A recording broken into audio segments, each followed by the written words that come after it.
Chapter 2500 Her Reflection. Sunny blinked a few times. The demon of imagination created a system of huge dams to produce mirrors. Saint shook her head. Not produce mirrors, to create mirrors. He raised an eyebrow. What is the difference? While Saint considered the answer, Sunny looked around the dark church once again, noting the infinity mirrors stretching into the endlessness all around him. The colorful radiance of the stained glass windows was trapped in them, creating beautiful kaleidoscopes. It was indeed a whimsical and beautiful sight worthy of the demon of imagination. And yet, Sunny could not see how mirage and mirrors were connected. He knew that there was a connection, though. There had to be. After all, true bastion was hidden in the reflection of the illusory bastion, and two great mirrors, the real one and its reflection, were at the heart of two great castles. True bastion was contained within the false great mirror, while the palace of imagination was contained within the true one. And that was where the others came from. As far as Sunny knew, there was no other place in the dream realm where one could encounter the others. At least he had not encountered such a nightmarish region yet. So it was hard to argue with the fact that there was an odd bond between mirage, mirrors, and the others. But what was it? Finally, Saint found the right words. According to myth, mirage created mirrors. As in, she did not simply craft one or even the first one, she crafted the very concept of reflections and allowed the world to see itself for what it was. That is why other deities disliked and shunned her, because she showed them the most cruel sight of all. She showed them the truth of what they looked like and of what they were. Sunny blinked a couple of times. Effie was busy carrying boxes out of the trunk of her car, while Morgan was staring at her reflection with a peculiar expression on her pale face. So, he was the only one left to ask questions. What do you mean, crafted the concept of reflections? That does not make any sense. What did the world look like before she invented mirrors then? Were there no reflective surfaces anywhere at all? That sounded quite preposterous. But then again, that was a demon he was talking about. Hope had invented the concept of writing, while Nether had created a whole race of living beings.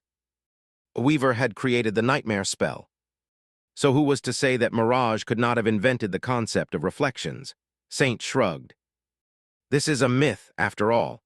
Myths do not need to follow logic or reason, at least not the kind of logic or reason we would recognize as such. It all seemed perfectly reasonable to people who invented these myths, though. She looked into one of the mirrors decorating the church. According to myth, Mirage was sad and lonely one day. She could imagine anything in the world, but she could not imagine herself. So, she decided to make something out of nothing to do what she could not, and entertain herself. Saint pointed to her reflection. So Mirage found a place where water flowed across the mountains and created a series of dams and complicated lock systems.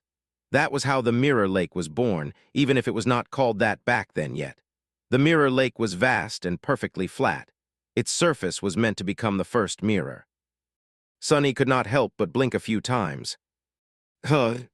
So that was the secret of the great dams and vast artificial lakes Mirage had created. Those lakes were simply massive mirrors of her making. The first mirrors to ever exist. That definitely gave the name of the Mirror Lake a new meaning. Leave it to demons to do everything on a completely ridiculous scale. So what happened next? Saint looked at him evenly. According to one myth, she took mist from a distant mountain chain and trapped it in the water. Strange creatures dwelled in that mist, and they became trapped in the lake, too. Those creatures were shapeless and only existed when one looked at them. But she bent them into taking the shape of whoever looked into the water, and whatever faced the water. The first thing the creatures beheld was the moon, and so the first mirror was born when moonlight touched the surface of the lake. She sighed. According to a different myth, she trapped nothing in the water and imprisoned nobody in the lake. But when the moon rose above the world at night, Mirage imagined touching it, and so nothing became something, giving birth to the first reflection. In any case, after that, the creatures created by the demon of imagination out of nothing spread, eventually populating all of existence. It is just that they dwell in a place between somewhere and nowhere, the mirror realm, and rarely come in contact with the real world. Sunny stared at her with wide eyes. Wait, why does that make sense? If he were indeed to believe that Mirage created the very concept of reflections, Then she would have needed building blocks to realize her grand design. The mist from a distant mountain chain that had to have been pure nothingness from the hollow mountains. Sunny had noted once that the nothing creatures and the others were alike, in some regard. After all, the nobodies only came into existence when they were perceived by someone. Similarly, reflections only took shape when one stood in front of a mirror. If there was nothing to reflect, the mirror remained empty. The others thrived on being witnessed, too. So wouldn't it be reasonable to assume that the nothing creatures and the others were kin? It was just that the former were wild and untamed, while the latter were domesticated and reshaped by the demon of imagination, becoming a closely related, but entirely new kind of beings. Like wolves and dogs, Mirage had first created the others in the mirror lake, and from there they spread everywhere until mirrors and reflections were commonplace throughout existence, as if an addition was made to the universal laws forming it. Building an entire new concept on top of the universal laws of existence, that would indeed have been an accomplishment worthy of a demon. Saint smiled faintly. Mirage beheld herself and surrounded herself with reflections, so she wasn't sad or lonely anymore. Sunny shivered. The great taboo placed upon the demons by the gods. Demons had been prohibited from siring offspring, and many, maybe most of them, had tried to rebel against that prohibition in one way or another. Weaver had created the lineage, Nether had created the stone saints, Hope had settled among humans and nurtured them, Ariel had raised the Jade Queen. So what had Mirage done? Had she created the others, populated her palace of imagination with them, and enjoyed their companionship to lessen her solitude? If so, then the palace of imagination might not have been merely a demon's playground. It might have been a place where her own fantasy had come true. Chapter 25:01 Hidden in Reflections. Sunny remained silent for a while, thinking about Mirage and her whimsical kingdom. A land of towering dams, sprawling forests, lakes that glistened under the sun, and illusory castles that drifted upon the bed of reflected clouds. A place where fantasies came true. A playground populated by beings she had imagined to sure her solitude and entertain her. Sunny thought about how it had ended up as well. A broken sky, a shattered moon.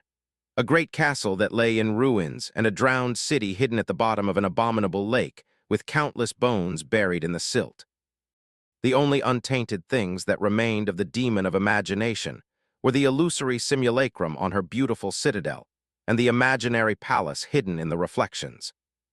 The former had been usurped by the nightmare spell and fashioned into a great stronghold for the awakened, while the latter was slowly falling apart, having been left without a master for too long.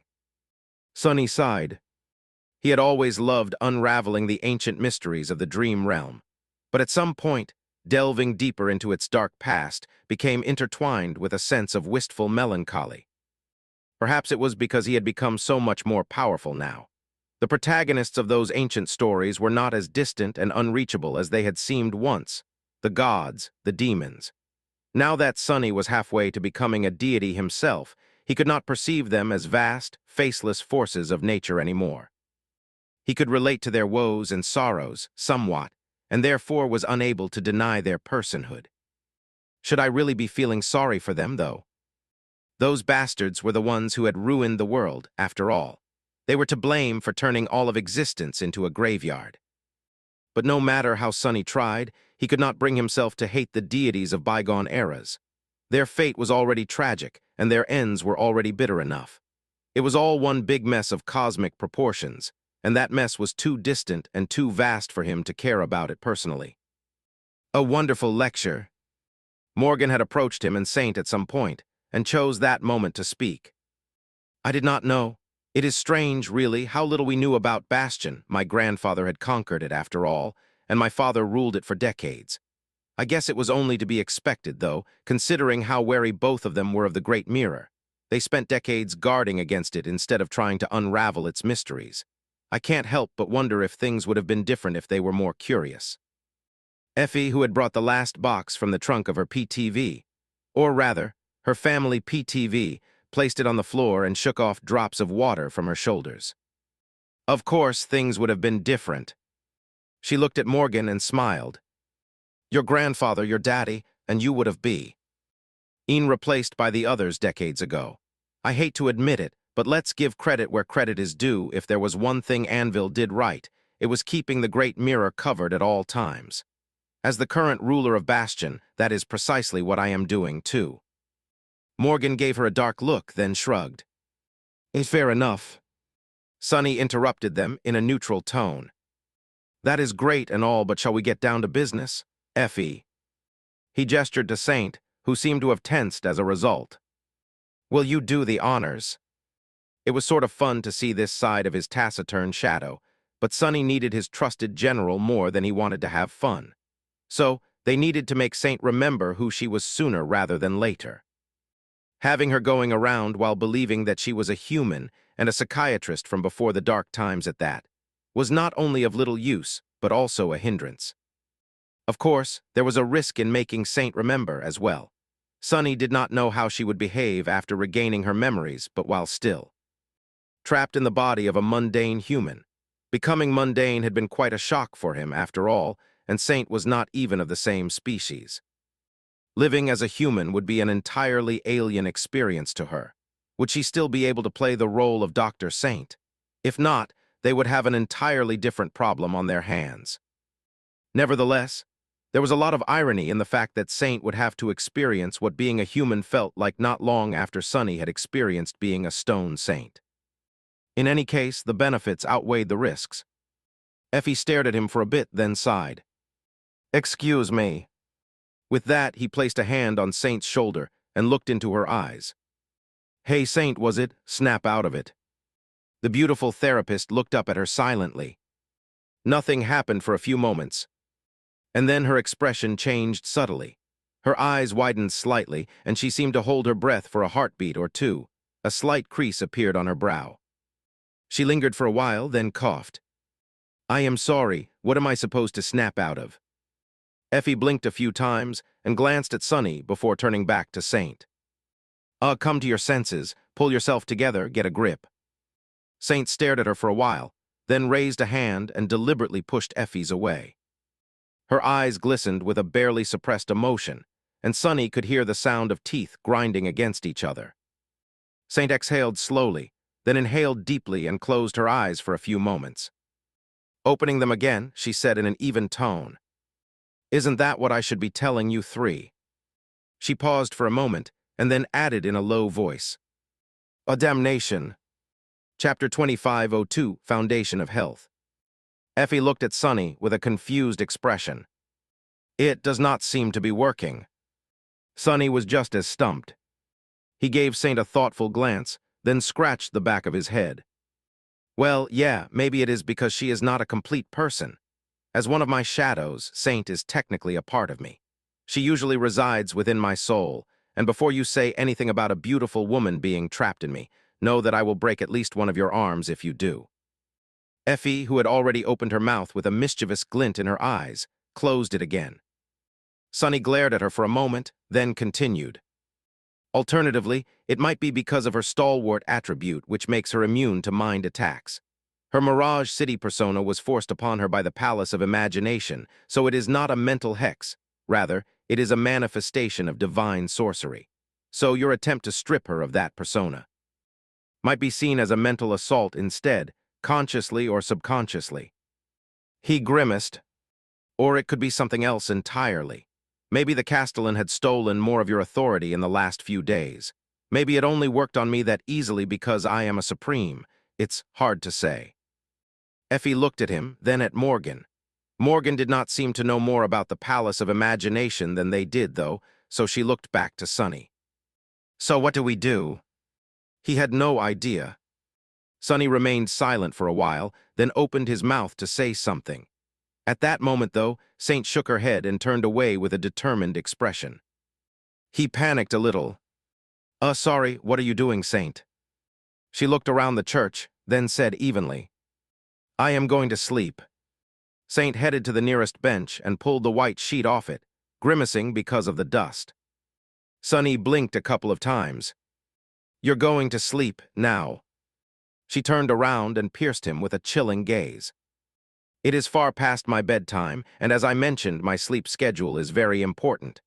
Good sleep is the foundation of mental health, and since delusional disorders seem to have become infectious as of late, somehow, I must be vigilant. Her tone was letting them know that she would tolerate no compromises. Whipping around, Saint took off her coat, rolled it into a makeshift pillow, and settled on the bench. Soon enough, her figure was hidden under the white sheet. It was as if she was telling them that she refused to deal with their nonsense anymore, at least not tonight. Sonny, Morgan, and Effie stared in her direction with stunned expressions. Is she really going to sleep now? There was a hint of amusement in Morgan's voice. Sonny lingered for a few moments, then cleared his throat. Well, you heard her. Proper sleep is the foundation of mental health. Honestly, he could understand Saint's reaction. First, she had met him and was exposed to a bunch of nonsense that sounded completely delusional. Then, someone tried to kill her. Then, Morgan broke out of the mental hospital after someone tried to kill her, too. Not only that, but she seemed to share in the delusions of the crazy detective. And after all that, Saint met Effie, who also went along with the insane antics of the delusional detective and the escaped mental patient. She could write off what Sonny said, and she could even try to explain why Morgan was playing along. After all, both of them were her patients, which meant that their mental health was compromised by definition, but with a third person added into the mix. When three people confidently insisted on something completely insane, making you the strange one out for trying to cling to normalcy, even the most stable person would have no choice but to start doubting their own sanity.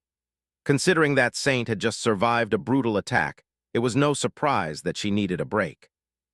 Of course, Sonny had assumed that there would be no such problem because Saint would regain her memories. But she had not, which posed a problem. He frowned.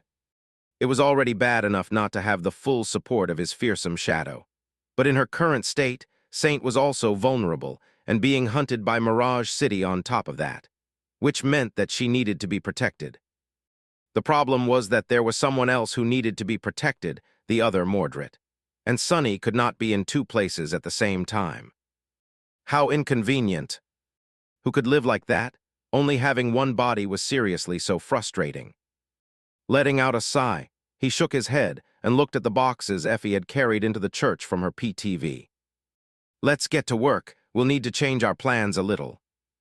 Morgan glanced at the boxes and raised an eyebrow. What work are we talking about exactly? Opening one of the boxes and pulling out a stack of documents, Sonny smiled faintly. What else? Detective work, of course. He pointed to the documents. These are case materials Effie fetched while I was busy driving you and Saint around. Everything having to do with the nihilist case, as well as everything we have gathered regarding the recent attempt on the other Mordred's life. We might not be able to find the culprit just yet, but we can at least narrow down the list of suspects. Perhaps find a clue or two about who the Castellan is. Morgan tilted her head a little, then nodded. Makes sense, let's get to work then. She leaned down to open another box and froze with a strange expression on her face. Huh. Sonny looked into the box and let out a heavy sigh. There were no documents inside the box. Instead, it was filled to the brim with cartons of chocolate milk and packs of donuts. Effie, what the hell? She looked at him with an expression of hurt innocence. What? You told me to get food, in case we'll have to spend a lot of time in the hideaway. Sonny took a deep breath. Food, I said food, not dessert. Effie blinked a couple of times, then smiled. Oh, I brought food too. She pointed. That box and that one as well. Sonny rubbed his temples and suppressed a groan. Maybe I should go take a nap too. Chapter 2503, Anomaly. It seemed impossible, but Saint did actually fall asleep. In fact, it only took her a few minutes, 5 minutes exactly, actually, to fall into the embrace of sleep, almost as if there was a stopwatch built into her head. Sonny was secretly impressed. He had heard that seasoned soldiers develop the ability to fall asleep on a dime, but never experienced it himself. By the time Sonny joined the Southern Campaign, he had already become a master. People he had spent most time with were awakened as well, and awakened had a complicated relationship with sleep, especially so in Antarctica, where the nightmare gates opening everywhere had made it so that every time they fell asleep, they risked never waking up again. He stared at the sleeping form of Saint, then shook his head and picked up a carton of chocolate milk.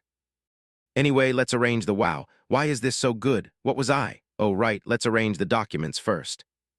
Using the materials Effie had gathered, they unfolded a app of Mirage City on the altar, and quickly assembled a version of the investigation board hidden in the devil detective's wardrobe on its surface. After studying it for a few moments, Morgan raised an eyebrow. There is a lot of information, but it should all be useless, no? Even I know that the nihilist leaves no clues behind.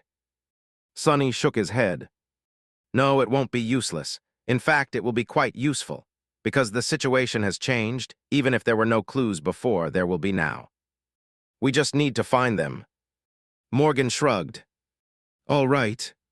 Effie, meanwhile, studied the photos of the victims and asked in a dubious tone. There is something I don't understand, though. These people, they were all Mordred's vessels, right?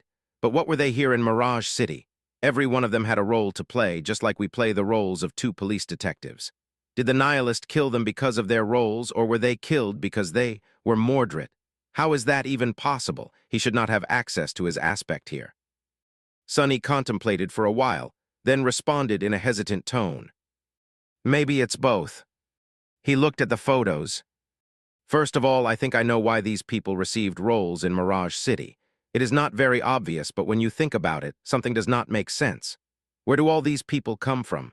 The entire population of Mirage City, I mean. Not the others themselves, but precisely the shapes they take. He looked at Effie. Your counterpart knew that the devil detective went insane when his former partner, the previous homicide division captain, was killed. That was the local version of Jet, by the way, but why? Jet has never entered the Great Mirror. Actually, Detective Sunless and Officer Athena had existed in Mirage City long before we arrived. How come? At that moment, Morgan spoke. I can explain that. I noticed more than a few familiar faces here, so I considered this issue thoroughly as well. And the conclusion I came to is that the Great Mirror uses the reflections of anyone who has ever set foot in Bastion as reference material, or maybe inspiration. She pointed to the photos of the victims. Jet visited Bastion before, so her reflection ended up in Mirage City. So did you and Athena. So did I, for that matter. So there were others wearing our likeness in Mirage City. Sonny nodded. That is what I suspected as well. Then, here comes the interesting part. What if a person appears who has not one reflection but many? Like Mordred. Sonny remained silent for a moment, then pointed to himself. And a second question. What happens if a being whose consciousness inhabits several bodies enters the Great Mirror? I only sent one incarnation to Bastion, but what if all 7 entered the Palace of Imagination? He sighed. And lastly, what happens when a person who already has an established role in Mirage City, who is its axis, no less, has an evil twin, and that evil twin suddenly enters the Great Mirror too? Sonny chuckled darkly. I am willing to bet that the Castellan had no idea what to do with the real Mordred. Mordred is an error, as far as the Castellan is concerned. So it gave him a multitude of roles, and then arranged for all these people to be removed. The only one who did not receive a role, ironically enough, was our Mordred himself, Gods. I just felt a little nauseated by having to call him our Mordred. He paused for a moment. Calling him the real Mordred also does not work either, since we don't know which one of them is real. So, what do we call them? Effie raised a hand with a smile. I know, how about? Sonny hurriedly interrupted her. Anyway, let's call them Mordred and the other Mordred. The point is, Mordred was not given a role, and that was how he was able to survive without being slain by the nihilist. He is like a ghost, someone who does not exist in Mirage City, or at least is not supposed to exist, an anomaly. Morgan raised an eyebrow. But how does it help us catch the nihilist? Sonny pointed to the investigation map. The Castellan killed every vessel of Mordred it could catch. But now that we are here, the story has been rewritten to give the killings a proper explanation. So now, they were killed both because they were Mordred, and because something about their roles made them prime victim candidates for the nihilist. Effie blinked a few times. The serial killer was retconned. Is that what you mean? Sunny shrugged. I guess, so now we can actually discover who the nihilist is. In fact, we have quite a powerful advantage on our side as far as detective work goes. Morgan tilted her head a little. What advantage? He could not help but chuckle. Well, ironically enough, it is that we are not detectives. He studied the investigation map and said in a measured tone, everything in Mirage City has been changed to fit the new story, you see. The truth of W. Had happened, the details of the identities of the victims, the evidence, the autopsy reports. Looking up from the map, he raised a hand and tapped his temple with a finger. The only thing that did not change is us, real people, and that is why we are actually in a great position to solve this case. Sunny pointed to the documents. Because we had studied the case before its story was changed. So we don't really need to search for a needle in a haystack. We don't need to parse through all this information to find the smallest hint of a clue. He smiled. We just need to find what has changed compared to how these documents were before. That is how we will learn what story the Castellan is telling. Chapter 2504, When Life Gives You High Fructose Corn Syrup. Just like every day, Saint woke up before dawn broke. However, she did not feel refreshed and well-rested, like she usually would. Instead, she felt tired, dazed, and hurting all over.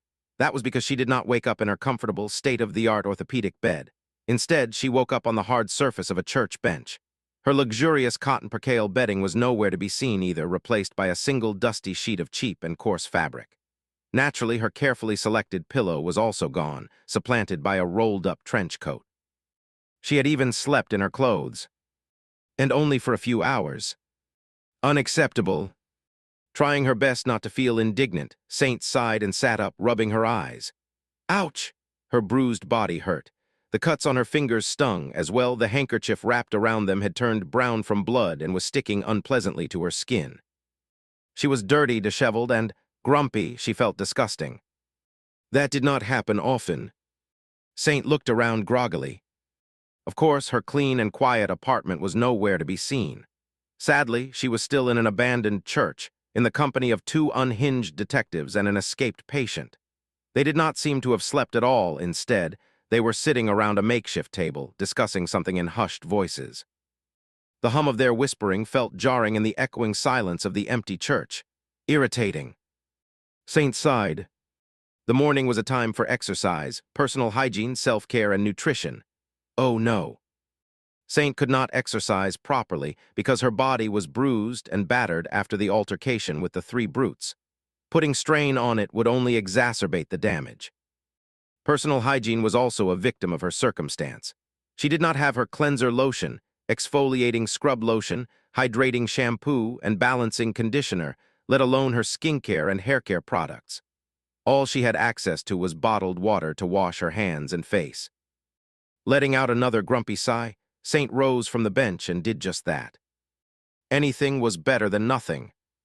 While Saint was carefully unwrapping the handkerchief from her hand and rinsing the deep cuts, Detective Athena looked at her and smiled. Good morning, Sleeping Beauty. There's toothpaste and a spare toothbrush in that box over there. Enjoy. Saint gave her a long, somber look.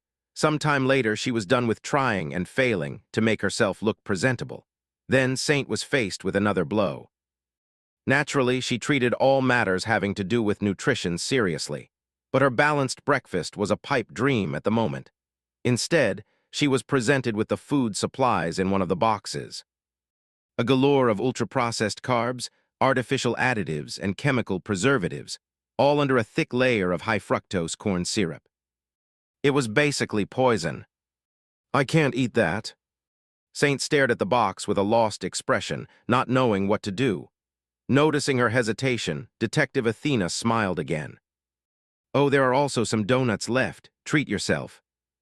Looking at her smiling face, Saint felt something that she had never felt before. The desire to smack another human being right across their face. Her eyes widened a little. I'm not okay. And whose fault was that? Theirs. Taking a deep breath, Saint counted to 10 and then said politely, Thank you, but I am not hungry. Picking up a bottle of water, she quenched her thirst and stayed motionless for a while. Now that her morning ritual, or at least a version of it, was complete, she could finally think about her situation. Her mood only grew worse. Someone had tried to kill her. She did not know who or why. There were detectives protecting her, but their mental state was questionable. Morgan, the heiress of the Valor Group, had escaped from a secure mental hospital and was now here with her, acting as if nothing odd was happening. So what was Saint supposed to do? Going home seemed like an unwise decision, considering that someone was out to get her. Going to work was similarly problematic. Relying on her rescuers, she listened to what they were saying. At that moment, Detective Sunless was shaking his head. It is still not enough. Sure, we determined that the past of the victims was changed to give them a connection to the Valor Group. The company of the guy who was supposed to renovate this neighborhood was a minor contractor for them. The young security guard was previously assigned to a different post. The older woman worked in an agency that provided outsourcing archival services for one of the Valor Group branches. But that is still not enough to pinpoint the exact culprit. Detective Athena answered in a carefree tone. Yes, but if we add the attempted victims to the list, the CEO, two detectives who had been in contact with him, Morgan, and her psychiatrist, then the entire picture changes, doesn't it? Morgan shrugged. There is nothing in my counterpart's memory to easily explain why she would be targeted. At least not on the surface. Even if she knew something, I'd need to know what to look for first to find pertinent information. Detective Sunless spoke again. There are very few issues that would require both the CEO and his sister to be taken out of the picture. An attempted coup? That doesn't make sense, though. Even if both Mordred and Morgan disappear, the power will simply return to Anvil. We don't think that he's behind the nihilist, do we? He's supposed to be out of the country anyway. Saint closed her eyes for a moment. Great. Now they think that I became collateral damage in some sort of power struggle within the Valor Group. She drank her water in silence, feeling miserable. By then, the conversation had changed course. Whoever the culprit is, they won't stop trying. We need to be ready to defend ourselves, which can be more problematic than we think. We are mundane people at the moment, after all, and our mundane bodies are quite vulnerable. Do any of you know how to use this thing? I pilfered it from the highly skilled, deadly, armed assassin who had tried to kill me. Morgan spoke next. No, I never trained with firearms, let alone antique ones. Detective Effie chuckled. What's so difficult about it? You just pointed at the adversary and pressed the trigger, right? Detective Sunless did not sound too sure. Well, I don't know. Their cars need to be fueled with flammable liquid, and their communicators only work half a day without being charged. Who knows what their guns use as ammunition? Frowning, Saint turned her head and then spoke evenly. This is a double-action, 6-shot revolver, Smith & Wesson Model 10. It uses .38 caliber bullets. Also, don't point it at each other, please. You are detectives, so you should know how to follow basic gun safety. Detective Sunless blinked a few times. Actually, I have no idea. I was near a lot of guns in the evacuation army, but I never even fired one, let alone trained to handle one. Then he smiled brightly. But you seem to know your way around a gun, Saint. Well, of course you do. After all, you are a weapon master. Saint frowned. What about her gave this bizarre man the impression that she knew how to handle a firearm? Not that she didn't. Pursing her lips, Saint remained silent for a moment, then said reluctantly, I do have a marksmanship certificate. I used to practice shooting to maintain a good level of hand-eye coordination. He nodded a couple of times.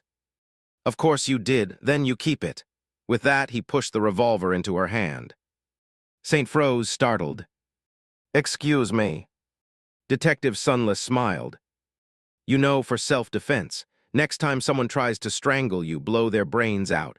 All right. Then, after thinking for a few moments, he added, actually bash their brains out before they try to strangle you. Yeah, that would be way better.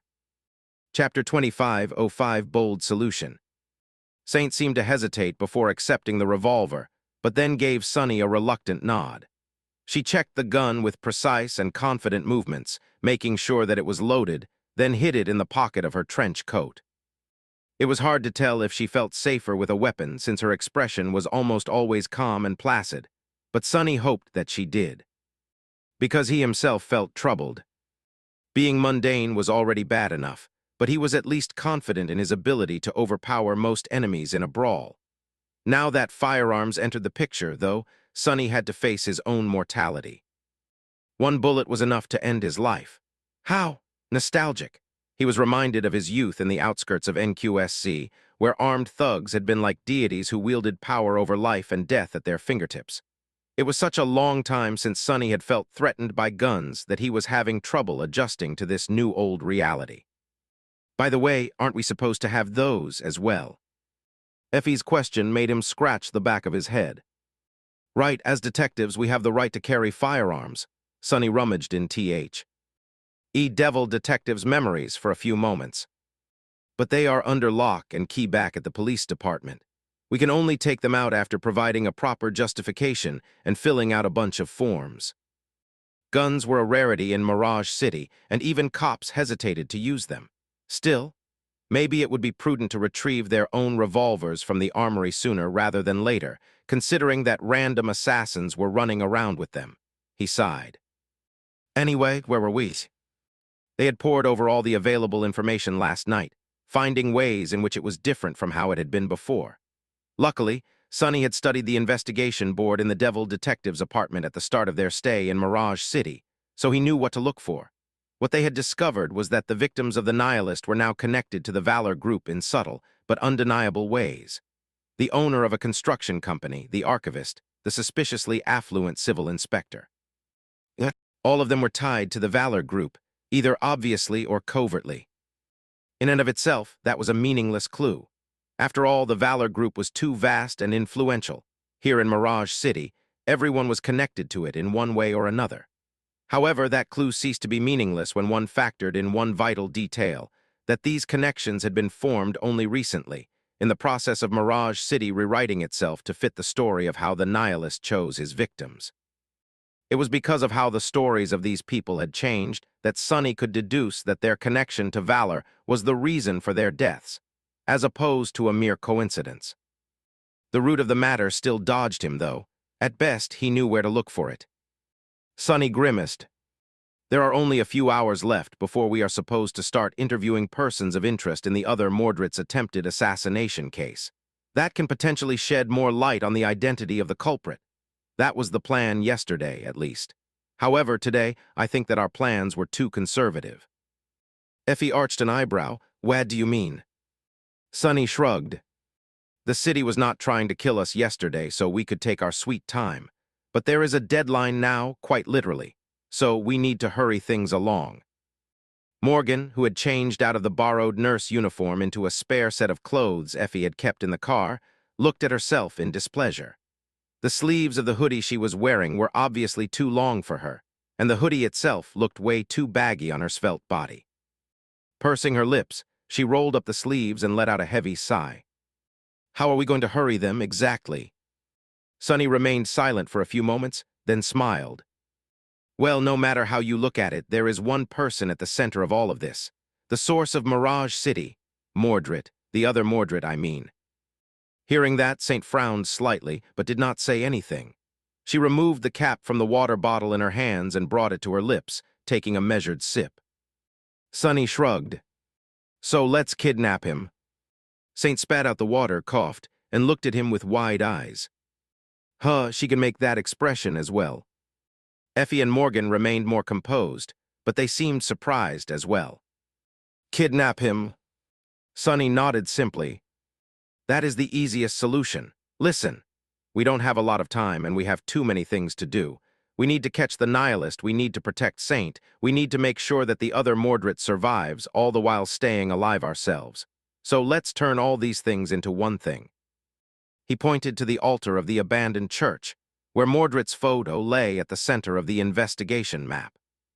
We need to put him and Saint together to remove the need to split our forces for protecting them both in separate locations. We also don't know enough to find the Nihilist. So, let's make the Nihilist come to us instead. As long as we have the other Mordred, whoever is trying to get rid of him will come for us, and that will be our chance to follow the traces back to the source. Saint wiped her lips with the back of her hand and pierced him with a glare. Now, wait a moment. Morgan spoke then, interrupting her. He is already protected enough. He is the most protected person in the city. Believe me, I know, otherwise I would have already killed him, so what good will kidnapping him do? Sonny shook his head. If the person pulling the strings is hidden within valor, like the other Mordred thinks, then his own security might represent the most threat to him. The same people who are meant to protect him might become his executioners.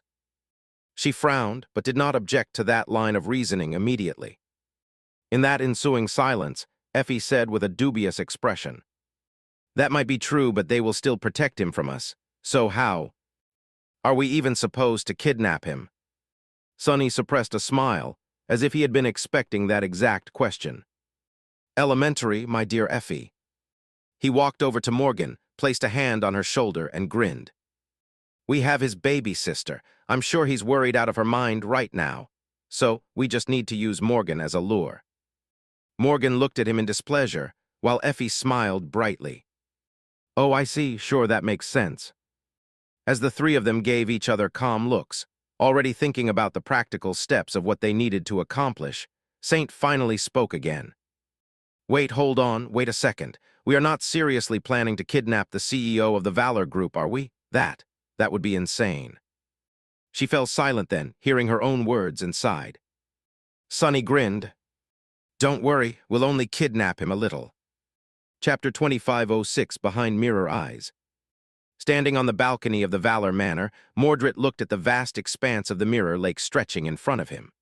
The sun was rising, and the tranquil waters were starting to glisten with a beautiful golden light. Far in the distance, the magnificent silhouette of the great castle rose from the golden glow, looking like something out of a fairy tale. It was a stunning sight, despite the hazy curtain of the falling rain obscuring it. Mordred smiled, enjoying the view. He drank his morning coffee in silence, not thinking about anything in particular. These quiet minutes at dawn were the only time he got to spend at peace. Later in the day, he was always busy with work, solving urgent problems and interacting with countless people. Those problems were engaging and enjoyable in and of themselves, but it was a different kind of pleasure. By the time the exquisite ceramic cup in his hand ran dry, there was movement on the gravel road leading to the manor. Noticing a luxurious black car arriving at the manor, Mordred sighed quietly. His expression changed, betraying a sense of melancholy for a moment. Then it was replaced by his usual simple smile, and he left the balcony. Still wearing his silk pajamas, soft slippers, and an exquisitely embroidered Viridian robe, he left his room and descended to the first floor.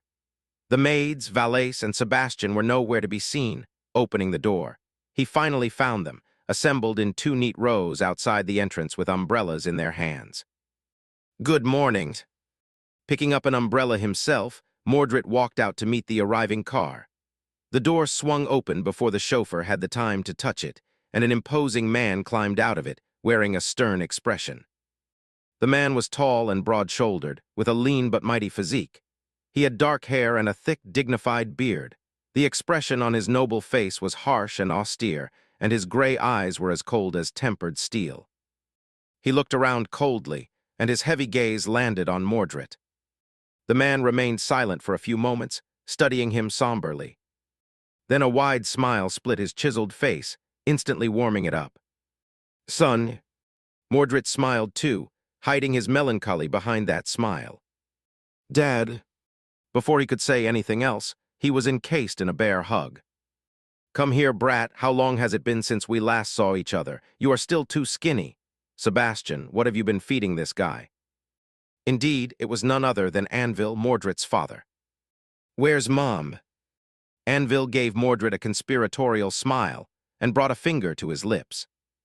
"SHHH, she fell asleep on the way from the airfield. Don't wake her just yet." Leaving the protection of Mordred's umbrella, he took a few steps toward the lake and inhaled deeply. "Ah, the stench, I missed it." Looking back, he grinned. "Your mom and I have done some wonderful work in less fortunate places, and I wouldn't change it for the world. But nothing beats home, does it?" Anvil turned back to the lake and chuckled, taking in the sight of the castle. "Look at it rising from the water, just as magnificent as it has always been. Well, maybe a little more magnificent now after the renovations are done." Smiling wryly, he finally returned to stand under the umbrella. I hear the castle is opening to the public soon. Mirage Museum, huh? Was that your idea? Mordred nodded. Seemed sad to just look at it from a distance. Always outside reach and empty, like a mirage, so I thought I'd let people visit it and look around. Getting the city hall to cooperate took a lot of work, but you know how these things are. Anvil nodded. I do, and hearing you say that, I'm happier than ever that I retired. Throwing his head back, he laughed. Now, let's wake your mother up and go inside. His expression darkened a little. I am sorry we couldn't come back earlier, son. That stuff with your sister. You two had us very worried. If not for Maddox promising to look after you and Morgan, we would have abandoned everything and returned immediately. Mordred smiled faintly. Yes, Uncle was of great help. How about? At that moment, his phone rang. Letting out a sigh, Mordred took it out of his pocket, looked at the screen, and accepted the call. Yes, what is the matter? He listened to whoever it was on the other side for a few moments, and then scowled. What do you mean they lost her? What about? There was a muffled sound of a man's voice from the phone, and his expression became even more troubled. How is this possible? I was told that the hospital in question. After listening for a few more moments, he ended the call and remained motionless for a while, looking into the distance with a worried expression. Sensing his son's unease, Anvil asked in a calm tone.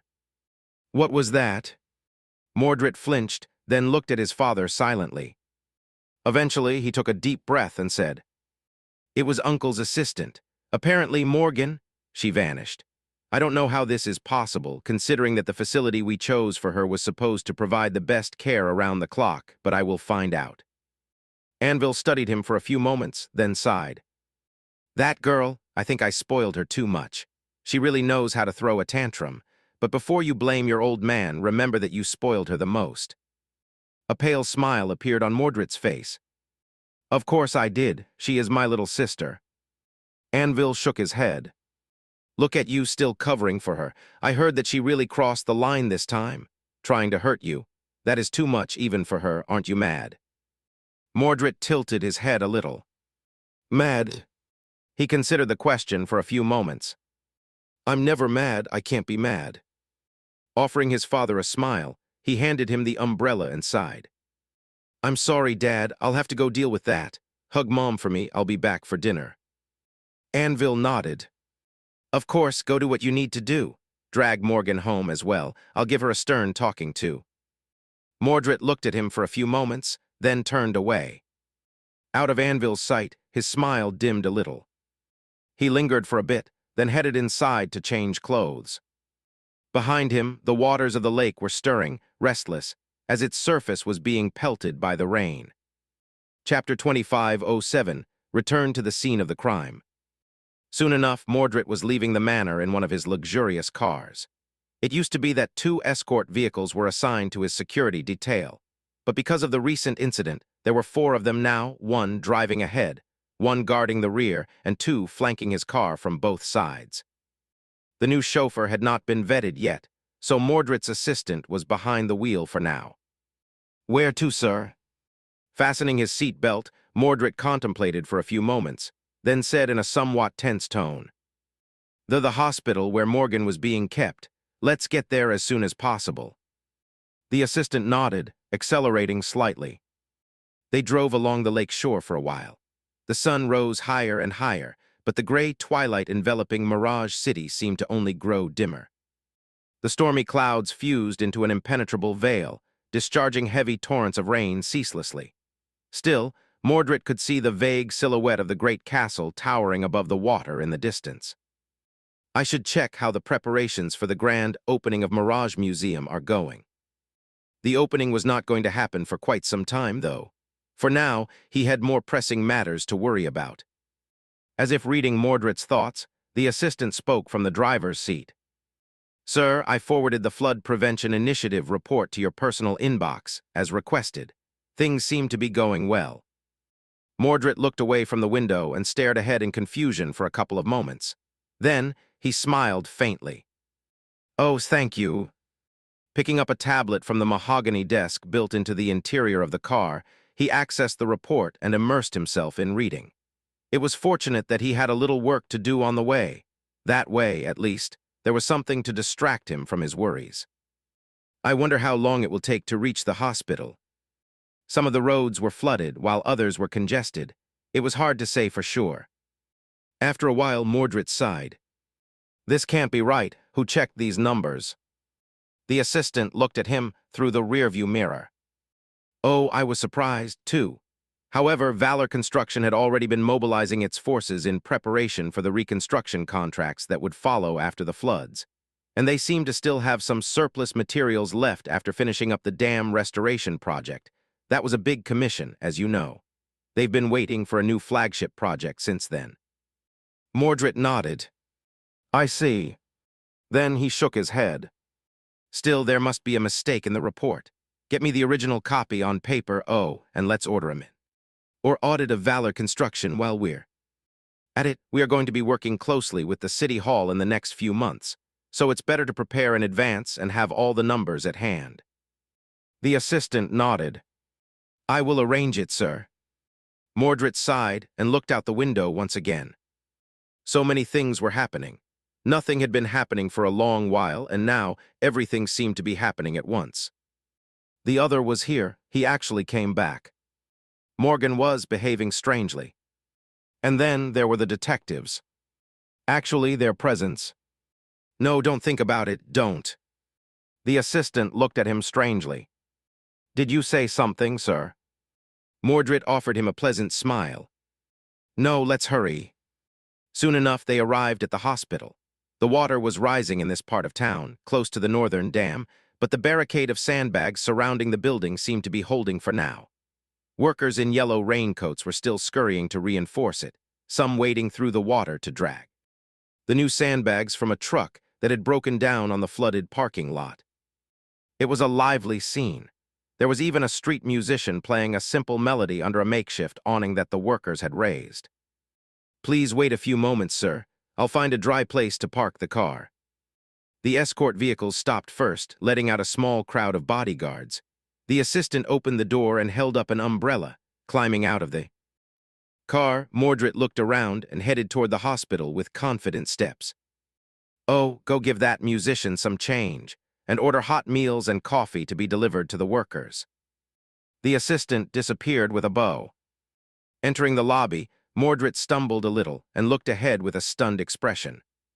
There were two people waiting for him, the director of the hospital he knew. Next to him, however, Mordred was more or less the most powerful and wealthy man in Mirage City. Due to the nature of his position, he had met and interacted with most of the local prominent figures, politicians, titans of industry, spiritual leaders, and the brightest stars of the art world as well.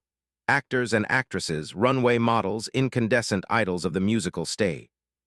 But he had never once seen anyone as stunning as the woman standing silently next to the hospital director. Mordred had really considered himself immune to being stunned by someone's beauty, but at the moment, he found it hard to hide his shock. Wow. Still, his bafflement only lasted a second. A heartbeat later, he regained his composed expression. That composure was only outward, though, inwardly, his emotions were still in turmoil. Who can she be? The director bowed slightly, looking at him with a familiar sycophantic smile.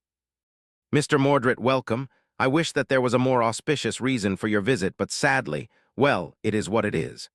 Oh, and this is Dr. Saint. She was in charge of Miss Morgan's treatment, so she would know best about your sister's mental state. Mordred blinked a few times. Your name is Saint, how fitting. He smiled. The stunning psychiatrist simply looked at him without saying anything. The absolute indifference of her gaze made him feel a little. Actually, Mordred did not even know how to describe how it made him feel. All he knew was that he vastly preferred her aloof disregard to the director's obvious desire to please. No one has ever treated me that way before. Chapter 25:08 Stone Cold. After studying the beautiful psychiatrist closer, Mordred noticed how tired and worse for wear Dr. Saint looked. There were bruises on her eerily beautiful face, her clothes were wrinkled under the white lab coat, and one of her hands was bandaged tightly. A concerned frown found its way onto his face against his will. I am sorry. Morgan, were you hurt? Dr. Saint remained silent for a few moments, then cast a cold glance at the members of his retinue. After hesitating a little, she frowned and said in a sonorous, enthralling voice, "Can we speak in private, Mr. Mordred?" It took him a few seconds to come to his senses after hearing her voice and realize that she had asked him a question. Mordred stared at the beautiful psychiatrist for a bit, then looked at his bodyguards. "Wait here." He gave the director a signal to remain in the lobby as well. Dr. Saint nodded. "Then follow me." Turning around, she headed into the depths of the hospital, unlocking several doors with her keycard as they went. "Is something the matter, Dr. Saint?" "I am quite concerned about my sister. I was under the impression that she had been receiving the best treatment here, but the next thing I knew, she vanished. What exactly happened?" She glanced at him over her shoulder. "Last night, Miss Morgan escaped after killing a nurse and 3 orderlies." Mordred flinched. "What that? Why wasn't I informed?" Uncle Maddock had not mentioned anything about someone having been killed. Dr. Saint sighed. "She claims that they were assassins who infiltrated the hospital by posing as staff in order to kill her. Usually, I would have said that Miss Morgan is suffering from paranoid personality disorder, and she might be, but in this case, I am really not sure." Still shocked, Mordred nodded. "Yes, Morgan is not someone who would hurt people. I mean, she has never hurt anyone. Are you sure that she killed someone?" Then his eyes widened a little. "Wait, you said that she claims to have killed them, meaning that you are in contact with her." Dr. Saint nodded again. "Yes, in fact, I—" She seemed to hesitate for a while, then added with a hint of reluctance, "I can take you to her." Just then, Mordred realized that he had no idea where they were. He had been too distracted by Dr. Saint's breathtaking beauty at first and the shocking news about Morgan later. The two of them had left the more crowded parts of the hospital and were now in some kind of service area. The air was cold and humid, and there was a thin layer of water on the floor. Mordred looked around in confusion. "I am sorry, but where are we going?" Instead of answering, Dr. Saint simply beckoned for him to follow. They took a few turns, ascended a set of stairs, and ended up in front of a chained door. There, Dr. Saint stopped and gave him a complicated look. Suddenly finding himself face to face with her, gazing into her eyes, Mordred coughed and took a step back in embarrassment. I am sorry, but is there something on my face?" She remained silent for a while longer, then said evenly, "Mr. Mordred, I'm a person who values orderly and reasonable things. However, the situation we find ourselves in is disorderly and irrational, distasteful, really. So we can only follow our instincts and do what we think is best." Mordred blinked a few times. "What is she?" Dr. Saint sighed again. "What I mean to say is that I will not let things get out of hand. If you feel too uncomfortable, give me a signal, and I'll find a way to stop all of this." Mordred stared at her silently for a few moments with no expression on his face. Behind the composed facade, however, he was anything but calm. Eventually, he asked, "Do you mean like a safe word?" The stunning psychiatrist frowned, looked at him for a moment, then turned away to unlock the door while ignoring his question completely. Beyond it was the street running along the utility annex of the hospital. The rain was pouring from the gray sky, and streams of water were flowing through the small gaps in the hastily assembled sandbag barricade. The workers were hastily trying to plug the holes, and a lone security guard was hiding from the rain under the canopy. Mordred looked past the barricade, though. There, a ramshackle black car with a cracked windshield was parked in the middle of the street, with 2 people leaning against it leisurely. "The detectives." Mordred raised his eyebrows. "Detective Sunless, Detective Athena, what are you doing here?" Detective Athena smiled. "Oh, we just happen to be in the neighborhood." Detective Sunless smiled as well. "We're kidnapping you." His partner gave him a startled look. "What? Hey, what happened to the plan? Weren't we going to lure him into the car peacefully?" He cleared his throat, then offered her a shrug. "Well," he asked. Mordred stared at them with an odd expression. Wait, so Dr. Saint." Suddenly, he wanted to fall through the ground. Mordred lingered for a few moments, then shook his head slightly. "Oh, I am terribly sorry, detectives, but it would be very inconvenient for me to get kidnapped at the moment. I have to find my sister, you see. My parents are also visiting. There are floods in the city, and I need to plan a museum opening as well. So, with all due respect, once again, I am truly sorry I will have to refuse." Mordred would have obliged the detectives some other time, but he was otherwise engaged today. So, he was not going to humor them. They could have just scheduled an appointment. Mordred offered them a polite smile. It was then that he felt something cold press against his back, and heard the sound of a pistol hammer being cocked. Looking over his shoulder, Mordred saw Dr. Saint looking at him with her beautiful, glistening eyes. One could drown in those eyes, but it seemed that she was holding a revolver against his back. The beautiful psychiatrist sighed, then winced in displeasure. "Really now, I must have lost my mind too." She took a deep breath. "Anyway, please get into the car, Mr. Mordred. You are being kidnapped. We are kidnapping you." Mordred tilted his head a little. "On second thought, I can go for a ride." Chapter 25:09 Humble CEO. It hung. Sonny knew that Saint had agreed to cooperate with them. Someone was trying to kill her, after all, and the two deranged detectives seemed to be the only thing standing between her and an early demise.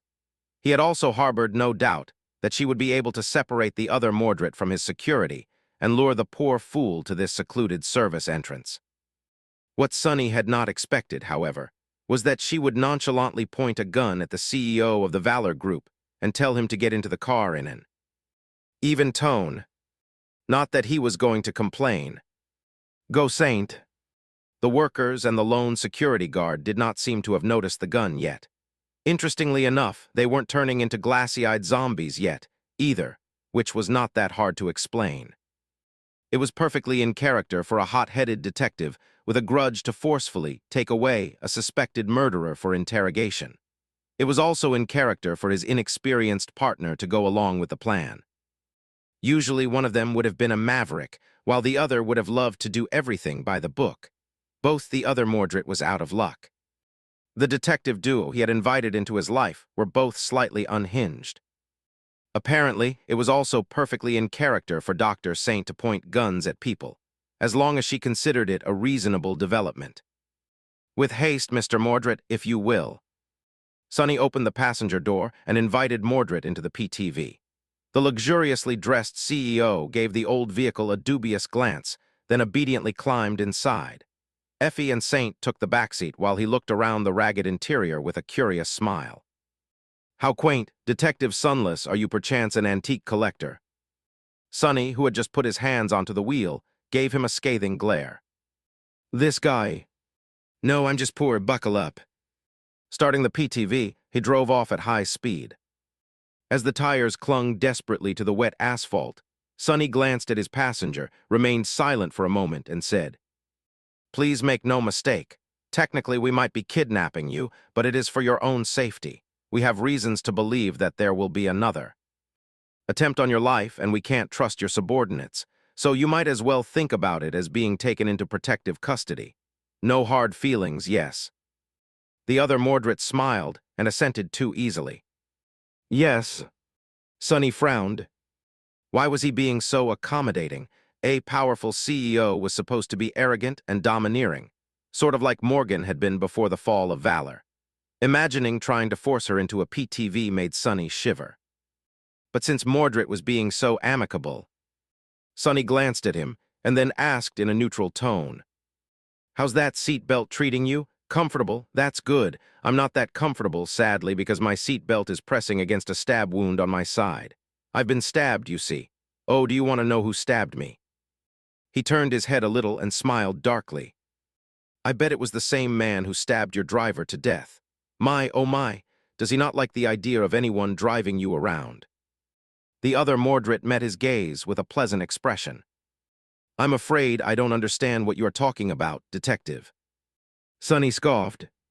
"Sure you don't. You did not probe to see whether my partner is really who she seems to be either. Right." Mordred blinked a few times. "I'm afraid I do not follow. Whatever do you mean?" Sonny grinned. Cut the crap, would you? We also know that you know. So how about we have an honest conversation about your other self and where both of you come from, the real world? Mordred looked at him in utter confusion. I am truly sorry, Detective.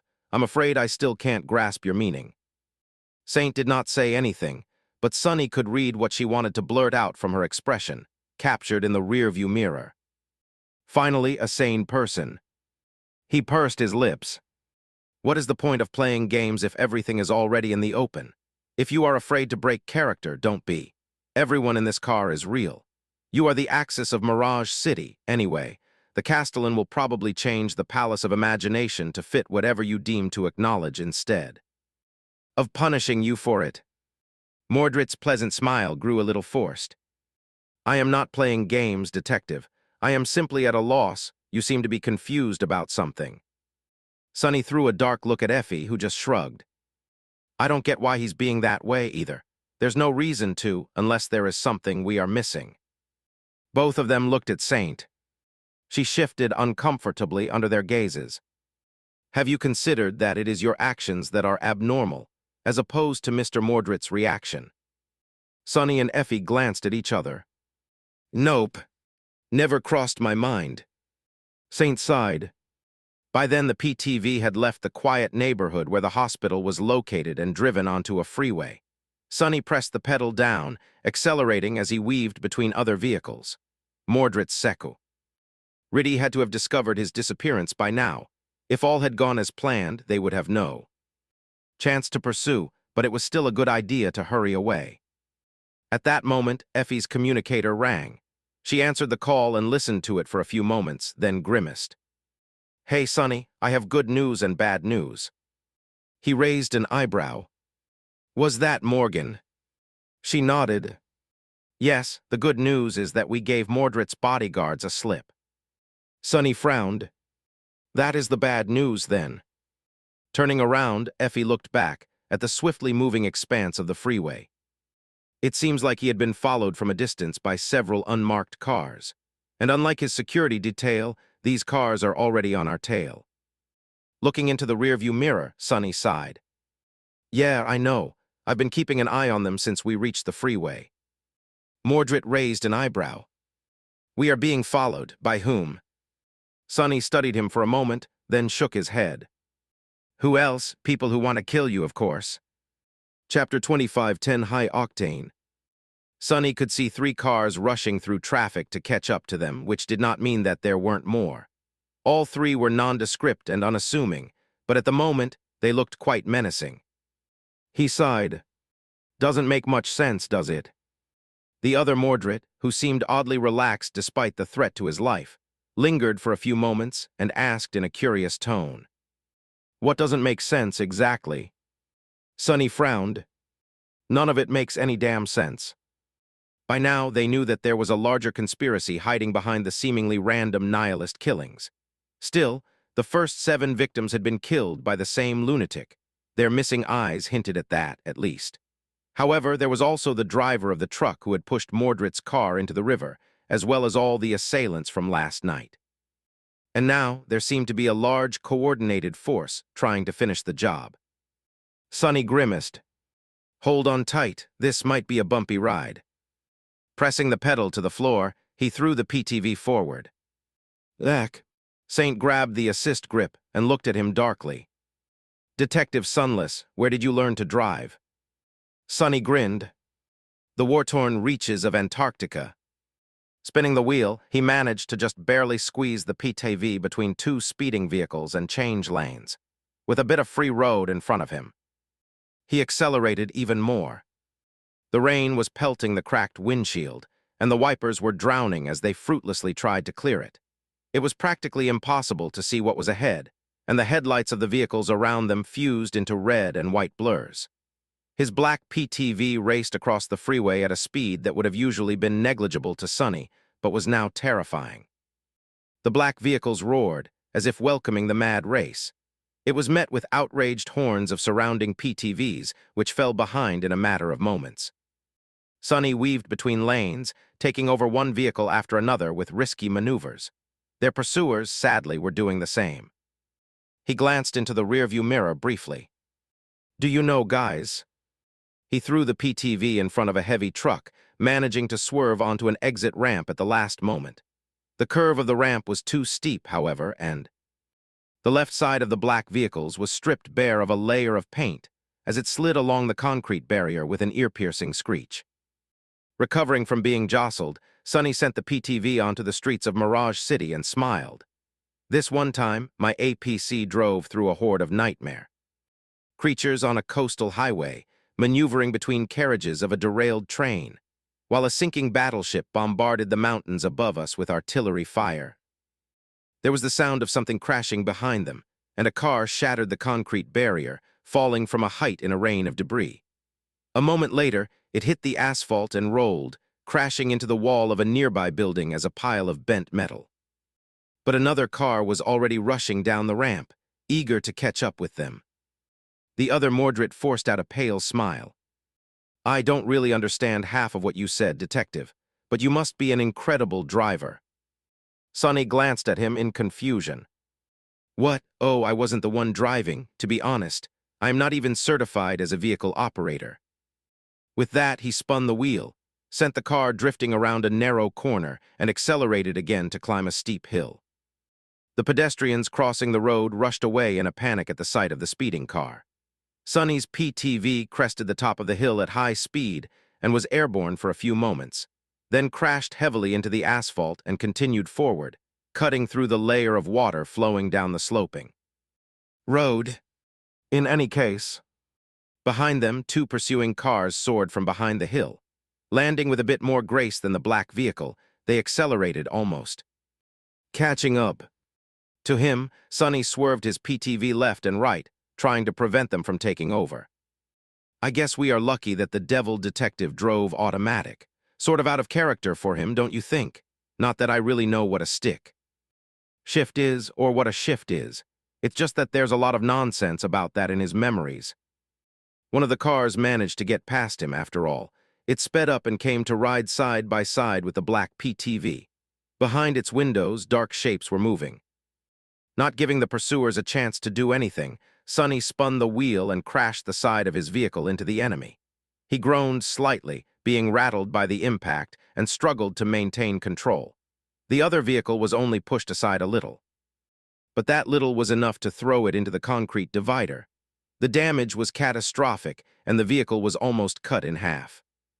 A split second later, it was far behind, out of sight. One left. Sadly, the last pursuer was moments away from running Sonny's PTV off the road. Looking at the side mirror, he briefly noticed the other Mordred. That guy was smiling brightly while holding for dear life. Sonny suppressed the desire to curse. What the hell are you so happy about?" The other Mordred looked at him with an excited glint in his odd mirror-like eyes. "Sorry, it's just exactly like in the books I used to read. A high-speed chase with our lives on the line, so exciting." Sonny stared at him silently for a moment, then hurriedly turned back to the road. And he had the nerve to put Morgan into an asylum, that lunatic. He flew across an intersection on a red light, barely avoiding being hit by the rushing traffic. Sonny had hoped that the last pursuer would be less fortunate, but the enemy car passed the intersection with no trouble, with only bystander vehicles ending up losing control and smashing into each other.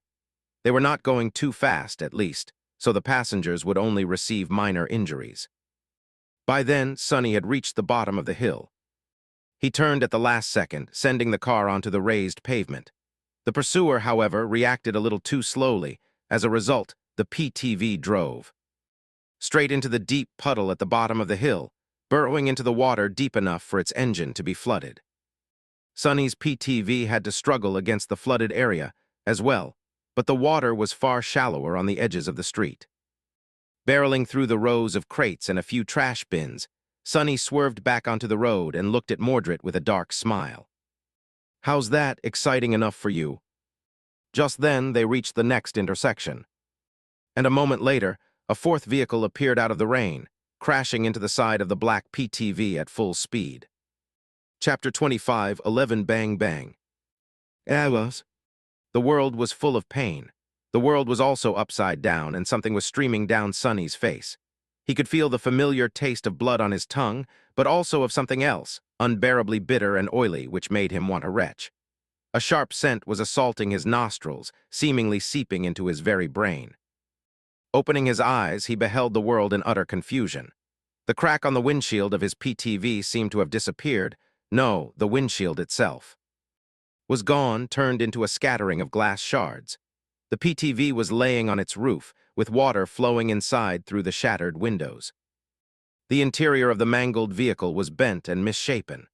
The wheel was broken, the dashboard was gone, and he could see a mess of sparking wires behind the displaced plastic panels.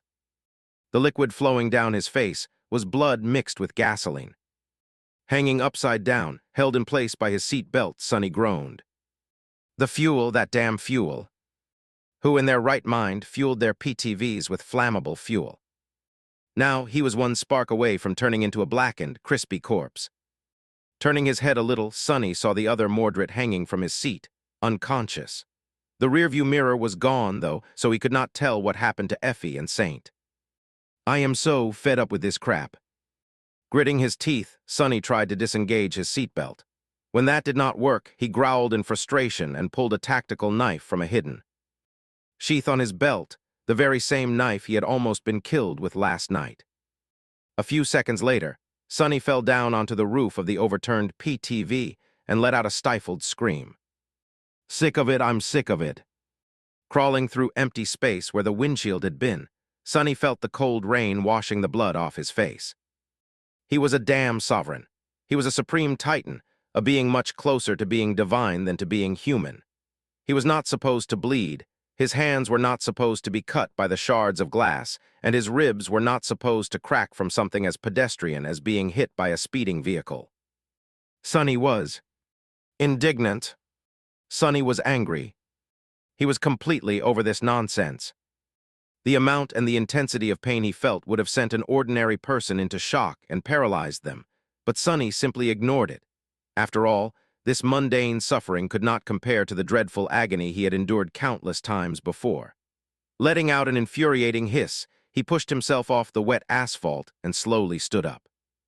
Sonny swayed, staggered, but remained upright, looking around with a murderous glint in his bloodshot eyes. The vehicle that had crashed into his PTV was a dozen or so meters away, deformed and leaking some sort of fluid. Its doors were open, and men in black clothes and masks were already getting out. Another vehicle had just skidded to a halt to his right, and even more masked men were pouring outside into the rain. 1, 2. Sonny's vision was blurry, so he couldn't even count them. Enough to vent my anger anyway. Behind him, the bent door of the overturned PTV suddenly flew off from a powerful kick, ricocheting off the asphalt a few times before coming to a stop. Effie climbed out awkwardly, then rose to her feet by using the mangled frame of the vehicle as support. She was bruised and battered, too, but seemingly in a better shape than Sonny. He was hit the hardest because the enemy PTV had crashed into the driver's door. Giving Sonny a dazed look, Effie smiled crookedly. Her lips and teeth were painted red by blood, so that smile looked a bit frightening. You alive? Sonny let go of the car and spent a few seconds remembering how to maintain balance. Technically, I'm dead, but yeah. Effie stared at him for a moment, then looked away and rolled her eyes. Another one? Gods, why am I always surrounded by zombies? She straightened and faced the approaching enemies with a sober expression. Morgan should be here in a few minutes, I think. Sonny raised a hand to wipe the blood from his eyes. He did not feel too well at the moment. Do you think we can survive a few minutes? Effie smiled wryly. Of course, I don't know about you, but I'm not dying on an empty stomach. I refuse to. Her bloody smile widened a little. The masked men were about to reach them. There were 7 of them, each armed with knives or batons. Sonny and Effie, meanwhile, were both in sorry states, bleeding and barely standing upright. It hardly mattered, though. Hey, Castellan, if you're watching. Sonny took a shaky step forward, then pretended to stumble.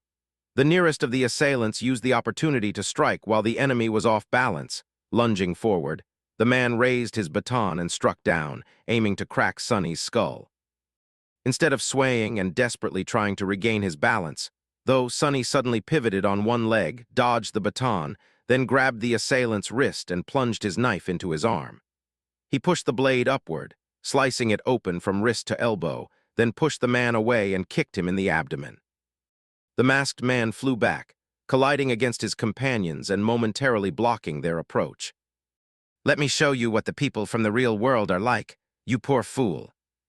To his left, Effie used the enviable length of her shapely, runway-worthy legs to push-kick one of the assailants in the chest before his knife could get anywhere near her. Things like weight and reach were much more important in fights between mundane people, where soul essence did not serve as the great equalizer, so her height gave her an advantage. Even without essence, Effie's strength seemed almost monstrous. Her blow was powerful enough to send the man flying back and crashing heavily into the asphalt as if he had been kicked by a horse. He rolled over his shoulder, folded awkwardly, and remained laying there in a groaning heap. Sonny smiled wickedly. "You should have never messed with us, bastard." But then his expression fell. Wait. 7, why were there 7 assailants?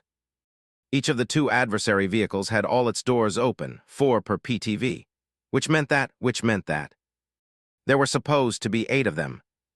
Cursing, he spun around and saw a dark shape leaning to thrust a blade through the window on the passenger side of the overturned PTV, where Mordred was entangled in a seat belt, still unconscious. Crap. Sonny threw his battered body forward, knowing full well that he would never be able to circle the car in time. But then, there was a loud crack, and the falling torrents of rain were illuminated for a split second by a bright flash. The back of the 8th assailant's head evaporated into a bloody mist. Time seemed to slow down. Saint's disheveled form revealed itself from behind the mangled PTV. Her hair was a wet mess, and there were oily stains on her coat, but other than that, she seemed mostly fine. As the assailant's body fell to the ground, Saint looked down at the smoking revolver in her hand. There was a distant expression on her beautiful face, but only for a moment. "What?" Then Saint's expression settled into a mask of aloof indifference, and she moved her hand in Sonny's direction. Bang, banged. Bang, bang, bang. It only took her a couple of seconds to discharge the 5 remaining bullets, hitting the 5 remaining assailants with eerie precision. Each hit was a flawless headshot. Sonny flinched belatedly. Chapter 25, 12 Dr. Saint. The bodies fell onto the wet asphalt. In the wake of the deafening gunshots, the world was filled with a ringing silence. The rustling of rain drowned out all other sounds and obscured the surrounding buildings, making the whole scene seem a little surreal. 6 of the 8 assailants were dead. One was trying to crawl away weakly, bleeding heavily and not long for this world. The 8th seemed to have lost consciousness. Sonny blinked a few times, then exhaled slowly. He was startled, relieved, and a little disappointed. The battle had only just started, and now it was suddenly over. As a result, his boiling emotions had nowhere to escape, churning and simmering inside his soul. He took a deep breath, swallowed them, and then exhaled again, trying to purge them. In life, there were worse things to feel disappointed about. Well, that has been quite unexpected. Now that the danger seemed to have passed, he allowed the pain to wash over him, swayed, and let out a quiet groan. "I'll be damned."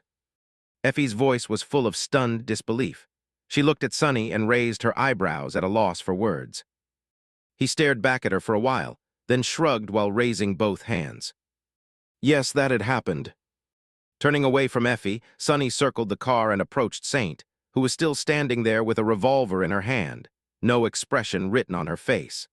Sonny studied her for a few moments, then raised a hand and gently pushed the revolver down. It was only then that she stirred and looked at him, her face still frozen. "Detective Sunless." Saint's voice sounded a bit hollow. "I am out of bullets." He offered her a reassuring smile. "That's all right, you don't need more bullets." She looked around, studying the scene of carnage she had perpetrated, and then nodded thoughtfully. After a few seconds of silence, Saint spoke again, sounding uncharacteristically unsure of herself. "Detective, I feel strange." Sonny sighed. "What a mess." Saint had yet to remember herself, so she still considered herself to be a law-abiding citizen who was far removed from strife and violence of any kind, let alone cold-blooded killing, like any normal person was. More than that, she was a doctor, someone whose life's work it was to help people, not kill them. But at a decisive moment, her true instincts, the instincts of Onyx Saint, the taciturn shadow born on the streets of the dark city, must have taken over. Naturally, she was in shock. She was probably horrified, failing to process her thoughts and emotions. Or maybe not. Perhaps there was a different reason why Saint was feeling strange. Sonny. Hearing Effie's yell, Sonny turned around and frowned. It took him a few seconds to realize that there was something deeply wrong with what he was seeing. What the? The 6 corpses seemed to be melting. They were turning into wisps of ghostly white mist, and that mist was stretching its tendrils toward Saint. She looked at the mist with a dazed expression. Suddenly panicked, Sonny moved to shield her with his body, but the ghostly mist simply passed through him, as if meeting no resistance at all. All that was left behind was the sense of an eerie, otherworldly chill. Damn it! Spinning around, Sonny frenetically tried to come up with a countermeasure. But there was no need. The mist did not harm Saint. Instead, it was being absorbed into her body, disappearing with a trace. It would have looked concerning if it did not look so familiar. Sonny had seen something similar once before. Rather, he had not seen it, blinded by true darkness, but he had sensed it. It had happened in the great hollows of Godgrave, during the Battle of Vanishing Lake. Back then, Saint shattered one of Mordred's reflections, which had been mirroring Revel. Saint had absorbed the mirrored darkness then, but she also absorbed the wisps of eerie, chilling mist that had appeared after the reflection was destroyed. Now that Sonny knew how others had been created, he could confirm his suspicions that they contained nothingness within them. When the reflection was destroyed, that nothingness was released, and Saint took it for herself, which granted her an ability to manipulate her weight, reducing it at will. And now she was absorbing more nothingness. How does it even work? Nothing of the sort had happened when Sonny killed the 3 thugs near the hospital last night. So this process had to be unique to Saint, because she already had a M. Inor affinity to nothing, and wanted more. The long tendrils of white mist flowed faster and faster, being absorbed into Saint's body. The mist was ethereal and ghostly, but nevertheless, a powerful wind rose as a white vortex surrounded Saint. Her raven-black hair fluttered like a stream of pure darkness, and her eyes seemed to blaze with a cold crimson light for a moment. The torrent of rain seemed to freeze, numerous droplets of water suspended in the air. Then it all ended abruptly. The wind died down and the rain resumed, splashing heavily against the asphalt. The 6 corpses were nowhere to be seen. Saint flinched, then rubbed her eyes in confusion. Oh. She blinked a few times. Sorry, I seem to have gotten dazed for a few moments. She smiled tentatively, then offered the revolver to Sonny. I think it will be better if you take this, detective. Sonny looked at the archaic gun, which Saint was gripping a little bit too tightly. The solid metal was bending like wax in her grip, and by now, the entire thing looked like a shapeless lump of metal. Naturally, that was not a strength that a mundane person could possess. To bend metal like clay, one had to possess the power of at least an awakened. Sonny looked at Saint with a stunned expression. I'll be damned indeed. It seemed that she had somehow regained at least a part of her power. Chapter 25, 13 Acrid Scent. Sonny stared at the lump of metal in Saint's hand. Saint stared at it too. Effie stared at Sonny and Saint with a funny expression. Well, she came closer and inspected the former revolver, then said thoughtfully, Is this the power of therapy? What in the world is she saying? Sonny finally managed to regain his composure. At that moment, he smelled something in the air, an acrid stench that assailed his nostrils despite the rain. Smoke.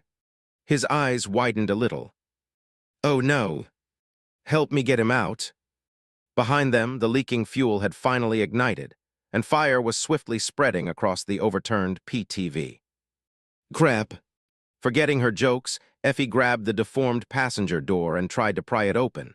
Sadly, even her incredible strength was not enough to dislodge it. The door was bent completely out of shape and stuck, jammed by something from inside. It only took Sonny a split second to evaluate the situation. Finally taking what remained of the revolver from Saint's hand, he gestured to the PTV. "Dr. Saint, can you give it a try?" Still showing symptoms of being in shock, she nodded slowly and then reached forward to grab the edges of the deformed door. The bent metal simply tore like paper under her fingers, and a moment later, she easily ripped the door of its hinges. Dropping it to the ground, Saint stared at her hands in dazed silence. "Great job." Sadly, Sonny did not have time to comfort her at the moment. Diving into the interior of the battered PTV, which was slowly filling with fire and smoke, he swiftly cut the seat belt and grabbed the unconscious form of the other Mordred. A second later, Sonny had already dragged the CEO of the Valor Group out of the PTV. The fire just barely managed to lick his designer leather shoes. Falling into a puddle, Sonny let out a stifled groan and allowed the rain to cool down his face. Ah, damnation. He had been stabbed yesterday. Today he was hit by a PTV. What the hell was going to happen tomorrow? Before Sonny could relax, Effie grabbed him and hoisted him to his feet. "What are you doing?" Sonny stared at her in confusion. Exasperated, Effie pointed at the burning PTV, which was already spouting billowing pillars of black smoke. "Flammable fuel, remember? It's going to explode." Sonny stared at her with confusion for a moment, then shuddered and jumped to his feet. He grabbed Saint and dragged her away, while Effie hoisted the other Mordred on her shoulder like a sack of synth paste and followed. They dashed forward, suffering from the pain in their bruised and injured bodies, only stopping when they were a safe distance away. Sonny fell to the ground again, and this time Effie followed, panting heavily after she placed Mordred down. They looked back at the burning car, preparing to duck down when it blew up. However, a few seconds passed, and then a few more. And then even more still. Effie scrunched his face. Why isn't it exploding?" Sonny gave her a long look, then palmed his face and let out a long sigh. "Why would it explode? Flammable and explosive are two entirely different things. There's not even much pressure in the fuel tank." Effie blinked a few times. "But they always explode in the movies." Sonny groaned. "Do you believe everything you see in the movies? There are movies about you, damn it, and those are completely fabricated." Effie remained silent for a while, then coughed sheepishly. "Oh, right, makes sense." Sonny wanted to say more, but at that moment, a new PTV appeared out of the rain, sliding on the wet asphalt and stopping just in front of them. He would have prepared for another fight if not for the fact that this PTV was quite familiar. It was Effie's family car, which they had entrusted to Morgan. Sonny had suspected that getting the other Mordred out would not be easy. So Morgan had been left behind to make sure that his security detail did not catch up to them, then follow them from a distance. Her secondary goal had been to check if anyone else was following the CEO of the Valor Group. As a result, she called Effie and informed her about the pursuing vehicles. Granted, the plan did not go as intended in the end. Sonny had hoped to meet up with Morgan further down the road and change vehicles before retreating back to the abandoned church so that nobody could track them. Sadly, the pursuers ended up acting far more aggressively than he had anticipated, resulting in a car crash and a bloody fight. In hindsight, it was for the best. If everything had gone without a hitch, Saint would not have absorbed the white mist and regained some of her power.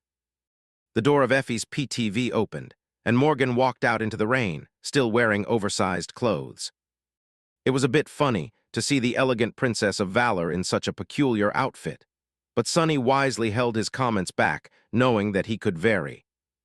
Well, lose at least a finger or two if he said anything. Morgan stopped for a moment to take in the sight of the carnage. An overturned PTV was enveloped in flames, with a pillar of black smoke rising into the sky. Another vehicle was standing tilted to one side, its entire forward portion crushed. The road was covered in blood, with two motionless bodies soaking in the rain. Sonny and Effie were both battered and sitting on the ground. Saint was standing above them with a lost expression, while the other Mordred was unconscious, his stylish suit charred and dirty. Morgan stared at him for a long while, then sneered and looked away. Having fun without me. What were these two highly skilled elite assassins to? Sonny shook his head. They were trained for sure, but actually there had been 8 of them. Effie nodded somberly. Until Miss Saint shot 6 of them dead and then ate them. Saint flinched and looked at her with wide eyes. Morgan frowned. Let's leave the explanations for later. For now, get in the car. Sonny hesitated for a few moments, then shook his head again. This altercation was far too public.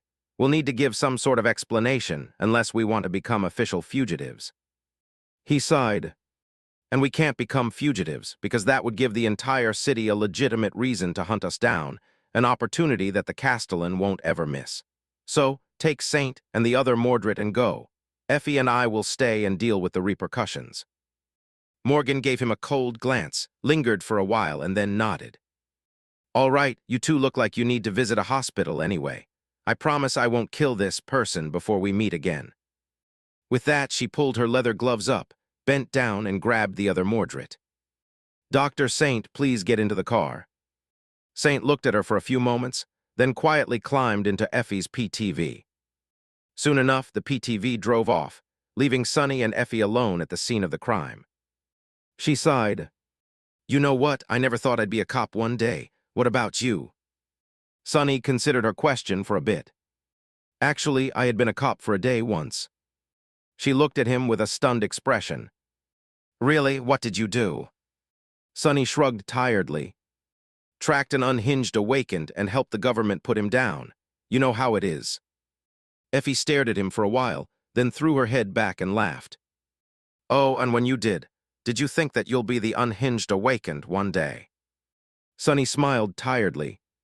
To be honest, he had been a little bit unhinged back then already. Chapter 25, 14, too old. You absolute cretins, goddamn ingrates, complete and utter morons, atrocious, abominable addlepates. The Homicide Division captain's face was so red that Sonny was starting to get seriously concerned about the old man's health. He was positively apoplectic, shouting at the top of his lungs, howling almost. Spit was flying every which way, and his entire desk was shaking as if scared of the old man's rage. Sonny and Effie were standing on the carpet in front of the desk, looking down like naughty children. But, Captain... Shut the hell up. Shut your damn mouth, you damn miscreant. The captain slammed his fist into the table with so much force that the screen of his primitive computer jumped, and his coffee mug flew off the wooden surface. Unsatisfied, he hit the desk a few more times, making it seem like the desktop would crack.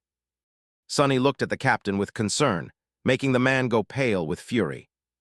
You reprobate dimwits, foul degenerates, 8. Horrid, heinous, obscene lowlifes, you absolute buffoons. Do you have no brains whatsoever between the two of you, huh? Answer me, you fetid scumbags. Sonny glanced at Effie, hesitated for a moment, and then said carefully. Well, the captain growled, looking ready to flip his desk over. I said shut the hell up. He huffed and puffed, glaring at them with pure, unadulterated loathing. Sonny sighed. You see, we thought. The captain threw a paperweight at him. The paperweight missed Sonny by about a meter and shattered the frame of a fancy certificate of recognition behind him. Oh, you can think now? There are thoughts in your dull, defective heads now. You lousy, pestilent dumbasses, depraved, deplorable, detestable simpletons, you sordid varlets. Go die in a ditch, bastards. Sonny winced. That's taking it too far. After all, they looked half dead already. Both Sonny and Effie were covered in bandages, with bruises and plaster everywhere. He even had one of his arms resting in a sling. Effie decided to make her presence known at that moment. Captain, please calm down. Sadly, her words had the opposite effect. Instead of calming down, the captain drew a hoarse breath and shook, resembling a boiling kettle. Sonny almost expected to see steam coming out of his ears. Calm down, calm down. You calm down, calm the hell down, you filthy, abhorrent, ghastly malcontents. Lame-brain halfwits, delinquent hoodlums, depraved, contemptible assholes, you repugnant wretches. Now he wasn't even making any sense. Luckily, the captain seemed to have run out of steam, or out of expletives, perhaps. He fell heavily back on his chair, eased up his tie, and unbuttoned the top button of his white shirt. After catching his breath, the captain gritted his teeth and looked at them with scathing malice. You. He raised a shaky hand and picked up a binder from his desk. Let me go over your incredible feats, bastards. Where should I start? The old man shook the binder in the air. Damaged road surface, destroyed barriers of a freeway exit ramp, a lane divider completely obliterated. That's just city property, you ghouls. There's private property as well. Do you like driving on pavements? The captain took a ragged breath. Do you know how much all of this costs? You pair of cowboys can work for the rest of your goddamn lives, and your combined paychecks won't be enough. To cover the cost, your damn grandchildren will still be paying for all the mayhem you caused long after you two are buried in cheap budget caskets. He covered his face with a palm. Now where did I stop? Oh, damages, forget about the damages. Damages are the least of your troubles. Multiple injuries among civilian drivers, all lawsuits waiting to happen. One criminal is in a morgue, one is in the ICU with multiple rib fractures and a collapsed lung, still unconscious. Someone will have to pay his hospital bill as well. By mirage, couldn't you have killed him too, at least? Sonny and Effie looked at each other again. Sonny coughed. Well, if you want, that can still be. The captain frenetically searched for his paperweight, then remembered that he had already tossed it at Sonny and threw a decorative statuette at him. Instead, this time the statuette shattered the frame of a photo portrait. Go die, you lunatic. The old man shook, then groaned. Actually, forget about the damages, the lawsuits, and the hospital bills. Mordred of the Valor Group, why did you have to grab him of all people? Without a warrant. Sonny cleared his throat. You see, Captain, we were reasonably sure that his life was in danger. So we took him into protective custody, sort of, and what would you know? We were right. Effie nodded energetically. Right, those guys were trying to kill him and we saved his life. So we are basically heroes, yeah. The captain just stared at her with resignation. Letting out a groan, he leaned back and whispered in a tired voice. I'm too old for this crap, I'm too old. He remained silent for a long while, and then barked so loudly that the glass in the windows trembled. Then how did he disappear? How the hell did he vanish from you goddamn protective custody? Sonny took a deep breath. Well, sir, you see, his sister appeared and drove off with him. We haven't seen him since. The captain banged his head against the desk. His sister, the same sister who escaped from a mental asylum yesterday. Sonny nodded, then offered in a helpful tone. Yes, sir, her name is Morgan. I know what her damn name is, I knew. The captain straightened slowly and looked at them with a distant expression. Then he sighed and shook his head. In any case, both of you are suspended effective immediately, until further notice or indefinitely. Sonny and Effie both raised their heads at the sound of that. Captain, sir, the captain barked. Don't sir me, you don. T even understand how royally you screwed up, do you? And not just that, you screwed me over in the process.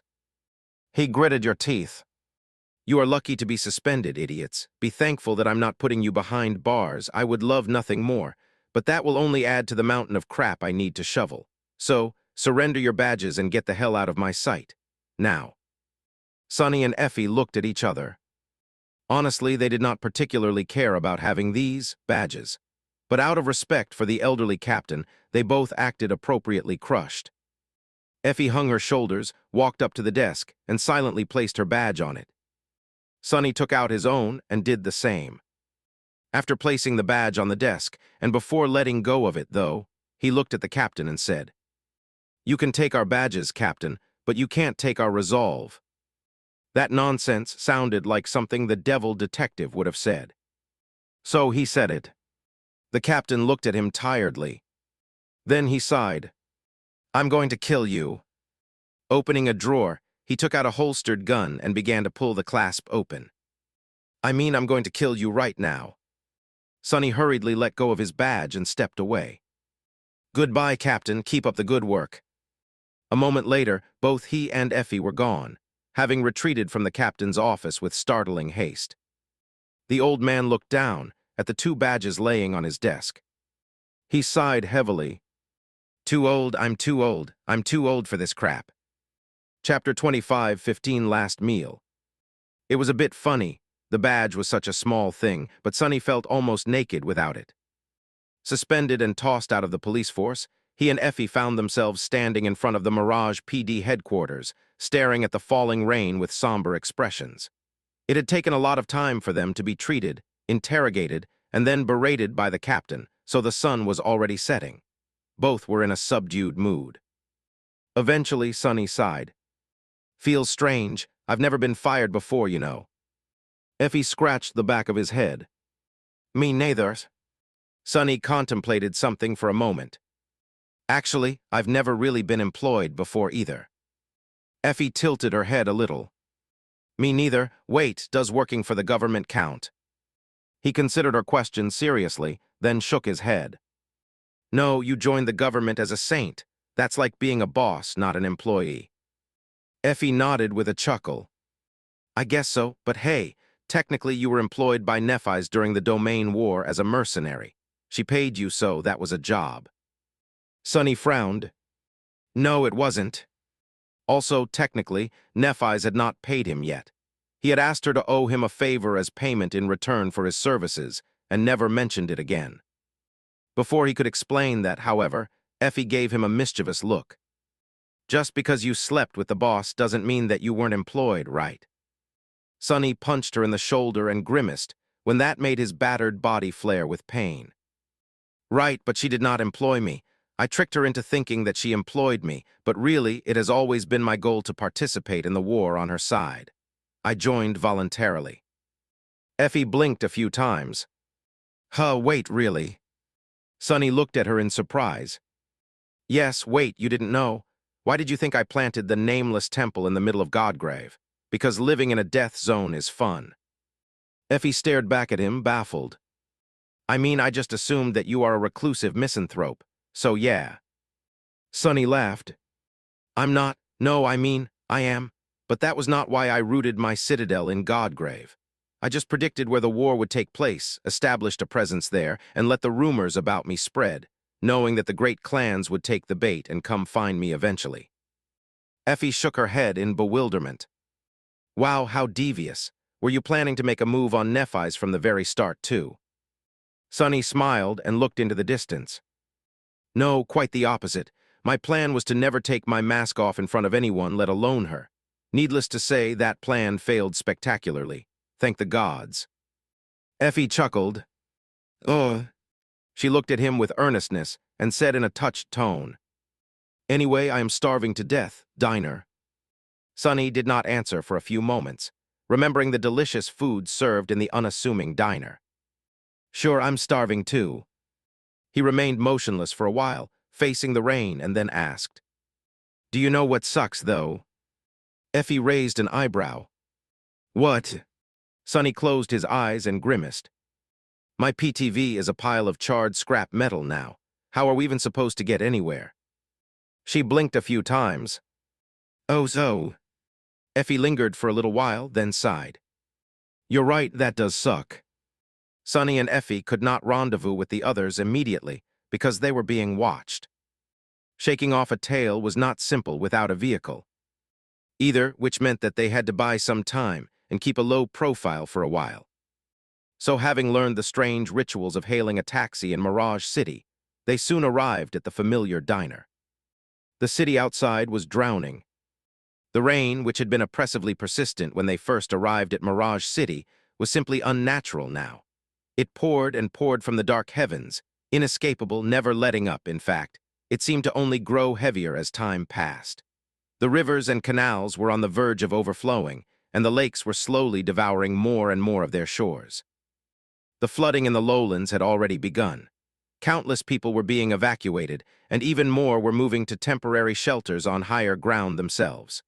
Because of that, the roads were terribly congested, with car horns blaring constantly as countless vehicles became hopelessly stuck. A few of these congested roads had been flooded, as well, so people had to abandon their PTVs and escape on foot. Somewhere far away, behind the dams, great reservoirs of water were swelling too. But everything was fine in the vicinity of the decrepit diner. The floods had not reached this part of the city, and the locals were not in a hurry to move anywhere either. After all, their neighborhood sat atop a tall hill. So short of a catastrophic failure of the northern dam, nothing could really threaten them.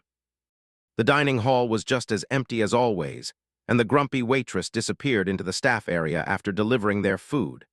Sonny and Effie dedicated themselves to the sin of gluttony for a while, briefly forgetting all their scrapes and aches. When they were done, Sonny leaned back in satisfaction and sighed. Sort of feels like our last meal, doesn't it? It was in more senses than one. Their adventure in Mirage City was swiftly moving toward a conclusion, not because they were ready to conquer the Palace of Imagination, but simply because the Castellan was steadily escalating its attacks. Whether Sonny and his companions were ready or not, there was not much time left for them.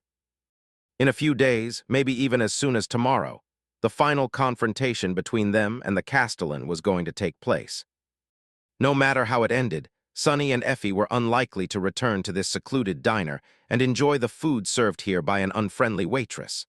They would either win and return to the real world, or die. Either way, this was indeed their last meal here. Effie looked at the empty plates with a somber expression, then sighed. Well, if that is the case, should we order another one of everything? Chapter 25, 16 Surrender. Sometime later, they shared a kettle of fragrant tea while digesting their food in peace. Sonny warmed his hands on the cheap metal cup, letting the hot steam wash over his bruised face and chase some of the soreness away. Effie had stretched her legs under the table and crossed them, staring at her. Tea with a distant expression. Somewhere outside the diner, many sets of eyes were secretly observing them. Some of them belonged to the mysterious force that wanted Mordred dead, and was hoping to reach him by following the two detectives who had seen them last. There was another pair of eyes as well. Sonny could not be entirely sure, but he was confident that the real Mordred was spying on them as well. He had been protecting his nicer twin from the shadows, so not knowing where the CEO of Valor had been taken to was not something the Prince of Nothing could or would tolerate. But there was nothing Sonny could do about any of that just yet. Glancing at Effie, he took a sip of tea and asked, "What are you thinking about?" Effie was distracted from her thoughts and looked at him without her usual carefree smile. She remained silent for a while, then said, "The future."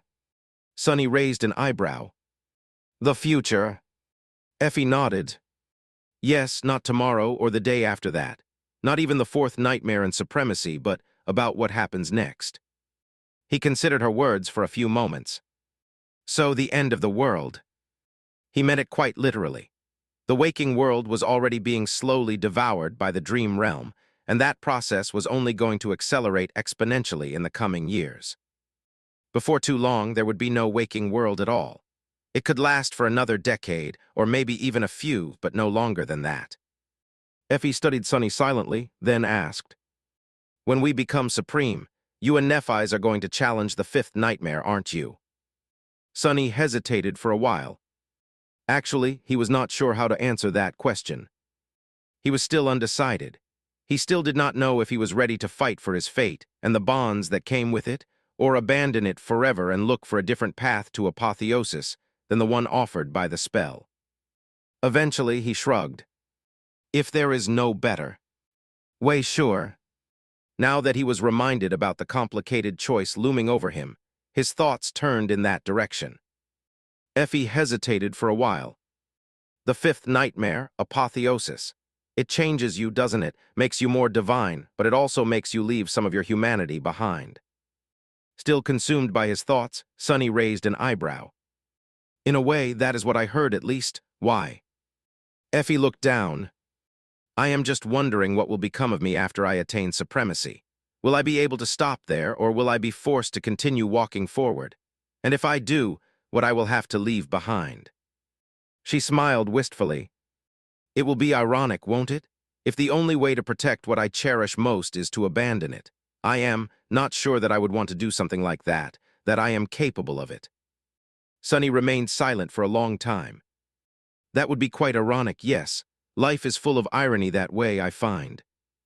Gods knew his life was. Letting out a sigh, Sonny focused on his tea. After enjoying its warmth for a while, he asked, Hey, Effie, can I ask you a question? She smiled faintly. Go ahead. Sonny chewed his lips for a few seconds. It is sort of a moral conundrum.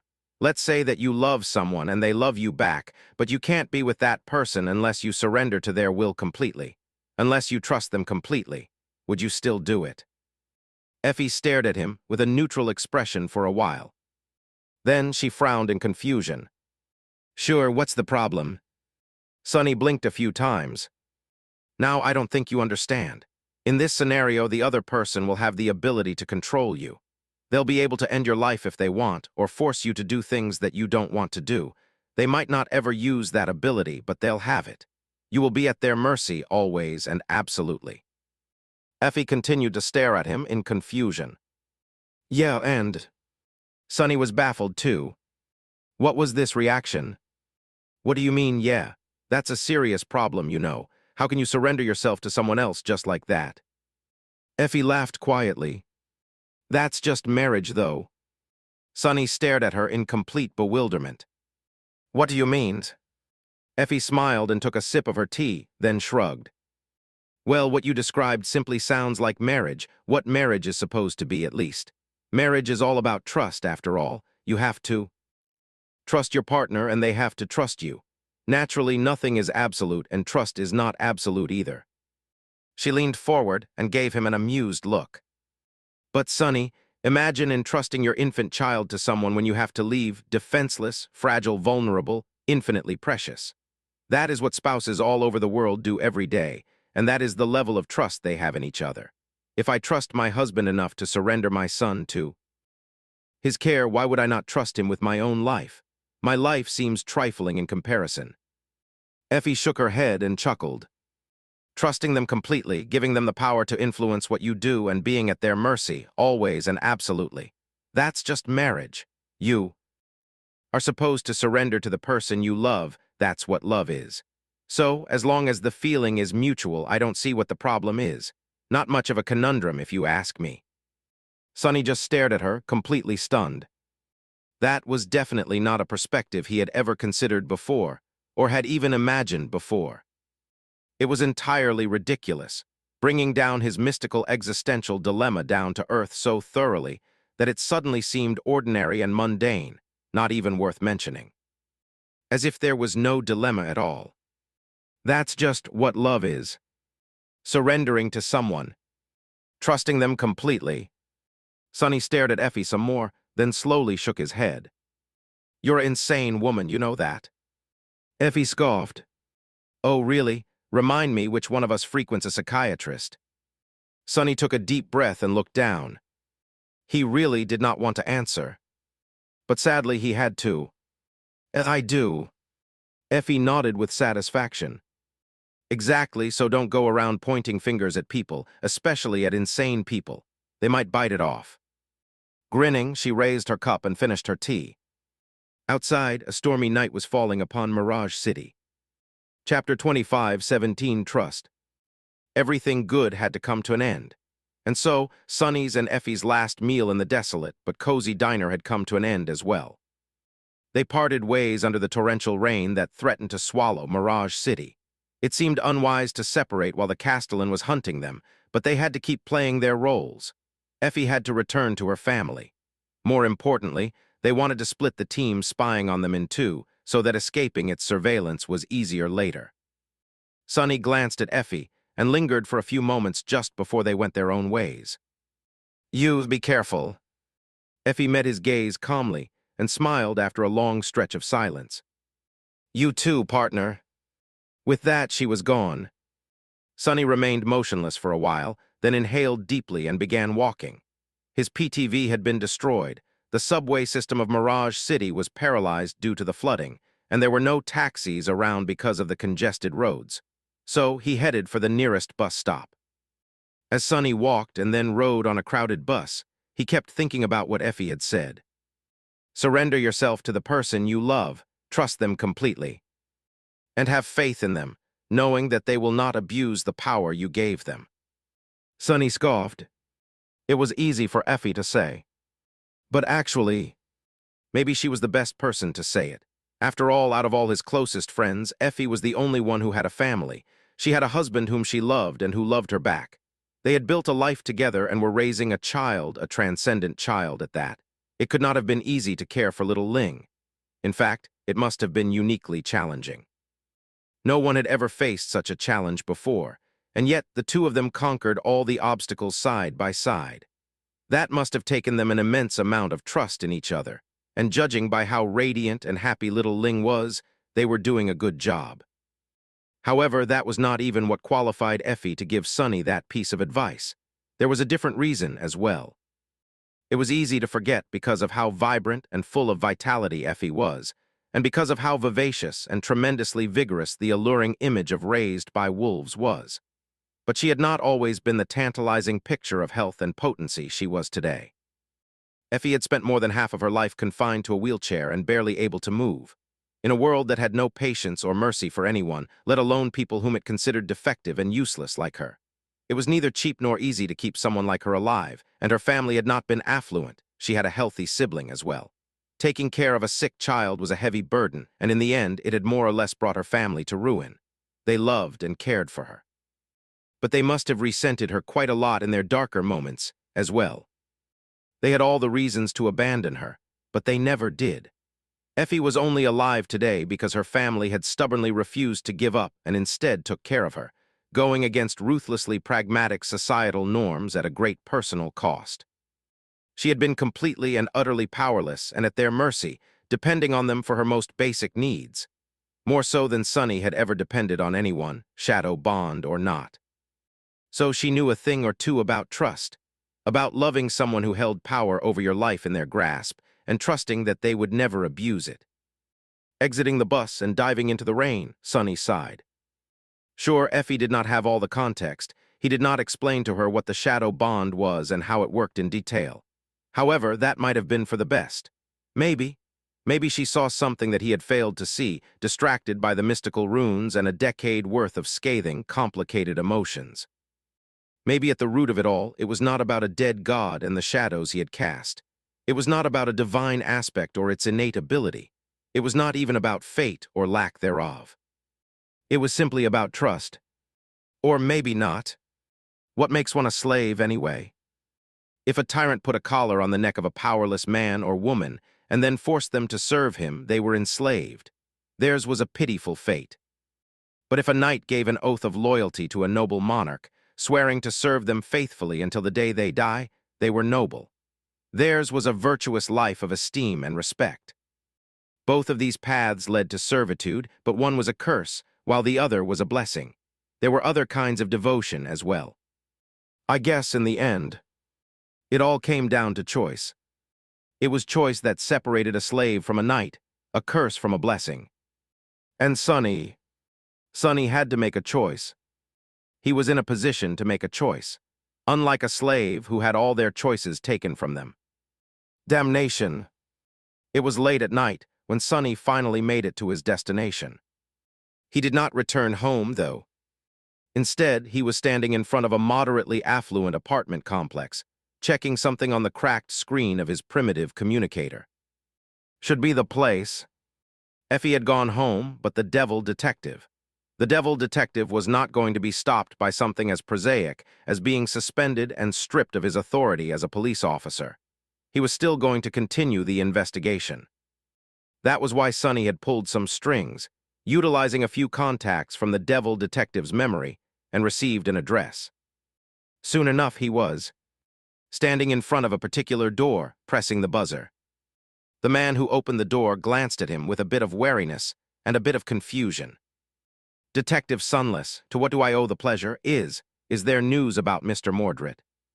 It was none other than the other Mordred's personal assistant, the person who knew the most about where the CEO of the Valor Group went and what he did.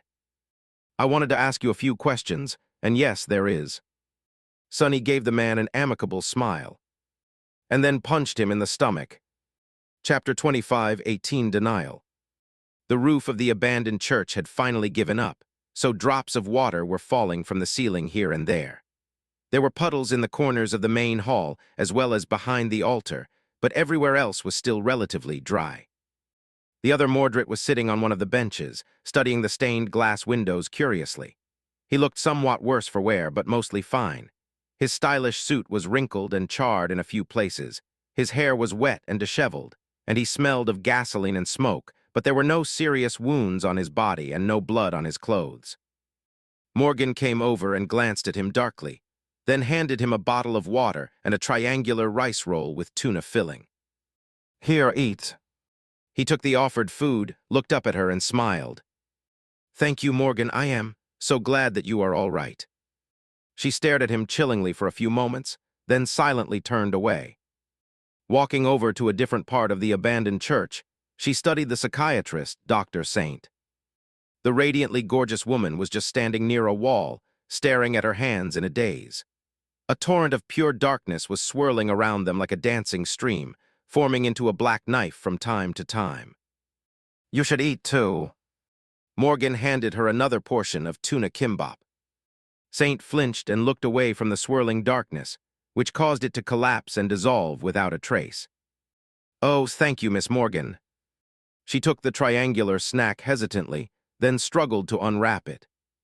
Morgan studied her clumsy attempts with an aloof expression, then took the rice roll back and cut the plastic wrapping with a nail. It parted easily, and she offered the snack back to Saint in a moment. "So you've regained some of your powers, huh?" Saint looked at her with wide eyes.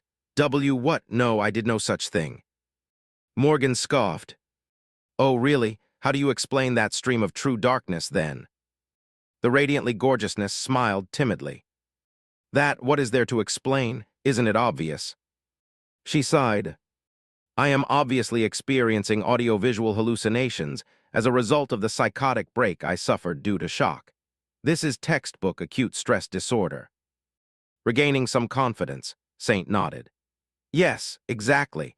It is a reasonable self-deception narrative to construct a delusion of having devastating supernatural powers when experiencing the feeling of helplessness in a life-threatening situation." Morgan raised an eyebrow. "Did your self-deception narrative tear a car door clean off to pull that fool over there out of the burning car, as well?" Saint hesitated for a moment. Hysterical strength is a well-documented stress response explained by the sudden release of adrenaline. Morgan frowned, then pulled a barely recognizable lump of metal from the pocket of her hoodie. "This revolver tends to disagree.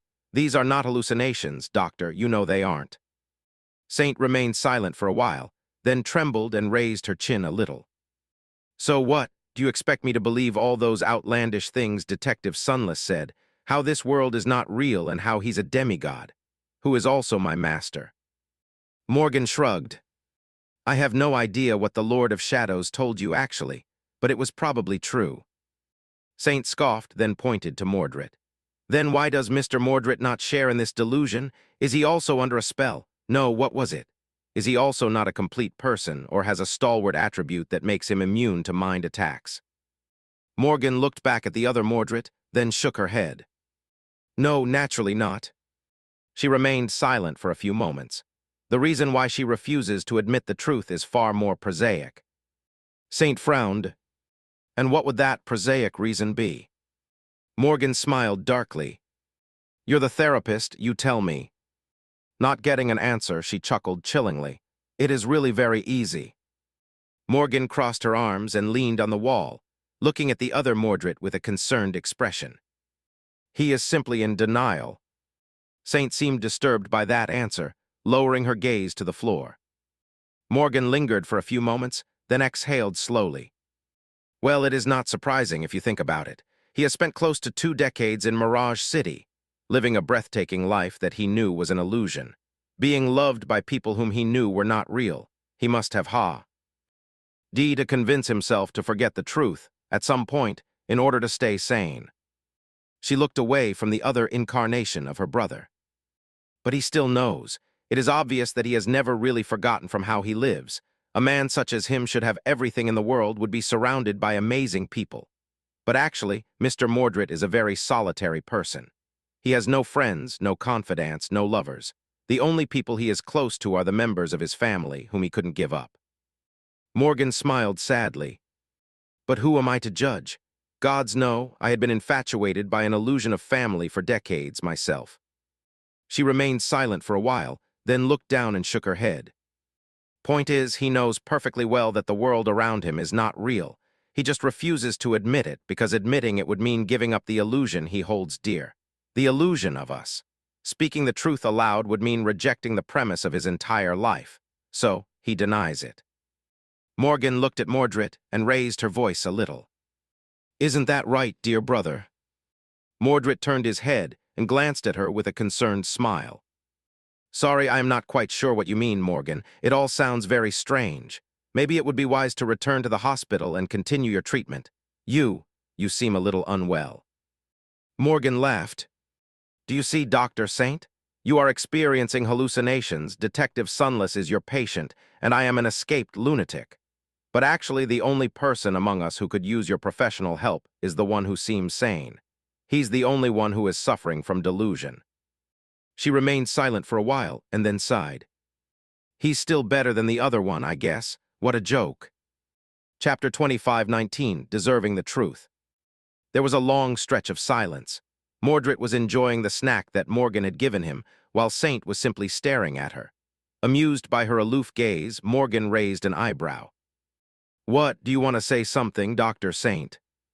The stunning woman did not speak for a while, then shook her head slightly.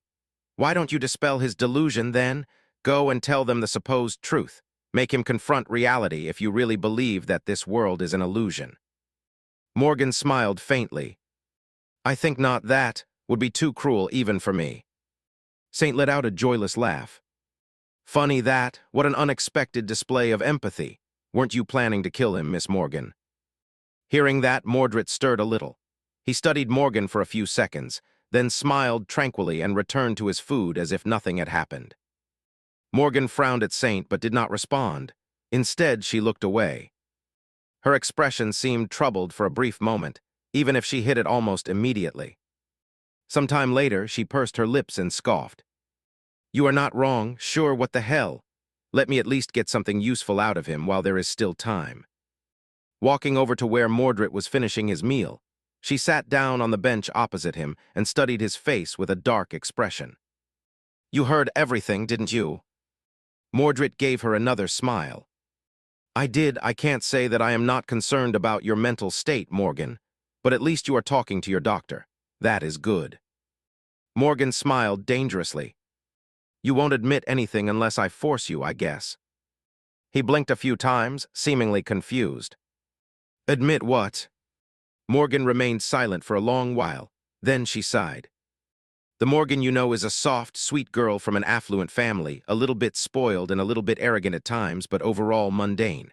The real Morgan, however, me, is not mundane. I am transcendent. And therefore, I possess both an aspect and a flaw. Do you want to know what my flaw is, dear brother?" She took off her gloves slowly, then reached forward and took the water bottle from his hand. Her fingers seemed to leave scratches on the transparent plastic. "It's that I cut everything I touch. A very troublesome trait, as you can imagine. Can't say that it hasn't led to an accident or two, some more regrettable than the others." She slid her index finger across the plastic bottle, and it suddenly fell apart, splashing water onto the floor. Mordred stared at the cleanly cut bottle incredulously. "That is a neat trick. Was that a prop bottle?" Morgan smiled in response to his lively expression. "See, there are two possibilities in front of you now. One is that I am a mundane woman suffering from a mental illness. The other is that I am a saint cursed by a cruel flaw. You cling to the former and pretend to be ignorant of the latter. But let me help you admit the truth." Morgan dropped the lower half of the severed bottle. "Here, I'll give you a choice." She lingered for a few moments, her breathing growing heavier, then slowly raised her hand and pressed her index finger lightly against the tend skin of her slender neck, as if prepared to drag her fingertip across it, mimicking slitting her own throat. Her smile widened a little, and the hue of her stunning scarlet eyes seemed to turn a little darker. "I am immune to my flaw, usually, but that is only because of my rank. Funnily enough, now that I am in a mundane body, my own flesh is not durable enough to withstand the sharp edge of my flaw." Her gaze turned colder all of a sudden. If you still insist on believing that I am delusional, then there is nothing to fear. But if you know that I am telling the truth and don't do anything, then you will watch me die." Mordred was still watching her with a pleasant smile. However, his smile seemed to falter for a split second. Morgan closed her eyes, inhaled deeply, and then slowly opened them again. "Doing anything will be as good as admitting the truth. So what will it be, dear brother?" Before Mordred could respond, she put pressure on her finger. Her muscles tensed subtly, showing that she was ready to drag it forcefully across her neck. The finger slid a few centimeters to the right. But then it stopped, because Mordred's hand had shot forward to grab her by the wrist. A few drops of blood rolled down her slender neck. Mordred remained motionless for a few seconds, looking at Morgan with panicked eyes, then drew a shallow breath and slowly pulled her hand away from her neck. Morgan smiled, a hint of sadness appearing in her scarlet eyes. "And there it is, admission." Mordred released her wrist and lowered his shaking hand, then looked down with a rattled expression. After a few moments of silence, he said softly, "Why would you do that?" Pulling a luxurious silk pocket square out of his breast pocket, Mordred pressed it gently against the small cut on her neck. "Please don't hurt yourself." Seemingly indifferent to his soft touch, Morgan stared at him somberly for a while. Eventually, she spoke in an even tone. "The last time you saw me was when I was what? 2 years old, and I don't remember you at all. Why do you even care?" Mordred smiled sadly. "Because you are my sister, Morgan." Then he looked away and let out a sigh. "But you are not my Morgan, are you?" Her sharp gaze finally lost some of its intensity. Morgan studied Mordred for a few seconds. "Indeed." Then she suddenly laughed brightly and looked at Saint. "Would you look at that? A complete recovery. It's a miracle. Thank you for the advice, Dr. Saint. Oh my, you really are the best psychiatrist in Mirage City." Chapter 25, 20 Other You. Saint did not respond, looking at Mordred with a frozen expression. She seemed stunned by his betrayal. Before, there was at least one person who refused to share in the insanity. But now, even he was gone, having chosen to join the lunatics. She was left all alone. There was a subtle sense of giving up in her beautiful, glistening eyes. Morgan shook her head and looked back at Mordred. "Well, now that all the pretenses are gone, shall we have an honest conversation, dear brother?" Mordred slowly retracted his hand and looked down. He stayed silent for a while, his shoulders hanging low. Eventually, he said quietly, "Sure, of course, whatever you want, Morgan."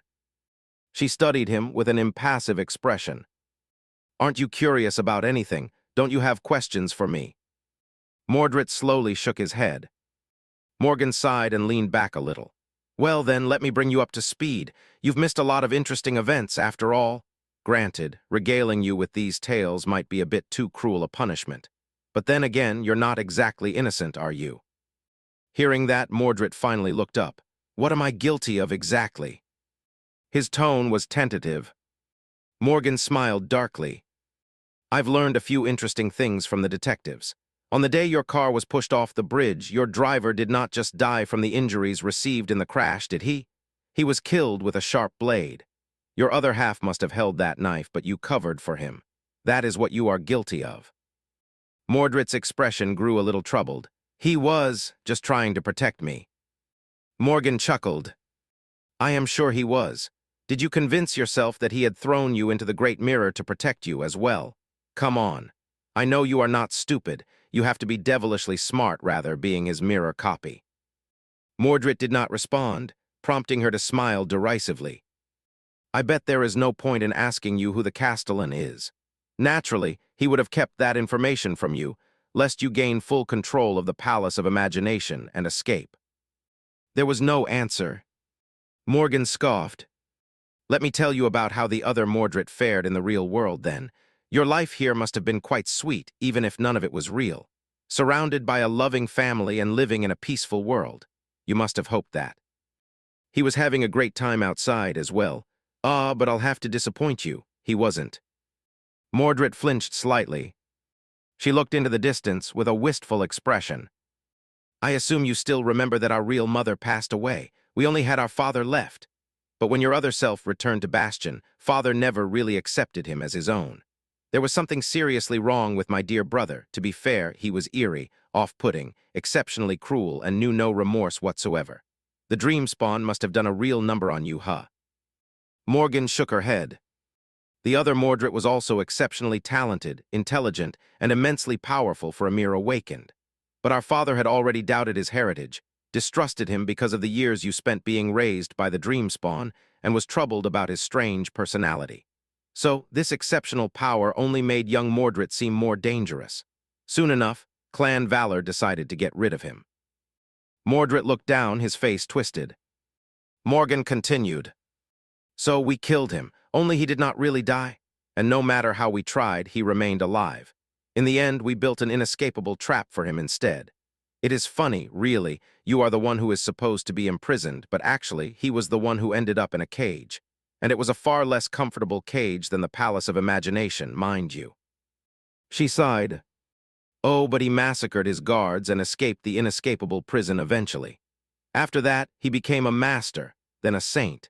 He conspired with our enemies to destroy us, perpetrated one horrific massacre after another, and rampaged across the two worlds like a bloodthirsty beast. Morgan smiled darkly. What else is there to say? Oh, our father is dead, by the way, beheaded at the end of a wasteful war he had started. Kai Song is dead, too. Bastion has a new master, and Clan Valor is no more. You and me, both of you, are all that's left, apart from a few members of the branch families. Mordred drew in a shaky breath. He remained silent for a while, then suddenly raised his head and looked at Morgan. What about the dream spawn?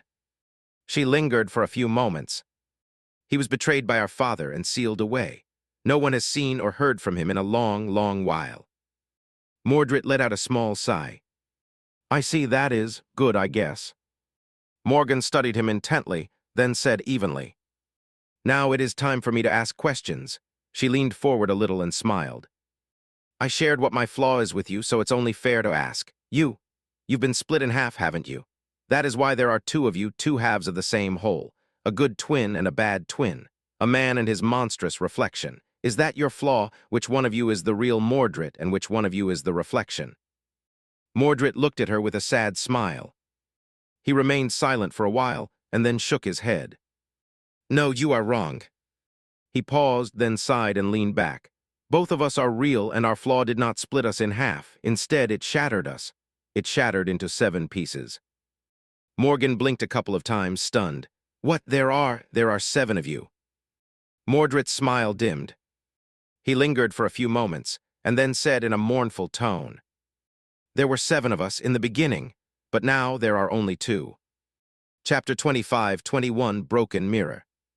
Mordred remained silent for a while.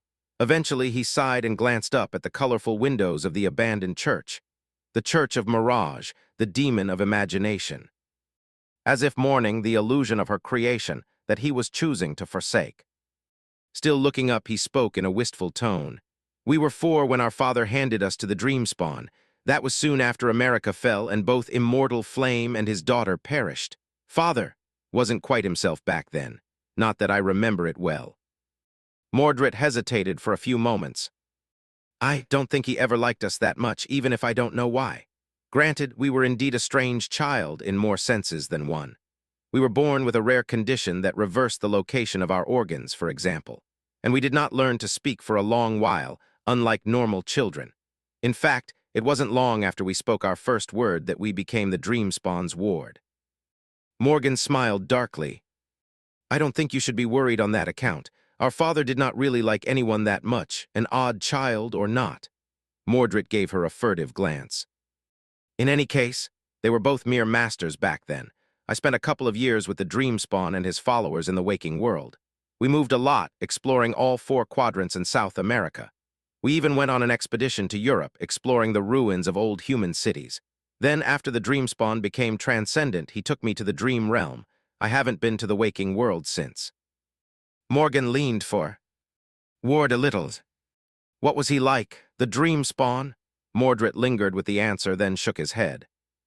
He was strangely detached, but full of curiosity, determined, driven, as if searching for something. Everything on Earth seemed to amuse him a little. Looking back, there were too many strange things both about him and about his followers, but I did not know any better. For me, that was simply how things were. I just languished because of his indifference and longed for his attention. He sighed. In the dream realm, it was often just the two of us. The Dreamspawn had a citadel and awakened retainers, but he spent most of his time exploring ancient ruins in the faraway regions of the dream realm. And he took me with him. Me and his most loyal servants, that was, some of them were echoes of nightmare creatures, some of them were echoes of people. A quiet bunch, to say the least. Mordred smiled bitterly. Back then, I convinced myself that he took me with him because he cared about me above everyone else. And he did, just not in the way I believed. I was simply too valuable to be entrusted to anyone, because there was something he needed from me. He glanced down. In any way, eventually, I turned 12 and faced my first nightmare. That was when I gained my aspect and my flaw and was shattered into 7 pieces. Mordred inhaled deeply. We were 7 shards of the same person. Each of us inherited some aspects of the original Mordred, but none of us was whole. We were all incomplete, missing parts that we remembered but did not possess or were capable of anymore. His gaze grew distant. Mordred remained silent for a while, then exhaled slowly. Who knows, maybe if things had turned out differently, we could have learned to live that way. We could have learned to rely on each other and make up for what the other ones lacked. We could have acted as a single person who possessed the strength of 7 and the companionship of his missing parts. His expression turned somber. But that was not meant to be. Once we conquered the nightmare, the Dreamspawn took what he needed from us, the blood of war god, and abandoned us callously. He did it easily and emotionlessly, as if we never mattered to him at all. And so we were left alone. That was when my other self made his choice. Mordred glanced away with a regretful expression. Instead of learning how to live with the rest of us, he decided to make himself whole as he could be. So he killed the rest. A dead silence settled in the abandoned church. Morgan stared at Mordred, her face pale. She did not say anything for a long while and then asked, a hint of a bewildered smile appearing on her face. So when you were 12, one of you slaughtered the others. Mordred nodded slowly. It sounds like a decision that only a monster can make, but please understand. All of us were limited by what we were still capable of feeling, thinking, and being. And he was not the most compassionate piece of us. He was the strongest, though, and best suited to be a protector. Mordred sighed. Perhaps he did protect us in a way, in a cruel, terrible way. He killed the other 5 and absorbed them, regaining as many parts of the original Mordred as he could and coming very close to becoming a complete person once again. However, he could not kill me. Not because he was incapable of overpowering me, but simply because one of the parts of the original Mordred I inherited was our death. Mordred closed his eyes for a moment. If I die, we all die. But you must have realized that already. That was why you tried to kill me, wasn't it, Morgan? In any case, that saved me back then. I was the weakest and most vulnerable of us. There are many things I lack, and their absence renders me all but harmless, which is a death sentence in this world we live in, more or less. So it is quite ironic that it was I who inherited our death, almost as ironic as our protector killing us all. He smiled faintly. He must have given you a reason to want to kill him, but please understand. He is still not a complete person, you see. He has regained much of what a human should possess, but not all of it. There is one missing part in particular that lies at the root of what he has become. One small deficiency that influences everything else. Morgan raised an eyebrow. And that is... Mordred sighed. It's regret. While I am capable of feeling it, my other self is not. He is incapable of regretting anything, and like the first domino, that one missing piece causes much of his claim to being a real human to crumble. He glanced at Morgan with a sad smile. But he still wanted to come to Bastion, to find his home again, to belong somewhere again. And he did, he just made sure to hide me somewhere where no one would be able to find me first. So he hid me under Bastion in this place. Mordred rubbed his face tiredly. And here we are. Chapter 25-22, An Old Story. Here you are. Sitting on a plastic chair in a cheap tent bar, Sonny smiled. There were no other customers under the flimsy canopy, and no wonder. With how violent the rain had become and how cold the winds were, most people of Mirage City were huddling at home. The rest were in the process of abandoning the flooded areas, so they had more important things to do than stop at a cheap eatery in the middle of a stormy night. Even the usual drunks were nowhere to be seen. Nevertheless, Sonny was not at all surprised to see the clasp being pulled open as someone came in from the rain. The man glanced around the empty tent, then gave him a pleasant smile. "Ah, were you waiting? It breaks my heart a little to see how predictable I have become." Pulling up a plastic chair, Mordred sat opposite Sonny and took off his cap. Drops of water fell from his hair, and he brushed it back, shivering from the cold in his threadbare coat. Sonny pointed to an unopened bottle of soju, standing on the table between them. "Here, warm yourself up." Mordred obliged, then gave him a curious look. "You're not drinking." Sonny gave him a friendly smile. "The last time I got drunk, I killed someone, so." His smile widened a little. "I thought that if I were to kill you, I'd rather do it sober. You know, to fully enjoy the process."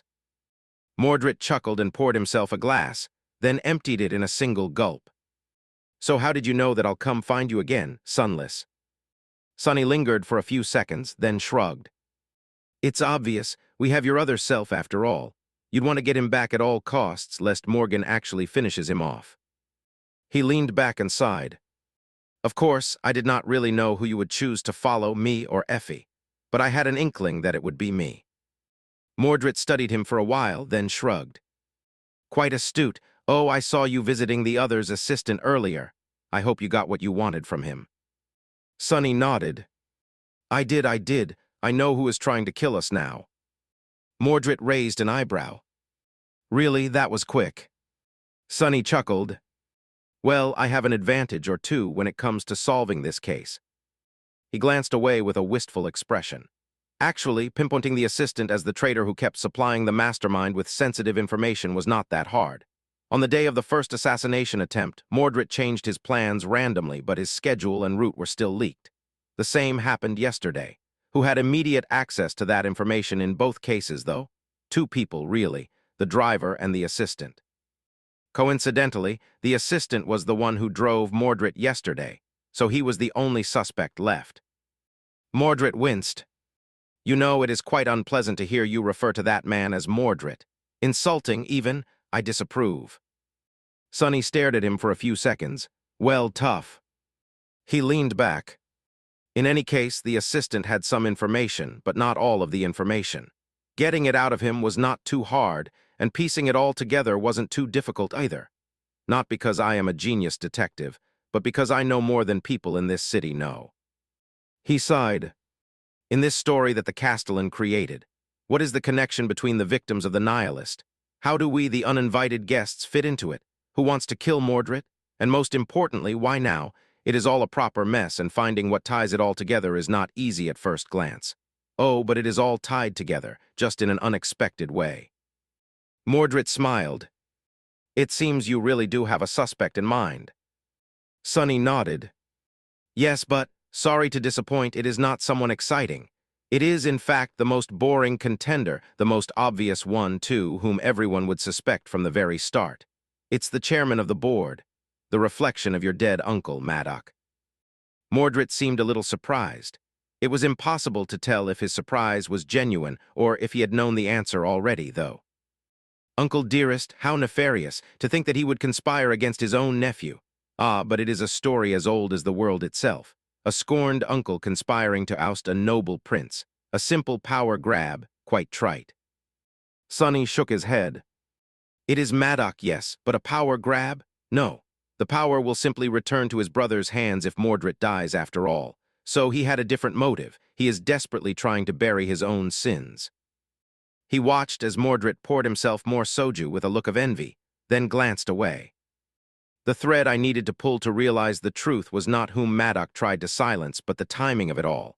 And for that, I simply needed to get the details of what Mordred has been doing for the last few days out of his assistant. So, do you want to know what provoked all this? Was it his policies, the clash of inter? Ests over the Valor Group's future, a political agenda, perhaps? Sonny shook his head with a smile of dark amusement. "No, it was all because Mordred unexpectedly decided to implement flood prevention measures in the city." Mordred raised an eyebrow. "Does Maddox want the city to suffer more water damage to inflate the numbers in the repair contracts Valor Construction will receive after the floods are over?" Sonny shook his head again. Not quite, but it does have to do with Valor construction. That is where the skeletons are buried. Are being buried, actually, and would have been flawlessly hidden if not for the fact that Mordred suddenly threw a wrench into these plans. By requesting Valor Construction to mobilize its forces before the floods, he inadvertently gave himself a reason to look at it closely. He sighed. The reason Maddock is trying to kill Mordred is because Mordred inevitably noticed a slight discrepancy in the numbers presented by the Valor Construction in their report about the flood prevention efforts, and ordered a full audit to be conducted. Sonny smiled wistfully. It is as they say, I guess. No good deed goes unpunished. Mordred chuckled. Oh, I wouldn't know. I am not known for doing good deeds personally. He paused for a second and then asked, So what is it that the chairman of the board is so desperate to cover? Sonny shrugged. What else? Embezzlement. He remained silent for a while and then glanced north. It's not the fact of the embezzlement that is important, though. It's what he embezzled the funds from. The last major project of Valor Construction, the restoration of the Northern Dam. Sonny sighed. Which would not have been a problem if not for these abnormally heavy rains. Because of them, the Northern Dam is not going to hold.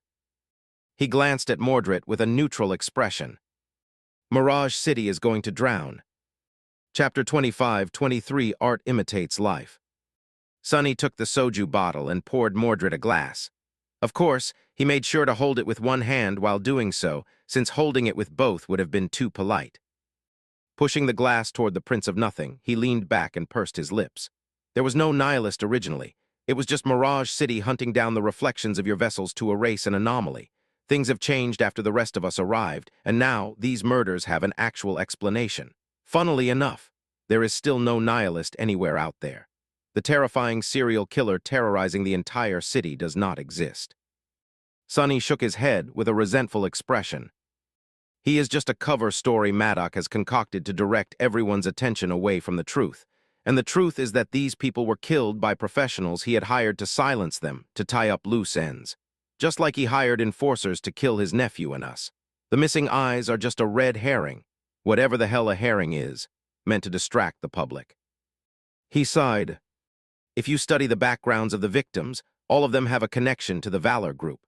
The owner of a building company handling several contracts with Valor Construction, an archivist from an enterprise that provided outsourcing services to the Valor Group, a security guard who was recently reassigned from the renovation site, and so on. Each of them can be traced to Valor Construction and the Northern Dam contract it received from the city. Sonny smiled faintly. So is Mordred. So are two detectives who were sniffing around both him and the supposed serial killer victims. So is Morgan, who must have known something about her uncle's shady dealings, and her psychiatrist. After all, who knows what Morgan let slip in her lengthy therapy sessions with Saint, confined in a mental asylum and pumped full of drugs.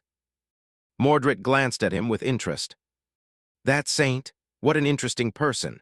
I did not know that there was another human with the affinity to nothing somewhere out there. Ah, I would not mind getting to know her better if fortune allows. Sonny stared at his smile for a few seconds, then reached forward and pushed his glass over without changing expression. Not paying the spilled soju any attention, he said in an even tone. Anyway, all of the people Maddock killed or tried to kill can be traced to the Northern Dam renovation project. Of course, that alone does not mean anything. All of them can be traced to a great number of things. Chocolate milk, for example, or the police department, or Mordred himself. Human lives are like that. All of us share countless connections, and anyone can be tied to anything in this enormous web. Unless some misguided fool went and met a nasty bird that severed all these connections. Then a person would become untraceable and easily lost. Sonny smiled, pinpointing a particular connection between all these threads, as the reason for what is happening is nearly impossible in a short amount of time, let alone proving it, but I have the advantage of foreknowledge. He moved his chair a little back to prevent the spilled soju from dripping on him. Mirage City is not exactly Bastion, but it is clearly inspired by it. There is the Mirror Lake and the castle. There is also Rivergate, even if it is situated a bit closer to the city. The Northern Dam does not exist in Bastion, though, in the false Bastion at least. It does exist in true Bastion, turned to ruin. There is another difference between the two, as well. The drowned city at the bottom of the lake. He let out a wistful sigh. The northern dam was destroyed in true bastion, and the resulting flood destroyed the city. Art imitates life. The story the Castellan seems to be telling draws inspiration from the ancient past, as well. After all, the Castellan is a reflection that has dwelled in the great mirror from before the moon above true bastion was shattered. It witnessed the destruction of the dam and the fall of the city below personally. Sonny shrugged. So that was how I was able to piece together the clues and realize what was going on.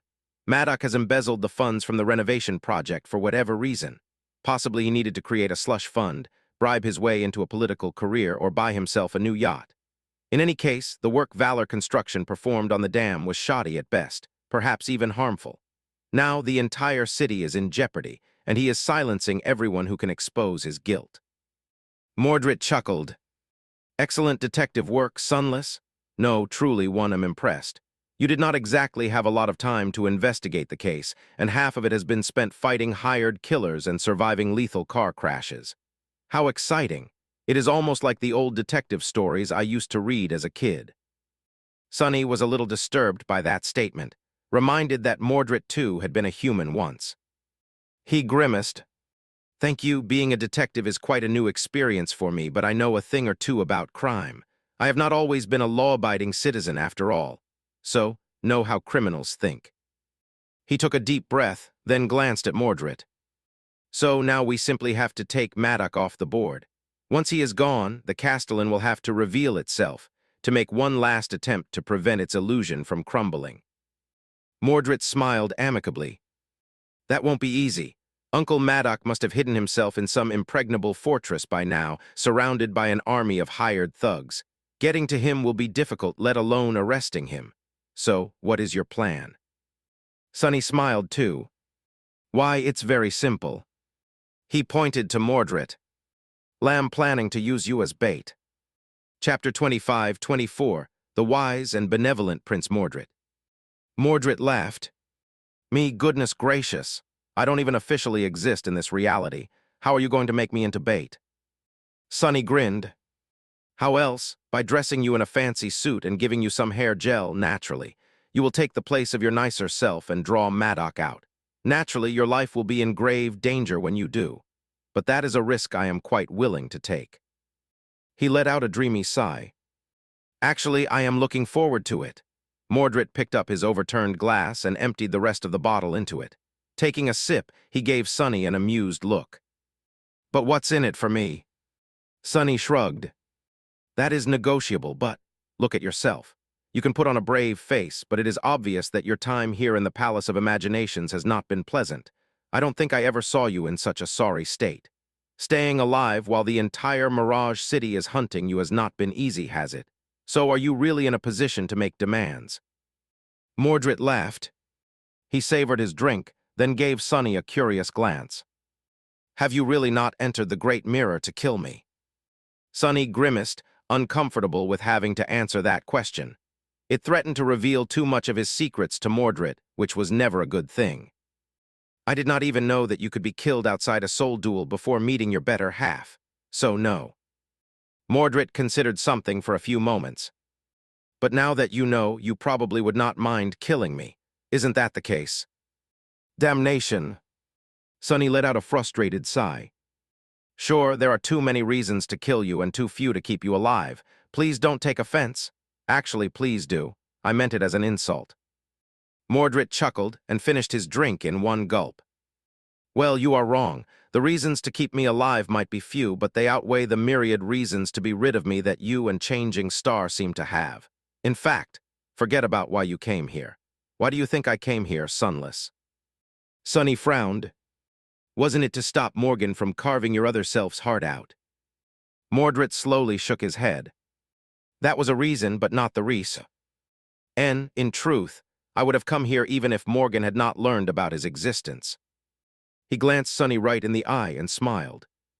Gods, you really have no idea, do you? How troubling. Sonny's frown deepened. I do have an idea. In fact, I have several ideas, and the more you keep talking in circles, the more ideas I get. Mordred sighed and glanced away. In a rare moment of sincerity, his mask of decorum slipped, revealing a hint of some somber emotion as well as unease. Then he put his polite smile back on. Allow me to enlighten you then. I've been quite heartbroken to learn that you managed to kill my father before I could, Sunless. So heartbroken, in fact, that I was considering doing something unwise to get back at you.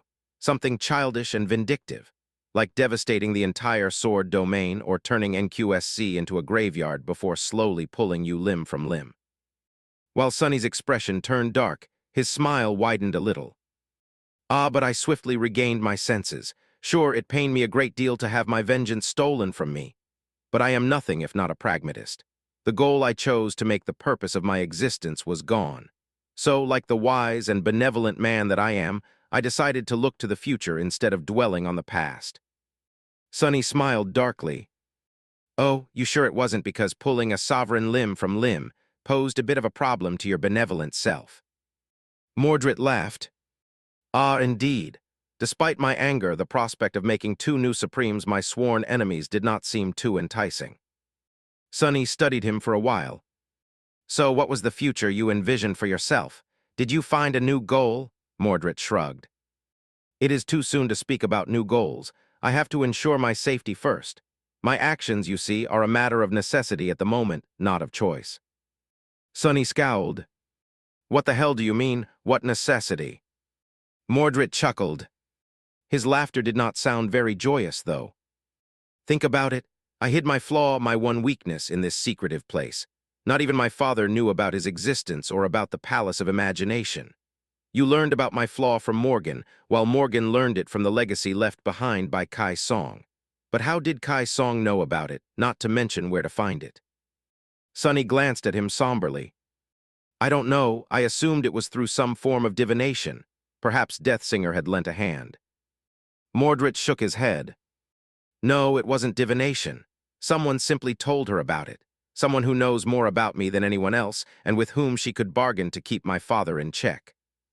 Sunny tensed. The person Mordred was hinting at could be only one man. You mean the third sovereign?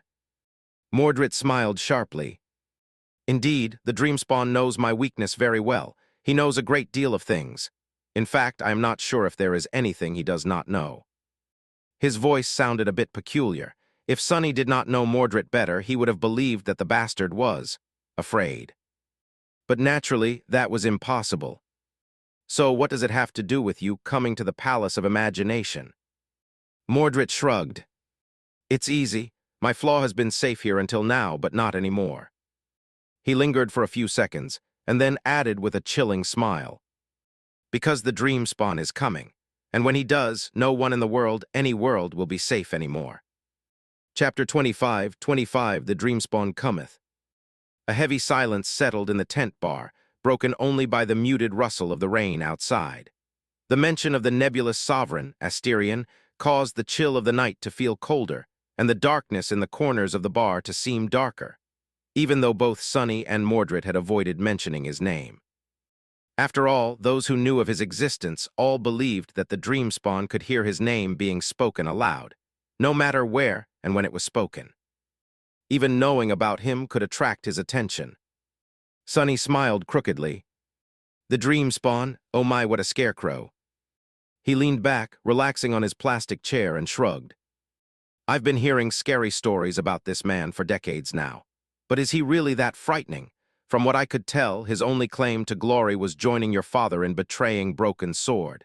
Even then, they just barely managed to kill him. Mordred shook his head. I think you misunderstand something, Sunless. It wasn't that the Dreamspawn joined my father.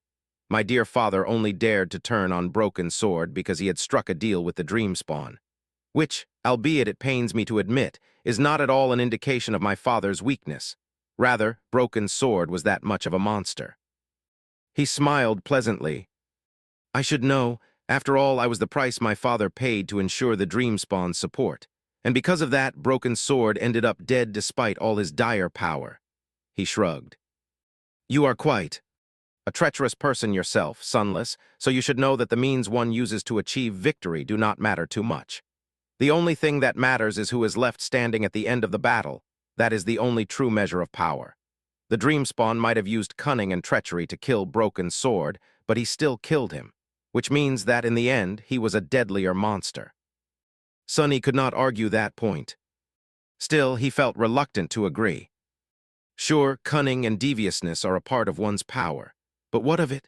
How diabolical that guy could have been if he ended up being outplayed and trapped on the moon by his allies. He smirked. Gods, who's to say that he is still alive, even? That mysterious boogeyman everyone seems to be terrified of might have died years ago. There's a Category 6 gate on the moon, after all. Or maybe something even more unfathomable. Which means that there is an unholy horror guarding that gate. Even if the nature of the waking world is suppressing its powers, I find it hard to believe that your dream spawn has survived decades in the domain of an unholy nightmare creature. Mordred smiled faintly. Oh, he's alive, of that I have no doubt. He glanced at Sunny, with a peculiar darkness hiding in his gaze. And the two of you, you and your own dream spawn, have made a deadly mistake. I cannot in good conscience blame you, though. In truth, his return became inevitable the moment the King of Swords and the Queen of Worms fell. Do you think that he is staying on the moon of his own free will? No, naturally not. He could have escaped it a long time ago if not for the fact that they were suppressing him all this time and preventing his insidious influence from spreading back to Earth. Mordred sighed. However, the only two people who could shield the world from him are gone now. Changing Star, you, and even me, we simply do not know enough about the dream spawn and his powers to take their place in time. We do not have the benefit of having thoroughly prepared to contain him either. So he is coming. In fact, I am willing to bet that his influence has already began spreading both across the waking world and the dream realm. Sunny raised an eyebrow. Who says that we haven't prepared? He sighed and glanced away. Naturally, we are no fools. We suspected that a confrontation with the third sovereign was inevitable, too, so we have been looking for signs of his return ourselves. Naturally, it has not been easy due to the fact that merely knowing about him puts our agents in danger. But we have been looking. That was one of the purposes, perhaps the main purpose, of the Shadow Clan. Sunny had created a vast information network that spanned both worlds, serving as his eyes and ears, precisely because he wanted to know about Asterion showing up as soon as possible. The members of the Shadow Clan did not know what they were looking for themselves, for safety reasons, but that did not prevent them from reporting all strange and suspicious things they had noticed to Sunny, as well as serving as conduits of his shadow sense. In fact, he was going to receive the next report soon, now that the busy days of the winter solstice were behind them. Mordred glanced at him with an amused smile. Then you have not been looking well enough. Sunny remained silent for a while, then sighed. The dream spawn? What is he like? Mordred studied him for a long while, then took a deep breath and let out a short laugh. Oh, him? Well, if I were to describe him succinctly, I'd say that he is a mirror image of your changing star. A being very much like her, but also the exact opposite of her and what she stands for, like the dark side of a radiant sun. Or possibly he is what changing star was supposed to be, taken to the logical conclusion. Sunny scowled, surprised and unnerved by that answer. What do you mean? Mordred gave him a concerned look. You know what a dream spawn is, don't you? A being born of both worlds, belonging to neither. Someone walking on the edge between a human and an abomination. Sunny's scowl deepened. That was one way to interpret it. Nephis was no abomination, but in some sense she did share a degree of kinship with them.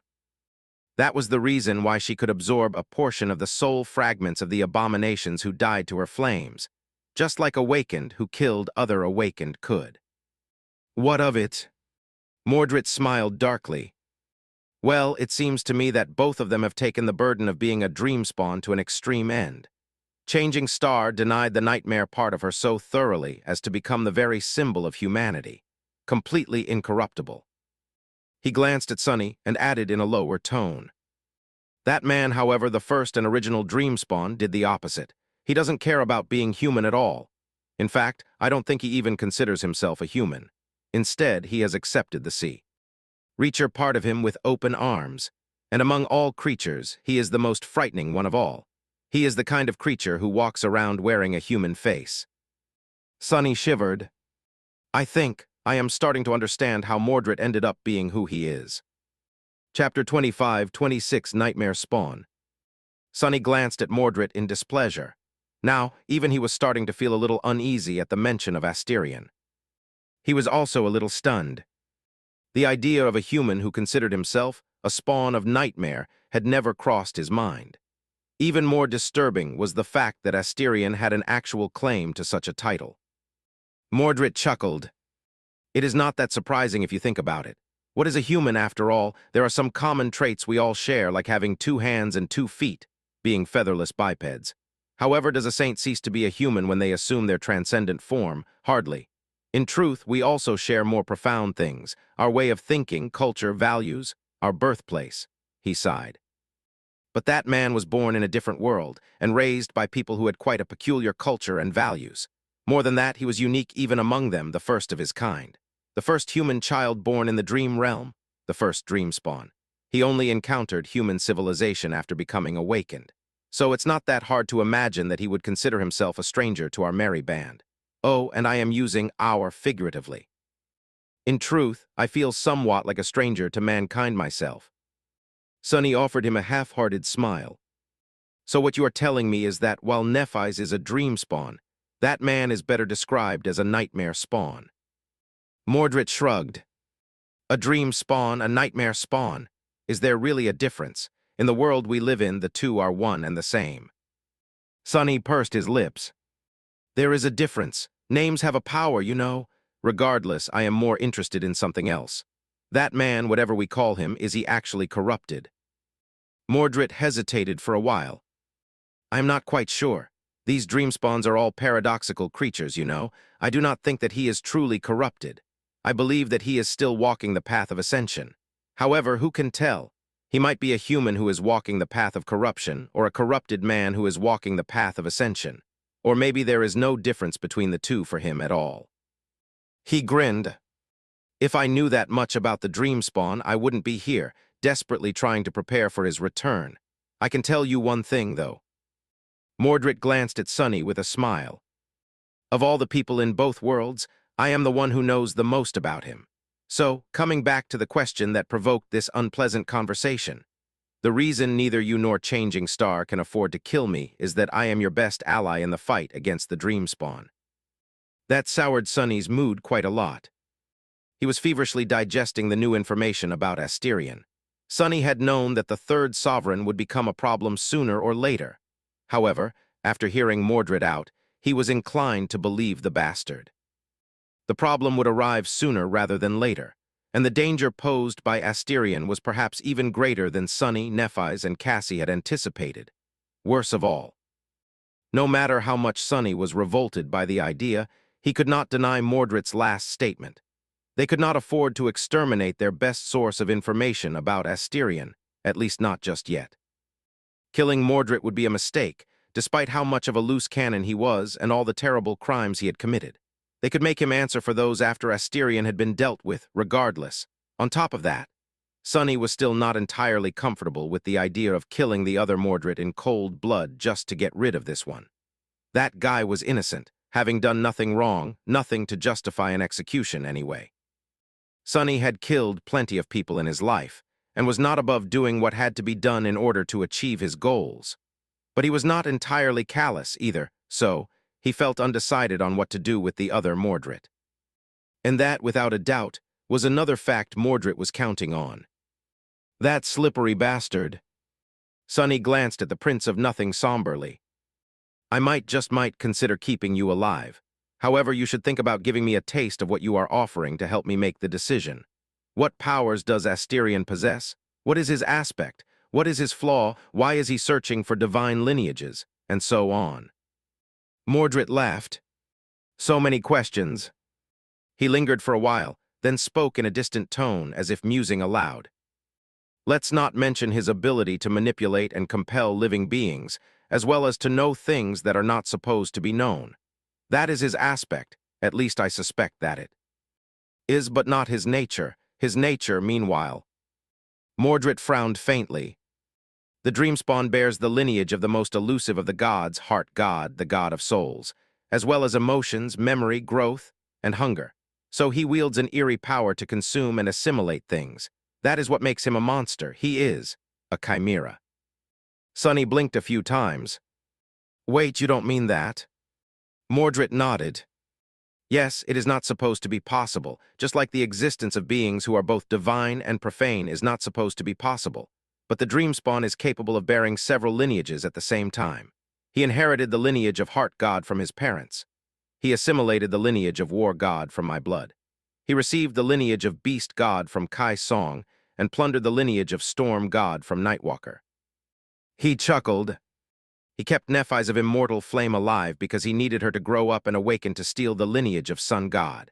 And he has waited for a long, long time for the lineage of shadow god to finally reveal itself, for you to reveal yourself. So now that all he seeks is within reach, he will inevitably come for the two of you, to finish his collection and absorb all 6 divine lineages. What for? That I do not know. Mordred glanced at Sunny and raised an eyebrow. How's that for a taste? Ah, am I not a generous and benevolent person? Look, I turned a new leaf. That is the second time I shared valuable information with you for free. Sunny remained silent for a long while. The good thing is that my incarnations can sense what is happening in Mirage City. So, they'll be relaying this information to Nephis and Cassie immediately. After a while, he sighed. Fine, let's strike a deal. You and I, what do you want in exchange for acting as bait to lure the Castellan out, and helping us deal with the dreamspawn in the future? Mordred shrugged. It is as I said, I want safety. Ensure the survival of my pathetic other self, put him in a place more secure than the Palace of Imagination. The safest place in both worlds. Settle him on the Ivory Island and guard him as fervently as you guard each other, both from the dreamspawn and from Morgan. Actually, from anything that can harm him even a little bit. Sunny tilted his head a little. You want us Nephis, Cassie, and me to become roommates with your other self, that is your price. Mordred smiled pleasantly. Quite aptly put, yes. At least until the dreamspawn is dealt with. I know cohabitating with that worm is an unpleasant prospect, but please bear with him for a while. Sunny frowned. He wasn't sure that Mordred was being sincere. In fact, he was quite certain that the bastard was deceiving him somehow. But there was one thing Sunny knew for sure. It was that Mordred absolutely detested Asterion. A long time ago, the Prince of Nothing had shared his intentions with him. He had wanted revenge against the Dreamspawn almost as much as he wanted to avenge himself on Valor. That made his motives at least a little bit believable. In fact, he is giving us a hostage. What would that lunatic be able to do if his very death was in their hands? Nothing. Sunny glanced at Mordred somberly for a long while, then sighed. It's a deal. Chapter 25, 27 Scent of Rain. Some time prior, Effie returned home, the home of her counterpart, which felt both familiar and strange. It was different from her own family home in Bastion, but shared the same feeling of coziness with it. The nature of life in Mirage City was vastly different from the real world, of course. But Effie vaguely remembered how her counterpart had lived, which was why she did not feel particularly alien to this fantastical place. If anything, she felt a little bit too at home here.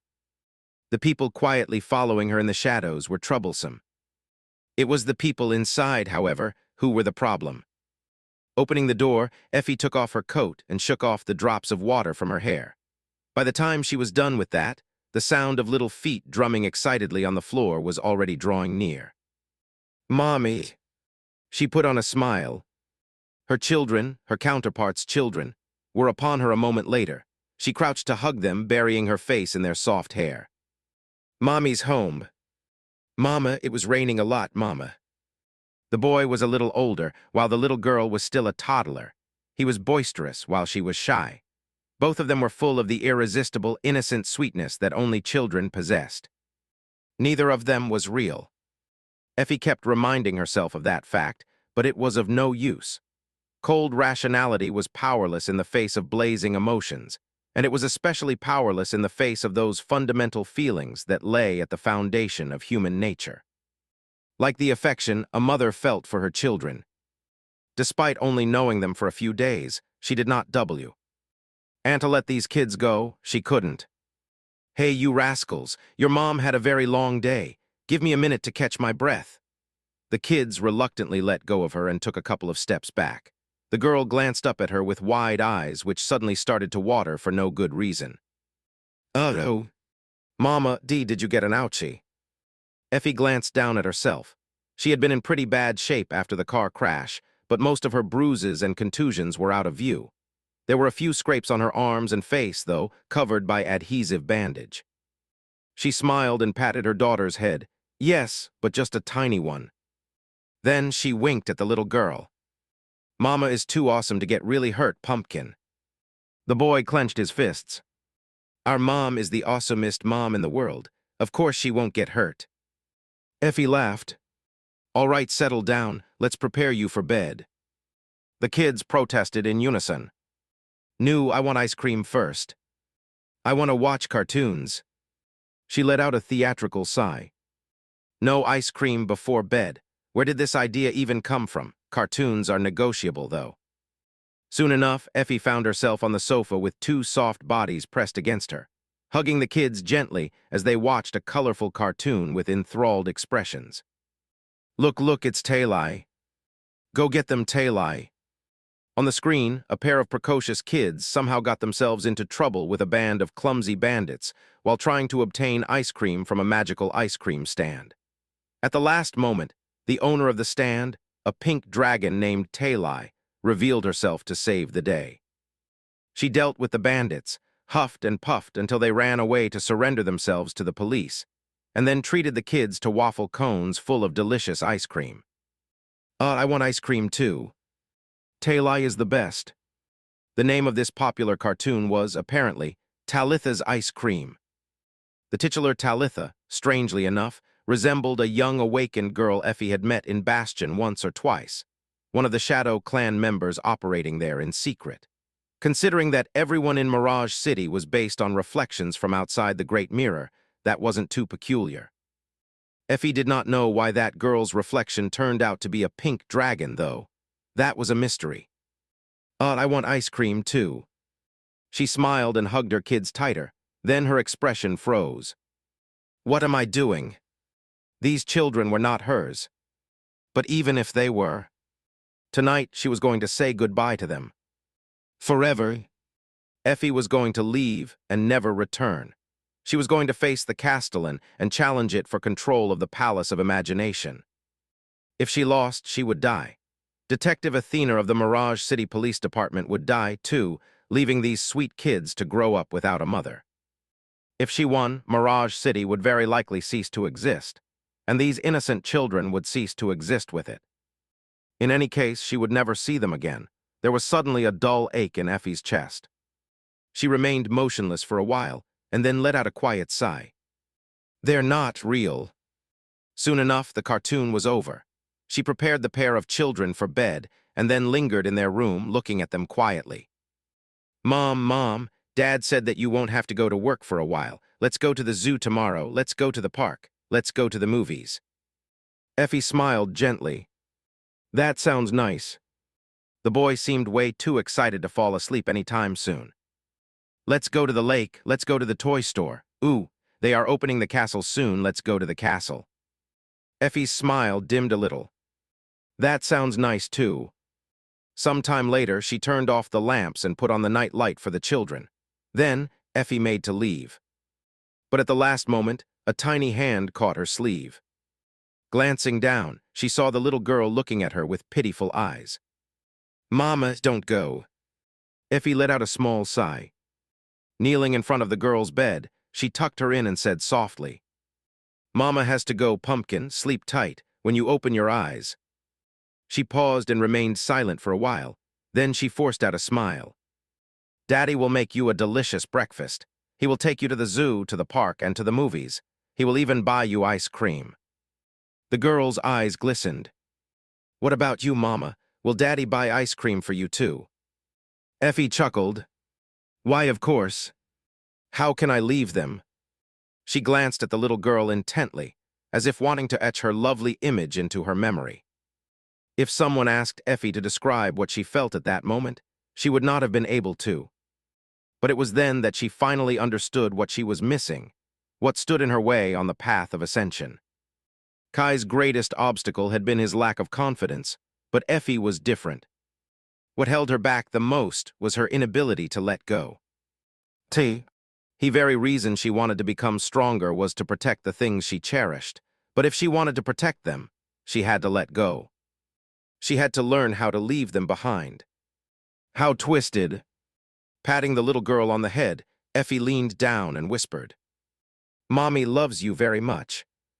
She was saying it for Detective Athena, who could not say it herself, and for her own sake as well. Deep at night, when the entire house slept soundly, Effie crept to the window and opened it without making a sound. Throwing one last look back, she closed her eyes for a second and inhaled the smells of the strange, cozy home. Then her expression hardened. She smiled bitterly and turned away. A moment later, she was gone, leaving behind only the scent of rain. Chapter 25-28 Last Fragments. It was at the crack of dawn that Sunny finally reached the abandoned church. The city was still enveloped in deep darkness, though due to the heavy storm clouds obscuring the sky. The torrential rain continued to pour down. The flooding in various parts of the city was only growing worse. The roads were a mess, and the silence of the dying night was kept at bay by the blaring of car horns. Looking at the many PTVs stuck in the slowly rising water, Sunny could not help but expect them to start blowing up in a devastating chain reaction. However, none of them did. Despite the strange nature of their engines and fuel, the ancient vehicles were not at all as prone to exploding as he had expected. Parking his newly acquired PTV in front of the church, Sunny climbed out and walked in. Effie arrived first, it seemed. Both of them had long escaped the surveillance team sent to spy on them, but Sunny ran a few errands before returning to their temporary lair. "Hey, partner," Effie met him with a wave. Her usually bright and boisterous smile seemed faint and subdued today, and there was a hint of wistful melancholy in her eyes. Sunny frowned slightly and stopped near her. "Are you all right?" Effie chuckled. "Me? Oh, well, yes, sure I am. When have I ever not been all right?" He studied her for a few moments, knowing that she was not telling the truth. But he also knew that she did not want to talk about what was bothering her, at least not with him, who was still mostly a stranger. So Sunny simply respected her wishes, even if it hurt. He smiled derisively. "You're just bummed out because you'll never get the chance to gobble up an entire box of those donut thingies, right?" Effie's smile widened, turning at least a little bit sincere. "Damn, you know me so well, I haven't even thought about that." He scoffed, then walked past her. The other Mordred was napping on one of the benches. Morgan was keeping an eye on him from behind the altar.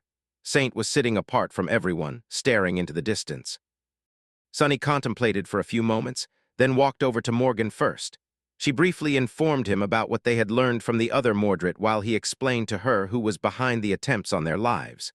The knowledge of what Mordred's flaw actually was rendered Sunny speechless for a while, but eventually, he gave Morgan a slow nod. Strangely enough, it made sense for Mordred to be a broken mirror of himself, each shard reflecting the visage of the original person from a different angle. Sunny looked at Morgan, then asked, "So this version of your brother, is he really as nice as he seems? Is he actually a sane person?" She looked in the direction where the other Mordred slept and remained silent for a long while. Her usually cold expression seemed troubled somehow. Eventually, Morgan shook her head slightly and sighed. "He is indeed just what he seems, nice, decent, compassionate, but a sane person? No, he is not sane. In fact, I am not even sure that he can be called a person. If anything, I'd say that he is even more damaged than the one we know." Sunny raised an eyebrow. "More crazy than that psychopath? How so?" Morgan smiled faintly. "The Mordred from the real world cannot feel regret, which twisted him into the monster we know today. But this one cannot feel other things: anger, resentment, hatred, contempt, and much more. Oddly enough, or perhaps quite predictably, that makes him much less of a complete person than the other one is. He is a cripple." She paused for a moment. "He has no negative feelings toward the one who imprisoned him in this illusion whatsoever, despite all the suffering he endured here. He might feel sad about the death of his driver who had served his family for decades, but he is incapable of resenting the person who killed him. And if we tell him that the one who wants to kill him is his own uncle, he would not be able to feel hurt by that betrayal, not really. It is as if his soul was neutered." Morgan shook her head with a wistful expression. "So, yes, he is nice. He is smart, affectionate, and pleasant, but he is not me." "Entirely sound? Not at all, I guess. He is what remains of a person when their very being gets shattered into pieces." She looked at Sunny and smiled darkly. "And if you ask me, crazy as it may sound, I would have preferred to be the murderous one instead of a harmless one." Sunny stared back at her silently. "What a surprise, so would I." A person would probably become a monster if they were not capable of feeling regret. But what would they become if they were incapable of feeling anger? That wasn't something he ever wanted to experience or could allow himself to lose. Sonny had gotten this far due to various reasons, but for a long stretch of it all, he had only survived out of spite.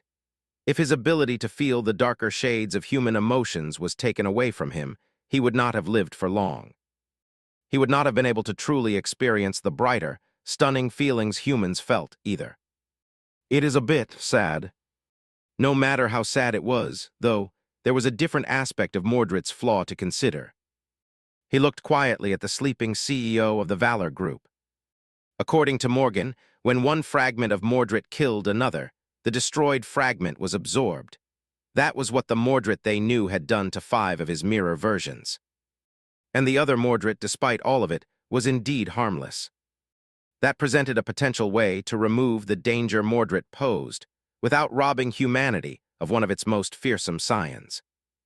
The Prince of Nothing could not kill his other self, because that last piece of him he had not absorbed yet contained his death. But what would happen if the other Mordred killed the Prince of Nothing? Then, they would become an actual person. A complete individual capable of feeling everything that a human being was supposed to feel, and therefore not at all as unhinged as the Prince of Nothing was. And that would give Sonny and Nephis a chance to recruit an ally who was both immensely powerful and potentially reliable, which was an incredible boon, especially considering the looming threat of Asterion. It is worth considering, is it not? Sonny remained silent for a few moments, then sighed. Whether it was or wasn't worth it did not matter, because it was hardly possible, precisely because of what the other Mordred was.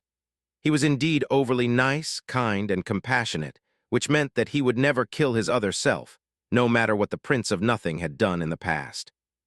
One could not kill the other without destroying himself, while the other could not kill anyone, really, let alone his last mirror sibling.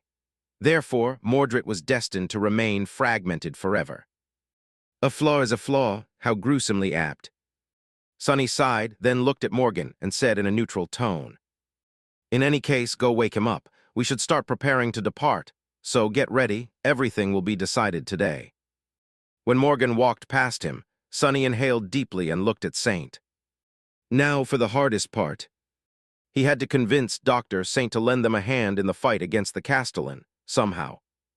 Chapter 25-29 carved in stone. Dr. Saint. Sonny had to repeat her name twice before she turned and regarded him with a distant, aloof gaze.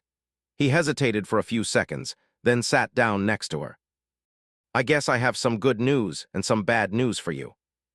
Saint simply watched him without saying anything.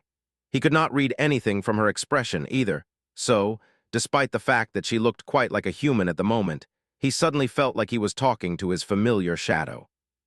That comforted him a little. "The good news is that I found out who is trying to kill us. The bad news is that arresting him, let alone prosecuting him, will pose a problem. Half of the city is in his pocket, after all, and we don't have time to do it by the book either." She raised her eyebrows slightly, prompting Sonny to smile. "You're right, I do not have the authority to arrest anyone anymore anyway. But you know what my counterpart, the devil detective, would say. We have to try regardless. That person has committed too many crimes to walk free. The victims of the nihilist and all the other people he hurt or ruined demand justice.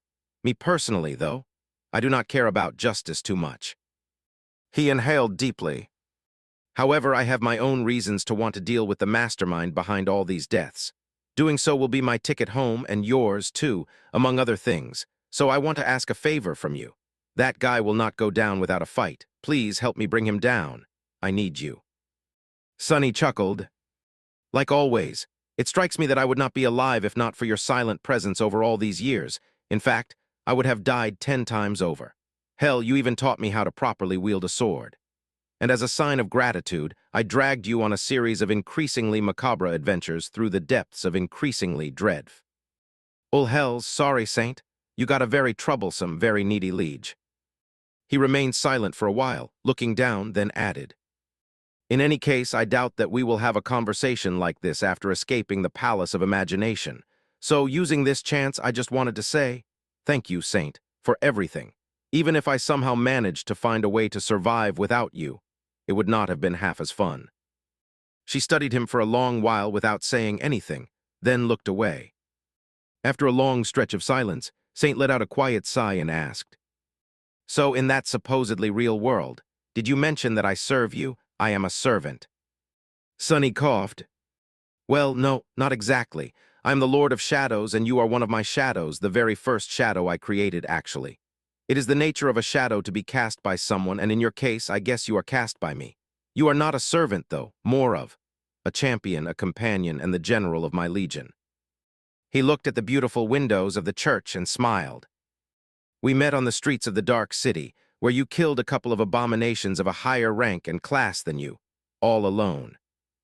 Then we traveled across the deadly reaches of the Forgotten Shore together, besieged the Crimson Spire, explored the Chained Isles and endured the crushing side by side, survived the madness of the Kingdom of Hope, fought a losing war in Antarctica and defended Falcon Scott until the bitter end, ventured into the harrowing darkness of the tomb of Ariel and sailed the great river of time, crossed the hollow mountains and reached the end of the world, fought a bloody war against the sovereigns on the corpse of a dead god." Sunny chuckled. "Goodness gracious, now that I list all these things aloud, it sounds like quite an intense decade." Saint shifted slightly, then raised her hand. A torrent of inky darkness escaped from beneath her skin, swirling around her wrist before forming into a black blade for a moment.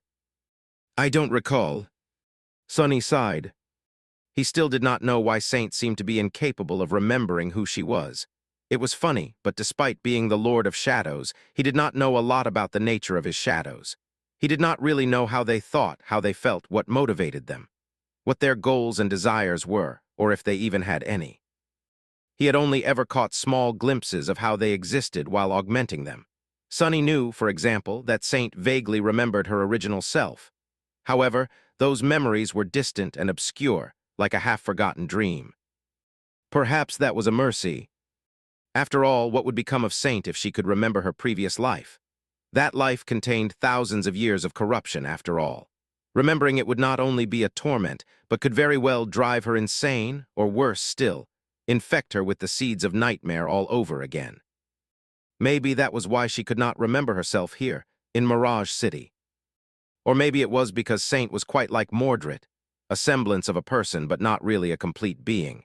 Even her name was not really a name, but simply what her people had been called. Nameless and cast by a fateless master, how could she remember her true self? Uris had once told Sunny that his shadows could be completed somehow. But if there was a way, Sunny had not found it yet. He rubbed his face. "Still, even if you don't remember." "I'll do it." He froze, then looked at Saint with wide eyes. "Excuse me." She turned to him with the usual impassive expression. "I'll help you bring down the mastermind, whoever he is. You can count on me, like always." Sunny studied her for a bit. "Just like that?" Before he knew it, a relieved sigh escaped from his lips. "Good, that's good. This is great news, actually, thank you." He paused for a few moments and then asked, "But may I ask why?" Saint remained silent for a long while, contemplating. It seemed like she was carefully choosing the right words. But in the end, she simply smiled. "I don't know, I must have gone mad." Sunny stared at her, dumbstruck. Seeing Saint smile was truly a breathtaking sight. Chapter 25, 30 Full Experience. Finally, they gathered around the altar. Sunny, Effie, Morgan, Saint, and the other Mordred who had woken up from his peaceful nap. The four of them glanced somber and apprehensive, while the CEO of the Valor Group looked carefree and full of curiosity. "Good morning, Detective Sunless. How was your night?" Sunny stared at him for a few seconds, then sighed. "Eventful." He looked at each of his companions in turn, and then spoke calmly. "As I already mentioned, the culprit behind the nihilist killings and the attempts on our lives is none other than the chairman of the Valor Group board, Maddock. He perpetrated these crimes in an attempt to cover up his poor handling of the Northern Dam renovation project." Saying T. Sunny looked at the other Mordred. Just as Morgan had said, he did not look particularly hurt by the fact that his own uncle was trying to kill him. Mordred's expression remained relaxed and unblemished, and the slight smile playing on his lips did not falter. He did look a little concerned, though. Northern dam renovation? That is just bad business. Terrible optics as well. I simply do not understand what Uncle was thinking. Of all the things, Morgan had mentioned that the guy was harmless, but she had not mentioned that he was hopeless. At least he's honest. Shaking his head, Sonny continued. I struck a deal with Mordred, the mean Mordred, to pose as the Valor CEO and draw Maddock out. They agreed to meet face-to-face and talk. Maddock chose the location, it is the castle, so that is where we need to go. Morgan raised an eyebrow. It is bound to be a trap, a death trap. You know that the other playing the role of our uncle will bring an army of henchmen to make sure that Mordred does not walk out of their meeting alive. Sonny smiled. Naturally, it's going to be a real mess, I'm counting on it. Turning away, he headed to the doors. Follow me. They exited the abandoned church and approached the PTV he had arrived on. While Sonny was trying to remember how to open a trunk, Effie blinked a couple of times. Wait, where did you get a car? And this one is much better than yours was, too. Sonny scowled, offended on behalf of his destroyed PTV. First of all, it's not better. It just looks nicer. And second of all, I paid a visit to our friends from the Black Snake gang after finishing up with Mordred and had a good talk with them. He smiled. Let's just say that those gangsters felt inclined to give me some protection money. And that money came in the form of this vehicle, as well as what's in its trunk. The trunk finally opened, and Sonny pointed inside with a proud look. Effie whistled. Well, inside were all the tools one would need to storm the lair of a criminal mastermind. Tactical gear, bulletproof vests, boxes of bullets, guns. Effie looked at them with a confused expression. Where did they even get all this stuff? Handing her a bulletproof vest, Sonny pointed to the letters on its front. Where else they bought it from the cops. It was a funny situation, really. The criminals had purchased illegal equipment from dirty cops, and then he extorted them for said equipment, receiving it as a bribe to leave them alone. It was like a cycle of corruption. In any case, the castle will most likely be heavily defended. We will sneak inside. If that doesn't work, we will storm it, take out Maddock's henchmen, and then deal with Maddock himself. Once he is rendered useless, the Castellan will be forced to reveal its hand. That is when we will help Effie reach it, destroy it, and reclaim her authority as the master of the castle. Morgan frowned. Hold your horses. How are we supposed to take out a small army of private security specialists? They will be armed as well, and we are currently mundane. One bullet will be all it takes to kill us. Sonny smiled. Maddock might have an army of henchmen, but we have Saint. He pointed to his taciturn psychiatrist, who was looking at the firearms with an uninterested expression. As far as we know, she is the only being in Mirage City capable of wielding awakened powers. She is far away from reclaiming her transcendent might, but even then, one of her should be enough to balance the scales. Saint gave him a sideways look and did not say anything. Morgan, meanwhile, looked at the other Mordred.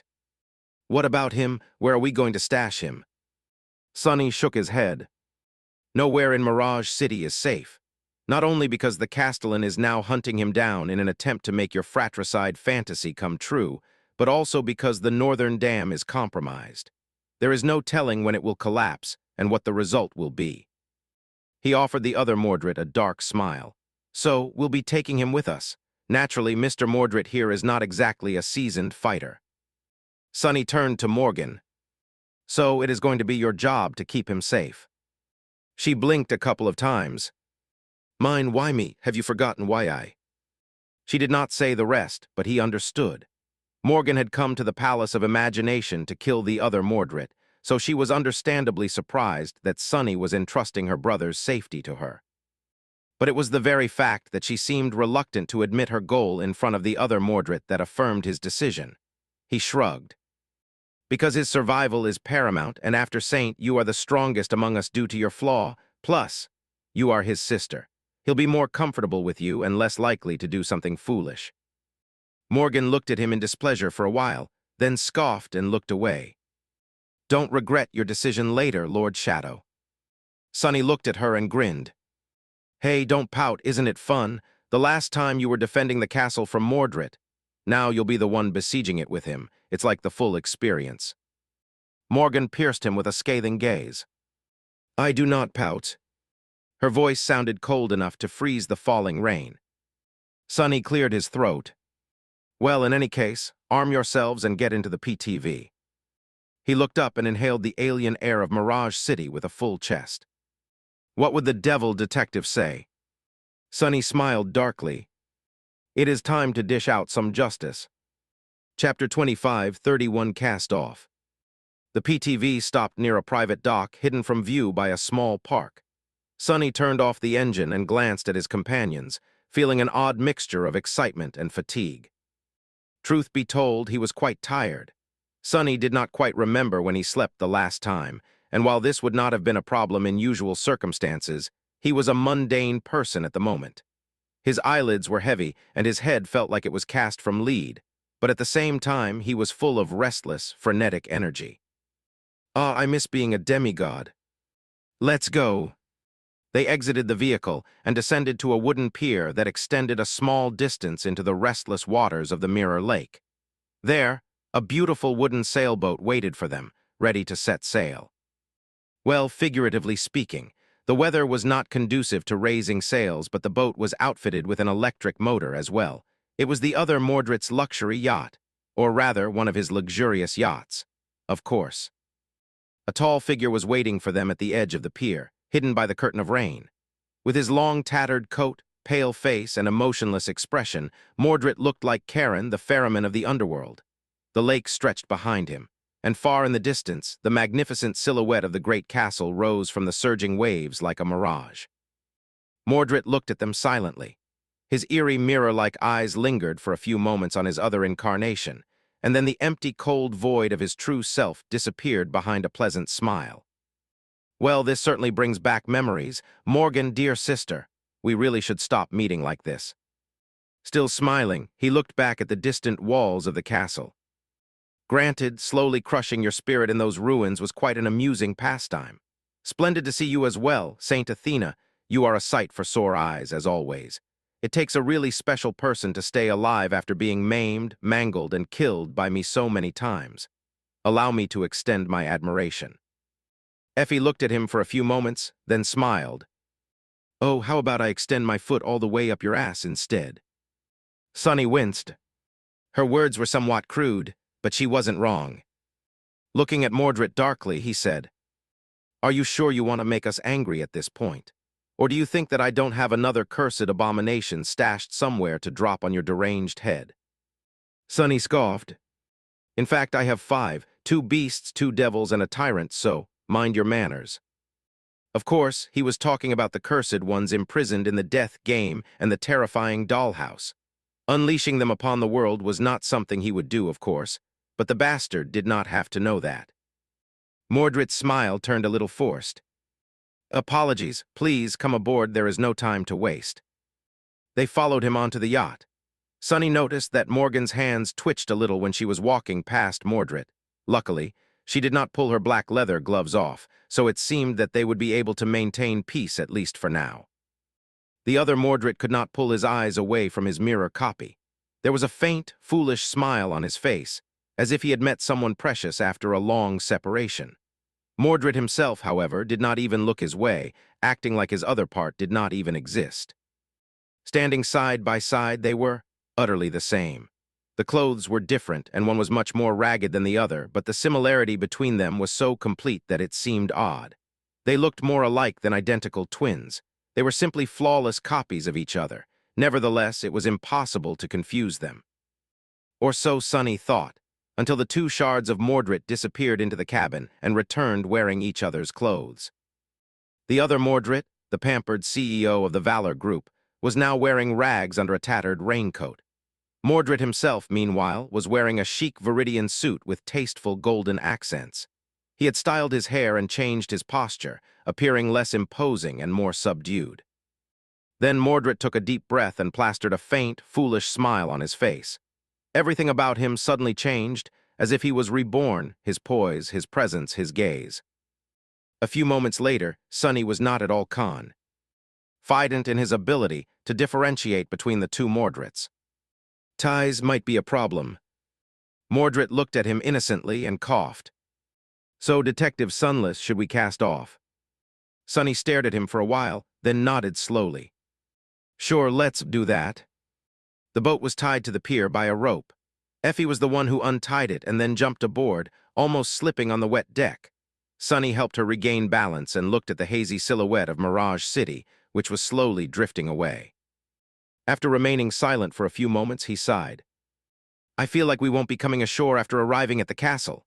This place was fun in its own way.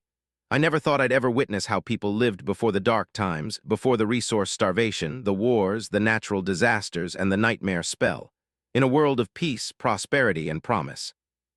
He hesitated, and they still managed to make a mess out of it. Well, I guess that's just human nature. What do you think? Effie looked back, too. She contemplated her answer for a while, and then smiled.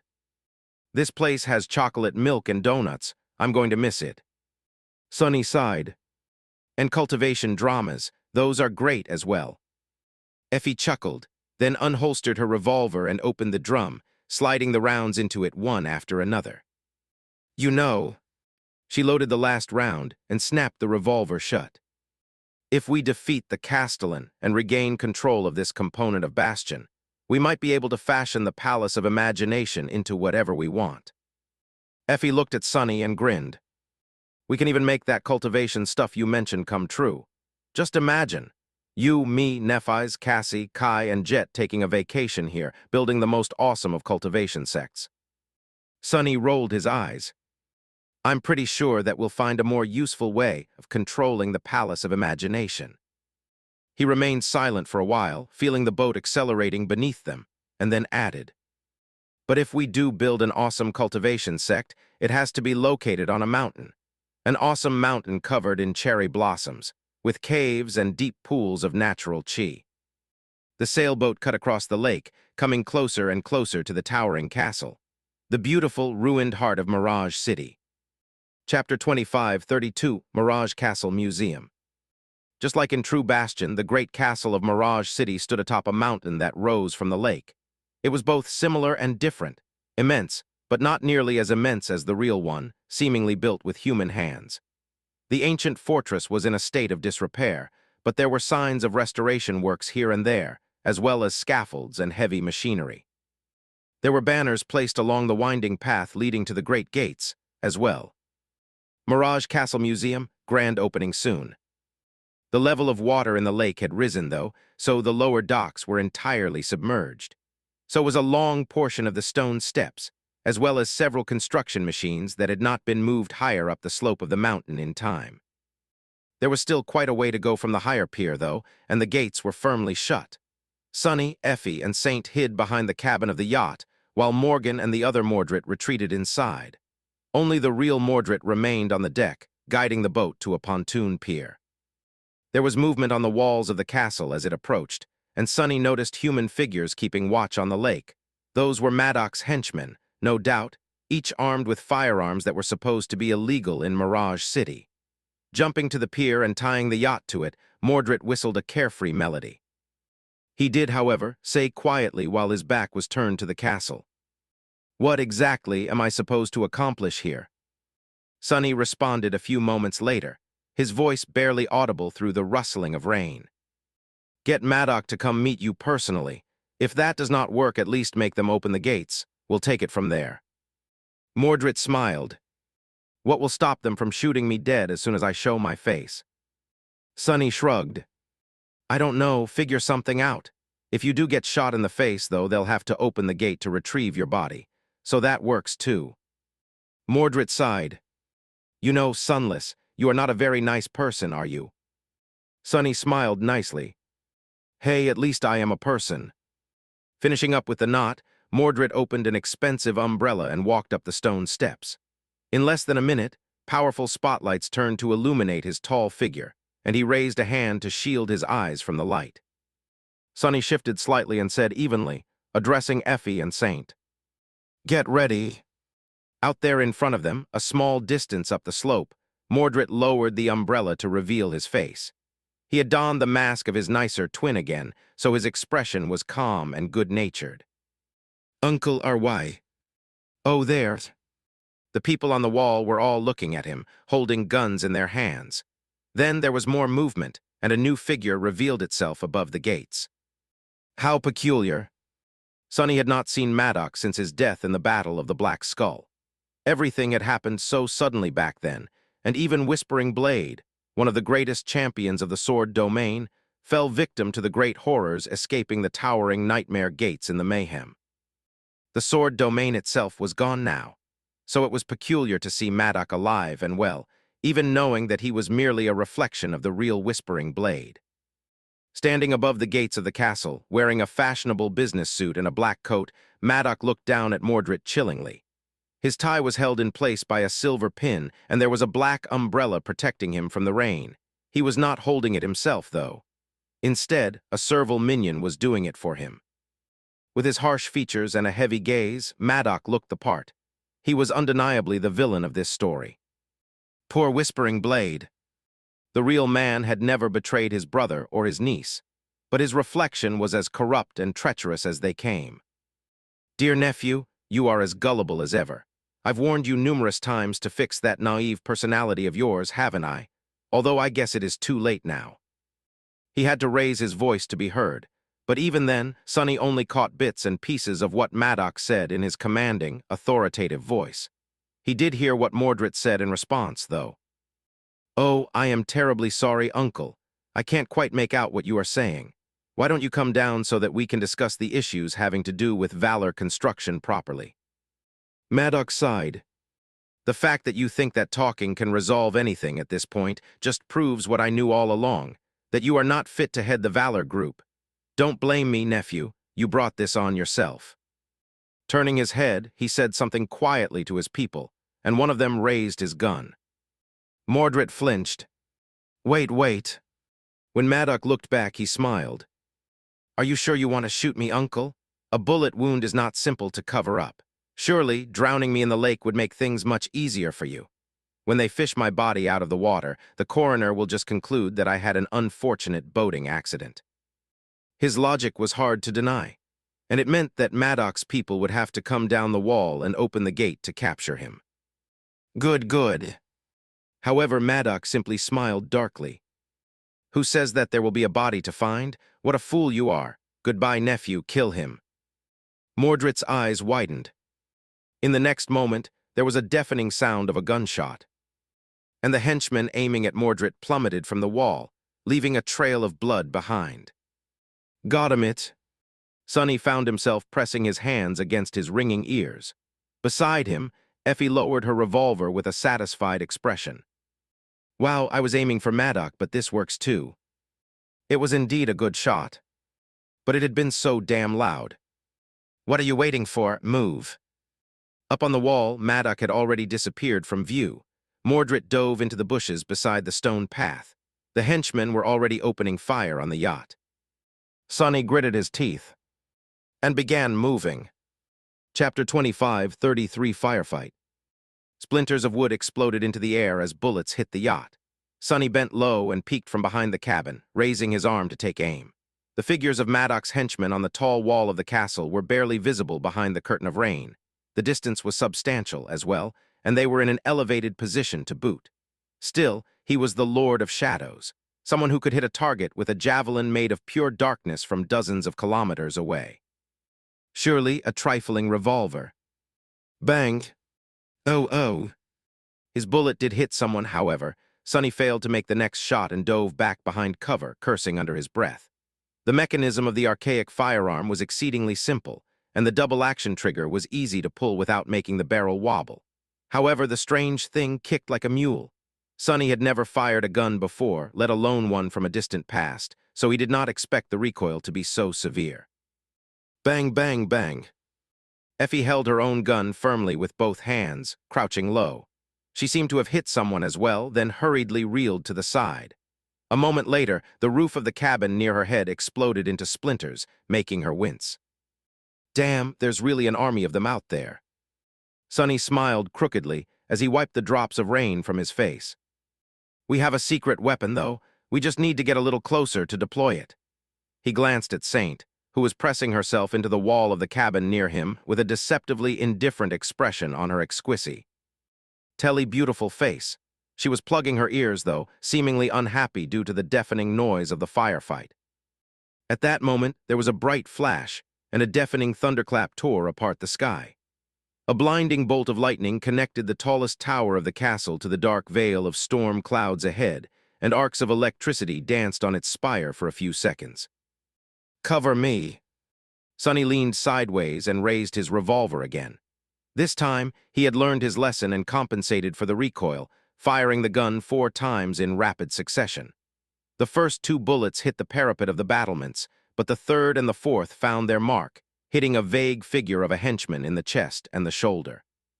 Sonny wanted to capitalize on his success by dashing to the bow of the yacht, but in the next moment, a deluge of bullets descended upon his position, forcing him to dive back into the cover. "Hey, I told you to cover me." Effie wiped a bit of blood from a cut left on her cheek by a stray splitter and shrugged. "What could I do?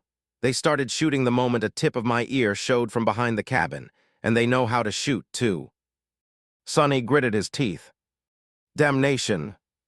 Showered both by the torrential rain and by the splinters flying off the yacht, he crouched, pulled on a special lever, and opened the drum of his revolver. Sonny shook it a little, expecting the spent cartridges to fall out, but only one did. It rolled directly onto his thigh. Damn hot.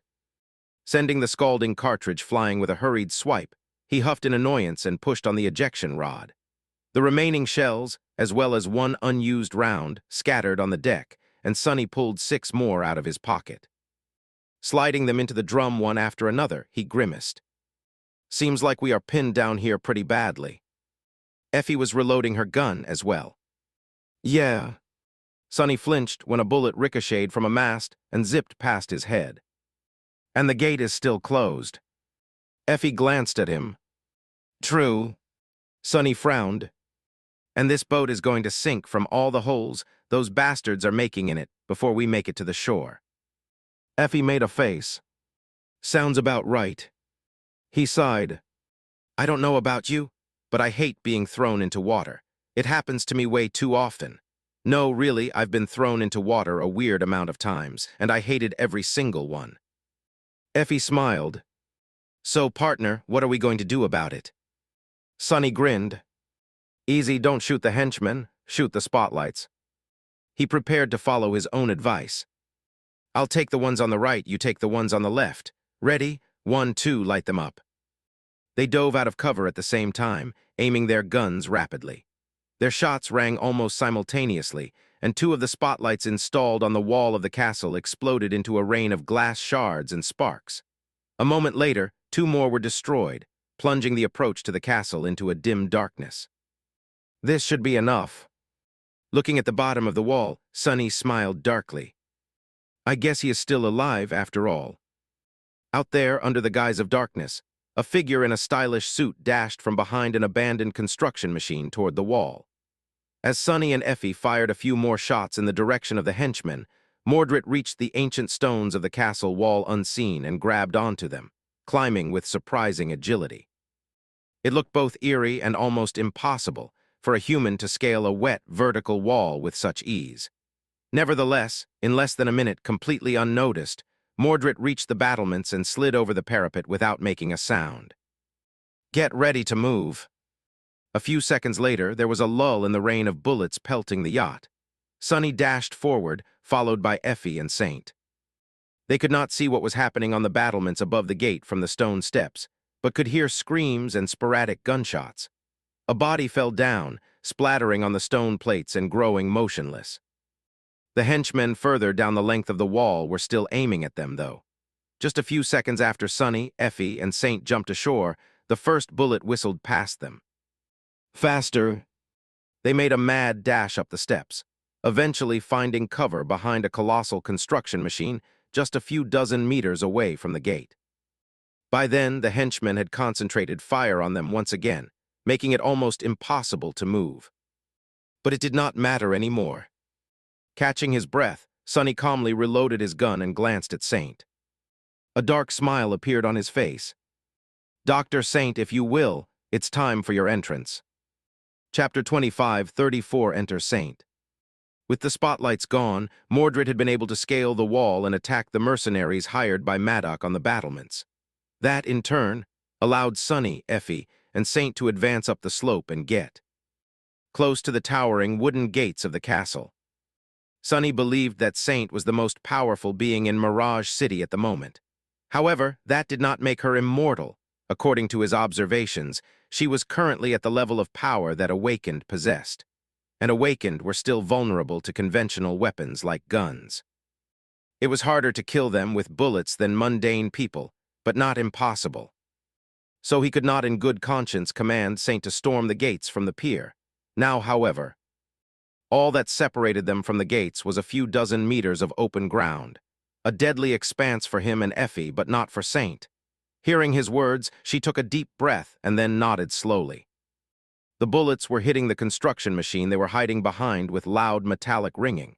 Making sure not to expose himself to a lucky shot, Sunny moved slightly, letting Saint get to the edge of the massive tracks. Effie glanced at her nervously, but did not say anything. Saint crouched low, supporting herself with one hand, and then looked in the direction of the gates. Sunny was suddenly nervous, too. Forcing out a smile, he asked in a tense tone, "Any last words?" Of course, Saint did not answer.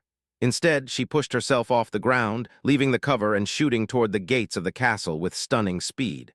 The bullets trailed behind her, sending small fountains of water shooting into the air from the puddles on the ground. The henchmen scurried, trying to hit the swift target. But their reaction was not swift enough. Saint breached the distance between the construction machine and the gates in a split second. Sunny expected her to scale the wall in a few swift leaps and descend upon the mercenaries in a cold, silent fury. But his wayward shadow had her own plans. Instead of trying to climb onto the battlefields, she simply lowered her shoulder and crashed into the great gates of the ancient castle like a siege ram. The ground shook and the walls of the castle shuddered. A cloud of splinters shot in all directions like shrapnel, and the enormous wooden gate collapsed, shattered by the force of the impact. Saint disappeared into the haze, and Sunny just stared at the devastation caused by his quiet, elegant psychiatrist in shock. Well, that's one way to do it. A moment later, there was a thunderous roar of countless guns firing coming from the courtyard of the castle. The mercenaries had no time to worry about the stone steps anymore. "Morgan, it's clear." Morgan and the other Mordred appeared from the curtain of rain just a few seconds later. Letting go of the sleeve of his tattered cloak, she evaluated the situation for a moment, then looked down and calmly pulled off her gloves. "Are we going in?" Sunny checked to see how many bullets he had left and nodded. "Of course." The other Mordred looked between them for a moment, then coughed. "Sorry, Detective Sunless, but is it wise? There seems to be a lot of guns firing inside." Sunny glanced at him, then shrugged. "Well, no one has ever accused me of being wise." With that, he grinned. "Plus, we can't miss all the fun, can we?" Standing by his side, Effie nodded. "You might be out of the loop, Mr. Mordred, but we three are not just some random people out there in the real world. Shadow Boy, Morgan, and me. That's like half of the scariest people in the world, and two stunning beauties." Sunny gave her a sideways glance. "Do I not count as a stunning radiance?" Effie scoffed. He remained silent for a moment, preparing himself for the dash into the courtyard, and smiled. "Strange, I distinctly remember you describing Master Sunless as, what was it?" "Let's go." Diving from behind the construction machine, Effie lunged forward. Sunny suppressed a laugh and followed, feeling the rain pelting him in the face and hearing the guns thundering ahead. They reached the gateway in a few seconds and hid in its shadow, studying what was happening inside. If Sunny had to describe it in one word, it would be carnage. Just then, another lightning bolt struck, illuminating the world. In that stark light, he saw Saint advancing in an unpredictable pattern across the vast courtyard, moving with such speed that her figure seemed like a blur. She was pursuing the retreating mercenaries, cutting them down one after another with her swirling black blade. The battlements to their right were a chaotic mess of screams and gunshots. Sunny could not see what was happening there, only the streams of blood flowing down the wall. The battlements to their left, however, were a source of danger. The henchmen manning them were alive and well, unleashing a storm of bullets in Saint's direction. It was hard to imagine that they could track her movements so precisely despite her speed and the heavy rain, if not for one crucial detail. As Saint moved, killing one mercenary after another, wisps of white fog followed her like a ghostly mantle. By now, a furious whirlwind of mist was surrounding her, and missing it was all but impossible. Saint seemed to be growing faster, stronger, and more steadfast with each second. But just as Sunny evaluated the situation, a stray bullet hit her in the chest, throwing her petite body back. The bulletproof vest did its job, but her rhythm was broken, and she became exposed for a few crucial seconds. Left wall. Raising his revolver, Sunny opened fire. Effie did the same, while Morgan chillingly discharged her weapon into the back of a straggler mercenary who had gotten too close to them, and then turned around to run. Move! Covering Saint, they rushed left, toward the stairs leading to the battlements, and scaled them. Morgan held the other Mordred back at the top of the stairs, while Effie and Sunny prepared to dive onto the wall and clash with the mercenaries defending it. Looking at Effie, Sunny grinned. Hey. She gripped her revolver tighter. What? Sunny inhaled deeply, and then said in an even tone. Don't get shot. They moved in unison, throwing open the door of the guard tower and gaining a clear shot of the battlements. The mercenaries were caught by surprise, so Sunny and Effie brought half a dozen down before the rest could react. The muzzle flashes and the thunderclaps of their shots were both blinding and deafening, making the sight of people being shot dead a little less gruesome. Their advantage did not last long, though, and when it disappeared, it's me and my goddamn tongue. Sunny immediately got shot. Chapter 25, 35 Gotta knock a little harder. After wielding a gun for the first time in his life, Sunny was highly amused.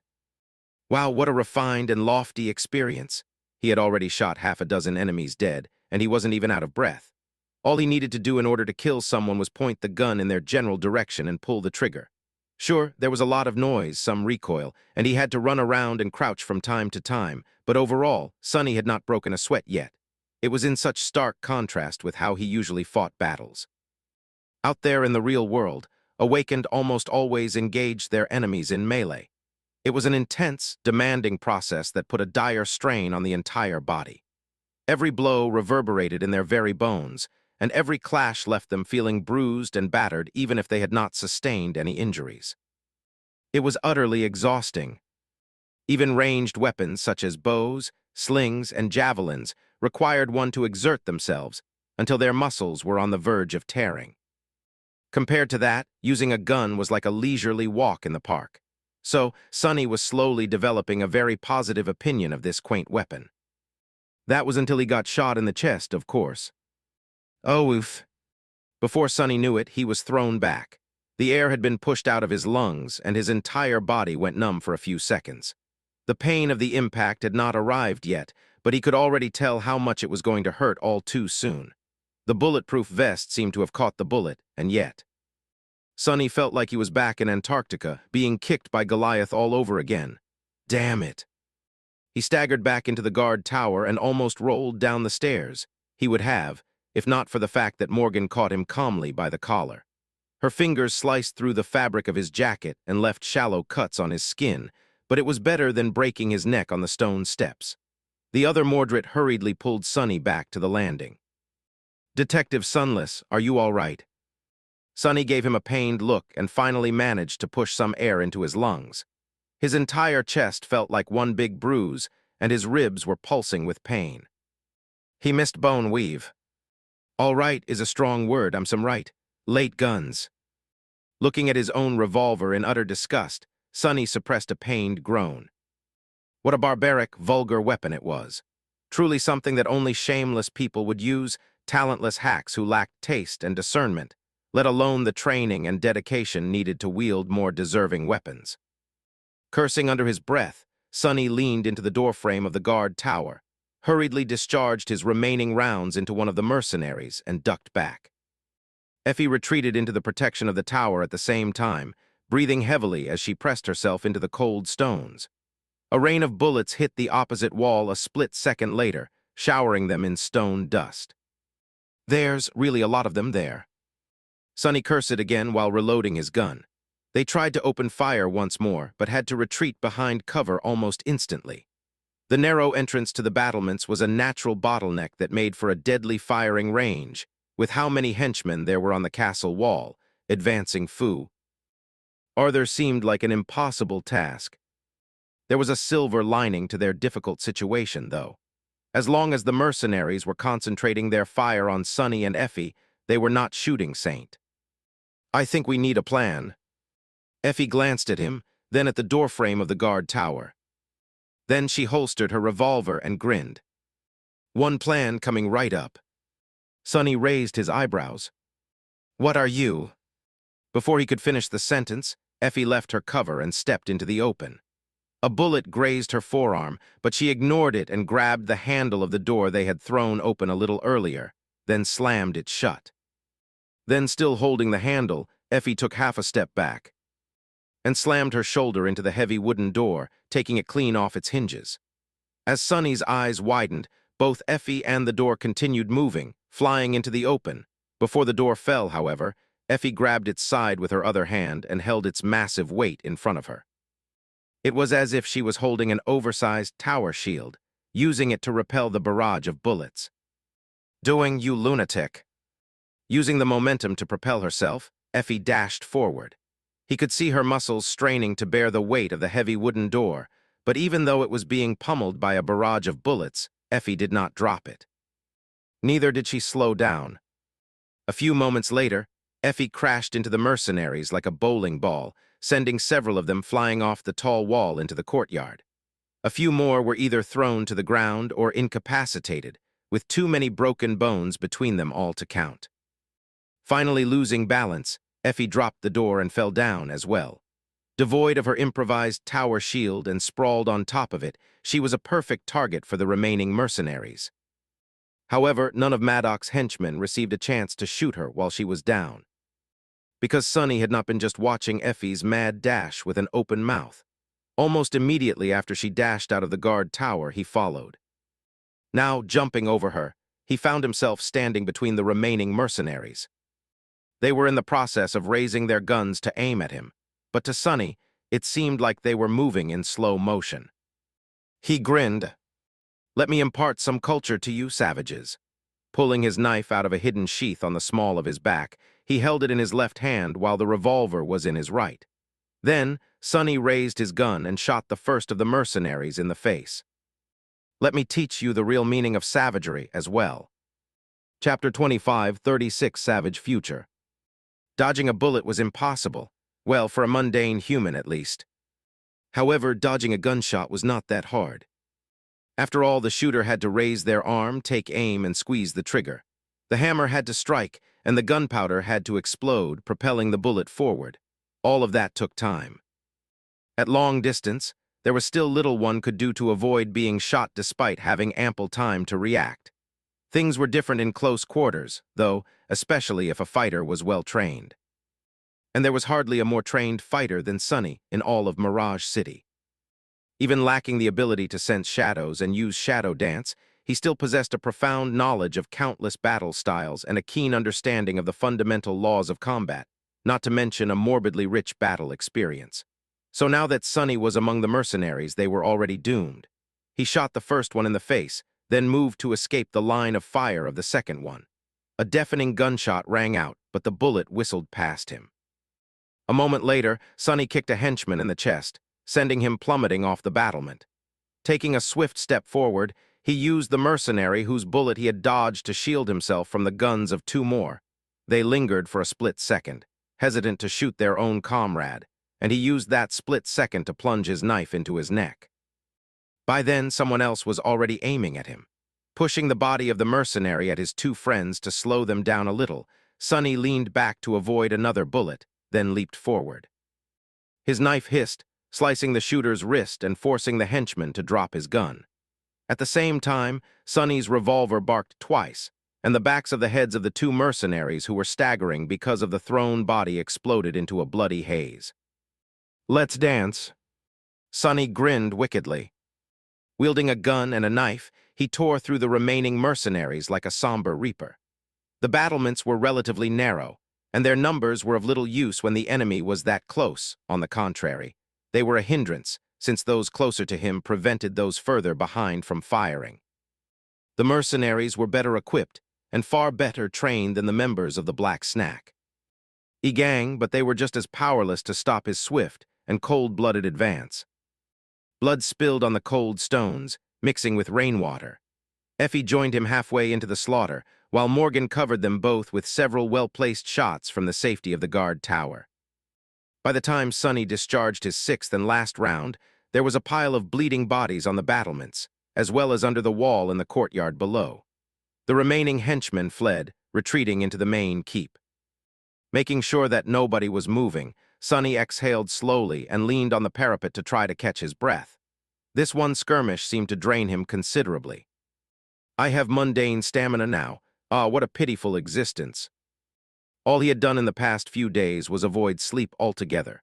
Throw an assassin out of a window, fight Mordred, kill a few thugs targeting Saint, survive a car crash, fight some more thugs, do a bit of investigating, storm an ancient castle under a deluge of bullets, get shot, and dispatch a dozen mercenaries in hand-to-hand combat. And just because of these few measly things, he was already tired. How embarrassing. Sonny was suddenly glad that he had only started dating Nephis after becoming a saint. Morgan and the other Mordred caught up with them while he was trying to recover. The latter glanced around the scene of mayhem with wide eyes and then turned to him with a bright smile. "Goodness, detective, you." Just then, something boomed thunderously down in the courtyard, and the entire castle shook. A pillar of fire rose above the walls for a moment and then collapsed, suffocated by the rain. Ignoring the dull pain in his chest, Sonny took a few steps to the edge of the battlements and peered down. Mordred seemed to have dealt with Maddox's henchmen on the other side of the wall and was nowhere to be seen. All that remained in his wake was a trail of bodies. The mercenaries in the courtyard itself had retreated into the main keep, but not before detonating some kind of explosives, it seemed. Or perhaps it was just one of the construction machines that had exploded when a stray bullet hit its fuel tank. Out there below them, Saint slowly rose from the fire, just as aloof as always. Black smoke and white mist spun around her like a fierce whirlwind, making her onyx-black hair flutter wildly in the wind. Her eyes seemed to glow red as they reflected the dancing flames. "She's all right." Sonny let out a relieved sigh. Saint turned and glanced up, staring directly at him as she absorbed the white mist. Raising a hand, Sonny pointed to the magnificent keep of the castle and shouted, "Keep! Let's rendezvous in the main keep." She glanced at him for a few seconds, then nodded silently and headed toward the heart of the ancient castle with steady steps. Sonny turned to his companions and pointed to where an aerial bridge connected the battlements to the towering keep. "We should hurry, too." Sheathing his knife, he searched his pocket and pulled out a bullet. His last bullet, it seemed. Sonny sighed. "I'm out." He glanced at Effie, who shrugged. "Me too, oh. And I dropped my gun when I was hauling that door. It's somewhere in the courtyard." Morgan simply shrugged. "I'm on my last drum. Couldn't you have shaken off those gangsters for more ammunition?" Sonny coughed, then winced when that caused a flash of pain to radiate from his bruised ribs. "Hey, it's not an armory, okay? I took everything they had." Loading the last round into his revolver, he gripped it and looked ahead at the great keep of Mirage Castle. Maddox was somewhere in there, and something was telling him that the Castellan was there as well. Sonny holstered the revolver and unsheathed his knife. "Let's go, we have a criminal mastermind to catch." Chapter 25, 37 Bullet Time. Despite the losses Maddox's private security forces had suffered, there was still a small army of mercenaries left in the castle. It did not matter much that the outer wall had been breached. The main keep itself was designed with defense in mind, so carving a path to Maddox was not going to be easy, especially with how low Sonny and his companions were running on bullets. See, one more reason why a sword is a superior weapon. The only thing you can run out of when using a sword is enemies to kill. If one was awakened, naturally. Sadly, Sonny wasn't awakened at the moment. Even if someone presented him with a sword right now, he would not be too happy. After all, even he was not mad enough to bring a sword to a gunfight. So he was a little troubled. They made a move to rush toward the main keep, but at that moment a polite cough interrupted them. The other Mordred seemed to linger behind, failing to follow them. Sonny glanced at him with a frown. "What are you doing? There's no time to waste." Mordred looked between him, Effie, and Morgan with an awkward expression, then opened his mouth hesitant. "TLY. I am terribly sorry, and I don't mean to presume, but I could not help but wonder," he pointed down. "Why don't you just take their guns?" Sonny blinked a few times. "What is he?" Then he blinked a few more times and looked down with an unreadable expression. The battlements were covered in bloody puddles and dead mercenaries. Each of those mercenaries had wielded a gun. Those guns were now littering the scene of carnage, soaking in the rain. Why had they not thought of picking them up, indeed? Sonny suppressed the desire to palm his face. "It's the lack of sleep." Morgan answered for him. "It's because we're awakened." Sonny looked at her with surprise. Noticing his expression, she shrugged. Everyone has subconscious biases. For awakened, weapons are synonymous with memories, and memories disappear when their master dies. So no one would think to pick up a slain enemy's weapon. This behavioral pattern is so ingrained in us that we don't usually entertain such thoughts. The situation might have changed, but our biases remain the same. Sonny studied her with a dubious expression for a few seconds. "You're just saying a lot of big words to hide the fact that you are embarrassed too, aren't you?" Not expecting a response, he turned to the other Mordred. "To answer your question, it's because this one is in the habit of using wooden doors as weapons. This one is still coming off an entire cocktail of powerful tranquilizers. And I hate guns." He looked down. But even though I detest them, I guess I'll make an exception just this once." With that, he leaned down and picked up a pistol, then stared at it in confusion. "Huh?" Sonny looked at Effie and Morgan sheepishly. This one doesn't have a drum or a hammer. How do I load it and how does it fire?" Morgan closed her eyes for a moment, then leaned down to pick up a gun of her own. She also searched the nearest few bodies and retrieved a few thin rectangular pieces of metal from them. "These are semi-automatic pistols, not revolvers. The mechanism is a bit different, but the end result is the same. And these are magazines. You load them into the handle like this." Sonny stared. "How do you know all this?" Morgan looked at him with a peculiar expression. "Because traditional firearms are still widely used in the modern day. These are still standard issue for most mundane soldiers and law enforcement officers. Even elite units equipped with magnetic mass drivers like the Gauss rifle still keep a semi-automatic pistol as sidearms due to how reliable they are. The design is almost entirely the same, too. Gunpowder still rules mundane battlefields." Sonny glanced at the pistol in his hand silently. Fingerprint glance detected but not swapped. "Wait. So these primitive, archaic weapons weren't archaic at all. They were still being used in the real world." Suddenly, he felt like a complete fool. No, how was I supposed to know? It wasn't like I was assigned to a regular unit in the evacuation army, and the thugs in the outskirts never used this type of gun either. "Let's get some magazines then." They were already lagging behind Mordred and Saint, so they needed to hurry. They rushed across the outer wall and entered the aerial bridge connecting it to the main keep.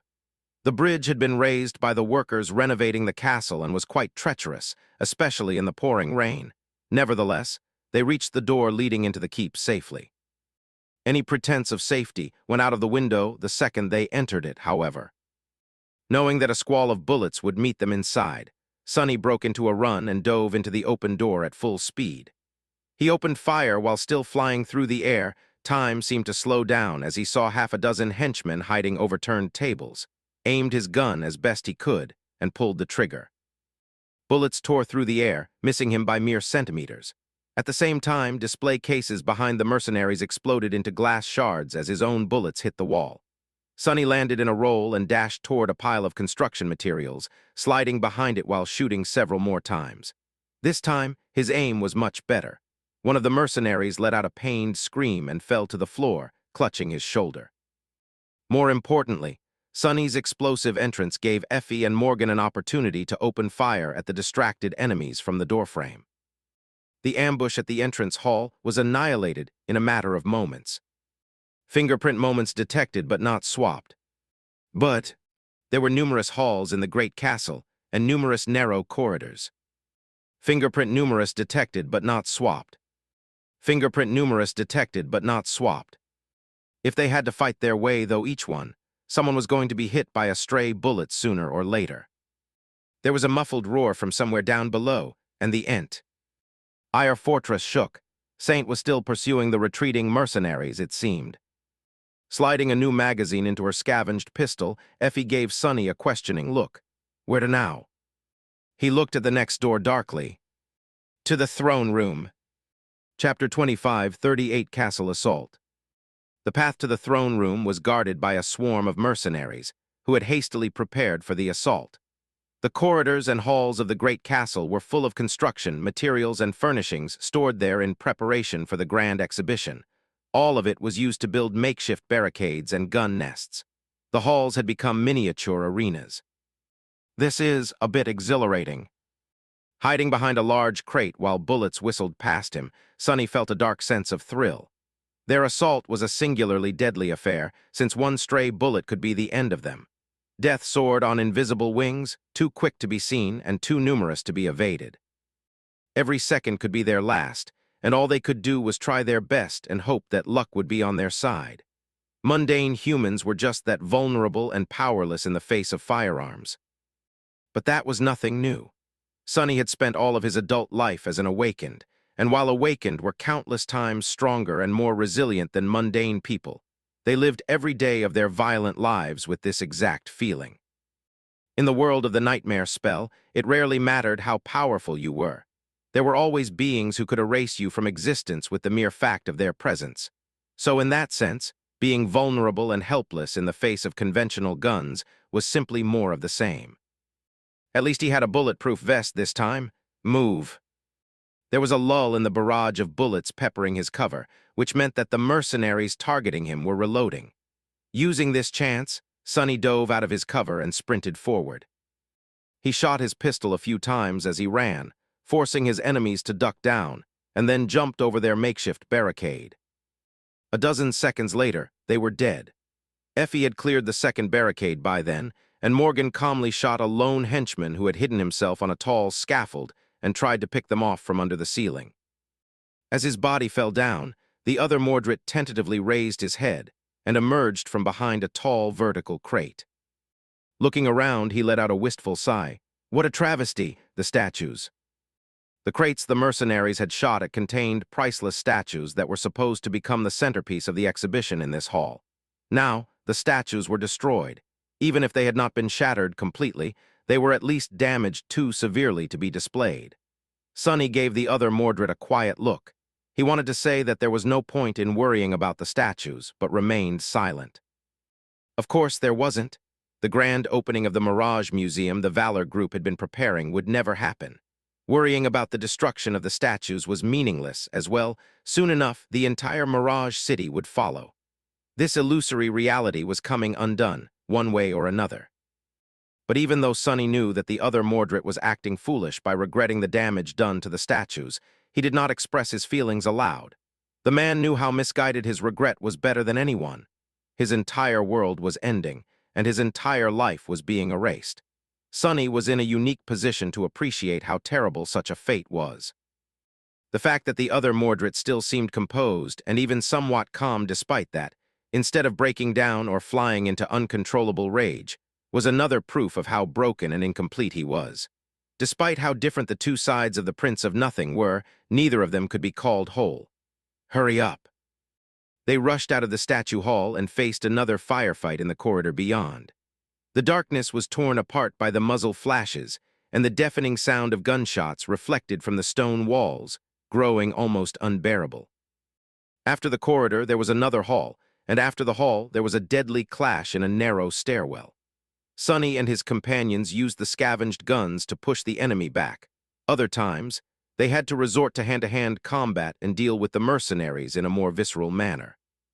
But no matter what kind of obstacle they met around the corner, nothing could stop them. They tore through the defense of Maddox's private security forces without ever losing momentum, leaving a trail of slaughter and dead bodies in their wake. It was no surprise. Out here in Mirage Castle, met with the ferocious resistance of elite forces hired by Maddox, Sonny could fully appreciate just how fearsome his contemporaries were. Mirage City was a reflection of a place that had existed in an era of peace. Sonny's own time, however, was an era of strife and war. Everyone receive combat training from early childhood, regardless of gender or social status. There was no distinct martial culture in the real world. Martial culture was simply culture. The government was ostensibly the command center of a vast planet-wide army, and every human living on that planet was a conscript. It was just that, similar to an actual army, not every conscript was assigned a combat role. Some maintained the infrastructure, some produced tools of war, some generated supplies that the soldiers needed to function. But even these non-combatants were trained fighters.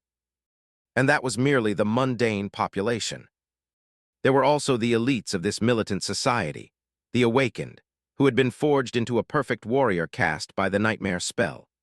Only those who survived the horrors of the first nightmare and the harrowing expanse of the dream realm remained, and that cruel selection left little space for a lack of martial talent or inherent weakness. Among these hardened survivors, only the best of the best rose to the top and became masters, and among the masters, only the strongest became saints. But Sonny, Effie, and Morgan were not merely saints. They were not merely some of the strongest humans out there. They were the absolute best among the absolute elites, the most lethal and vicious children of the cold new era. Sonny, in particular, had risen higher than almost anyone before. So what chance did these mercenaries have against them? Carving a bloody path to the heart of the castle, the four of them reached the throne room at the same time as Saint and Mordred. Chapter 25, 39 Urban Fantasy. How is it? Sonny quietly retreated and glanced at his companions with a grim expression. He did not have anything reassuring to say. Basically, it's a death trap. The throne room of Mirage Castle was almost as grand and enormous as that of Bastion. The domed ceiling was tremendously high, and there were arched galleries running the length of the great hall halfway to the floor. Since Sonny, Effie, Morgan, and the other Mordred had entered the main keep from the aerial bridge, they arrived at a hidden entrance to one of the galleries, as opposed to the towering gates leading to the main floor of the throne room. Sonny had entered the gallery stealthily and eliminated the mercenaries perched there without making any noise. That allowed him to take a peek at what was happening below. It seemed like Maddox's forces were preparing to make a last stand under the throne of Mirage. There were staggered rows of barricades and countless armed henchmen hiding behind them, ready to open fire at the gate the moment someone tried to open it. Worse still, there was too much space between the gate and the barricades. The throne room was just that vast. It was a killing field. Sonny scowled, unsure what to do. Even if they flanked the enemies by opening fire from the gallery, the sheer number of mercenaries would make it hard for anyone to survive the squall of bullets. Worse than that, some of them seemed to be armed with automatic rifles and submachine guns, instead of the semi-automatic pistols the previous ones had wielded. At this point, Sonny would not be surprised to learn that the enemy even had a crate of grenades or two stashed somewhere in the throne room, or a rocket launcher. Rocket launchers were a thing, right? He vaguely remembered something like that from the devil detective's memories. Sonny was a bit stunned. How come these private security goons are armed so much better than the police? Then again, legacies were always better equipped than the government awakened, too. More importantly, how was he going to deal with this thoroughly entrenched, heavily armed force? There were sporadic sounds of gunfire, screams, and muffled booms reaching the throne room through the closed gate, coming closer and closer. The castle quaked from time to time, and dust poured from the ceiling. Saint was drawing near. Sonny, Effie, and Morgan were going to have to act when she arrived, no matter whether they had a plan or not. He studied his companions for a moment, and then said in a grim tone, "Listen, here is the—" But then Sonny fell silent. That was because something had changed. The sounds of gunfire, screams, and muffled booms stopped abruptly, and the throne room was suddenly enveloped in eerie silence. The mercenaries below shifted nervously, aiming their guns at the gate. Sonny cursed and moved toward the parapet of the gallery, feeling that something was going to happen once the silence was broken. And it did. What? The towering gates did not open, and neither were they broken down. Instead, they simply disintegrated, consumed by a great flood of darkness. As the crushing black torrent rushed into the throne room, Sonny thought that the castle was drowned by the lake, somehow. However, a moment later, he realized that the flood had nothing to do with water. It was a vast river of true darkness. The swirling mass of darkness moved as if it possessed a mind of its own, splitting into countless streams as it crushed into the floor of the throne room. Flooding the killing field like a surging wave, it washed over the barricades and swallowed them. A moment later, horrified screams and sounds of gunfire filled the grand hall. The muzzle flashes bloomed in the embrace of true darkness, only to be suffocated the next moment. A graceful figure moved under the cover of the dark flood, wading through the gunfire to silence the voices of the terrified mercenaries one after another. Sonny shook off his trance and raised his gun. "What are you waiting for? Shoot them." He opened fire first, aiming at the henchmen that were the furthest away from the raging flood of true darkness.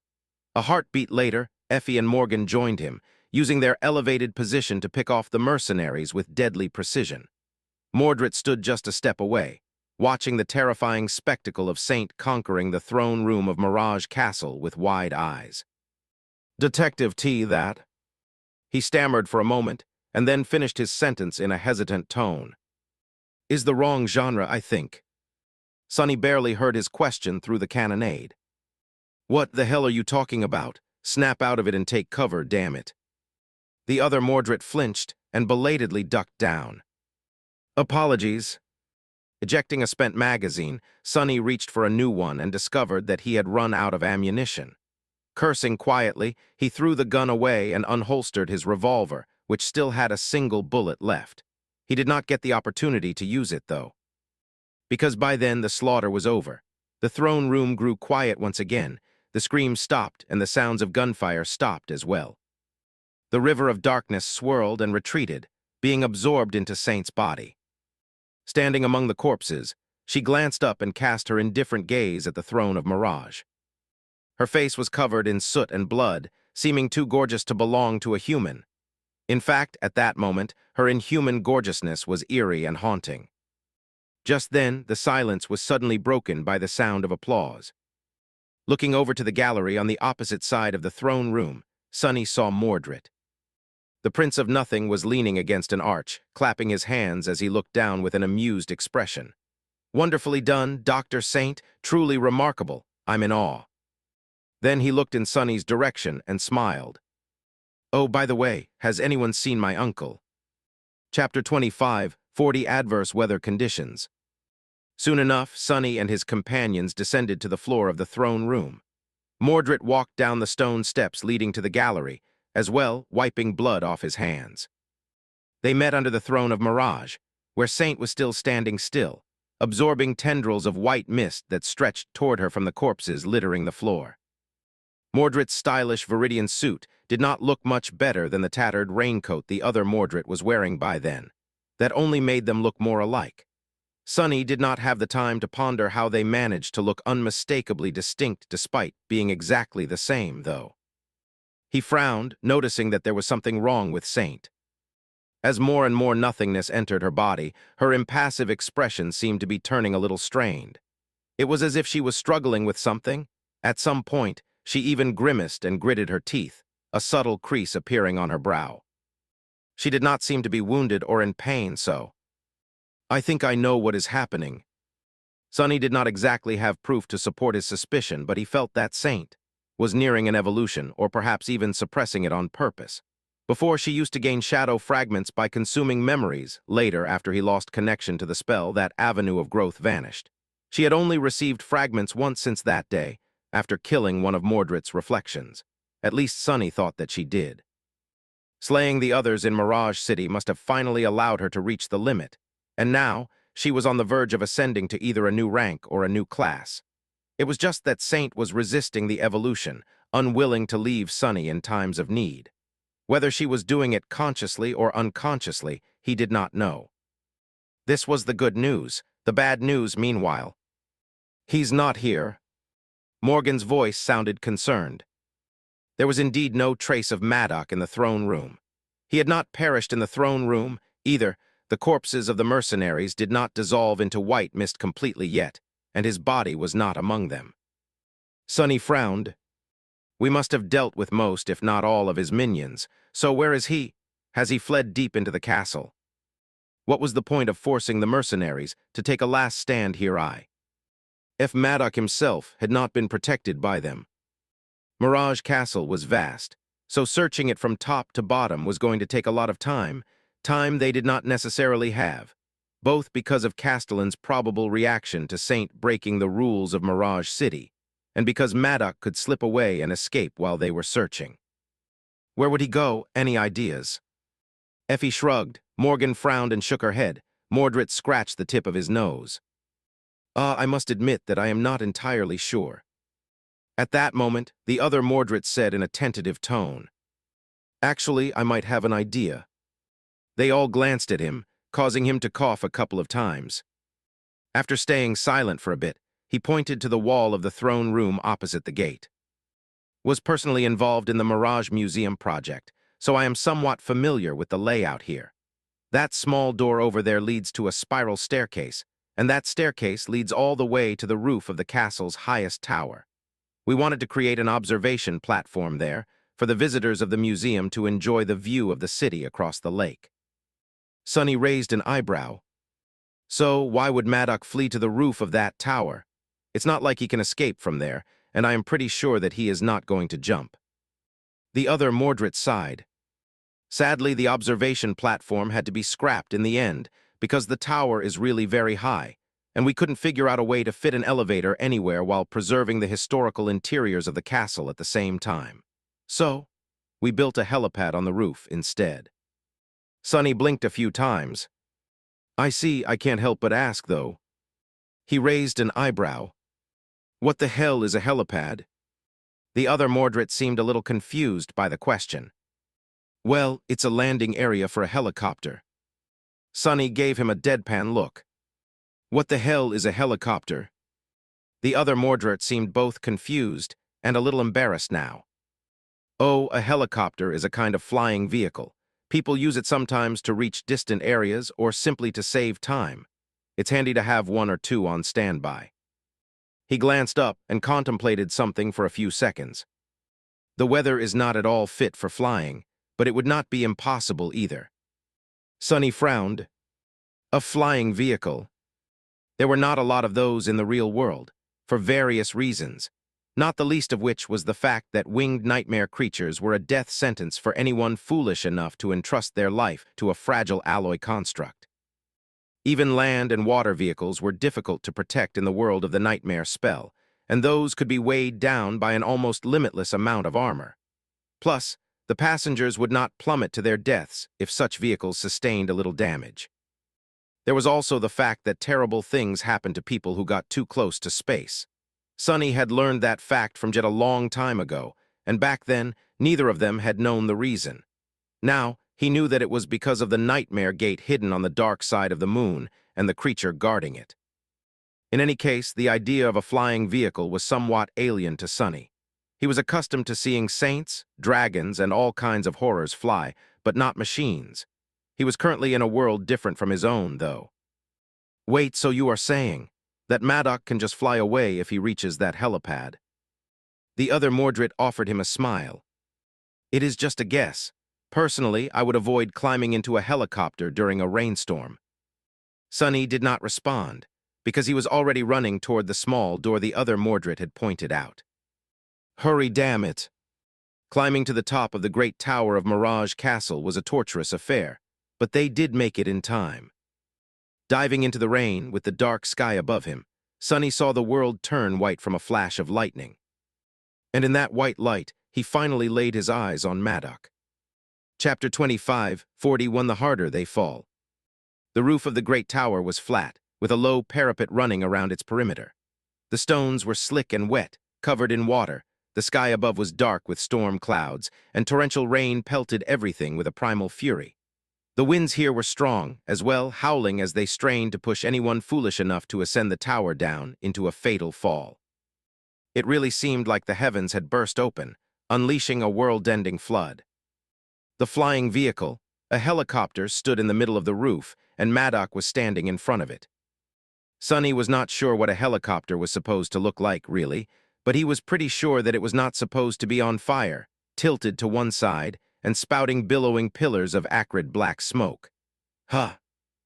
Just as Sonny leaped over the last few steps of the long staircase, feeling his leg muscles burning, there was a bright flash. A second later, a blinding bolt of lightning struck the burning machine, sending a swarm of sparks flying in all directions. Maddox staggered back, covering his face with an arm. Sonny froze for a split second. Well. He remembered the previous bolts of lightning that had landed somewhere above them during the battle for the courtyard. Back then, he did not waste any time thinking where they had hit, but really, it made sense. This was the highest point of the castle, and there was nothing around them but the vast expanse of the lake. Naturally, lightning would be attracted to a huge machine made of metal standing on an elevated point. It seemed that whoever the other Mordred had paid to design this helipad was terrible at their job. Sonny was not going to complain, though it was high time for him to get a little lucky. Now, at least, the enemy was not going to escape at the last moment. Raising his revolver, Sonny aimed it at the chairman of the Valor group. Freeze! Maddox spun around, piercing him with an infuriated gaze. You vermin! Anger, indignation, humiliation, there were a lot of hues to his voice, but remorse was not one of them. Even now that he had nowhere else to run, he was not sorry for what he had done. He was only sorry about getting caught. Outraged by it, really. Hearing his companions catching up, Sonny smiled darkly and said in a cold, even tone, Mr. Maddox, you are under arrest. The wind howled louder as he said those words. It feels good. Sonny was not the devil detective. Still, he had walked a mile in the troubled detective's shoes and had experienced his obsessive determination to bring the nihilist to justice, even if it meant going against the omnipotent Valor group.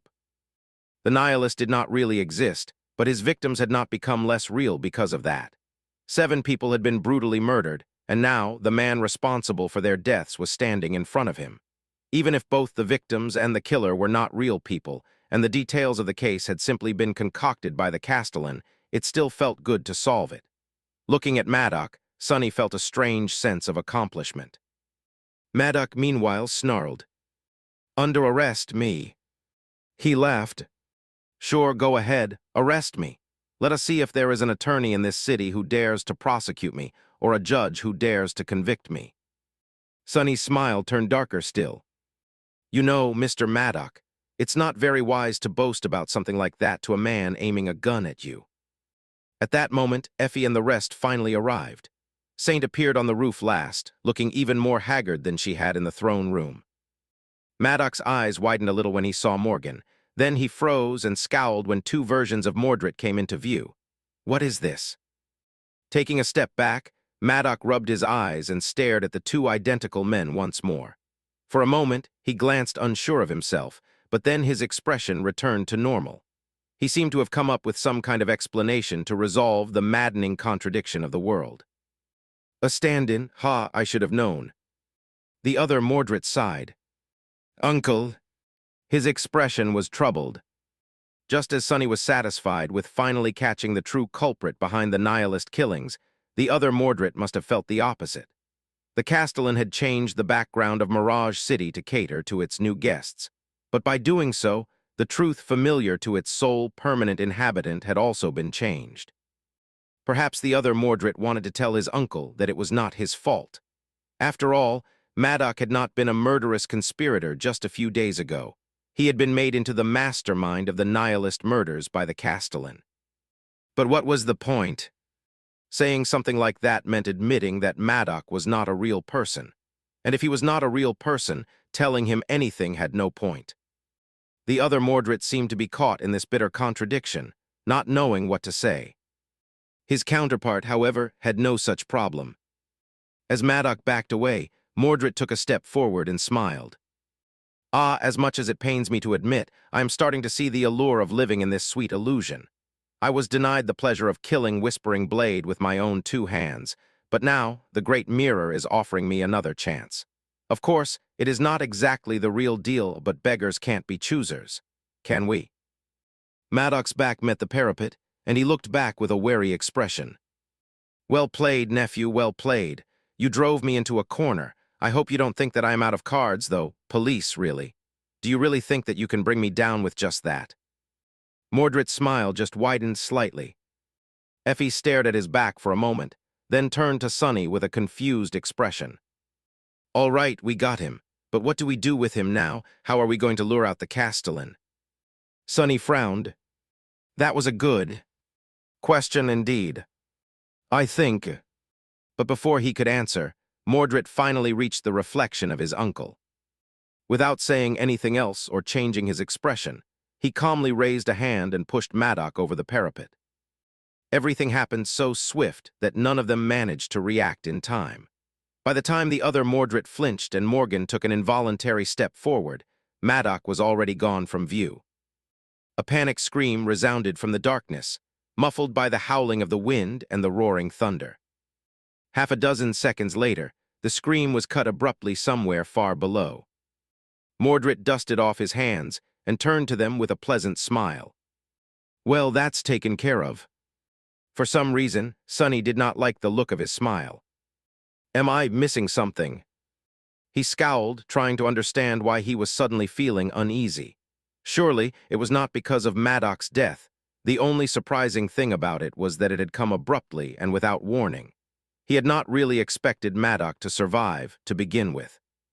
However, before Sonny could finish the thought, he was interrupted once again.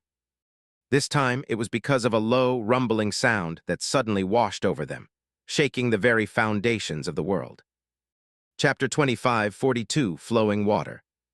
A distant, rumbling roar washed over the world, making it seem as if everything had gone still for a moment.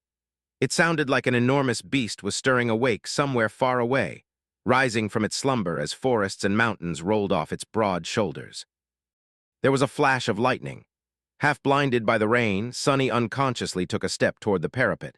The others did the same, all looking in a single direction with tense, confused expressions toward the source of the rumbling sound. They were facing north. "What?" Effie's voice drowned in a deafening thunderclap. Sonny inhaled sharply. Somehow he knew what had happened, and what was going to happen as well. The world was dark, obscured by the heavy storm clouds. Still, some light penetrated their thick barrier, and Mirage City was enveloped in a dim twilight. The restless surface of the Mirror Lake was stirring in front of them, and beyond it, the great mass of the drowning city sprawled on the distant shore. Beyond the city were the mountains and the ancient barrier of the northern dam. That dam was breaking apart now, unable to endure the crushing weight of the artificial lake hidden behind it. It had held proud for thousands of years, withstanding the ruthless tyranny of time and the fierce assaults of natural forces, but it had not been able to withstand human corruption. The subpar renovation works perpetrated by the Valor Group on Maddox's orders had compromised its integrity, and the disastrously persistent rains had caused the great reservoir contained by the dam to swell uncontrollably, pushing it to and over the limit. And now it could not hold any longer. Sonny's eyes widened as he watched the calamity unfold. At first, it was a single crack that appeared on the great dam. The floodgates had already been opened to relieve the pressure, with foaming torrents of water pouring down from a vast height. However, that was not enough. The crack split the dam from top to bottom, spreading across its surface with the speed of lightning. It was narrow and barely noticeable, almost impossible to see. However, a second later, that small crack became a devastating breach. The still water of the reservoir had become an unstoppable monster, wielding power so awful that millions of tons of stone and concrete were flung outward as if shot from a cannon. The entire middle section of the dam exploded, with giant chunks of stone flying into the outskirts of the city below and crushing residential buildings as if they were paper boxes. What followed the annihilating debris was much worse, though. Sonny froze, enthralled by the distressing visage and unable to move. His companions were motionless, as well, witnessing the scene of utter destruction in a deafening silence. The water roared as it escaped its prison. It rushed through the wide breach in the damaged dam like a living being, hungering for human souls. The titanic torrent was too vast for its scale to be fathomed, or for its force to be measured. Looking at it, Sonny felt something that he had not felt in a long time. The utter, frightening awe that mortals felt in the face of the insurmountable power that dwarfed their very existence, the terrifying power of hostile, untamed nature. The torrent of water hit the outskirts of Mirage City and swallowed them whole, flowing far and wide to consume everything in sight. The buildings, the streets, the rushing PTVs, the tiny figures of the terrified people.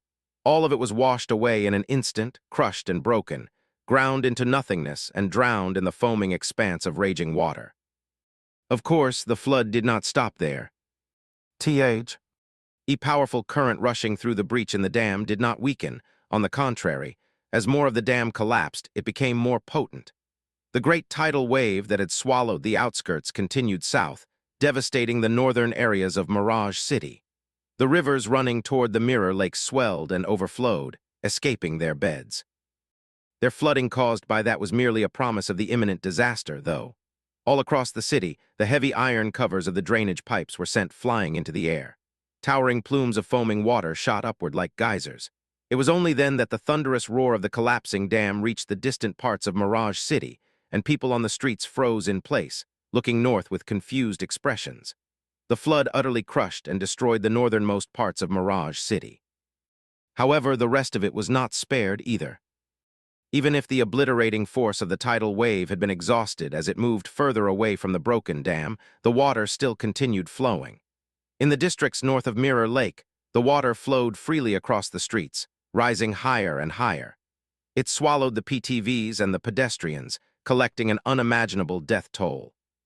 Some of the buildings were partially flooded, some even submerged in the water completely. The citizens trapped in them had not survived either. Standing by Sunny's side, Effie let out a strange cry and grabbed the parapet, her fingers turning white. Finally, the flood reached the Mirror Lake. It stopped the torrent for a while.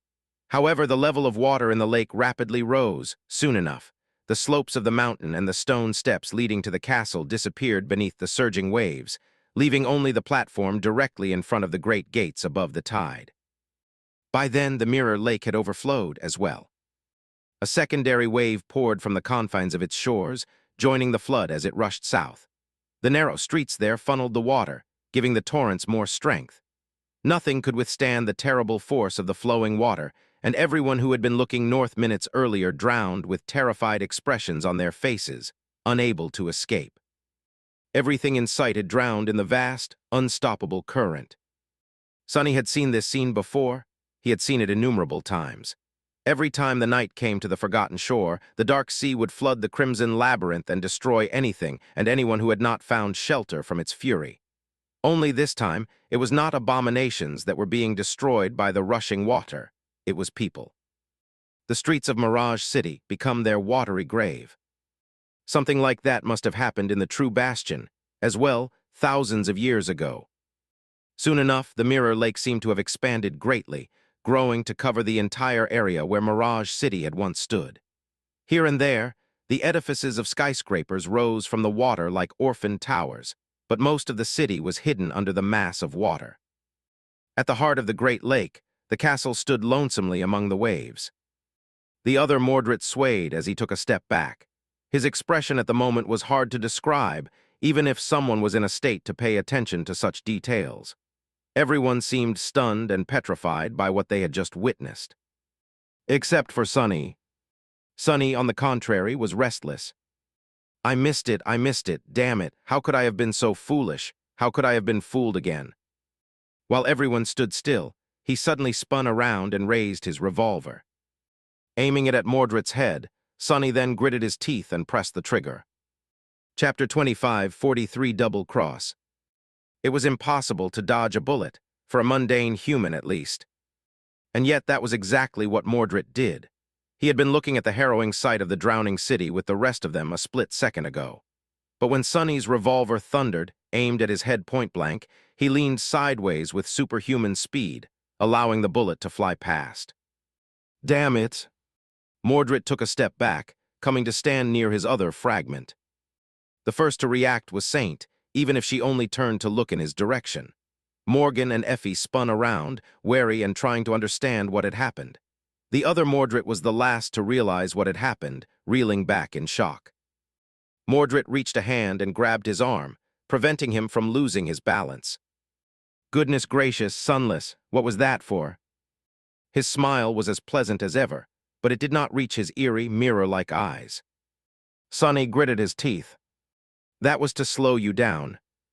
He knew, of course, that simply shooting Mordred was not going to kill him, but it was bound to destroy his body and force him to search for a new one.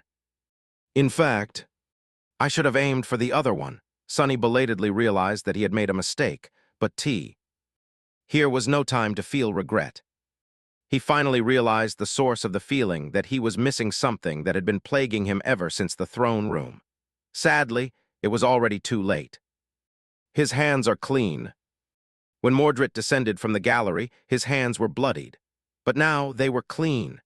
It was a small detail that would not have mattered in most circumstances, but held a frightening meaning here in Mirage City.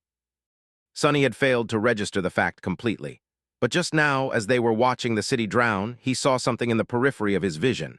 It was so subtle that he paid it no attention at first, yet his subconscious kept pushing the thought of it to the forefront of his mind. That something was a thin tendril of white mist. Almost impossible to see in the heavy rain, it flowed from below the parapet and slowly reached Mordred, and was absorbed into his body. That white mist was the essence of the other who had played the role of Madoc before being killed by the Prince of Nothing. The body had fallen all the way down to the courtyard, shattering as it crashed into the roofs of the main keep first. It had taken the mist quite some time to reach all the way to the highest point of the great tower. That was probably the very reason why Mordred had chosen to kill Madoc by pushing him down. The body was gone now, just like the bodies of the rest slain by Saint disappeared without a trace. That was why the blood was gone from Mordred's hands. The corpses of the mercenaries he had killed dissolved into mist, and their blood followed. I should have realized sooner. Sonny cursed himself bitterly. It made so much sense in hindsight. There were too many strange things about the Palace of Imagination, so overwhelmed by them, he had not thought about the reason why Saint was able to absorb the ghostly essence of reflections in detail. The answer was obvious, though it was because she had an affinity to Nothing. And who had the same affinity as well. It was Mordred, the Prince of Nothing. And the other Mordred, too. The latter had spent most of his life in Mirage City, but unlike his ruthless alter ego, he was not a murderous fiend. There had been no reason for him to kill anyone, and even if there had been, he wouldn't have. That was simply out of character for him. So even after spending decades in the Palace of Imagination, he had never absorbed Nothing, and had never regained his awakened power. But Mordred was different. He slaughtered the mercenaries and killed Madoc. Gods only knew how many the rest he had slain before meeting Sonny, which meant that he had at least some of his power back and had been hiding it. And that did not bode well. It did not bode well at all. Mordred laughed. It seems that I've been caught. Effie studied him tensely, then asked without looking away. Sonny, what is going on? Sonny lingered for a few seconds, feverishly trying to understand what Mordred was planning. Had he already reclaimed some of his power when they fought several days ago? Had he been pretending to be weak in order to lower Sonny's guard? Had every word spoken by Mordred been chosen carefully in order to manipulate him into doing what Mordred wanted him to do?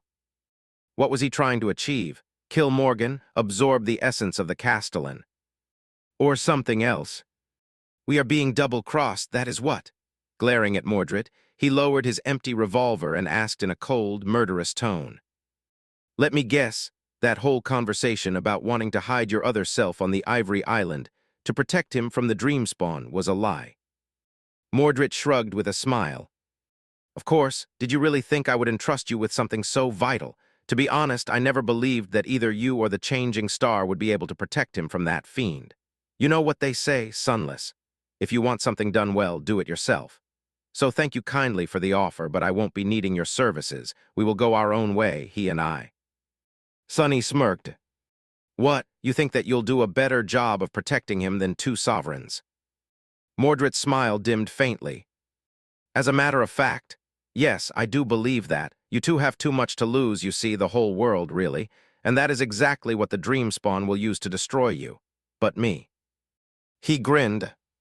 I have nothing, and therefore I have nothing to lose. With that, he strengthened his grip on the other Mordred's arm.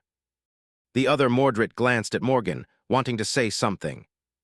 But he never did, because in the next moment he was gone. He vanished without a trace, as if he had never existed at all. Chapter 25, 44 Mirror Abyss. Where did he go? Effie's tone changed halfway through the sentence, as she realized the pointlessness of her question. The answer was obvious. Into the bastard's personal mirror realm. Sonny gritted his teeth. Age? Of course. He had known about Mordred's ascended ability for a long time. It allowed the Prince of Nothing to establish a physical space in the realm of reflections and store objects in it, as well as his morbid collection of vessels. But that was not all he could place into his minor domain. He could pull people into the mirror realm, too. Sonny had been drawn into it once himself, in Twilight. He remembered it vividly, the vast and somber expanse, a gray sky covered by stormy clouds, white mist swirling around his feet, and a radiant sphere shining like a pale sun above, its rays falling like silver pillars through the veil of clouds. Mordred's mirror realm was a reflection of his soul sea. At least it had been when he was a master. Now that he was a saint, his personal mirror realm would have evolved into a minor domain and come to resemble that of Soul Stealer, most likely. He glanced at Mordred with a hint of dark resentment in his eyes. Mordred chuckled. Yes, indeed. Back when I needed to hide him all those years back, I was merely awakened. I did not have such a convenient power yet, but I do now. Is there a better place to hide my flaw than my own soul sea? Where would he ever be safer? Nowhere. As long as I keep him imprisoned in my soul, I will always be able to keep an eye on him. So I had to retrieve him from the Palace of Imagination, before the dream spawn did it for me. He sighed. Of course, various obstacles got in the way. I did not expect Morgan to be here and poison the pathetic worm's illusion with her bloodlust. I did not expect such an elaborate illusion to exist, either. This place had been quite different when I visited last, you see. Most of all, I did not expect to be stripped of my aspect and be hunted down by the Castellan like a rat. That was quite a troublesome development, to say the least. A pale smile appeared on Mordred's lips. Ah, but I endured and persevered. You suspected me of being the nihilist, sunless, but of course I did not kill those people, which is not to say that I didn't kill other people. He laughed. It's just I would never be so careless as to leave bodies lying around. I planned to dispose of them using the drainage collectors at first, but what would you know? There was no need. My victims, unlike those of the nihilist, simply disappeared like mist. Mordred inhaled deeply and glanced at the harrowing vista of the drowned city with regret. Such a waste. Ah, but no matter. I managed to survive the pursuit of the Castellan and even recover some of my power, not enough to unlock my ascended ability, sadly, and not nearly enough to take the axis of this entire world and get out alive. With all my spare attires destroyed, I needed someone who possessed a role in this bizarre world to do it for me, to get me close to my flaw at the right moment. You have my gratitude for that, Sunless. He shrugged. Oh, and for bringing me all these mercenaries on a silver platter. With their lives and that of Maddock, I finally managed to regain access to my mirror realm. So, this is where we say goodbye, I guess. Sonny smiled crookedly. What a polite farewell.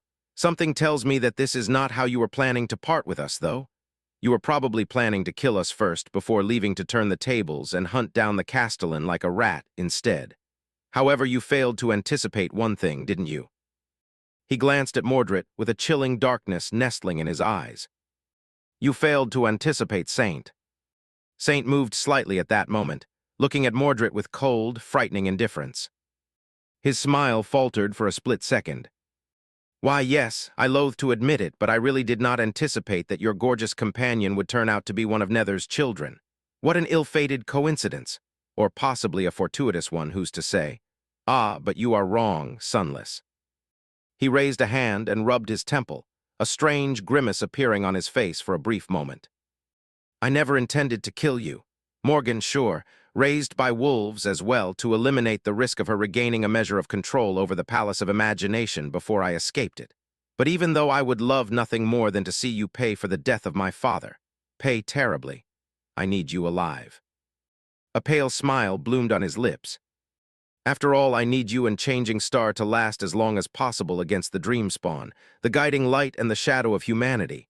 You are meant to be my meat shield, you know. What an honor. Laughing, he took a step back. So live long sunless, live long and struggle desperately. Oh, and by the way. Mordred made a dramatic pause, looking at him with a smile. That damn miscreant. In the short moment Sunny spent feverishly considering what to do next, Morgan suddenly stepped forward. Her gloves were long gone, and her delicate pale fingers were spread glistening with the drops of rain like 10 razor-sharp knives. What? Can't come up with something else to say to stall more. Casting a brief look at Sunny, she said in an even tone, Take Athena and go find the Castellan, Lord of Shadows. Dr. Saint and I will hold him back. Sunny gave her a long look. Morgan was mundane, and Mordred seemed to have regained the power of an ascended. Challenging him would be absolutely deadly for her, even with Saint fighting by her side. But that wasn't even the main problem. How are you going to hold him back? His dormant ability allows him to jump between reflections. He can slip away any time he wants. Morgan smiled darkly. He might have regained some power, but he did not regain all of his power. Actually, although he is hiding it, he is barely holding it together, because of the rain. Sunny's eyes widened a little. The rain? Mordred could sense reflections and travel between them, and currently there were millions of tiny mirrors around them. Every drop of rain reflected the world as it fell from the sky, and all those reflections multiplied as they contained each other, creating an endless labyrinth of mirrors. Mordred's mind was constantly assaulted by that boundless abyss of reflections, and even if he attempted to hide it, it must have put an immense stain on him. More importantly, Morgan spoke again. He can indeed escape into reflections, but first he needs to find the right one. That is why he wasted time giving us a winded speech, and that is why he has not escaped yet. So, go, hurry. Sunny glanced at her, then at Mordred. Mordred smiled. Ah, my dear sister, makes some sense, but you see. However, he could not finish the sentence, because at that moment, Sunny spun around and grabbed Effie, shouting, Saint! And a split second later, Saint vanished from where she stood and slammed into Mordred, sending them both crashing into the parapet. Morgan rushed forward as well. Sunny did not see it, though, because he was already running toward the stairs. Chapter 25, 45 Reflections upon Reflections. Sunny and Effie rushed down the long spiral staircase, jumping over several stone steps with each stride. The great tower shook around them as Mordred, Morgan, and Saint clashed on its roof. Sunny did not know who would win in that fight, or for how long the two women would be able to hold the Prince of Nothing back, so there was no time to waste. Effie seemed to understand that, as well. I just have one question. She failed to make a tight enough turn and slammed into a wall, using it to direct her momentum. How the hell are we supposed to find the Castellan? Sunny was cursing the height of the great tower and the length of the stairs when he heard the question. His muscles had already been burning because of the climb up, and now he had to descend the same way in a rush. Where to find the Castellan, indeed. At the moment, he was going over everything that Mordred had told him and trying to understand which of his words were true and which were a lie. Mordred was a frighteningly skilled manipulator, and he knew how to masterfully mix truth and deceit to control his targets. In hindsight, he had to be, humans naturally rejected anyone who was not like them, and so he would have had to read their thoughts and emotions flawlessly if he wanted to fit in. Even before that, he would have become adept at reading emotions while growing up next to Anvil and Asterion. That said, Sunny did not think that Mordred had lied about countless things here in Mirage City, just about the most important things. That was because he had needed Sunny and Effie to know the true state and function of the Palace of Imagination in order to use them as proxy agents against the Castellan. He had definitely exaggerated how dangerous the Castellan was to anyone who wasn't him, somewhat, while at the same time understating how rough a form the Castellan was in. The flood that destroyed Mirage City was most likely a manifestation of that ancient reflection failing to endure the pressure of having to incorporate conflicting desires into its grand illusion without the guidance of the castle master. The Castellan was breaking down, just like the Northern Dam had, and the illusion of Mirage City was breaking down with it. So, where would Sunny find the Castellan? Most of Mirage City was gone now. Only the tallest buildings remained above the water, and the castle, of course. There was a slim chance that the Castellan was in one of the remaining buildings, but Sunny doubted that. No, the ancient reflection would be somewhere here, in the stronghold of its former master. But where? It was not the throne room or the roof of the great tower. It was not the courtyard either. The castle was vast, and there were plenty of halls in it. Sonny glanced at Effie. You know the layout of Bastion pretty well, right? This replica of the sea. Esle seems smaller, but there should be some similarity. How similar are they? By then, they had almost reached the throne room. Pretty similar. Sonny nodded. So how would one get to the Great Mirror? Effie almost stumbled. The Great Mirror. There was the true Great Mirror, standing in the middle of the Hall of Imagination in true Bastion. But there was also the false Great Mirror, hidden deep inside the mountain under the illusory Bastion. That one, the rulers of Clan Valor and later Effie had used to control the component of the Great Citadel that allowed it to travel between reality and illusions. The false Great Mirror led to true Bastion, while the real Great Mirror led to the Palace of Imagination. But there was a castle in Mirage City as well. So wouldn't it be natural to assume that there would be a third version of the Great Mirror here as well? Just how deep does this infinity mirror go? Effie remained motionless for a moment, looking around with a bewildered expression, then nodded resolutely. Follow me. They rushed to an alcove behind the throne, where another door was hidden behind a tapestry. The castle itself was a labyrinth, but Effie was able to navigate it with at least some level of confidence. She had been ruling Bastion for more than a year, after all, so this was a replica of her seat of power. Where is it? Where is it? Soon they stopped near an unassuming wall. Looking around, Effie pulled on a metal torch holder fastened to the wall, then turned it slightly. A section of the wall suddenly receded and then slid sideways, revealing a dark passage. Effie smiled faintly. Still works. However, in the next moment, both of them froze. What is this? As soon as the secret passage opened, a peculiar sound reached their ears. It was quiet and subtle, as if coming from a great distance, but also impossible to ignore due to how out of place it seemed. Sonny was pretty sure that what they heard was music. It was a clear sound of strings being plucked to sing a haunting, melancholic melody. They glanced at each other, not knowing how to react. Let's proceed. Effie nodded, just as bewildered and disturbed as Sonny. They entered the secret passage, traversed a maze of dusty stone corridors, and reached a deep well leading to the depths of the mountain. A narrow staircase was clinging to its wall. They descended it without wasting any time, knowing that somewhere far above, Morgan and Saint were fighting Mordred with their lives on the line.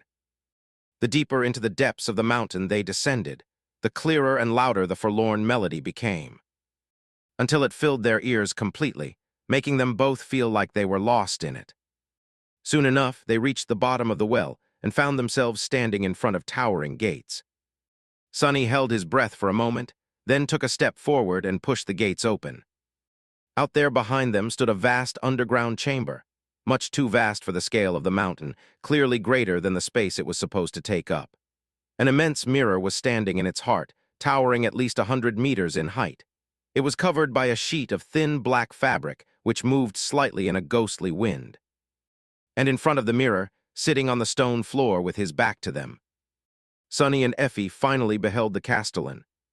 Chapter 25, 46 Background Character. Out there in front of the Great Mirror, a reflection of an illusion of the Great Mirror, to be precise, a man was sitting on the cold stone floor, strumming an old guitar.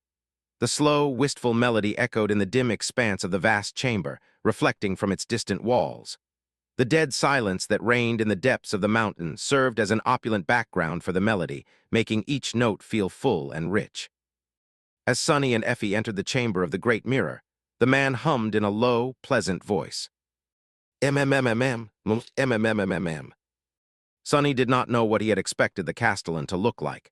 However, he definitely did not expect him to be wearing cheap, torn jeans and a faded windbreaker jacket. The man was sitting with his back to the gates, facing the covered mirror, so they could not see his face. However, they did see that his hair was long and disheveled, in dire need of a brush and shampoo.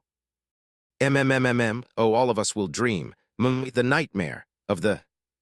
Sonny and Effie glanced at each other. The Castellan, they were sure that it was him, looked perfectly mundane.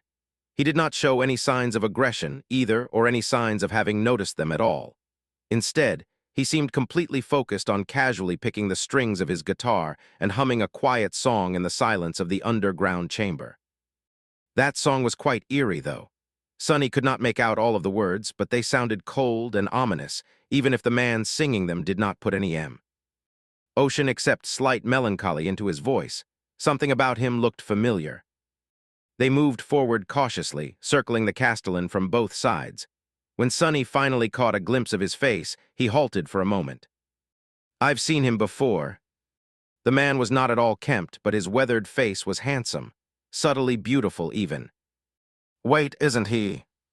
Effie's voice sounded surprised. She had a reason to be bewildered, too. Wait a minute.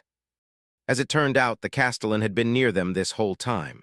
Sonny could remember at least 2 instances of meeting him, or rather, noticing him in the background. There were probably more that had gone unnoticed. The man was the street musician who had been playing his guitar near the Mirage City Center for troubled youths on the day they visited it. He had also been near the psychiatric hospital where Saint worked on the day they kidnapped the other Mordred. In hindsight, his presence in both places was strange. What kind of musician would busk outside on a rainy day when everyone was huddled inside? It made little sense, but Sonny had not paid him any attention. The ragged street musician had been merely one of the many nameless extras populating Mirage City. He had been nothing more than a part of the background. So they had seen him, walked past him, and failed to recognize him for what he truly was. The castellan, the custodian of the Palace of Imagination, and the ancient reflection who had usurped the authority over the Great Mirror. However, those were not the only 2 times Sonny had seen this man. Effie might have been surprised because she recognized the castellan as the unassuming street musician, but Sonny had a different reason. In truth, he had seen him even before coming to Mirage City. The street musician was older and his face was much more weathered. The clothes were different and his hair was much longer now. The lower part of his face was covered by a beard which had not been there before, but there was no mistaking it. Sonny had seen him in one of the visions bestowed upon him in Ariel's game. "He's Omer of the Nine." His voice sounded even. Indeed, the castellan was none other than one of the 9, a blind poet famed for his songs, who joined Prince Eury's and the rest of them in the quest to slay the gods. By now, Sonny knew, or at least suspected, what mission some of the 9 had been meant to complete. Alethea had been tasked with finding the truth in the depths of Ariel's tomb.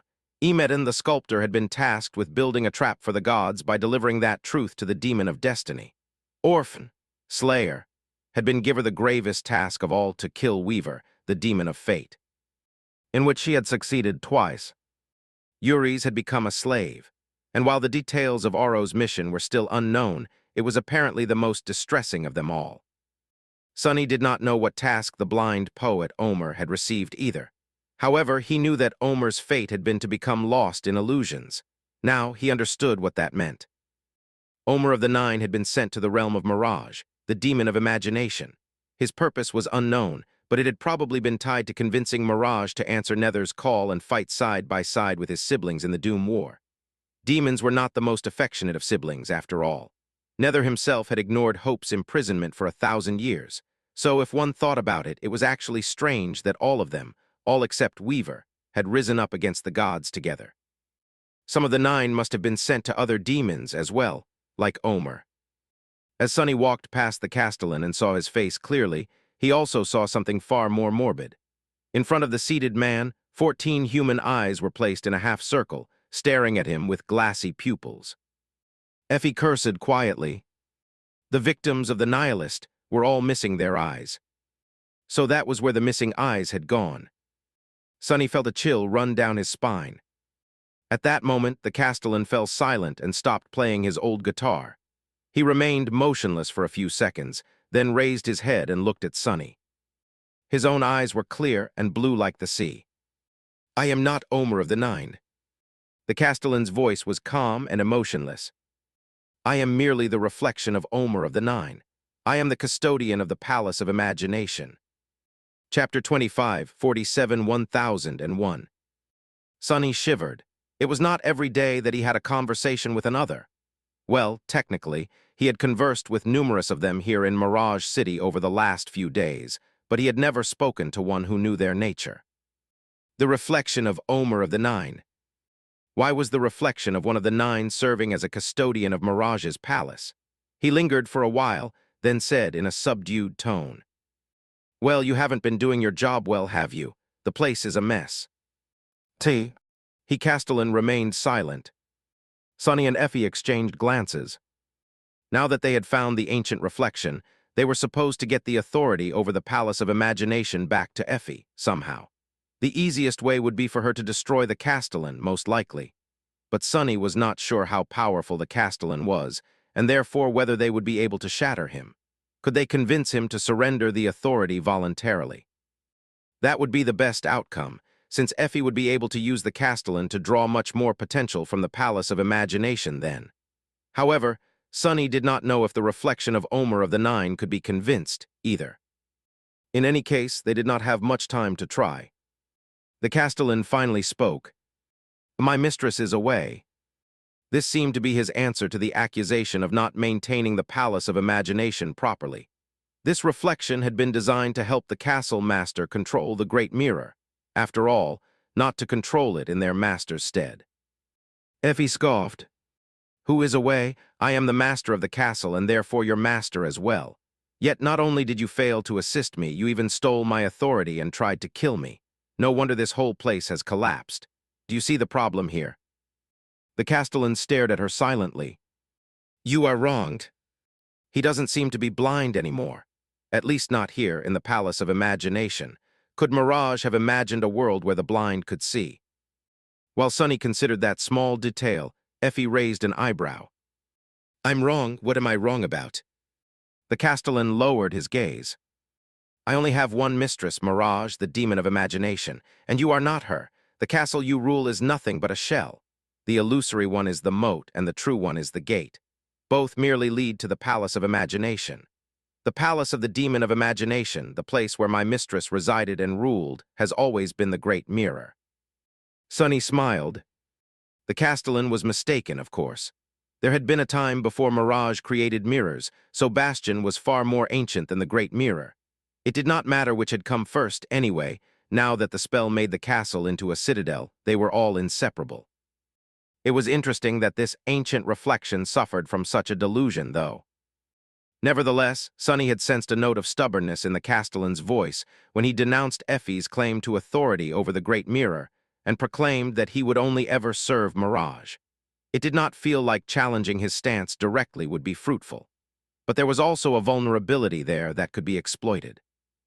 Instead of pressing the reflection of Omer of the Nine on this issue, Sonny looked at the covered expanse of the replica of the Great Mirror. Why is the reflection of one of the nine serving the demon of imagination, anyway? The Castellan remained silent for a while. Then he carefully plucked the strings of his guitar. "It was because my mistress has become lost in her own illusions. She abandoned the real world, preferring the company of reflections. A fantasy upon fantasy, she lived countless lives in the Palace of Imagination, not caring about what happened outside its walls. And she was happy." His quiet melody turned wistful. But what to do? The nine needed the demon of imagination to join the other demons in their rebellion. And so, Omer came to the shores of the Mirror Lake. Who better was there than a poet famous for his tales and songs? Mirage took an interest in him because of how vibrant and inexhaustible his imagination was. And so, she invited him into her palace. The Castellan stopped playing and looked into the distance. She gave him control of the Great Mirror so that he could bring his stories to life. Omer created a fantastical realm for her to explore and a thrilling story for her to experience. Mirage enjoyed his fantasy greatly, but eventually she grew bored with it. She wanted to reward the blind poet and send him away, but he offered to imagine another fantasy, and with her permission he did. And then another, and then another. His gaze grew distant. 1,000 realms, 1,000 tales. No matter how much Mirage tested Omer, his imagination never exhausted itself, just like her sense of wonder and hunger were inexhaustible. They experienced 1,000 fantasies together. And when the 1,000th fantasy came to an end, Omer made a request to Mirage. The reflection of Omer put his guitar on the floor. So the demon of imagination gave him a final task. She told him to imagine something that she could not imagine herself. Even I do not know what Omer showed her in that final illusion, But when that illusion was eventually dispelled, Mirage left her palace and joined her siblings in the rebellions against the gods. Omer followed her into war as well. The Castellan Lou cared at Sunny with emotionless eyes. Only I remained. Sunny smiled faintly. What a gorgeous story it is. But despite the breathtaking story, his voice sounded cruel. Mirage died in that war, and Omer must have died with her. He looked down at the Castellan and said evenly, "You say that your mistress is away, but you are the one who lured her out into a hopeless war. You claim to be loyal to Mirage, but you were the one who destroyed her happiness. You killed her. You are a hypocrite, Omer. Ah, I really hate hypocrites the most." Only then did the Castellan's gaze finally show hints of emotion.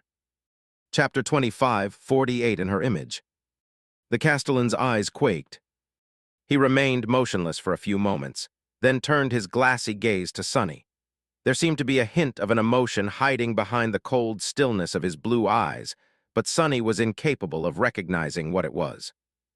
"I am not Omer of the Nine. I am the reflection of—" Sunny interrupted him. Yes, I know." Turning away, he glanced at the great mirror. Now was the time to press the attack and break the Castellan's conception, but he lingered, suddenly distracted by an odd feeling. The great mirrors. It was calling to him. It seemed to be exerting a subtle pull on his soul, but apart from that, it was pulling him closer, quite literally.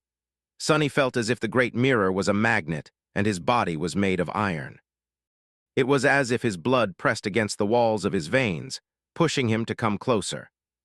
Needless to say, that was a bizarre and distracting feeling, enough so that he momentarily lost his train of thought. Oh, I see. It took him a few moments to understand what was happening. His blood had a peculiar quality thanks to blood weave. Its parts always strive to fuse back with the whole. That was the reason why he hardly bled. And at the moment, his blood wanted to reunite with another lost part. There, behind the black fabric covering the great mirror, another piece of Weather's lineage was waiting for him. I found it.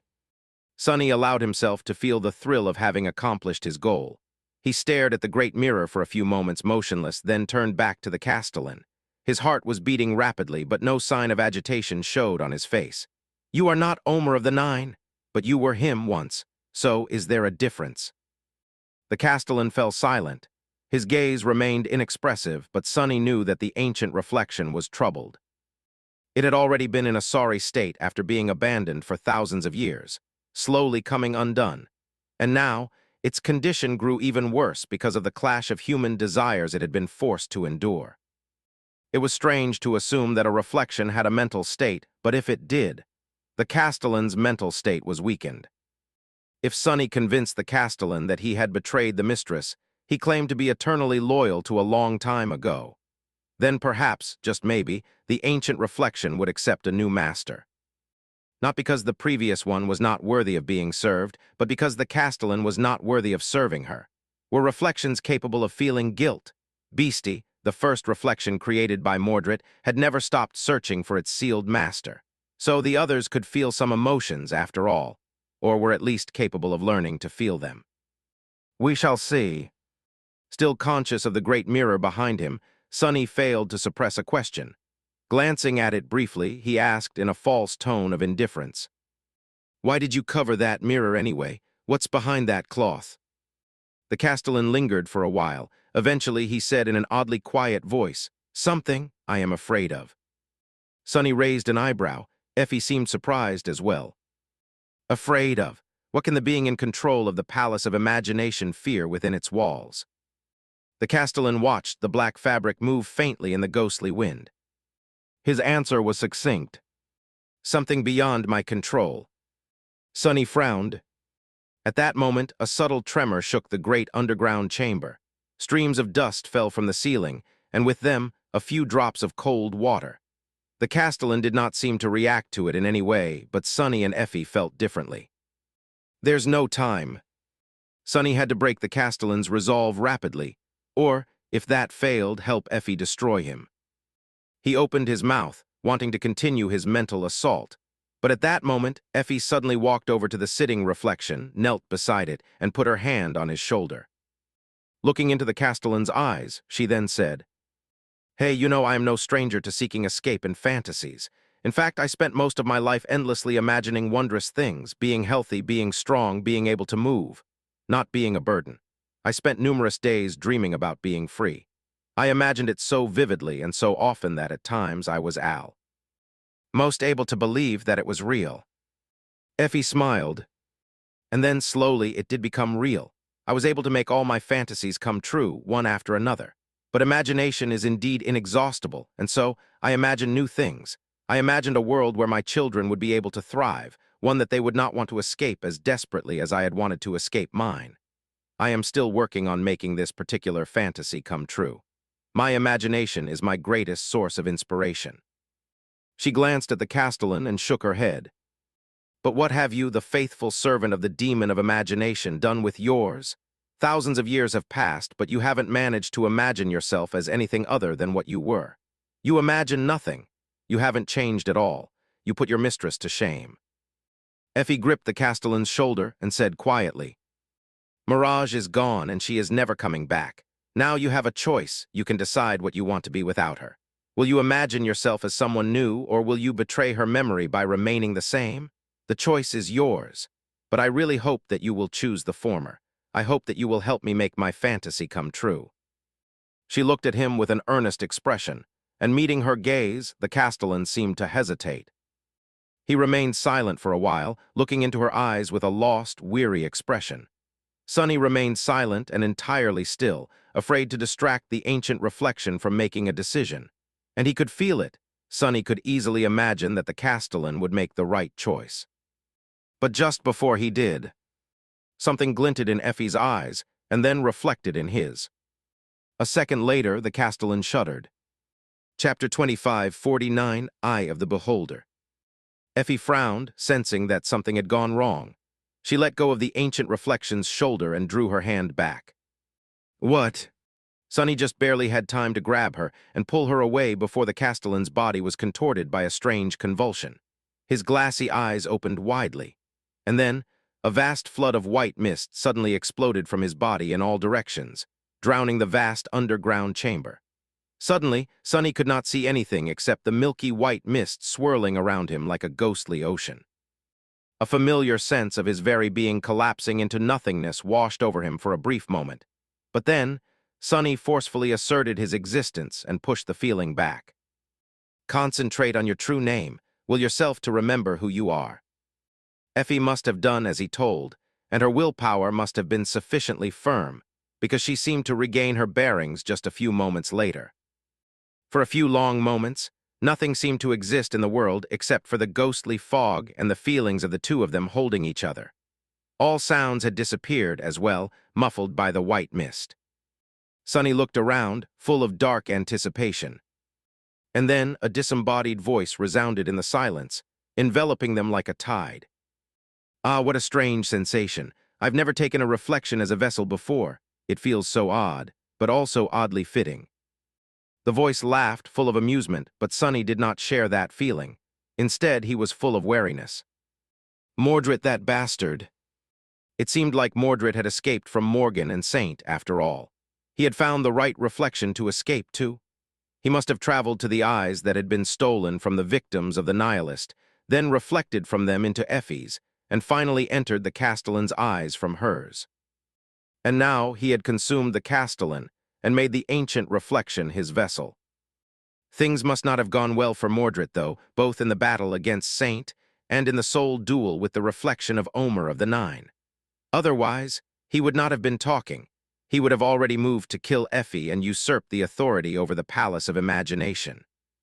And speaking about that authority, the ocean of white mist around them stirred suddenly, and then moved, flowing slowly at first, then faster and faster.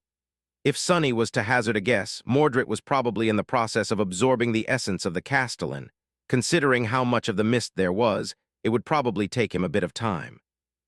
And when that time ran out, Sunny decided not to think about it. Instead, he thought about how to deal with the Prince of Nothing.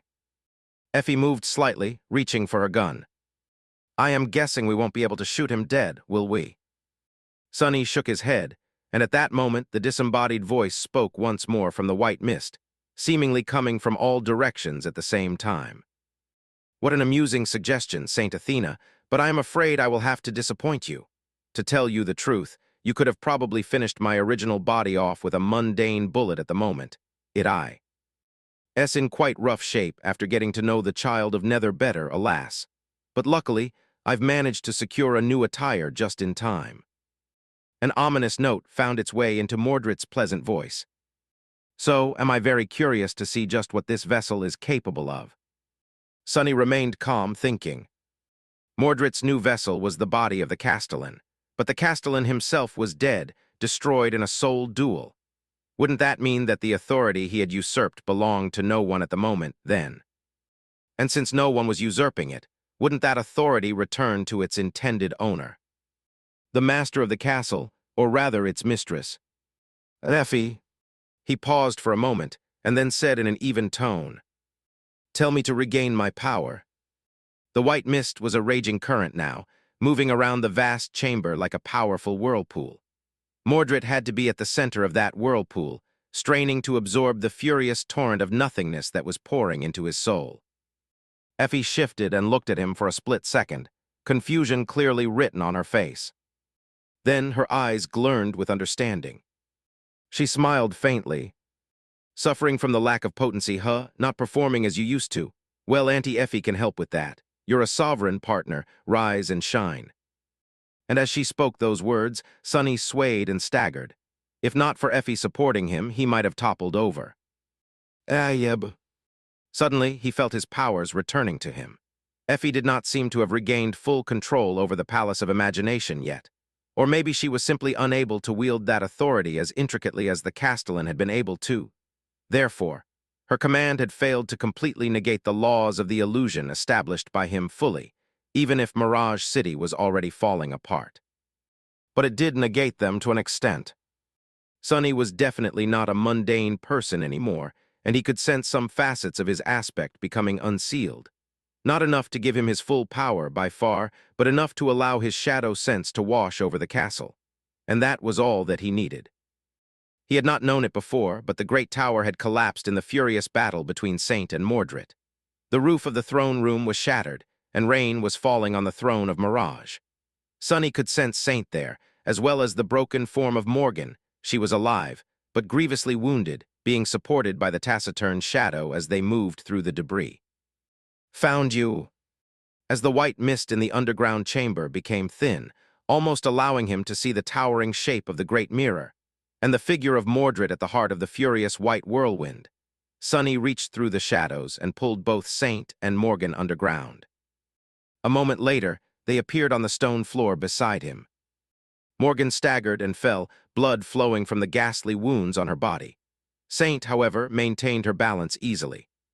Sunny forced out a smile, knowing that it was all going to be over for them the moment Mordred finished absorbing the ocean of white mist, and nodded in his direction.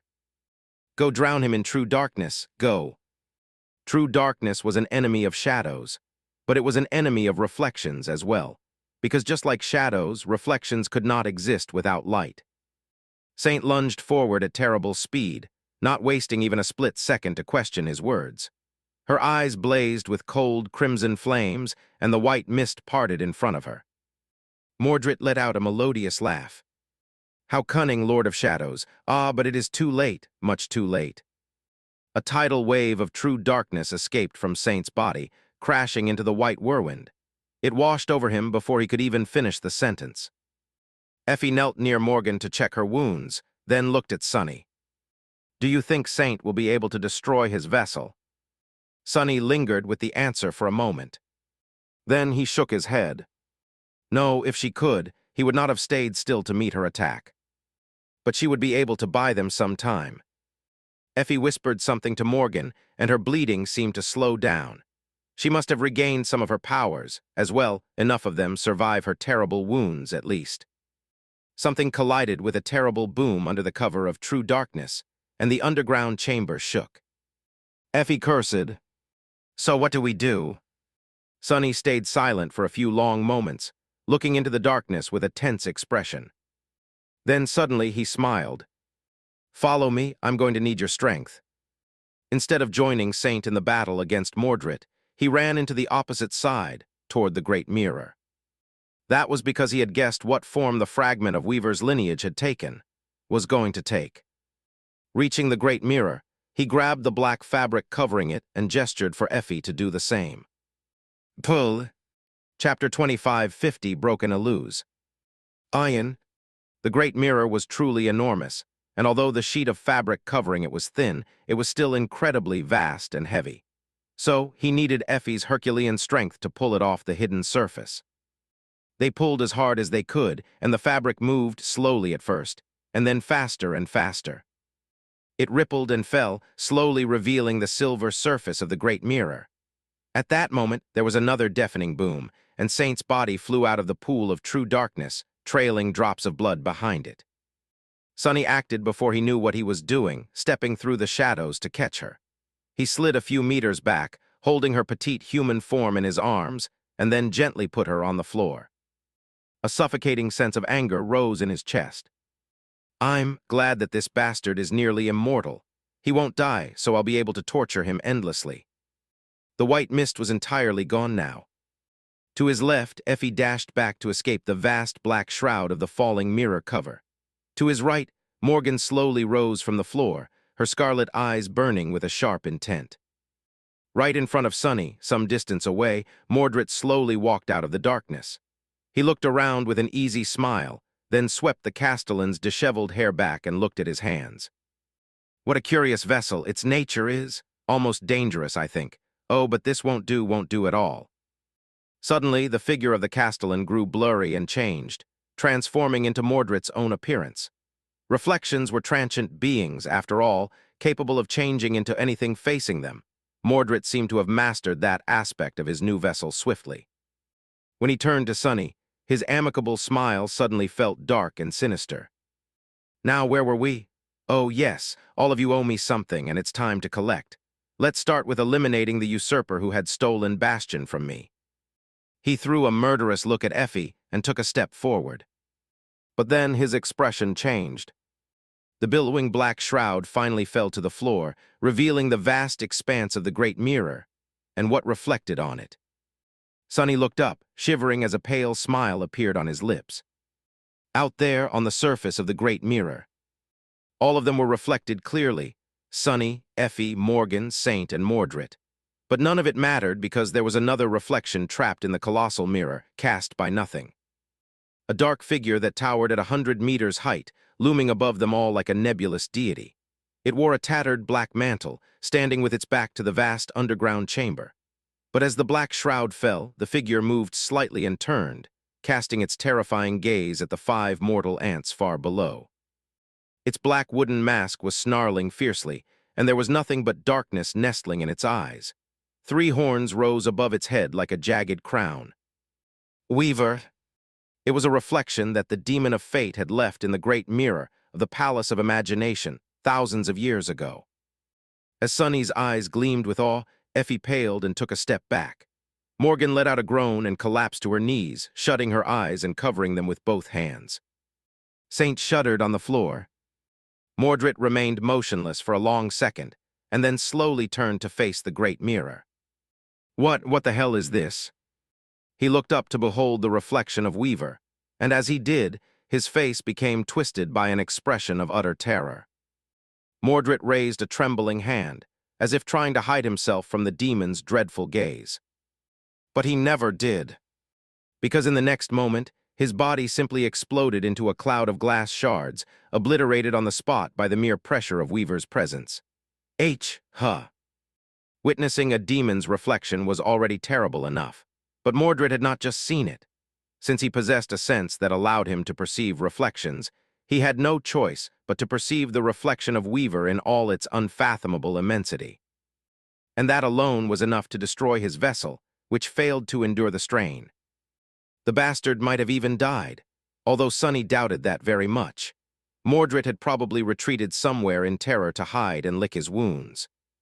But Sonny had no time to think about that. He stared at the reflection of Weaver, entranced, and then took an unconscious step back. As he did, his own reflection overlapped with the reflection of the demon of fate. And when it did, the surface of the great mirror rippled. A moment later, only one of the two reflections remained. Sonny blacked out. A few hours later, Effie and Morgan stood on the wall of the castle, looking at the turbulent waters of the lake beyond. The rain had finally stopped and the sky cleared, not that it brought them any relief. Mirage City was gone, and the sky itself was cracked, slowly crumbling as the Ansai. Illusion crumbled. The world seemed to be ending, but the silver moon was still slowly rising into the shattered sky. At this speed, this entire place will cease to exist in a few days. Morgan turned slightly when she spoke, then nodded. What kind of illusion will you create in its place? Effie lingered for a while. I am not sure. Something to prepare Awakened for challenging nightmares, I think. Or for waging large-scale wars against the nightmare creatures. We will have to wait and see. I don't think it will be as elaborate as Mirage City, though. After all, I am not a reflection of a genius storyteller that had existed for thousands of years. Morgan nodded again, then looked to the side. There the body of the Lord of Shadows was sprawled on the battlements, with Saint standing guard above it. She frowned. Why is he still unconscious? And what actually happened there in front of the great mirror? Effie looked at Sonny, too, then shrugged. Well, he seems to have gobbled up a reflection of the demon of fate. Just another Tuesday for him, surely. Don't worry, though, he'll come around eventually. That guy won't be brought down by something as frivolous as a sinister demon. Morgan stared at her incredulously for a while, then sighed. Well, if you say so, not that I care too much. Anyway, our ticket out of here has arrived. She pointed to the lake in front of them, with dark edifices of drowned buildings rising from it like grave stones. Out there on the dark surface of the still water, the reflection of the moon was shining with pale silver light. Effie grimaced. So we are swimming again. She shook her head dejectedly, then took off her shoes and looked at Taciturn Shadow. Saint, you do not look so good. Let me carry him. Saint seemed to be struggling, indeed. It was not because of the wounds she had received in the battle with Mordred. Rather, it was because of the strain of forcefully suppressing her evolution to remain by her master's side. Still, instead of letting Effie carry Sonny, she silently leaned down and picked up his unconscious body herself. Effie smiled. Well, all right, in that case. With that, she climbed onto the parapet of the castle wall and looked at the distant reflection of the moon. Let's go home. Somewhere in the eastern quadrant, a convoy carrying the refugees to a port city was scattered across the desolate wasteland, with many vehicles overturned or letting out pillars of smoke. If they had only made it to their destination, they would have been safe.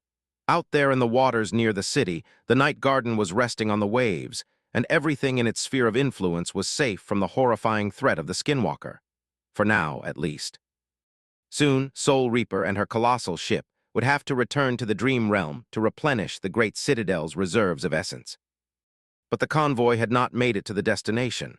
Instead, it was ambushed by the vessels of the Abomination and was now nearly destroyed. People said that the Skinwalker was on the verge of an evolution. Maybe they were to become the last sacrifice to fuel its descent into the status of a profane deity. The survivors had retreated to the head vehicles, desperately trying to fight the vessels of the Skinwalker off. But it was hopeless. They were already surrounded, and the Abomination had already taken several of their most powerful warriors. Now, those warriors were a part of the Skinwalker, helping the other vessels break the resistance of the last group. Stay strong, don't let them get close, don't let them touch you. An ascended officer tried to rally his soldiers, but in the next moment, an arrow pierced his enchanted armor. The Skinwalker had been learning to use human weapons as of late, which only made it more deadly. But now, the vessels of the eerie abominations showed more coordination and discipline than seasoned human troops, washing over the continent like an unstoppable plague. The Ascended let out a groan and fell to one knee, looking up to see the vessels of the Skinwalker closing in on the group of refugees from all sides. One of them was already right in front of him. The creature looked like a human and had been human once, but now it was impossible to mistake it for a person. Its gaze was too alien now that it had cast away pretenses, too eerie, too dreadful. The Ascended bit his lip and prepared to end his own life. It was better than becoming one of these creatures, at least. But then something strange happened. The vessel of the skinwalker flinched, and then shuddered, bending down in a violent contortion. It quaked for a moment or two, then grew still. Something similar was happening to the other vessels as well, spreading among them like a strange infection. What? Gritting his teeth, the Ascended picked up his sword and staggered back to his feet, preparing to make his last. Stand. Then the vessel of the skinwalker in front of him straightened and looked around with an aloof expression. Finally glancing back at the Ascended, it lingered for a moment and then offered him a friendly smile. Ah, the weather is wonderful today, isn't it? What a day to be alive. The stranger chuckled as the rest of the skinwalker vessels around them fell to the ground, then slowly rose again, all wearing the same smile. Off you go, then. Do not fret, I will take it from here. There is nothing to worry about. End of part II, Mirage City Noir. Chapter 2551, Fragments of a Broken Soul. A vast and somber expanse of white mist sprawled beneath a bleak, stormy sky. The surging storm clouds were heavy with rain, ready to explode with thunder and lightning. The sea of white mist was restless, flowing on the currents of ghostly winds. A pale light was suffusing the clouds and pouring onto the misty sea below. There, in the tempestuous sky, 7 radiant spheres were shining like suns, their cold rays falling through the tears in the veil of the storm. It seemed as though vague symbols were carved into the surface of the pale suns, hiding beneath it like shadows. A man was sitting on the surface of the sea, surrounded by mist, looking up at the silent tempest. The surging clouds, the rays of pale light, and the 7 radiant spheres reflected in his eyes as if in a mirror. His gaze was solemn, and his expression was distant. He was Mordred, the fragment of Mordred who had spent most of his life in the palace of imagination, living among people who he knew were no different from illusions, in a world that he knew was a mirage. Now even that mirage had been taken from him, and he found himself imprisoned here in the hidden heart of his twin brother's mirror realm. Looking at the raging clouds, he sighed. This mirror realm was vast and nebulous, reflecting the tumultuous world back upon itself. However, its very heart, the place he was inhabiting, was different. It was hidden deeper and defended better, isolated like a fortified inner keep behind the walls of a great fortress. It did not reflect the world. Instead, it was a reflection of his brother's soul sea. There was a living space set up for him here. It was sparse and pragmatic, but also not without a note of fancy. His brother must have collected various items and amenities in preparation for their eventual reunion in the span of many years. Some of them were opulent and luxurious, worthy of belonging to a member of the most affluent legacy clan. Some would fit a mundane soldier better. There was a modest manor with a tastefully decorated back garden standing in the mist. There was a massive military APC and camp kitchen set up in the mist nearby, as well as several alloy water tanks. There was a vast library full of books, writing and calligraphy utensils, elegant tea sets, and a large storage of varied food supplies. There were paths to take walks, with various curios placed in the mist along them, rock formations, sculptures and relics found in remote regions of the dream realm, strange machines and mundane artifacts from Earth, towering carcasses of fantastical nightmare creatures his brother must have slain. And much more. Mordred was discovering new things every day. It was a bit of a letdown compared to his previous lifestyle, but he was comfortable. If a little lonesome, for now. After all, his brother did not have time to visit at the moment. The raging clouds, the restless currents in the sea of mist, the powerful winds that blew across the vast expanse of the mirror realm, as if trying to tear it apart. It was not how things were supposed to be. Instead, it was a sign that his brother's soul was under assault. He was at war, fighting for his life.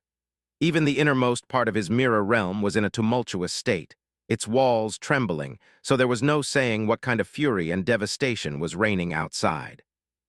As Mordred looked up, subtle cracks appeared on the surface of one of the 7 suns. Malignant tendrils or revolting darkness spread in those cracks, marring the radiant surface of the sphere and consuming it from the inside like a tumor.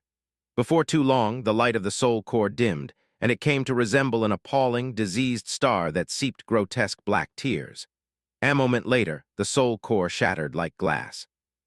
A rift opened in the sky, and its shards were forcefully expelled, taking the mass of spreading darkness with them. The winds howled, and the mist surged.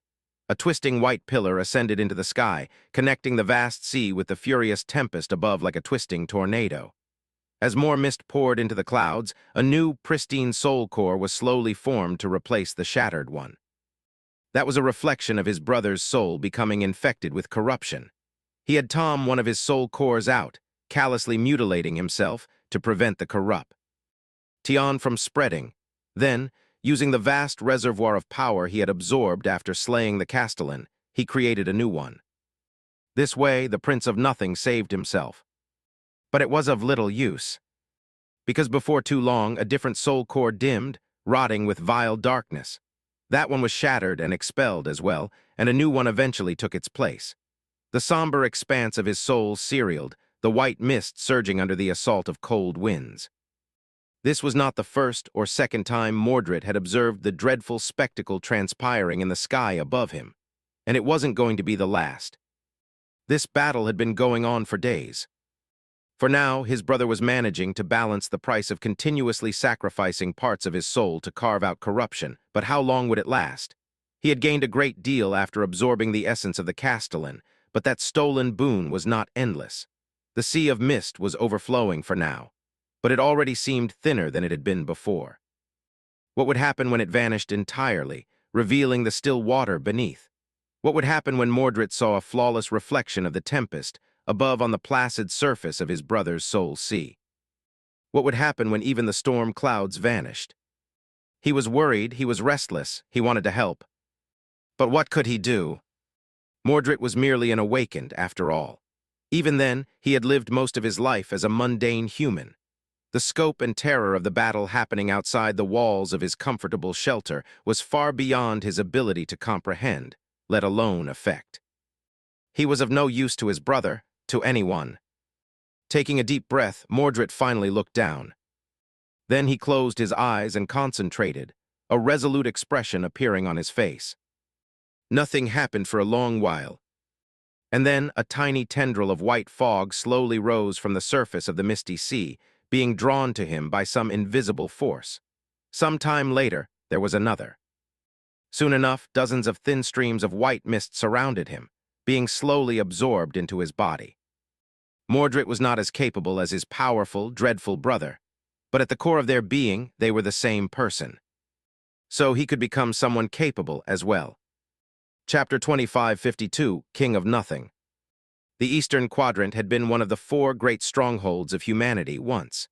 It was perhaps not as large and populous as the Northern Quadrant, but hundreds of millions of people still called it home.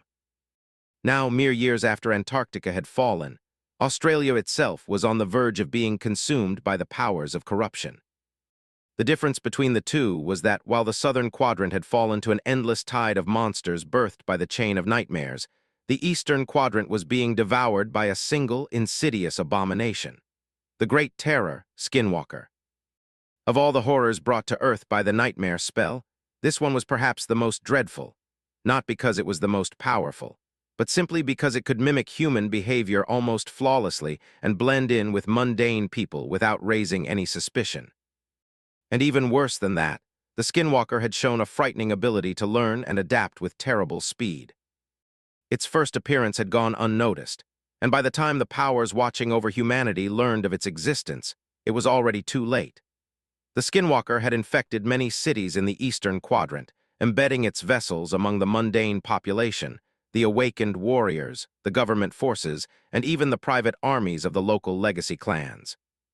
There were few of these vessels, at first, maybe because the abomination was biding its time and learning the ways of humanity before starting to spread like a plague. Some of them were eventually hunted down and destroyed, but not all of them. Even if the sovereigns reigned supreme, they could not fight a nightmare creature that they could not find. And their forces had been pulled away to fight an internal war, regardless. By the time the original sovereigns had fallen and changing star of the immortal flame took the throne of mankind, it was already too late. Humanity managed to prevent the Skinwalker from spreading to other quadrants or consuming the human settlements in the dream realm, but the sinister fiend became too deeply rooted in Australia. A single settlement fell first, all of its citizens becoming vessels of the eerie abomination. Then another one, and then another one still. Before too long, the whole quadrant had been washed over by the spreading plague, and a full-scale war against the Skinwalker started in earnest. That war was not going well for the humans. The Eastern Quadrant siege capital still stood, and they still controlled most of the coastal area facing the Indian Ocean. However, the inner expanse of the continent and its southern reaches were fully conquered by the Skinwalker. And almost every day, the Great Terror took more lives, gained more vessels, and conquered more land. The spread of the abominable plague seemed unstoppable. The humans were slowly retreating toward EQSC, losing one city after another. In fact, they had not been routed entirely only because Changing Star herself took to the battlefield as often as the laws governing the waking world allowed her, pushing the Skinwalker back from time to time. But even with her support and with the best saints of humanity joining the war effort, the abomination continued to spread. Eventually, it became clear that the continent could not be saved. So, a grievous decision to evacuate it was made, and the Dream Gate opened in the heart of EQSC to take the refugees away, the naval convoys arriving to ferry them north. The arrival of Soul Reaper Jet and the Night Garden helped stabilize the situation. A fragile balance was achieved in the Eastern Quadrant for a short while. The Skinwalker had taken millions upon millions of vessels by then. Among them were millions of humans, both mundane and awakened. But there were millions of lesser nightmare creatures from the wild reaches of the continent as well. No one really knew how many vessels the abomination possessed now, and even if someone did, there was no way to defend the vast expanse of the continent from that terrible, ever-growing force. And worst of all, both the academics and the diviners in the service of the human domain were unanimous in their suspicion that the Skinwalker was on the verge of evolving, either to the Cursed rank or to the Titan class, or maybe both. If it did, neither Soul Reaper nor the Night Garden would be able to hold it back anymore, and the entire population of the Eastern Quadrant, including the military forces of humanity concentrated there, would be consumed without having time or opportunity to evacuate. The situation was dire, and it was in that dire crisis that something odd began to happen. There were isolated reports at first, then a wave of them, all saying the same things, that the Skinwalker was behaving strangely. As if something was attacking the terrifying abomination from within, fighting for control of its vessels. That something was Mordred, the Prince of Nothing, the banished son of the King of Swords, the traitor to the fallen clan Valor, and the executioner of the House of Night. Mordred had gained a lot in the Palace of Imagination, even if he lost a powerful new vessel of his own at the very end. He managed to retrieve his only weakness and escape the fury of the Lord of Shadow relatively unscathed. However, that was not enough. Not nearly enough, considering what was coming and how little time he had left to prepare for the approaching calamity. So he decided to play one last, desperate gambit, something for which he had been preparing for a long time. He, who was nearly immortal, put his life on the line and left himself no way out but success. Mordred challenged the Great Terror to a soul duel. There, in the dreadful darkness of the Skinwalker's profane soul, surrounded by the unfathomable expanse of corruption, Mordred fought the eldritch abomination tooth and nail, not holding anything back. His own soul was mangled and poisoned, but he tore pieces of it out and continued to fight. And in the process, he did something else. His own daring, impossible act of defiance. Ever since becoming a saint, Mordred had been struggling to maintain his sense of self. Unwilling to become a demented and broken thing like the Soul Stealer, he limited the use of his transcendent ability to only separating himself to inhabit a handful of vessels, a dozen or two at most. Now he abandoned all caution. Mordred needed to splinter a fragment of his soul to create an independent incarnation, so now he shattered himself into a million pieces. He, who had always dreamed of becoming whole again, tore himself apart completely. That was the only way for him to defeat the Skinwalker. Because with each vessel Mordred stole from him, the power of the eerie fiend lessened a little.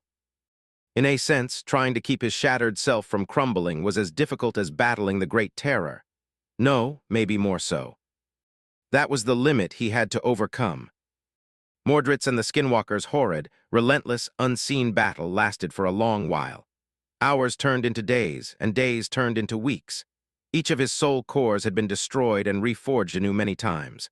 The pool of power he had absorbed in Mirage City slowly exhausted itself, and then ran dry completely. That was when Mordred finally broke through his limit. He destroyed the Skinwalker and took over all of its vessels, millions of human vessels, and millions of nightmare creatures. And somewhere along the way, Mordred became the seventh sovereign born from humanity, and the third one to attain supremacy without the help of the Nigh. T-Mare spell. However, his domain was unlike those of the other six. That was because Mordred had no citadels, no territories, and no subjects. His reign was not founded on anything, and he ruled nothing, only himself. With his millions of vessels, Mordred was like a nation in and of himself, self-sufficient and self-reliant, depending on nobody, beholden to nothing, with no weaknesses the Dreamspawn could exploit. As the sun rose above the devastated eastern quadrant, the world welcomed a new sovereign. Of course, his emergence caused a great stir among other powers governing the dying world. Now, unexpectedly, they needed to decide how to deal with the new king. The King of Nothing. Chapter 2553, A Monster with 10,000 Heads. The graceful silhouette of the Ivory Island drifted among the clouds above Bastion. Contoured against the golden sun, it looked both beautiful and peaceful from the ground. However, the atmosphere within the walls of the Tower of Hope was far from tranquil. In fact, it was tense and somber despite the suffocating power of the 5 people gathered in a spacious council room on one of the great pagodas, 7 floors. Sunny, Nephis, Cassie, Effie, and Kai were seated around a table, wearing grim expressions. Cassie was talking, and the more she said, the heavier the mood in the room became. Sunny heard each word clearly and grasped their meaning flawlessly. At the same time, he found himself getting distracted as his newly altered mind spread far and wide, absorbing thousands of different perspectives with the same degree of focused clarity. It was a strange state of being, and one he was still failing to get used to. The reason for his current state was, of course, the fragment of Weaver's lineage he had collected in the Palace of Imagination. Mind Weave. No wonder I was out cold for so long. The 4 previous fragments had put him out of commission for a short while and caused him indescribable agony.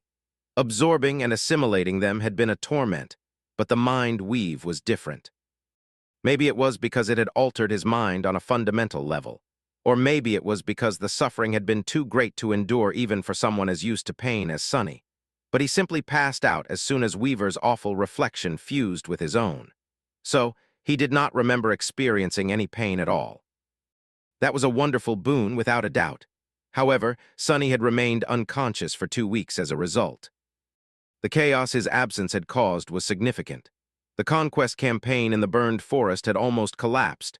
The restoration of the Dark City had fallen behind schedule, and the numerous projects he had been busy with had stalled. Nothing he couldn't salvage had transpired, luckily, but there was plenty of catching up he had to do.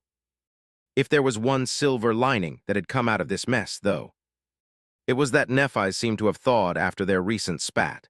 In fact, she was more attentive to him now than she had been before, albeit in a subtle way, which secretly pleased Sunny a great deal. The body of a sovereign was enormously enduring, meaning that a few weeks of coma were not going to harm it in any way, so Nephis had not really nursed him back to health.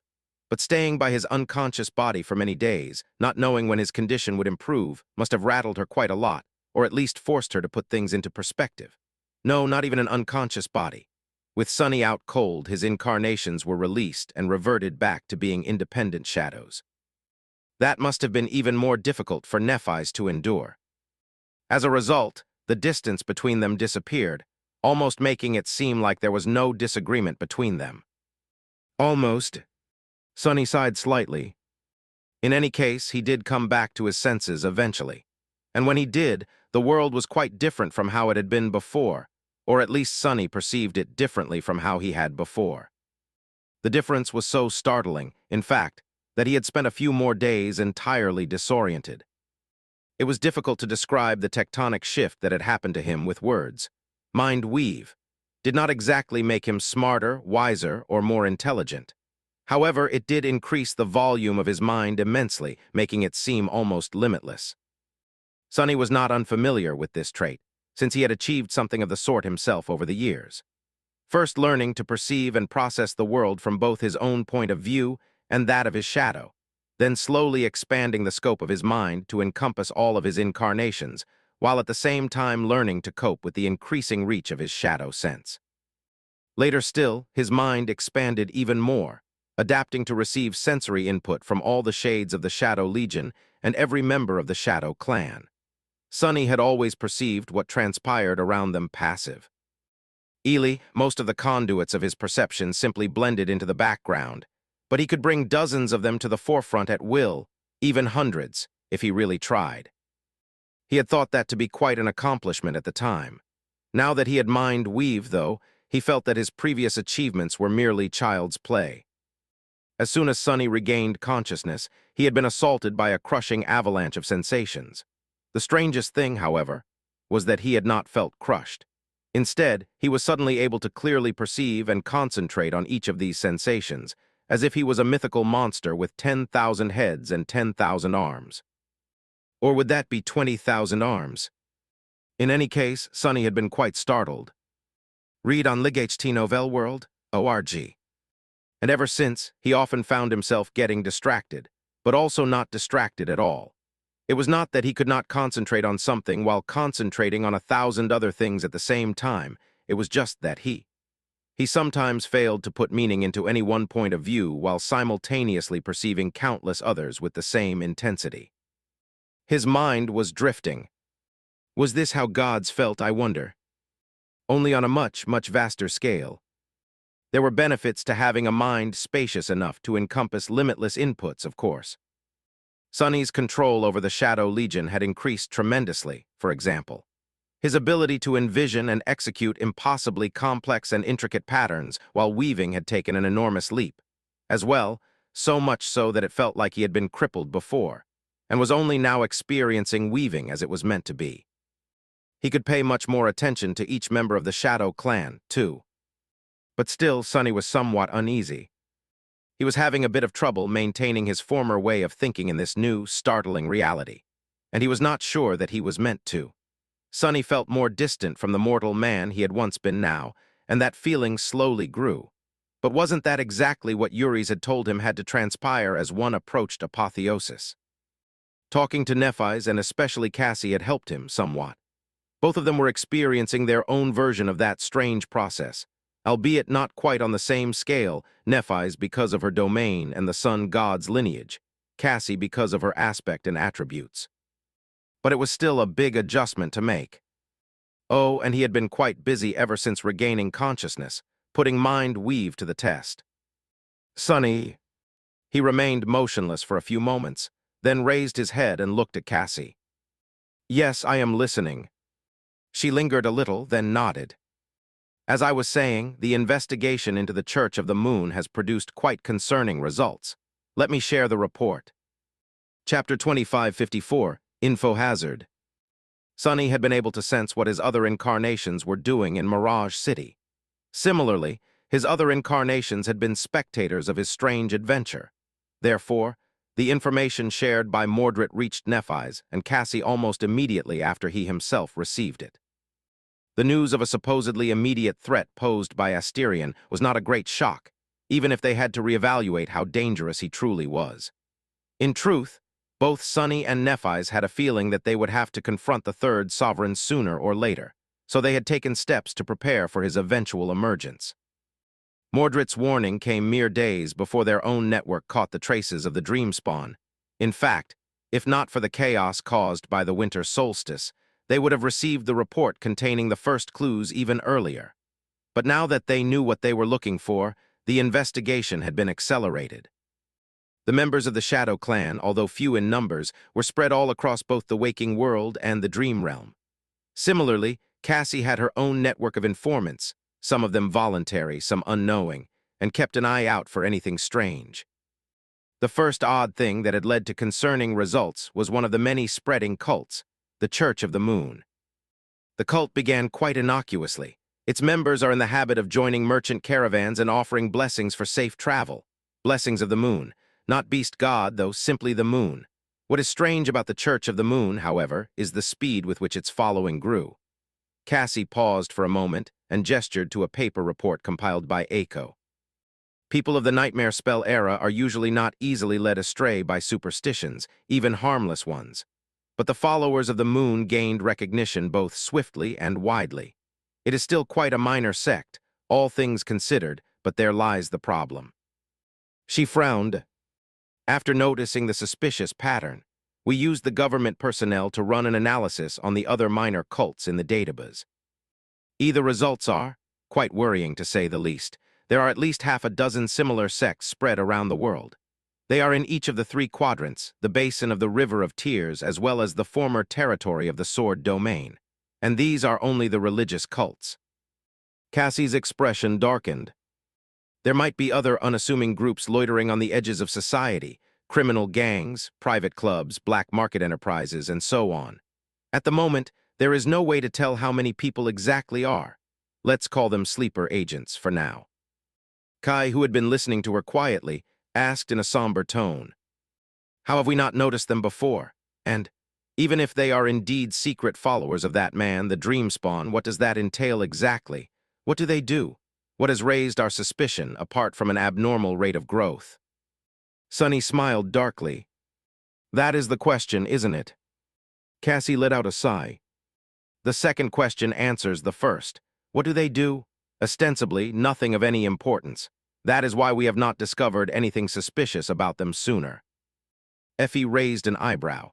"If they have done nothing wrong, how do we know that they serve our favorite scarecrow, Mr. Lunatic?" Cassie lingered for a few moments. "I said that they have done nothing of importance, not that they have done nothing.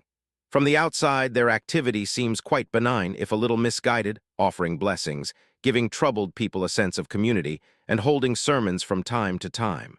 However, once we dug deeper." She paused, then sighed again. "Well, really, we still did not find anything sinister. At most, some members of these sects are guilty of minor vandalism. Our agents could not discover more because they do not know what they are looking for. But when I took a look personally and concentrated on the areas where the members of these cults are active, I saw something eerie." Cassie paused, then continued in a grim tone. "Those minor acts of vandalism were mainly things like painting graffiti on the walls of various buildings. And those graffiti all contain the name I am not going to say aloud, the name of the Dreamspawn." Effie looked at her, then at Nephis and Sunny. "Do their paintings possess some kind of beguiling power? Are they using runic sorcery, perhaps?" Cassie shook her head.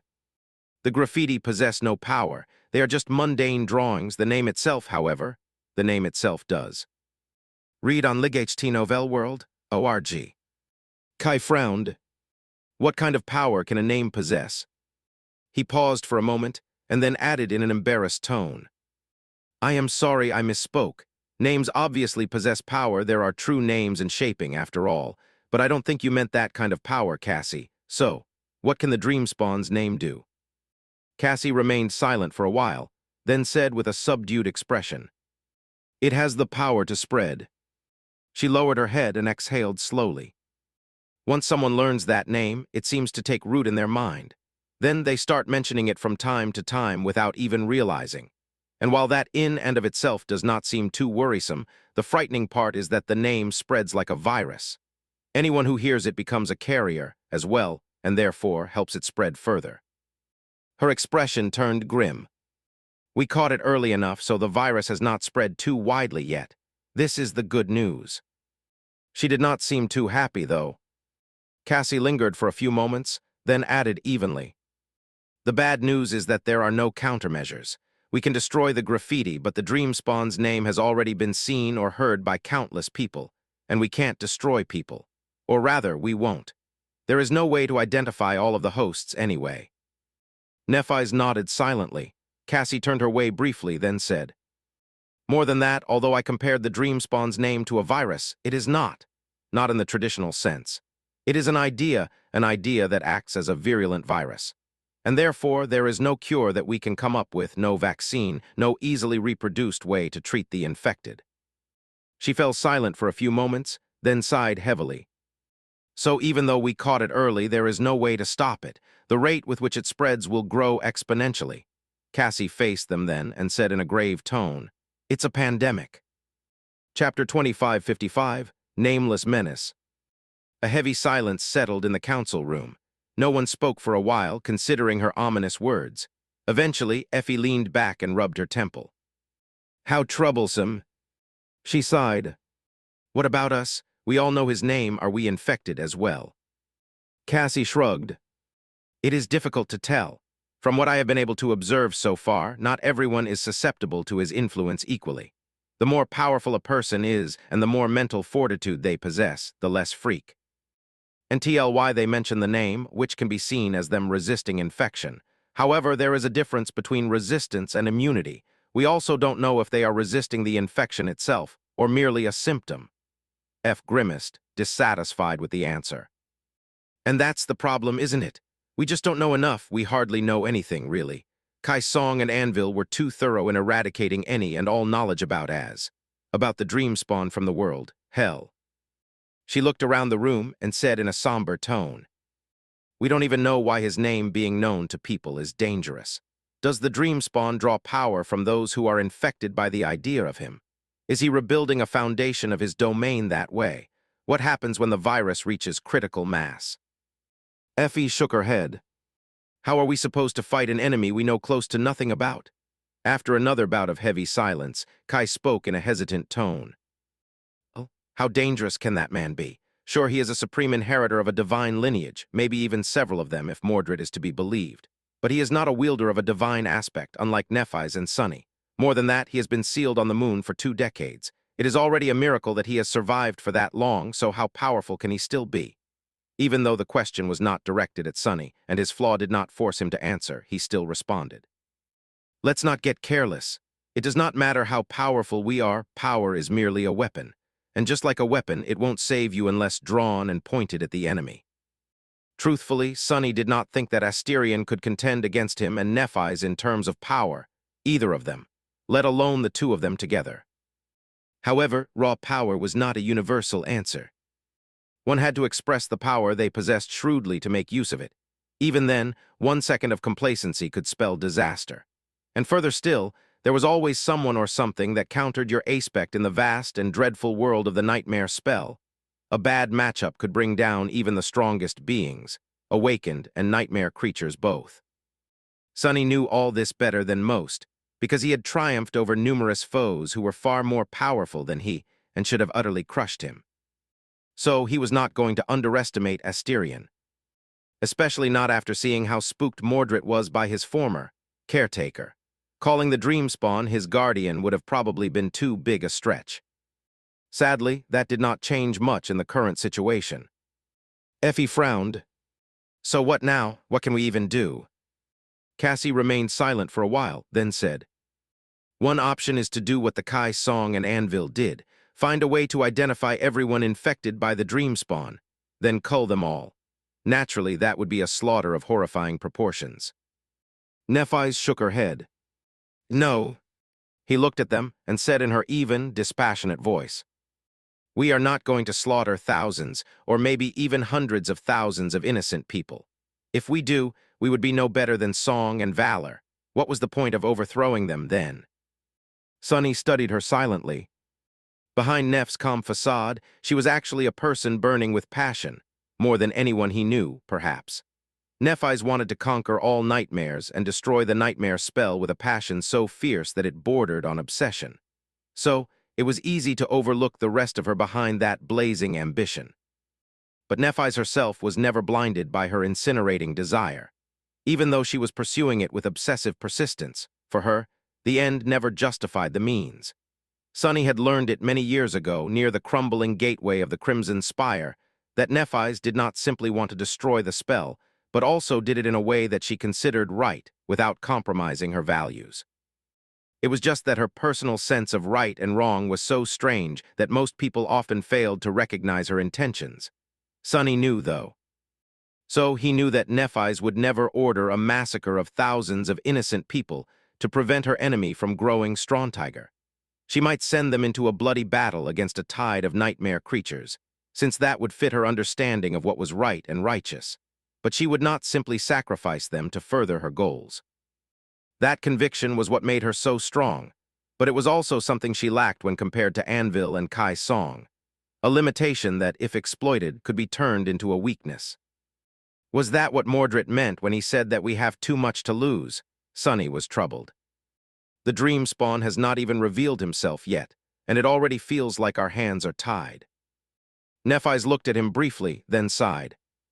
There are still initial steps we can take, to learn more and hopefully work out countermeasures based on that information. She remained silent for a while, contemplating, and then turned to Cassie.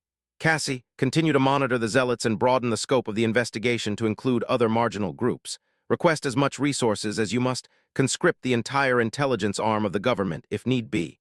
Additionally, I need you to pay a visit to Godgrave and have a conversation with the disgraced patriarch of the Dagonet clan, Saint Jest. Sunny nodded quietly. Old Jest had outlived his king and was now living in exile, confined to a remote citadel in Godgrave with the other staunch loyalists. If anyone knew about Asterion, it would be him. After all, he had been the most loyal enforcer of the great clan valor. He would have certainly learned a lot about the members of his young master's cohort. Whether Jest would be willing to talk was a question, of course, but Sunny had no doubt that Cassie would succeed in getting valuable information out of him. She could be quite persuasive when she wanted to, after all, and if that did not work, she could simply plunder other people's memories. Nephis turned to Kai. Morgan is back in Ravenheart, isn't she? Speak to her as well. Anvil had probably been wary of exposing her to knowledge about the dream spawn, considering how dangerous it is, so she would not know as much as Jest. But she can still know something. She also unearthed a part of the secrets left behind by Kai Song's Sation, too. Learn all you can from them. An odd shadow ran across her face. She lingered for a while, and then looked back at Cassie. Oh, and get me the casualties list among our awakened warriors, everyone who fell in battle ever since the war. Sunny raised an eyebrow. What's that for? Nephis remained silent for a while. Her face did not show any emotion, but he could tell that she was troubled by something. Updated first on Guiltythree World, ORG. Eventually, she said, all of humanity, most of it at least, is encompassed by my domain. I can feel the longing of billions of people day and night, washing over me like an ocean tide. Sometimes, too often to count, I can vaguely feel their brilliant sparks being extinguished. That means that one of my subjects died. The flame of their desire is gone forever. Her expression grew a little wistful. I've been sensing more and more people dying as of late.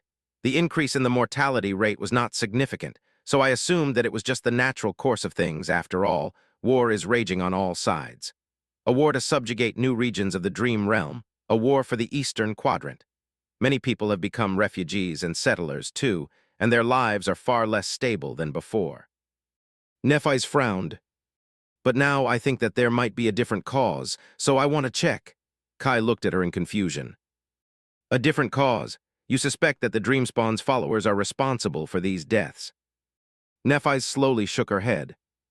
No, I suspect that these people, some of them at least, might not be dead at all.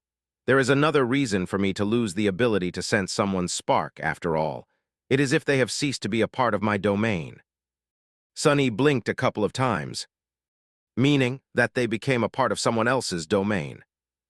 Like the members of the Shadow clan, who could not enjoy the grace of Neph's flame due to bearing his mark. He scowled. Do you mean? But before Sunny could finish the sentence, Cassie suddenly flinched. Her eyes widened a little, and she turned to them with a complicated expression. Wait, there is a message from Jet. Cassie paused for a moment, and then said in an urgent tone, something strange just happened in the Eastern Quadrant. Chapter 2556, The Sovereigns. A desolate wasteland was basking in the blinding light of high noon. The sun was like a small silver coin in the azure sky, melting as its rays bathed the world in heat and radiance. The shadows were small and formless, hiding under the rocks and rusting carcasses of ancient war machines. 3 gargantuan gates towered above the wasteland, facing each other.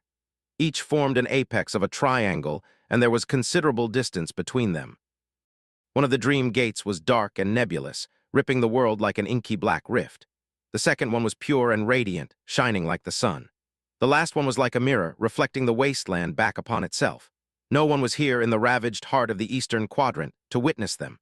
No one except for the millions of figures who stood still under the cruel rays of the blazing sun, covering the wasteland behind the mirror gate like a vast sea. Some of them looked like humans, while some looked like nightmare creatures. Of course, all of them were a single being.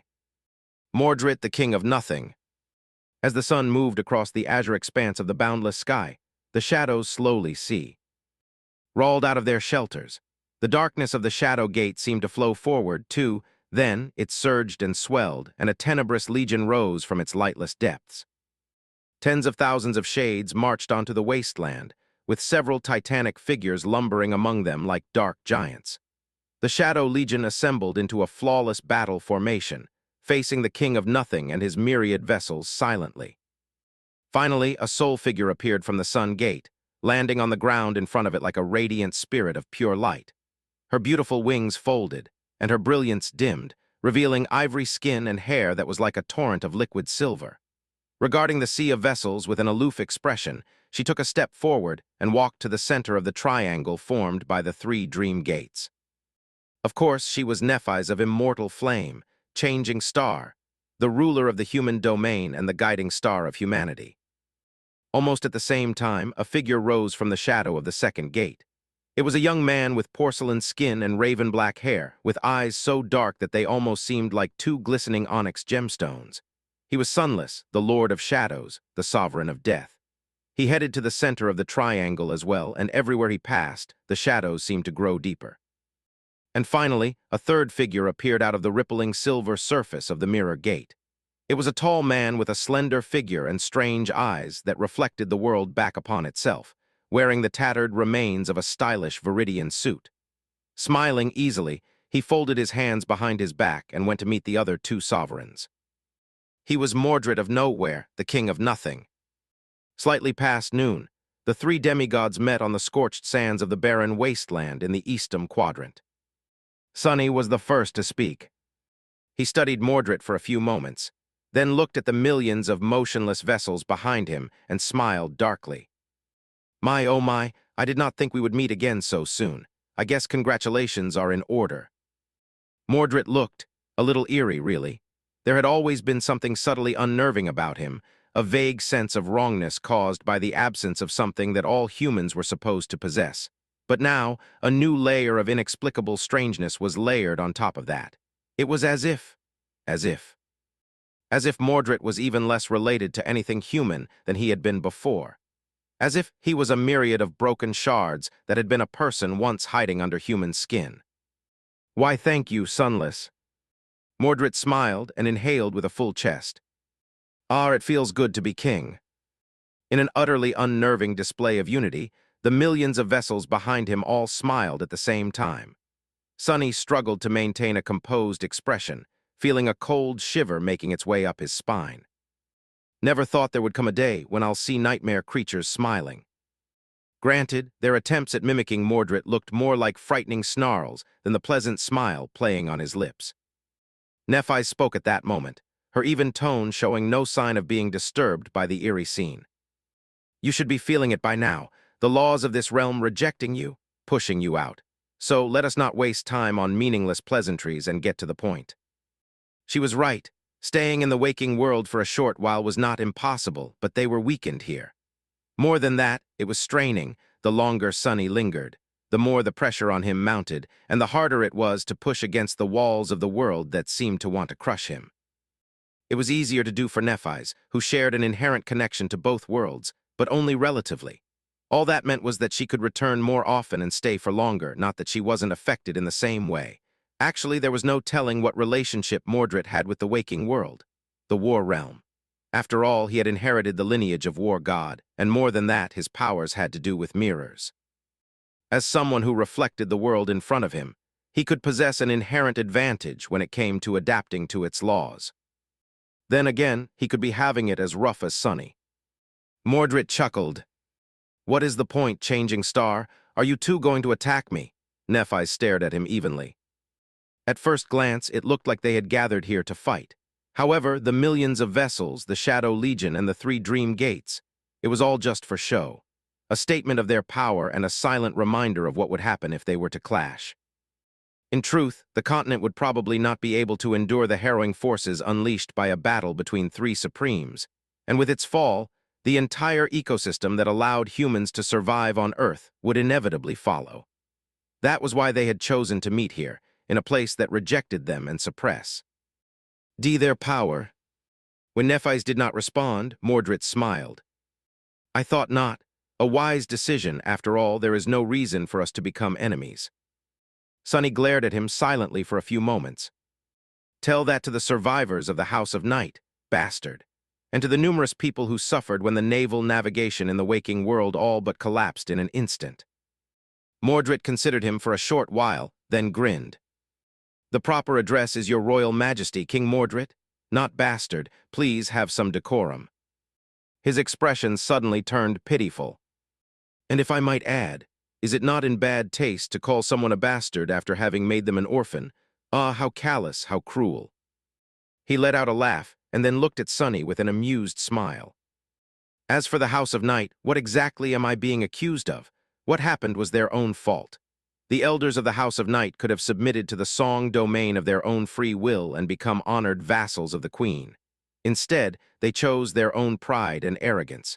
They committed the gravest sin of all. Updated first on Guiltythree World, ORG. Mordred's gaze turned cold. They were weak and tried to hold onto something that they couldn't protect in a world that doesn't tolerate weakness, let alone arrogance. So they brought it all upon themselves. He shrugged. Plus, I merely removed the elders, or rather, replaced them. There was some collateral damage, of course, but most of the ascended and awakened members of the House of Night, the actual Nightwalkers who guide the ships across the ocean, survived. Mordred sighed. Ideally, I would have accepted them back into the fold after the war. The House of Night would have become the House of Nothing, with little disturbance to the infrastructure of the waking world. Even the power of the saints would not have been lost, since I'd be wielding it. So don't paint me as some kind of mad monster. He smiled. I am a very reasonable monster, if nothing else. Sunny glared at him darkly. Ah, how aggravating. He couldn't even erase that irritating smile from Mordred's face. Nephis finally spoke, breaking the tense silence between them. I've been told that trying to make you regret your actions is a meaningless endeavor, Mordred, so I won't try, however. She looked at him calmly. The three of us are supreme. I do not want to repeat the mistakes of the previous generation and embroil humanity in another civil war. We sovereigns must find a way to coexist instead of fighting each other. I doubt that you want to be destroyed, and since you have attained supremacy without the help of the nightmare spell, there is no reason for us to fight for territory either. So, let us negotiate. Mordred studied her for a few moments, then smiled. Ah, finally, a civil discussion. Goodness gracious, how refreshing. Sure, changing star, let us negotiate indeed. Chapter 2557, Lesser Evil. Sunny did not like the idea of negotiating with Mordred at all. Not because he was particularly inflexible and wanted to kill the bastard no matter what. Although the idea of cleansing the world of Mordred did seem amazingly alluring, but simply because he knew from experience that striking any kind of deal with Mordred was a dangerous gamble, at best. The chances of being betrayed were too high. Fool me once, shame on you. Fool me twice. Wait, how many times have I been fooled by this damned miscreant? He frowned, then looked at the sea of motionless figures standing behind the mirror gate. A chill ran down his spine again. Sunny had felt an inexplicable sense of unease ever since beholding the eerie sight of this silent myriad. Truth be told, he did not even know if the Mordred he knew and the creature standing in front of him were the same being. By now, they knew that Mordred had attained supremacy in the process of battling the Skinwalker in a soul duel. That was how he was able to inhabit millions of vessels and destroy the Great Terror. Granted, even Cassie was not clear on which came first. The cause and the result were too closely intertwined to be discerned. Perhaps, in this case, they were one and the same. Regardless, Mordred had somehow managed to manifest a domain encompassing no one but himself, which went against the very idea of supremacy. The authority of a sovereign was supposed to be expressed by exerting it upon something, after all, be it living beings or territory. Even that was not a problem, though. The problem was just how many vessels Mordred now possessed. It was simply beyond the realm of reason. If Sunny did not confirm it himself, he would have confidently stated that it was completely impossible. He knew the pressure of trying to separate his mind across tens of thousands of conduits better than most, after all. And his shades weren't even true incarnations. He could only perceive the world around them and issue commands, not control them directly as he would his own body. Even that had put an enormous strain on him before he acquired Mind Weave. And mere weeks after acquiring Mind Weave, he was already struggling with maintaining his previous sense of self.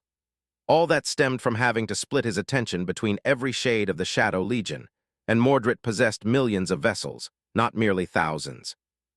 Even Kai Song had not been able to control such a staggering number of puppets. Even Soul Stealer, a version of Mordred twisted by corruption, had been driven mad by shattering himself into 1,000,000 pieces to consume Twilight. But Mordred did not seem mad. At least he was not madder than he had been before. He did not seem quite human either, though. The face was the same, if made even more sublime by the rebirth of rising to a higher rank, and the manners were the same, too. But there was something unfamiliar hiding in the depths of Mordred's gaze. How would having millions of bodies change someone's consciousness, especially if that someone had a tenuous claim to personhood to begin with? Sonny did not want to show the subtle feeling of being disturbed by this new and unfamiliar Mordred. One thought disturbed him even more, though. Is something similar happening to me and Nephis? It was an eerie thought.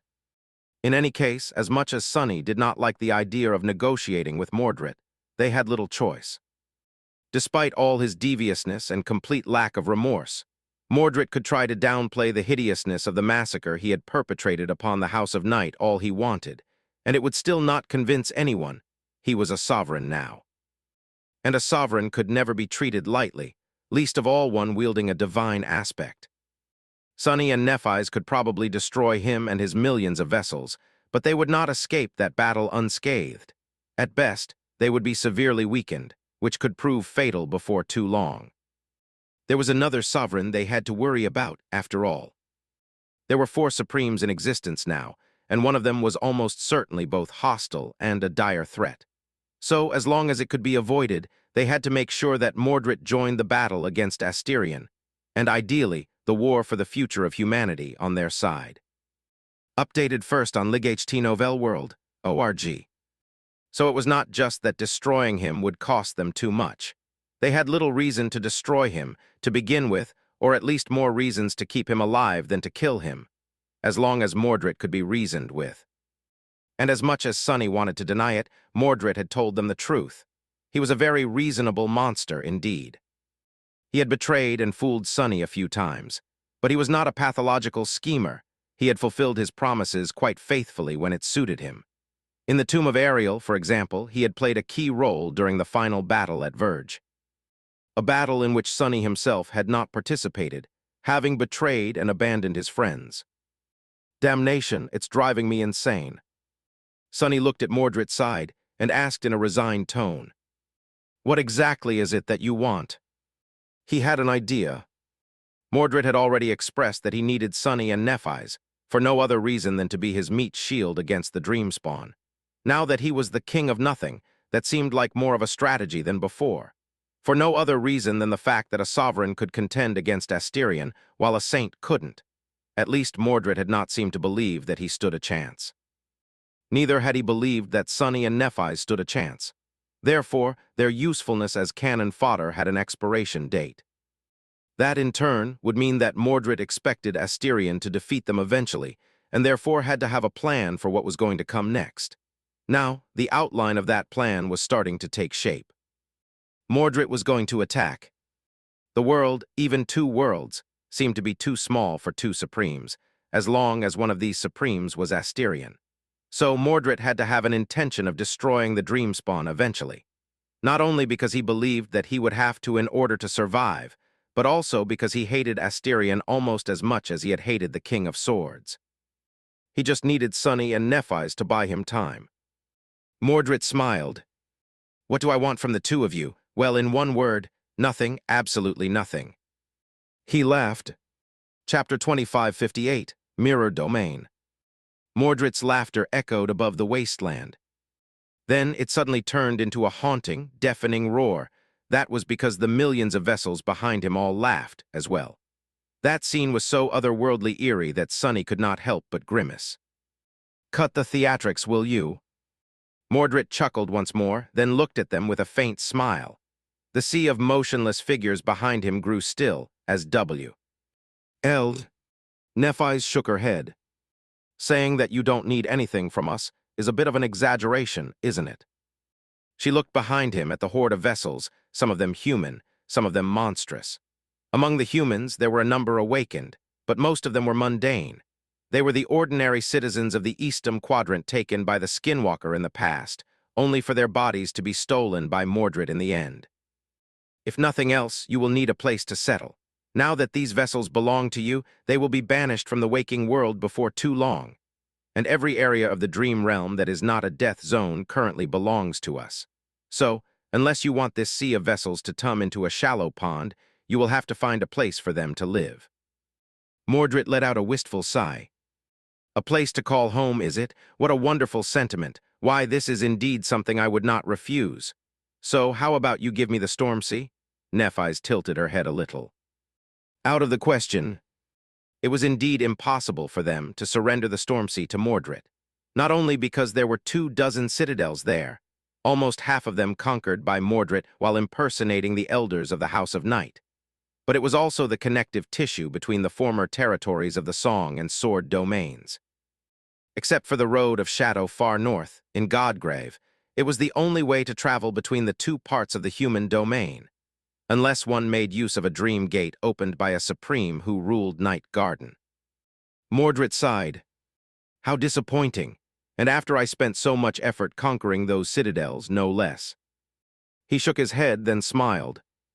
"You seem to think that you have the upper hand in these negotiations, changing star, but let me remind you of something. In truth, I don't really need a region of the dream realm to settle my vessels, so you have nothing to offer me. Your hand is empty." Nephis frowned and studied him for a few moments. "The mirror realm."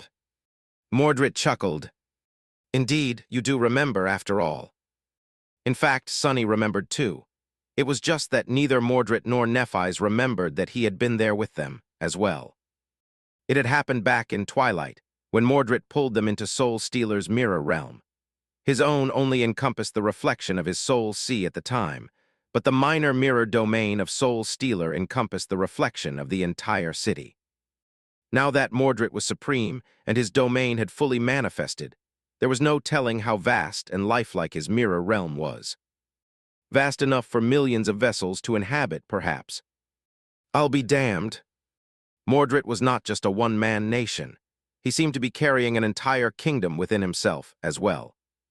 And every mirror could become a door to that kingdom, a door that only he could open. Nephis shook her head. Updated first on Guiltythree World, ORG. Most of your vessels are fragile and mundane. They will need to be fed, sheltered, clothed, and cared for. Even if you have a space to store them, you won't have the resources to keep them alive. Not without vast hunting grounds and trade routes. Not to mention that you will want to expand your domain by usurping more bodies. She smiled faintly. "You are not reckless enough to plunder my people, so you will have to hunt down nightmare creatures. Therefore, you will still need a territory to call your own." Mordred sighed. "Goodness, fine, I will admit it. I do indeed want to control a territory in the dream realm, but not just any territory will do." Something was telling Sonny that Mordred would not demand to receive Bastion. What piece of land does he have his eyes on? Mordred believed that Asterion was coming, and that the human domain, as well as the shadow domain, would eventually fall into his hands. He was also prepared to wage a war against Asterion and destroy him. So, in other words, Mordred was preparing to wage war on the human domain. Just not yet, not while it still belonged to Nephis. This insane bastard. In that light, it made a lot of sense why his first choice was the Storm Sea. If one wanted to launch a military campaign against all of humanity, there was no better option. Not only did the Stormsea wash over the southern shores of both human enclaves in the dream realm, it was also nebulous and difficult to navigate. With his knowledge and experience of sailing its misty waters, Mordred would be able to launch unexpected attacks all along the coast, as well as use the estuary of the River of Tears to advance north rapidly, almost all the way to Ravenheart. He would also be able to storm Rivergate for the second time and reach Bastion in a matter of days, if not hours. Best of all, he would be able to retreat into the mists of the Stormsea after each raid, saving himself from Asterian's retaliation. The House of Night had existed for so long without being. Protected by a sovereign in large part because invading the Stormsea was an inherently dangerous endeavor. It was almost impossible to conquer it unless you felt at home in its deadly, nebulous waters. It was a perfect fit. So perfect, in fact, that Sonny could not help but suspect that Mordred had always kept the eventual return of the Dreamspawn in mind, and aimed his sights on the House of Night in large part for that very reason. However, it was for that reason as well that Nephis and Sonny would never let the newly risen Supreme usurp the Stormsea. What other region of the Dream Realm could compare, though? What other place could serve Mordred's goals? He smiled. Give me the Hollow Mountains, then. Chapter 2559, Uneasy Alliance. Mordred wanted the Hollow Mountains. Well, it was no surprise that he did. All the reasons why the Stormsea suited his goals applied to the Hollow Mountains. As well, the mountain chain stretched from east to west, bordering the human territories on both sides of Godgrave. The endless expanse of white mist shrouding the jagged peaks made it all but impossible to invade them, while those who could survive its cold embrace were free to launch unexpected raids on the lands south of the mountains.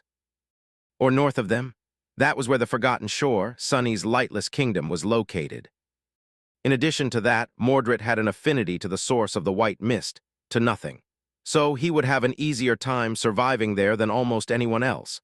Of course, his aspect had to do with mirrors and reflections, which were kin to nothing creatures, but not exactly the same thing. In a sense, the Hollow Mountains were to Mordred what the Shadow Realm was to Sonny. Perfect hunting grounds that were as full of promise as they were perilous and deadly.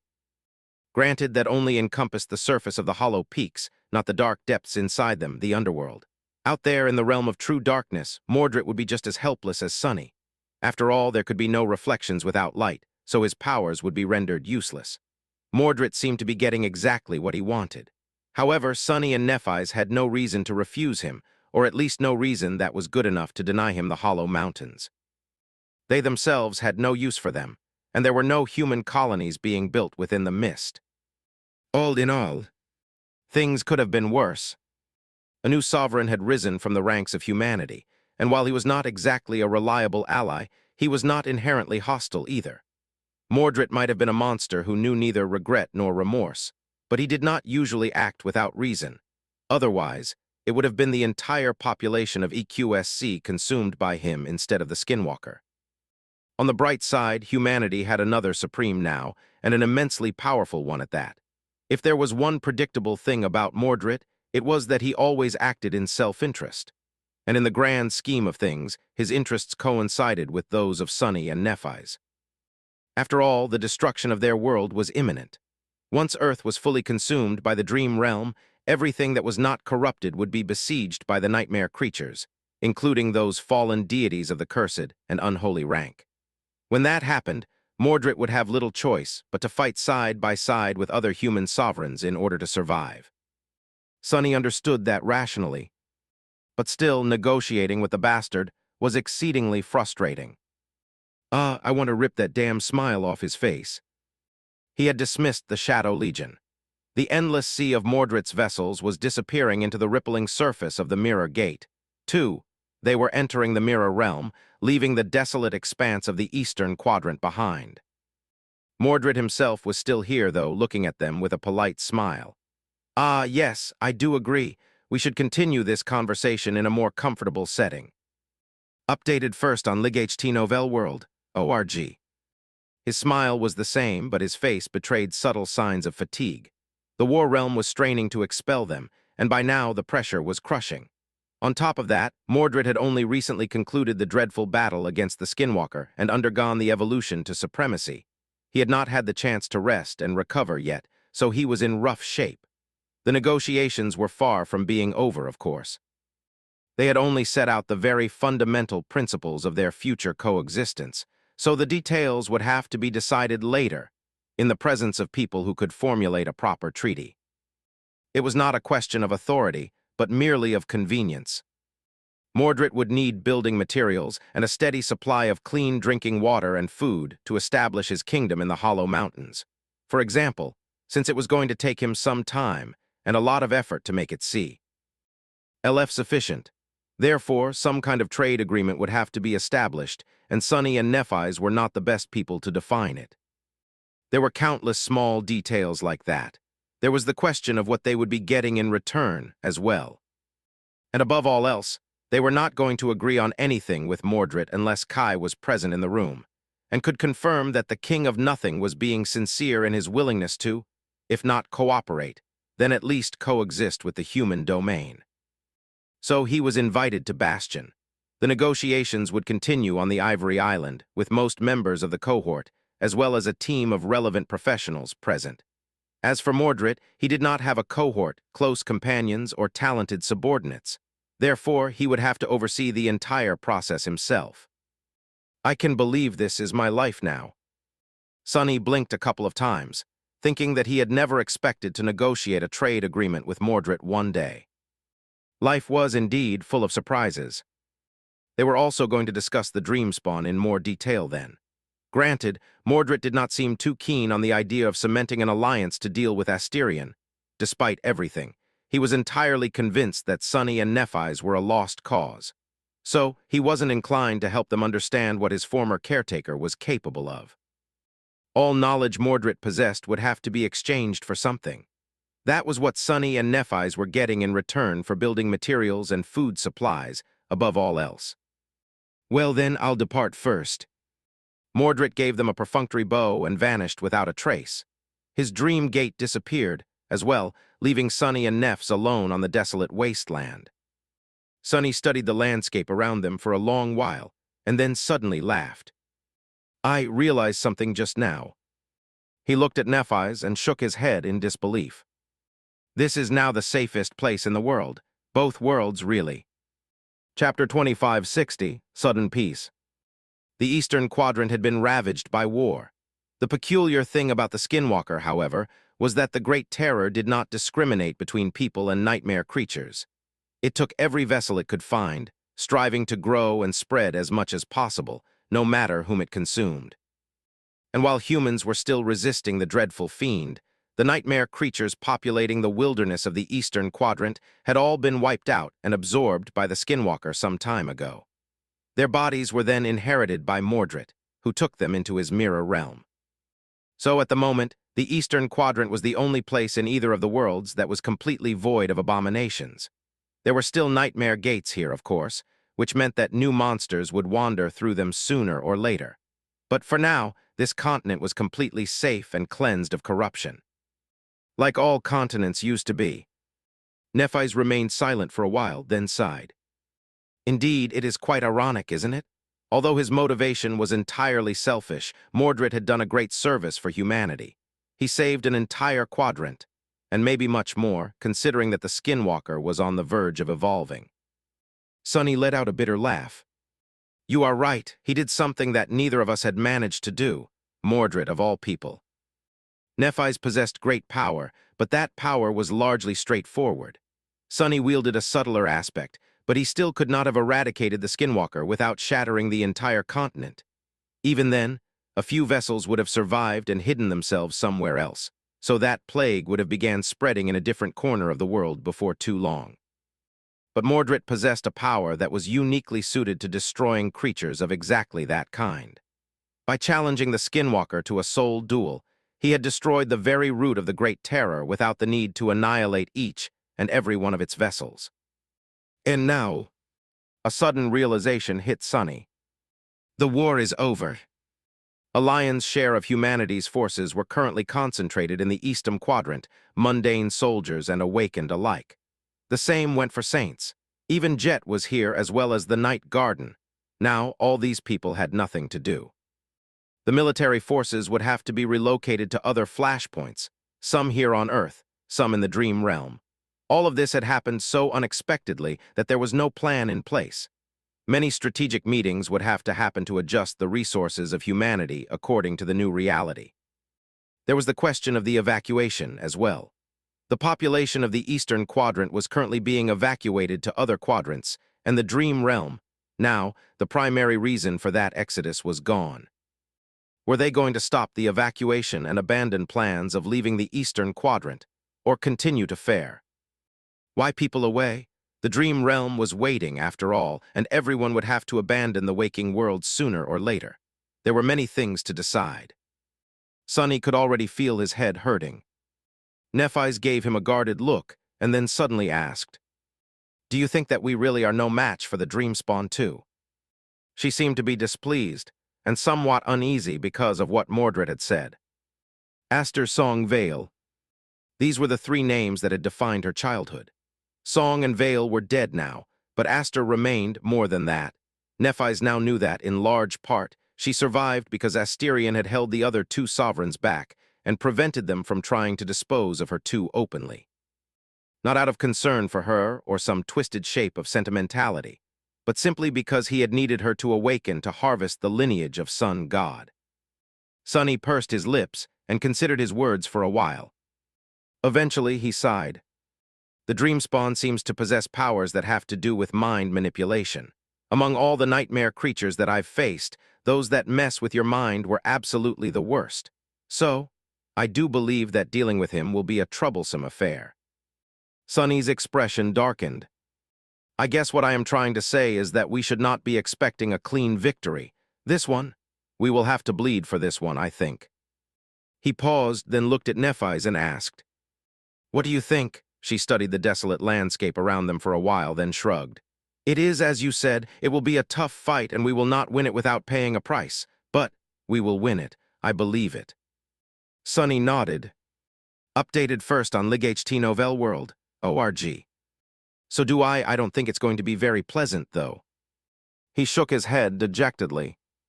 What was it with Supremes and fighting each other, instead of focusing their ire on the nightmare creatures? Out of the 7 sovereigns born from humanity up to this point, 3 had already perished, and all 3 of them had been killed by other Supremes, not by powerful abominations. Broken Sword, Kaisong, and Anvil. Asterion would join them eventually, and by then, not just some, but most human Supremes would have fallen to a human's blade. Children of war, indeed. Perhaps Yuri's had a point in disliking Sonny and his kind.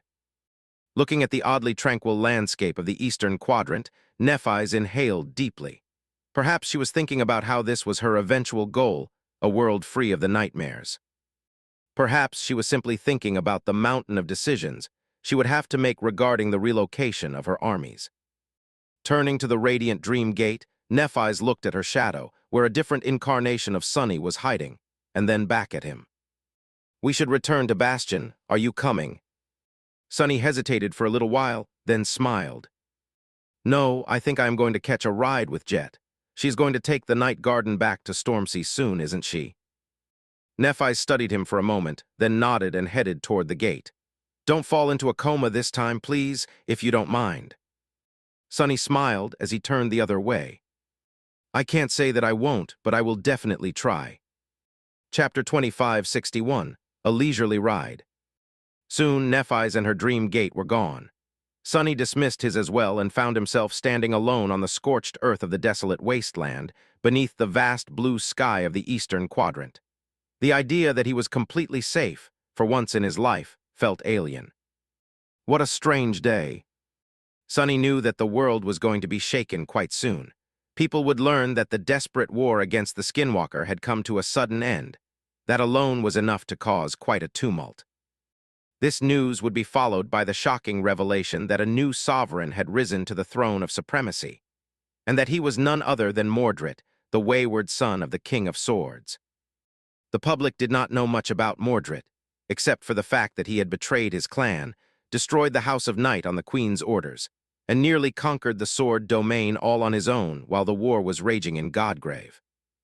Actually, now that Sonny thought about it, perhaps people would not be as surprised that Mordred had become a sovereign as he was. What mattered more was the fact that the general public was not aware of his own continued existence, and neither did many people know that Asterion was alive and supreme as well.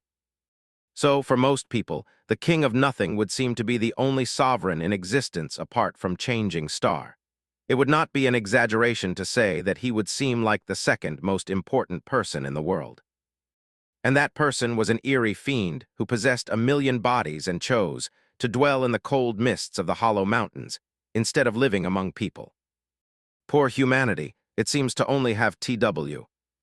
Oh, demigods, and half of all demigods it has are completely insane. The saddest part was that if everyone knew that there were actually 4 Supremes alive today, the proportion would not get any better.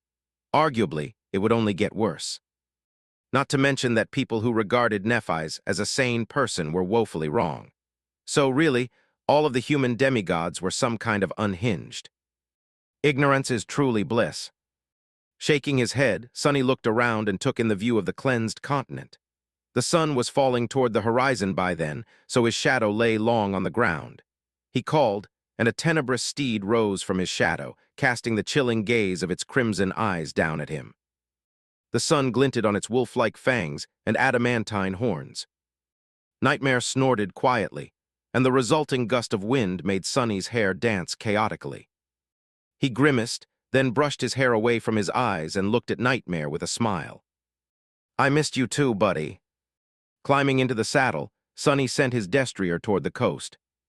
He was currently near the very heart of the eastern quadrant, so the two of them would have to cross the entire continent to reach the water where the night garden rested on the waves. So, Nightmare could cross it in a few hours at a leisurely pace. Of course, Sonny himself could reach the coast even faster if he used Shadow Step. However, he was not in a hurry. His other incarnations were already quite busy, but this one could take a well-deserved break. After all, it was not every day that one encountered an entire continent devoid of nightmare creatures. That never happened, in fact. The eastern quadrant was like a park at the moment, so Sonny was in the mood for a little sightseeing.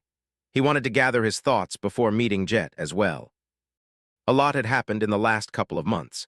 His incarnations had not been idle during his stay in the Palace of Imagination, and he was quite busy in the weeks after regaining his senses as well. Now there was this whole story with Mordred.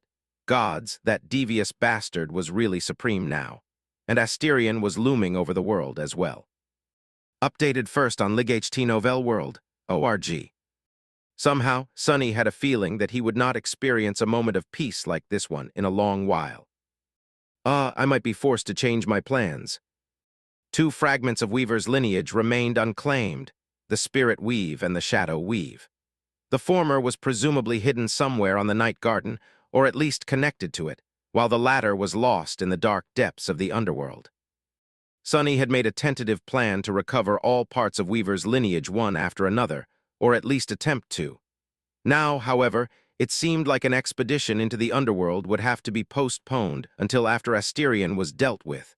That saddened him a little. I've grown so much stronger after assimilating Flesh Weave and Mind Weave.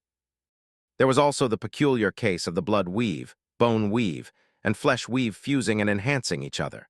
So he had reason to believe that a similar kind of synergy, perhaps even on a much larger scale, would happen when the entire lineage was reassembled.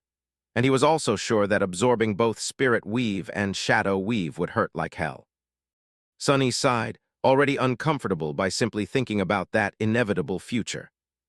Once I collect all 7 fragments, though, then he would be ready to challenge the 5th nightmare. If he was going to challenge it, after all, instead of searching for a way to reach apotheosis without the help of the spell. As Nightmare galloped across the wasteland, Sonny thought back to what had happened in the last few weeks.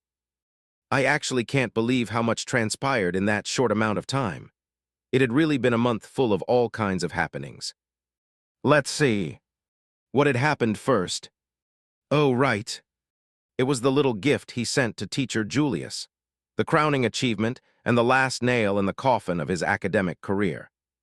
His magnum opus, as far as academic research went. Chapter 2562, Magnum Opus. While one of Sonny's incarnations was experiencing the strangest things in the Palace of Imagination, like PTVs that drove on tiny explosions, and a whole city of people who had no idea what a nightmare creature was, the rest of him was busy with other endeavors. In fact, he had more free time than usual. That was because Slayer was still resting in the dark flames of his soul, evolving, so there was no need to fight her every week. And neither was there a need to recover from those brutal fights either. So, Sonny decided to do something he had been thinking about ever since returning from Ariel's game. He wanted to write a research paper, and not just any paper at that. Sonny wanted to write a paper to end all papers, the best and most comprehensive report on the history of the world, its ink. Eption, its end, and all the things that had happened since. After all, he was in a unique position. Sonny was the person who knew the most about the truth of things, the gods, the demons, the nine, the void, the forgotten god. Most importantly, he knew the most about Weaver and the purpose of the nightmare spell. Of course, there were still gaps in his knowledge. Other people possessed pieces of knowledge that he did not, as well, the sovereigns, for example, had known much more than he did about certain things. Among them, Asterion probably knew secrets that Sonny could not even dream about. But nobody had such a structured and comprehensive knowledge of the framework that formed all of existence, as well as the main characters of history and the roles they had played.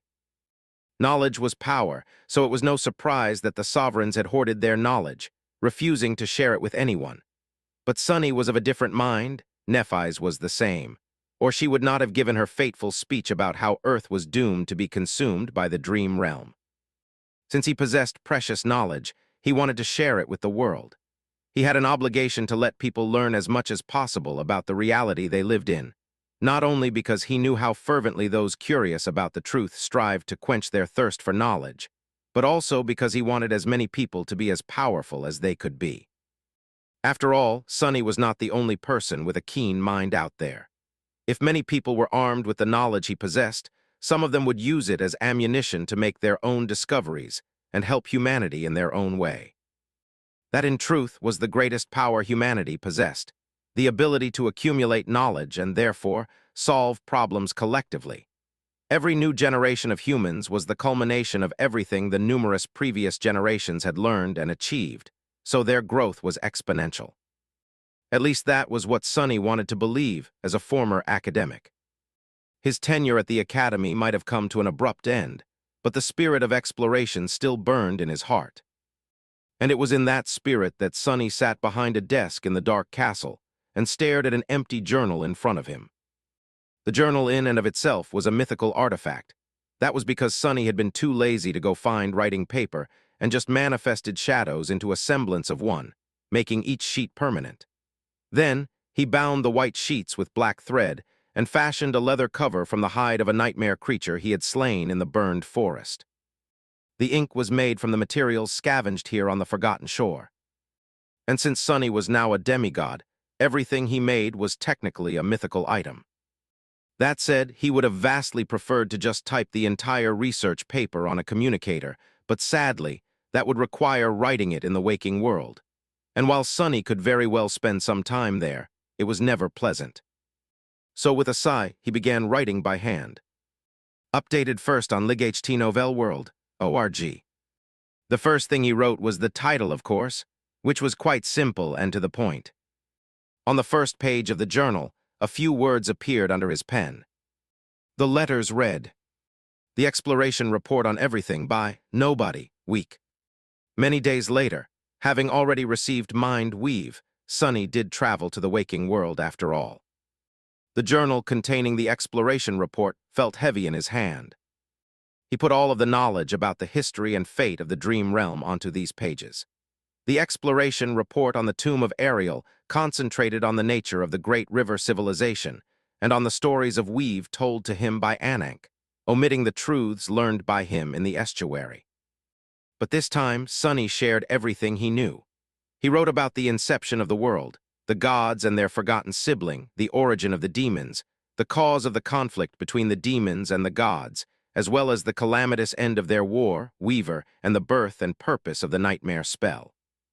He wrote about the 7 divine realms, as well, about how the dream realm came to be, how it consumed the mortal realms, how the nightmare spell infected the isolated divine realms one after another, and how they still ended up being swallowed by the growing realm of the forgotten god, with Earth, War Realm, being the last. And much more. So much more, in fact, that his hand still seemed to be hurting from holding the pen.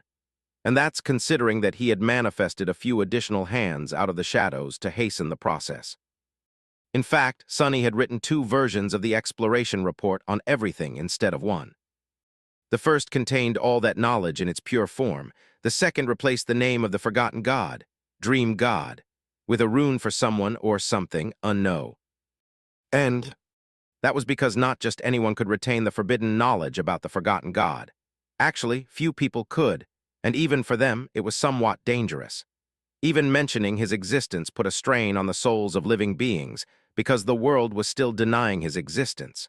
So, Sonny only intended to share the full version of his report with those of higher ranks. Now all that remained was to deliver the fruit of his decade-long quest, to uncover the truth into the hands of the public. Standing in front of the colossal gates, Sonny looked up and studied the familiar shape of a towering alloy wall. After so many years of having been away, he returned to the awakened academy. Chapter 2563, Old Haunts. Sonny and Nephis had stood on this exact spot 11 years ago, waiting for the gates of the academy to open for them. Well, it had been 11 years for the world, but a full dozen for them, considering the time spent in the tomb of Ariel. It was funny to think that they had not even known each other back then. They had not paid much attention to each other. Either Sonny had been busy thinking about the advice given to him by Jet during the drive from the police station, while Nephis was listening to music and looking at the walls of the academy with an aloof expression. They had just become sleepers, and now, 12 years later, they were both supreme. They were demigods wielding power so terrifying that the towering walls of the Acadely, which had seemed impossible to breach once, were not even worth thinking about. Sonny and Nephis were capable of conquering all of Earth now, or destroying it if they so wished. How times have changed. Sonny could not help but think about how much that short conversation with Jet had shaped his life. She had shared a few pieces of priceless wisdom with him back then, wisdom that she herself had earned by making mistakes and paying for each one with blood. Among other things, Sonny would have never chosen to dedicate his time at the academy to learning how to survive in the wilderness. He would have spent those few weeks training uselessly with a sword instead. Then he would not have had the knowledge to piece together the past of the Forgotten Shore, which was the start of it all. In fact, he would have drowned immediately after entering the dream realm on the winter solstice. It was teacher Julius, after all, who had insisted that Sonny learns how to swim.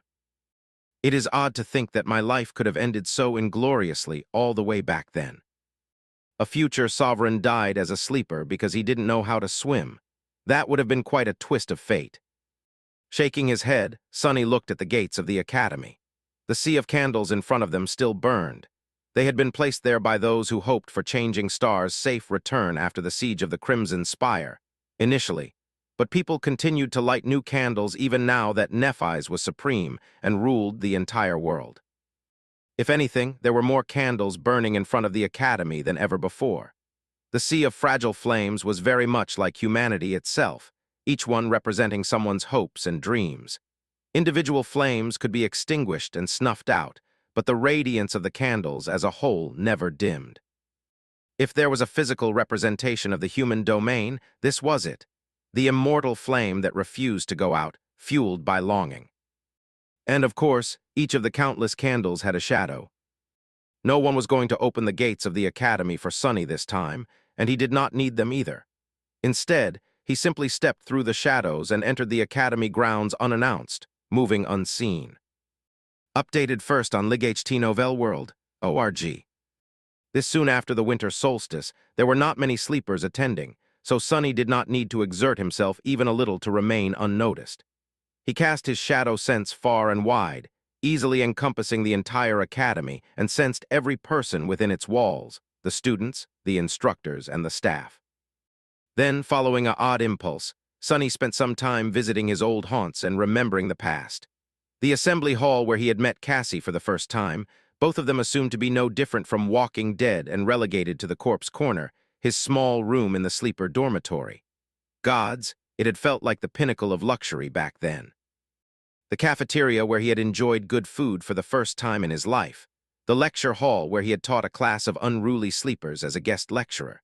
The fortified room on one of the underground levels of the Academy's medical center where Nephis had been kept while wandering the dream realm alone. That one had been renovated after being blown up, and a few more places. All of them contained memories that were meaningful to him. These memories were like ghosts. No one else remembered to cherish these quiet moments, and they only continued to exist in his head. All traces of the life Sonny had lived were erased from the world, and the places he visited did not mean anything to anyone anymore. Not in the same way they meant the world to him, at least. Sonny was not exactly a sentimental person, so it was odd to find himself wasting time on a walk down memory lane. But it was just that. He had a feeling that he would not return to the awakened academy ever again. Entering the waking world was getting hard now that he was supreme, and it would only get harder in the future. Earth itself was changing, too, dying, really. So Sonny had a feeling that the next time he saw the academy, it would be as a ruin lost in some godforsaken corner of the dream realm. But that was all right as well. Time was flowing, and humanity was doing its best not to fall behind its current. The nature of the awakening was different now compared to when he had been a sleeper. More and more of those infected by the nightmare spell resided in the dream realm, and so the way they were taught was changing as well. There were already branches of the academy in the dream realm. The first one had been opened in Ravenheart, while the second one was located in Bastion. Granted, they focused more on preparing young men and women who wanted to challenge the first nightmare for its terrible demands. The trial of the winter solstice itself was going to become a thing of the past before too long. After all, there would be no distinction between the dream realm and the waking world anymore, so the spell would have no need and no reason to send sleepers on a deadly pilgrimage. Awakened live long lives, and someone like Sonny was almost immortal. When he looked at the world in 100 years, would there be anything left behind from the one that he knew? Letting out a quiet sigh, Sonny looked around one last time, then made his way to the wilderness survival classroom. Actually, teacher Julius did not teach here anymore. He and his family resided permanently in Bastion now, and the old man spent his days building a new education system for the brave new world being built in the dream realm by the human domain. But he still visited NQSC occasionally, and when he did, this classroom served as his office. Walking over to the desk, Sonny placed the journal on its surface and studied it for a few moments. Then, hearing someone opening the door, he dissolved into the shadows. His job here was done. He had submitted his last research paper to the man he trusted to treat it caringly the most. And what a research paper it was. Sonny sighed bitterly. Oh gods, all the contribution points I am missing out on. Ah, my heart hurts. Chapter 2564, Wayward Student. Teacher Julius had never expected his twilight years to be so very busy. He remembered thinking of retiring a few years back. The world was constantly changing, and he was afraid of not being able to keep pace with it. And as much as it pained him to admit, his lessons, which had been vital for numerous young sleepers in the past, had not had high attendance in a long, long while. That was only natural, considering that awakened of the second and third generations. Gods, were they on the fourth generation already? Had absorbed most skills necessary for survival in the wilderness of the dream realm as children. Granted, those school curricula were quite shallow, never delving deeply into the subjects he felt passionate about. So Julius had thought about hanging his hat. Who knew that he and his family would become so involved with building a brighter future for humanity on behalf of the new domain? His wife was doing important work, helping refugees settle in Bastion, for example. Julius himself, meanwhile, had found himself in charge of developing an entire new education system for youths residing in the dream realm. There was so much he and the team of academics under his leadership had to consider, envision, and implement. After all, they not only needed to make sure that children taken to the dream realm learned everything they needed to know about that dangerous world and developed into competent adults, they also needed to make sure that children that would be born in the dream realm in the future did not forget their roots, inheriting the knowledge and culture of Earth. Which apparently was not long for this world. Soon enough, Earth would become a part of the dream realm, too, a fact that he was still trying to come to terms with.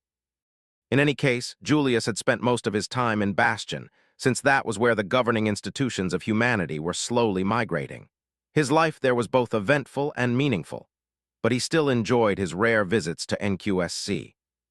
After all, this was where he had spent most of his life, especially the familiar grounds of the awakened academy. Julius took his time walking along the paths, left the academy park before entering the sleeper compound and making his way to his former classroom.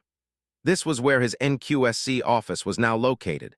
Despite knowing how many calls and communications with valued colleagues who still resided on Earth awaited him, his gait was ginger and energetic, and he was humming a boisterous tune. Better finish everything quickly, get all the planned social engagements out of the way, and get back home. There was something new and exciting happening in Bastion every day. Not too long ago, young Bethany finally managed to launch her ambitious hydroelectric power plant.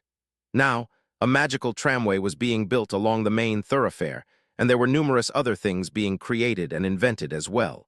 Julius did not want to miss anything. Sadly, he knew that many of his colleagues were quite stubborn and cantankerous, so the scheduled meetings were probably going to run late, especially because his old academic rival, Sando, who was not as smug these days but still a complete hack, would be participating in one of them. Let's see, it's almost time for the call with the Song Foundation. What is that? Julius blinked a couple of times, which caused his bushy eyebrows to perform a complicated and slightly frightening dance. There on his table lay something that he did not recognize. It was a leather-bound journal that looked quite mundane, but emanated a daunting feeling of something uncanny, almost mystical. There was also a handwritten note placed near it, with neat cursive filling it. The paper was black, and the ink was silver-white. The note looked like a piece of the dark sky that someone had cut carelessly from the fabric of the night, taking the stars and starlight with it. Julius scratched the tip of his nose. Did I forget to lock the door? The Awakened Academy was a restricted area with heavy security, so no one was supposed to be able to enter his office unannounced. His curiosity won over his caution, though, well, of course, and Julius picked up the note after sitting behind the desk. His eyebrows climbed higher and higher as he read it. The neat handwriting read first on org. Teacher Julius. You probably don't remember me, but I was once your student. Many years have passed since the days I attended the Awakened Academy, yet I always remember your lessons fondly. They are the reason I survived long enough to write you this note. As I grow older, I often reminisce about the past. Many things have changed, and I have changed as well. That, too, is a privilege I earned thanks to you. You promised to make me immortal on the first day we met. Please forgive your incompetent student, Teacher Julius. I am not quite immortal yet, but I am working on it. Meeting you was truly my great fortune. I don't think I ever thanked you properly for everything you've done for me, so please allow me to express my gratitude in this modest way. Below, you'll find an exploration report I compiled after traveling far and wide in the dream realm, visiting places that no human has ever reached and unraveling mysteries that no one has ever been able to solve, which, in hindsight, was quite a foolish affair, considering how many times I almost fell victim to my curiosity. However, as Professor Obel used to say, humanity needs a bit of stupidity to survive. So please enjoy the fruits of my stupidity. Best regards, Nobody. Teacher Julius stared at the note in bewilderment. Nobody, the nobody. Had the author of the exploration report on the tomb of Ariel actually been his student once? I would have remembered such an outstanding student, surely. Completely forgetting about his schedule, Julius grabbed the leather-bound journal and read the title embossed on the cover. The exploration report on everything. Opening the journal with a trembling hand, he read the first few lines. His eyes widened like saucers. What L? Chapter 2565, The Exploration Report on Everything. Teacher Julius spent almost an hour starting just at the first page of the Exploration Report on Everything. The first paragraph alone was enough to shatter reality as humans knew it, turning every known axiom upside down. It read, In the beginning there was only the boundless, eternal void.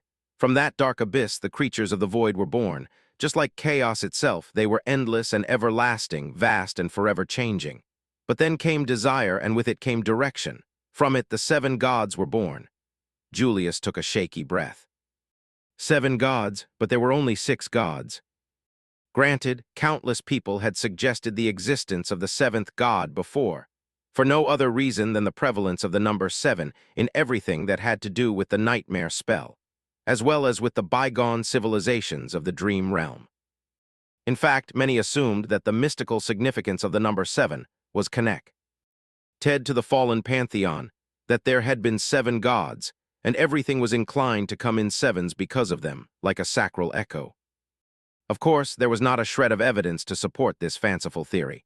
People just liked orderly things, and the strange contradiction of there only being 6 gods made them feel uncomfortable.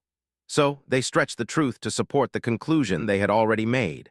Needless to say, such conduct was woefully unscientific. Well, at least they were better than the hapless romantics who claimed that there had only been 6 gods because the 7th was yet to be born. That alleged 7th god, unsurprisingly, was supposed to be born of humanity and become its savior, which smelled suspiciously like religion, not science. Teacher Julius frowned. Can nobody be one of those hacks? No, surely not. He took a deep breath and delved into reading. The more he read, the more he was enthralled by the exploration report. Just a few minutes later, it became apparent that nobody was not a hack. The report was written in a clear, crisp language. Everything was relayed in simple words and left no room for ambiguity. The picture it painted was wonderfully coherent, so coherent, in fact, that Julius could not help but feel that what he was reading had to be true. Best of all, the exploration report was not merely a collection of curious musings.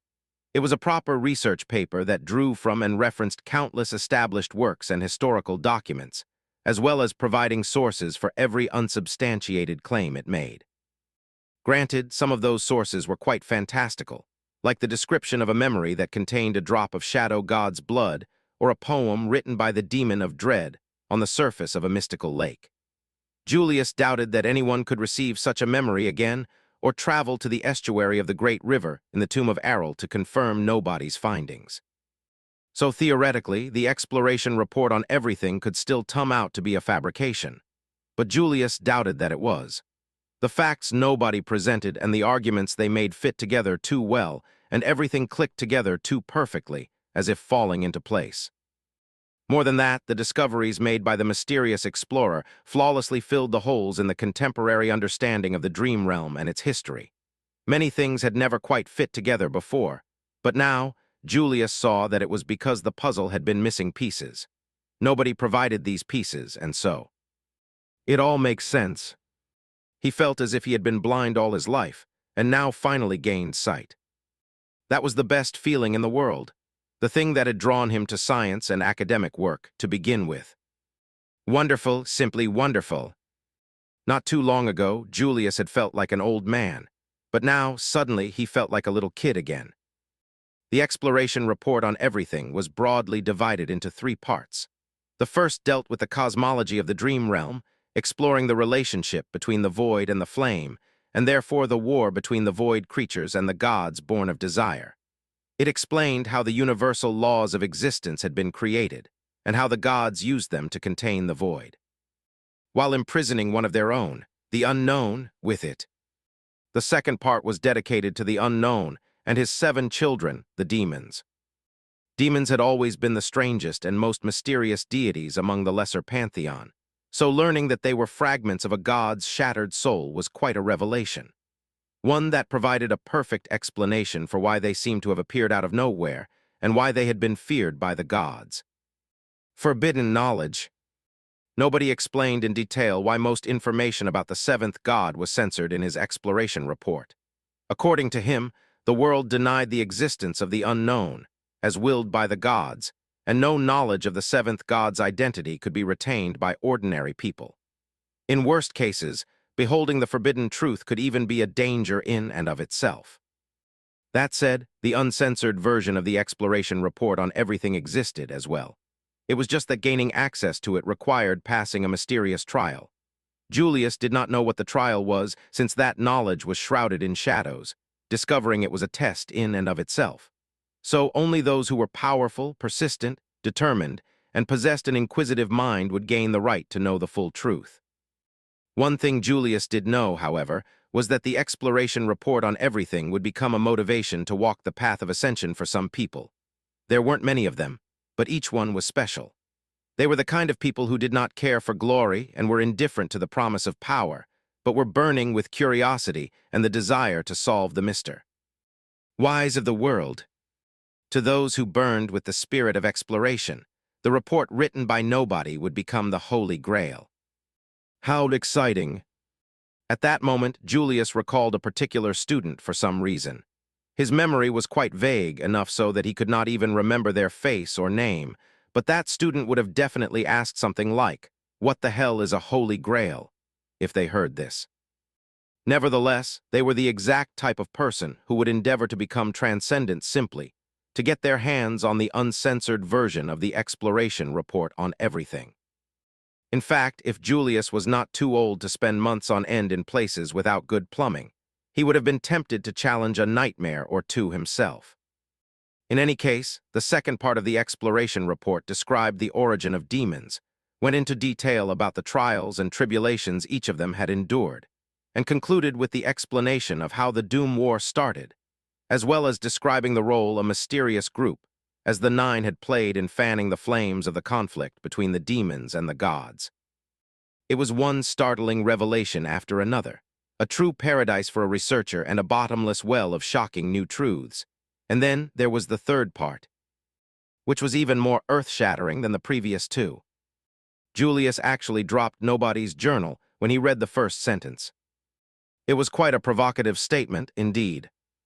The nightmare spell is a lullaby that Weaver sang to tame the unknown. Picking up the exploration report with trembling hands, Julius continued to read as if possessed. No, it can't be, can it? The spell, this is the explanation of the nightmare spell. The third part of the exploration report on everything was dedicated to Weaver, the demon of fate, and the nightmare spell they had created. To lull the unknown to sleep and forge new gods to slay him. This was the most shocking collection of revelations written down by nobody, by far. The nightmare spell was the closest thing people had to a god. It governed all of the world, deciding fates as it saw fit. It was also the greatest secret in the world. But not anymore. This is. Utterly speechless, Julius closed the leather journal and stared at its cover in stunned silence. The bold title did not seem so bold anymore. The exploration report on everything. A smile appeared on his face. That nobody, they weren't kidding. Chapter 2566, Nobody Knows. Teacher Julius did not waste any time and published the exploration report in open access. He also shared the news about the groundbreaking new research paper with his fellow colleagues in the academic circles. As a result, it gained traction quite swiftly. Its veracity also did not come under too much scrutiny, considering the reputation of the man who published it. Countless people in the waking world were reading the exploration report on everything on the network, while those in the dream realm fought to get their hands on a printed copy. Some even copied it by hand, and these handwritten copies then changed hands as they were lent and borrowed from friends and acquaintances. The result was explosive. In a short while, the many mysteries revealed by nobody were all that people talked about. And it was no surprise. After all, nobody had gone and revealed the greatest secrets of the world in one fell swoop. It was no different from receiving divine scripture from a messenger from the gods. From how the world had been created to how it ended, from what forces governed all of existence to why the nightmare spell existed. There were these great revelations, and countless smaller ones, as well, things that some people here and there knew, but had never been systematically explained and placed into a coherent framework. Like which powers of the awakened came from the awakening itself, and which ones were gifted to them by the spell. Why nightmare creatures burned with a demented determination to destroy anything untouched by the corruption. What the shadow realm and the afterlife were, and so on. The mere fact that a thorough explanation of what happened to human souls after death did not make the front pages was insane. But it did not. The exploration report on everything was simply too astonishing. It was indeed a clear and concise explanation of everything. For a few weeks, the world has gone completely mad about the mysteries solved by nobody. Countless gatherings and televised discussion panels took place, with attendance and viewership breaking records. It was comparable, and at times more sought after than the fateful speech made by Changing Star. These conversations were carried into the private lives of everyone as well. Everyone was talking about nobody and their report at the dinner table, while drinking with buddies at the bar, and even while sparring on a training field. The publication of the exploration report caused an explosion in scientific research as well. After all, countless academics who had been stuck in their own research gained priceless new information and a broader context that allowed them to make instant breakthroughs. Others were passionately expanding on the themes and topics touched upon in the exploration report. There were already several additional, startling discoveries made, and new ones were coming out every day. One mystery the exploration report on everything did not solve, however, was the identity of its author. Nobody knew who nobody was, but everyone wanted to find out. The discoveries made by this anonymous individual seemed too great and groundbreaking for a single person to make. And yet, all signs pointed to the fact that nobody was, indeed, a single person, a fact that was almost as astonishing as the contents of their report themselves. Speculations were abundant, and rumors about nobody quickly went from simply far-fetched to completely ridiculous. Some said that nobody was changing Star herself. Some pointed to Song of the Fallen. Some believed that nobody was the ghost of a long-dead champion of the first generation. And some even insisted that nobody was none other than the unknown himself. And that was before people even learned that there was a secret version of the exploration report that only those who passed a mysterious trial could gain. When that piece of information was revealed, for a short while, it seemed as if the whole world became obsessed with searching for nobody. Sonny was observing all that in a dazed state. The stir caused by his academic swan song had gone far beyond his already outrageous expectations. But that wasn't even the reason for his bewilderment. No, but... He looked at the daily newspapers published in Bastion. All of them were full of articles and ridiculous insinuations about who nobody was. What the actual hell, how come? How come every persona he created for the sake of anonymity ended up being more famous than he was? First mongrel and now nobody. Was he doing anonymity wrong? Shaking his head, Sonny put the newspapers away. Crap, now I'll actually have to come up with that trial. He had sort of assumed that there would be plenty of time to set something up, but that prediction was proving to be woefully incorrect. Well, it was not too troublesome. Sonny already had experience creating secret trials. The Shadow Clan recruited new members through a similar process, so he could simply come up with the main points and push it off on Aiko. Taking a deep breath, he looked down at the sprawling vista of Bastion. His bewilderment slowly gave way to a wistful mood. I wonders. The exploration report on everything was merely a small project he poured his mind into in his free time. Albeit, it was also the culmination of his decade-long pursuit of the truth, and of all the dreadful trials he had survived. Despite that, Sonny had a strange feeling that even if he became sacred, or even divine, this would be the achievement most people would remember him by. Something that would be taught in schools hundreds of years later and become the foundation of common knowledge, and therefore known to everyone, everywhere. So it was more than a little bit ironic that nobody knew who nobody actually was. That nobody was a man named Sunless. But maybe it was better that way. A particular sentence suddenly came to his mind. Sonny looked to the sky and exhaled slowly. No one knew where Weaver went and what they did. Chuckling quietly, he turned around and went about his business. As if nothing had happened. Chapter 2567, Staring Contest. The exploration report on everything had certainly caused quite a stir. Sonny had expected that he would be dealing with the consequences for quite some time. But who would have thought that something else was going to steal the spotlight in a matter of weeks? Riding across the barren expanse of the eastern quadrant, Sonny looked at the sky and let out a wistful sigh. Mordred was a supreme now, which meant that from the point of view of the public, he was the second sovereign of humanity. The news would spread among the population soon, and it was bound to take at least some of the attention away from the exploration report. After all, most people were more interested in the happenings of today than they were in ancient history. Come to think of it. Sonny's sigh was followed by a quiet groan. The King of Nothing. With a title like that, as well as the timing of his ascent to the throne of supremacy, Mordred was bound to be mistaken for nobody, wasn't he? Sonny remained silent for a while, swaying in the saddle. Then he let a chuckle, and said with a hint of vindictive amusement in his voice, "Good, good, let him draw the fire away from me." Honestly, the idea of Mordred becoming the protagonist of countless ridiculous rumors and having his name dragged through the mud by unscrupulous gossip columnists was kind of appealing. The best part, though, was that the bastard would have no idea how he had ended up in that situation, and who was to blame. Imagining Mordred's expression when crowds of misguided fools kept accosting him improved Sonny's mood a lot.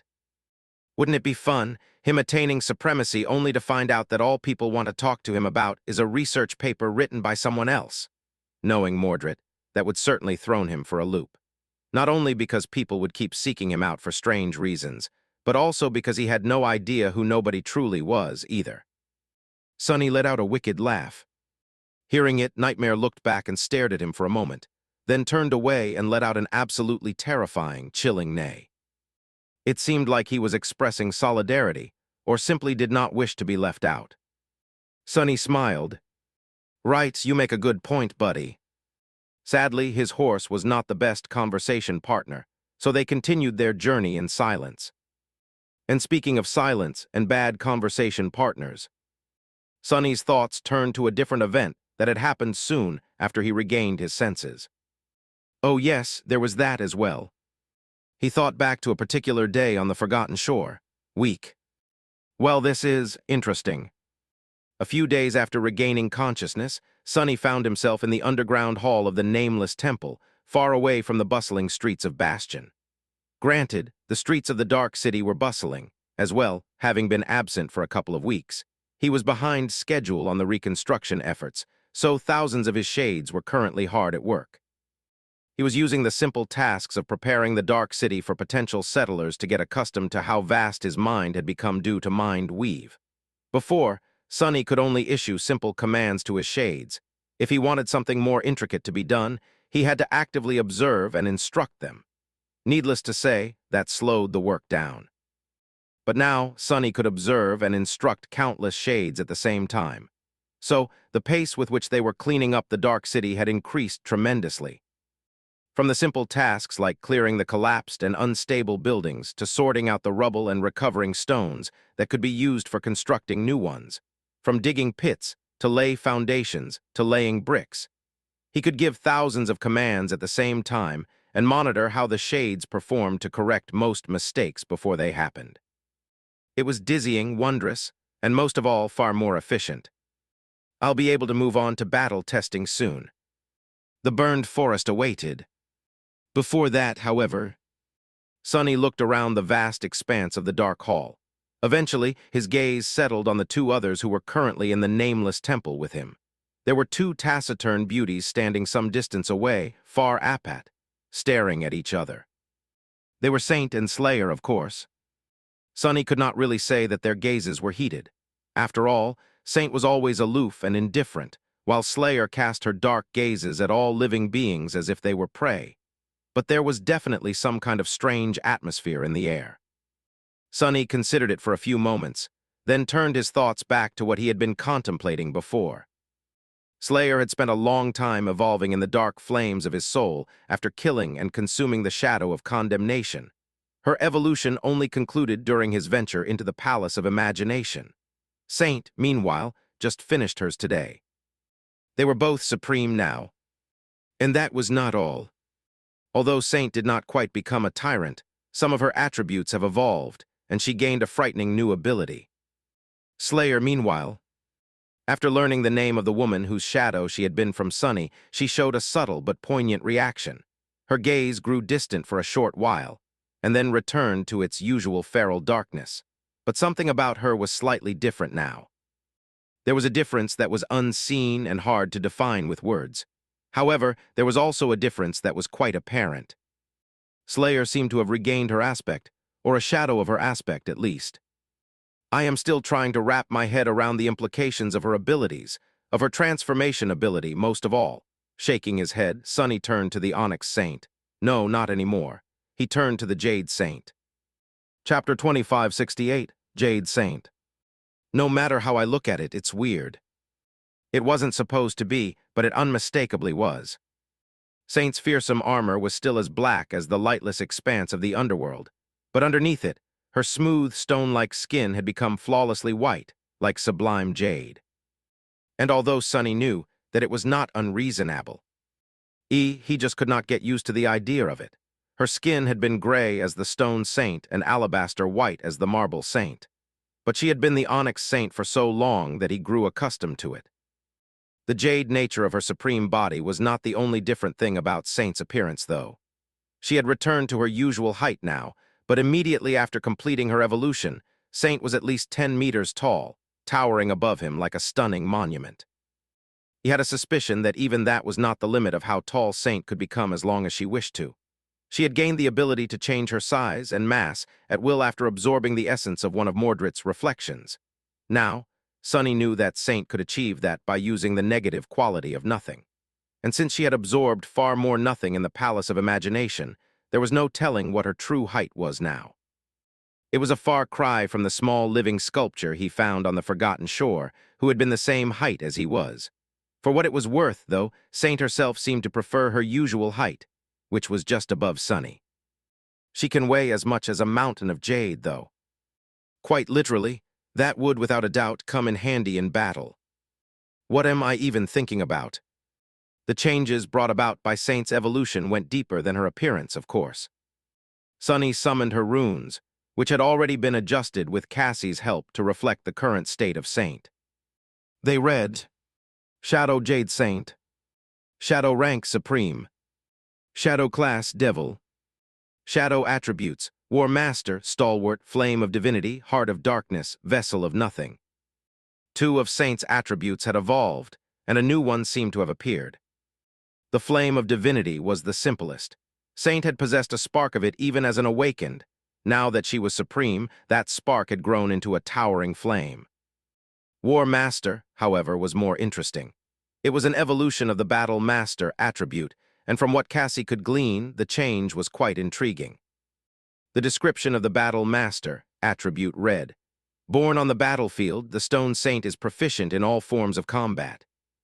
However, the description of the War Master attribute was different. Sunny looked to the runes. War Master attribute description. A veteran of numerous battlefields, the Jade Saint is proficient in all forms of warfare. He was not sure what exactly it meant. However, if he was to hazard a guess, the War Master had to do with strategy and tactics as opposed to personal combat skill. It was an attribute fit for a general, not merely a foot soldier. Which was quite good news, considering that Sunny happened to be in possession of a legion that needed someone to command it. We'll have to see about it in the burned forest. And then there was the new attribute, Vessel of Nothing. Sunny looked at the runes. Vessel of Nothing, attribute description. Nothing dwells in this shadow's body, granting her the power of annulment. It was quite a mysterious description, no doubt. Of course, Sunny had already known what it meant. That saint had gained a measure of control over nothing, which allowed her to contain it within herself and make use of it to pursue her goals. How exactly the ghostly mist could be used, though? Apart from her ability to reduce her size and mass, the answer lay in the new ability she now possessed. Sunny glanced at Saint, who was still staring at Slayer with indifference, and then turned back to the runes. Shadow abilities, Weapon Sage, Underworld Armament, Mantle of Darkness, Blade of Darkness, Shield of Nothing. Shield of Nothing. Sunny concentrated on the new ability and read its description. Shield of Nothing, ability description. Nothing protects this shadow, and as long as it does, no one can harm her. These words were both vague and provocative. The reality of what Shield of Denial did, however, was both less grand than what the description implied, and far more fearsome. The Shield of Denial was not a literal shield. Rather, it was a power that Saint wielded now, a field of annulment. And what that field did was deny everyone their own powers when they faced her in combat. As long as Saint sustained the Shield of Annulment, the aspects of Awakened and the unholy powers of the nightmare creatures, as well as their attributes, the very things that made them extraordinary, would either be heavily suppressed or outright negated around her. It was a bit like what Moonville could achieve as long as she made her target bleed. It was also a bit like the foundation the War Realm had been built upon. Needless to say, it was a terrifying power. Saint had always excelled in defense, But now, her conservative battle style had reached its culmination. After all, was there a better defense than denying the enemy? Why their offensive ability? Sunny, for one, would not want to clash with someone like Saint, while denied both his aspect and his attributes. Not that there was anyone like Saint out there, in either of the worlds. And on top of that, she now possessed the strength of a supreme creature. Her will was also exceptionally strong, strong enough that she had been completely immune to most shapes of mind and soul attacks as Amir awakened. Sunny smiled.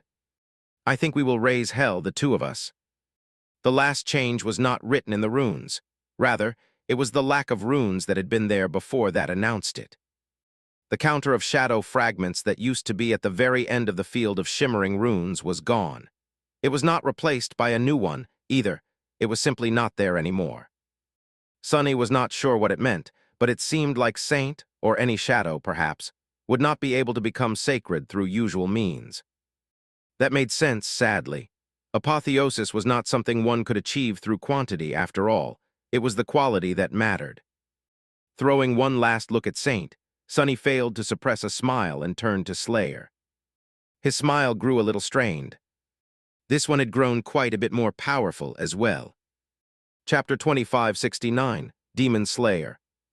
2569, Demon Slayer. Sunny often wondered what powers Orphan of the Nine had wielded. After all, her shadow was already one of the deadliest things he had ever faced without them. It was no coincidence that Sunny called her Slayer. Just how fearsome the original had been. Orphan was one of the two known beings in all of history who had managed to kill a demon after all. The other one was Weaver, and she had killed Weaver. In fact, she had killed Weaver twice, so what did that make her? To his surprise, though, her aspect was not at all what he had expected. Sunny had thought that she would possess an immensely powerful combat aspect, or at least one focused on death and killing, but that was not the case at all. If anything, Slayer's powers were the antithesis of that. Her aspect was focused on utility, with hardly any combat applications. More than that, at its core, it was an aspect meant to promote understanding and harmony. At least that was the impression Sunny had got after Cassie transcribed the runes for him. Of course, the powers Slayer had reclaimed after remembering the name of the woman who had cast her were not entirely the same as Orphan's aspect had been. After all, Orphan had been a human. Slayer, however, was a shadow creature. Had been a shadow creature before Sunny killed her and made her his shadow, rather.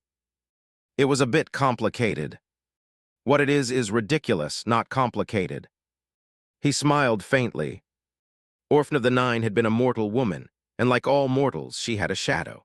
Shadows traveled to the shadow realm after the death of mortals who cast them, but Orphan had descended into the shadow realm alive, and died there side by side with the demon of fate. Her shadow remained in the shadow realm, but it did not surrender to the laws governing the afterlife and refused to be annihilated. Instead, it roamed the dark expanse of the realm of the dead for thousands of years, hunting down other shadows to sustain itself. Eventually, the feral shadow of Orphan of the Nine became a shadow creature, a kind of being who were born from the shadows of the dead, but were distinctly different from them like Nightmare. That shadow creature was eventually killed by Sunny and turned into one of his shadows. And his shadows were all shadow creatures themselves, by definition. Sort of. They were apparently incomplete, whatever that meant, and were neither mere shadows of the dead nor independent shadow creatures. Sunny winced as if in pain. Shadow God was truly a great and awesome god. But his naming sense was outright terrible. Perhaps that was one of the reasons Sunny had ended up receiving his blessing and becoming a shadow slave as well. Wait, if Slayer is the shadow of a shadow creature of a shadow of a mortal woman, then what the hell was Sunny himself? He made a face, trying to define his own existence.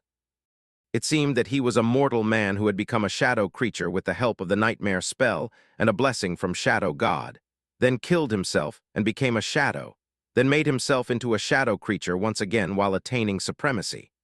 Coincidentally, he had once descended into the shadow realm alive, too. Now, though no trace of his mortal self remained, he was truly and utterly a creature of shadows, born from the shadow of a dead man. Huh. In any case, as a shadow creature, Slayer did not wield a true aspect, and neither did she possess a true flaw. Rather, she wielded powers that were derived from the aspect of her original source, Orphan of the Nine. The God-Slayer, the Demon Slayer. Orphan did not have a title because no one had been alive. To tell the tale of her incredible and terrible deeds. She had performed them at the world's end. After all, in fact, it was her hand that had set the end of days in motion. Few beings could boast of causing the deaths of all the gods and all the demons with one strike of their blade, but Orphan could. Which only made the fact that he aspect had nothing to do with death and combat so much more poignant. Slayer's first ability was quite an odd one. It allowed her to understand and communicate with all manner of beasts and living creatures, as well as comprehend human languages. Humans were beasts as well, after all. An ability like that certainly had its uses, and while Sonny had benefited greatly from having learned a few dead languages himself, how could he put it? He would not have wanted to receive an ability like that as a sleeper. The world was too violent and cruel a place for a power that only encompassed communication. It was an ability suited for peace, but life was war. Slayer's second ability greatly enhanced all her senses. That one was far more useful, and could explain how she was so eerily accurate when shooting a bow over vast distances, great and laying ambushes, and almost impossible to catch unaware. Her third ability was the only one that could be considered a direct combat one. It allowed her to imbue her attacks with soul essence, making them more potent. That one reminded Sonny of Samara and her powerful rifle, so he felt wistful while reading the runes. The method is similar, but the result should be different. I will have to watch Slayer fight to understand more. Samara's ability had been straightforward. It allowed her to charge objects with her essence and then convert that essence into kinetic or heat energy. Slayer's ability, however, was more mystical, so he could not immediately understand its nuances. It was curious, though, that Slayer had not used that power before. She seemed to have retained some measure of her first two abilities as a feral shadow, but not of the other ones. Now that she had regained more of her former self, though, that was going to change. And then there was Slayer's fourth ability. That one intrigued Sonny the most. Chapter 2570, Shapeshifter.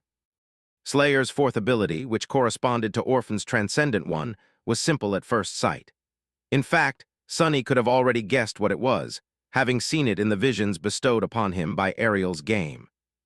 It allowed her to take the shape of beasts she had seen, heard, smelled, touched, or whose flesh and blood she had tasted. She was a shapeshifter. Such a transformation ability was certainly versatile and could be a powerful weapon when faced with a certain kind of enemy. But that was not what piqued Sonny's interest. Instead, it was the fact that Slayer was a being who had existed for thousands of years, and had therefore met and killed a great number of beasts, and the fact that the definition of beasts the runes described was quite vague. Their direct meaning was bestial things, which was not exactly precise. He had seen her take the shape of a hawk, as well as of a fearsome black leopard powerful enough to kill one of the sacred spirits of Heart God's forest. Who knew what other shapes she could assume? Could she tum into a nightmare creature? Most monsters fit the definition of a bestial thing despite not being beasts. Humans, meanwhile, were beasts but not bestial things. Most humans weren't, at least. What about other kinds of creatures? Could Slayer take transcendent forms of human saints, as long as they were bestial? Could she take the shape of mythical beasts? For example, could Slayer tum into a dragon? Sonny gave her a long look. It was full of suspicion. I'd better keep her away from Kai, just in case. He shivered. And nightmare, one hellish horse is enough. Slayer ignored his pointed gaze, continuing to stare at Saint with her usual air of cold malice. Sonny smiled and leaned back. She had a fifth ability as well, although it was unlike those of human supremes. Slayer was not a sovereign, after all, and neither was she a tyrant, so she had no domain and did not rule over anyone. Her fifth ability was connected to the very essence of supremacy, instead to the will. Just like the supreme abilities of sovereigns, it seemed like the extension and culmination of her other powers.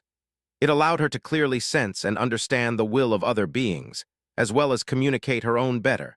She could imbue her weapons with her will in a direct manner, for example, making them that much more deadly. It's interesting. Slayer's powers, unlike her personality, were more subtle and understated rather than furious and ferocious.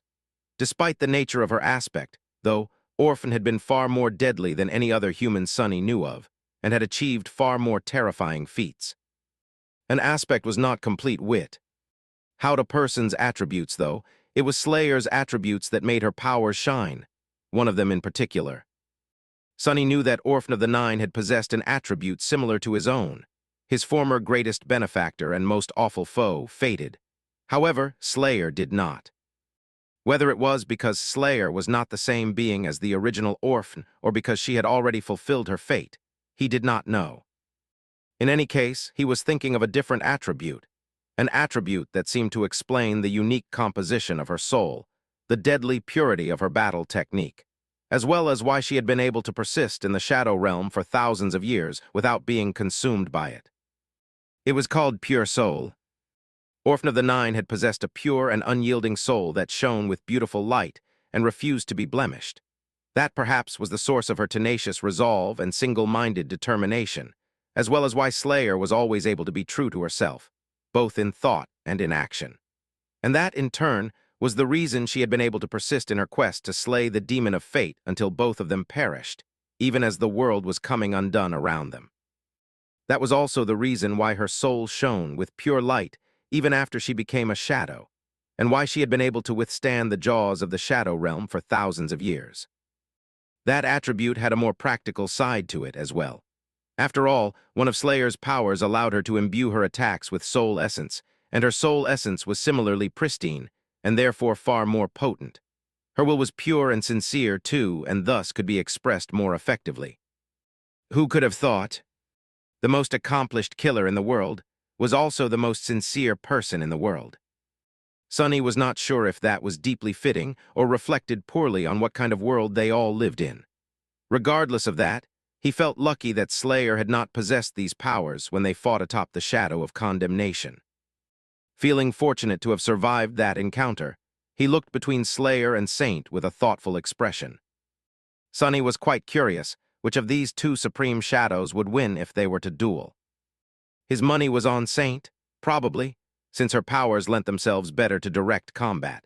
Slayer was a fearsome fighter as well, but she excelled in subterfuge more than she did in direct confrontations. She was first and foremost a huntress, not a warrior. That said, he could not be sure.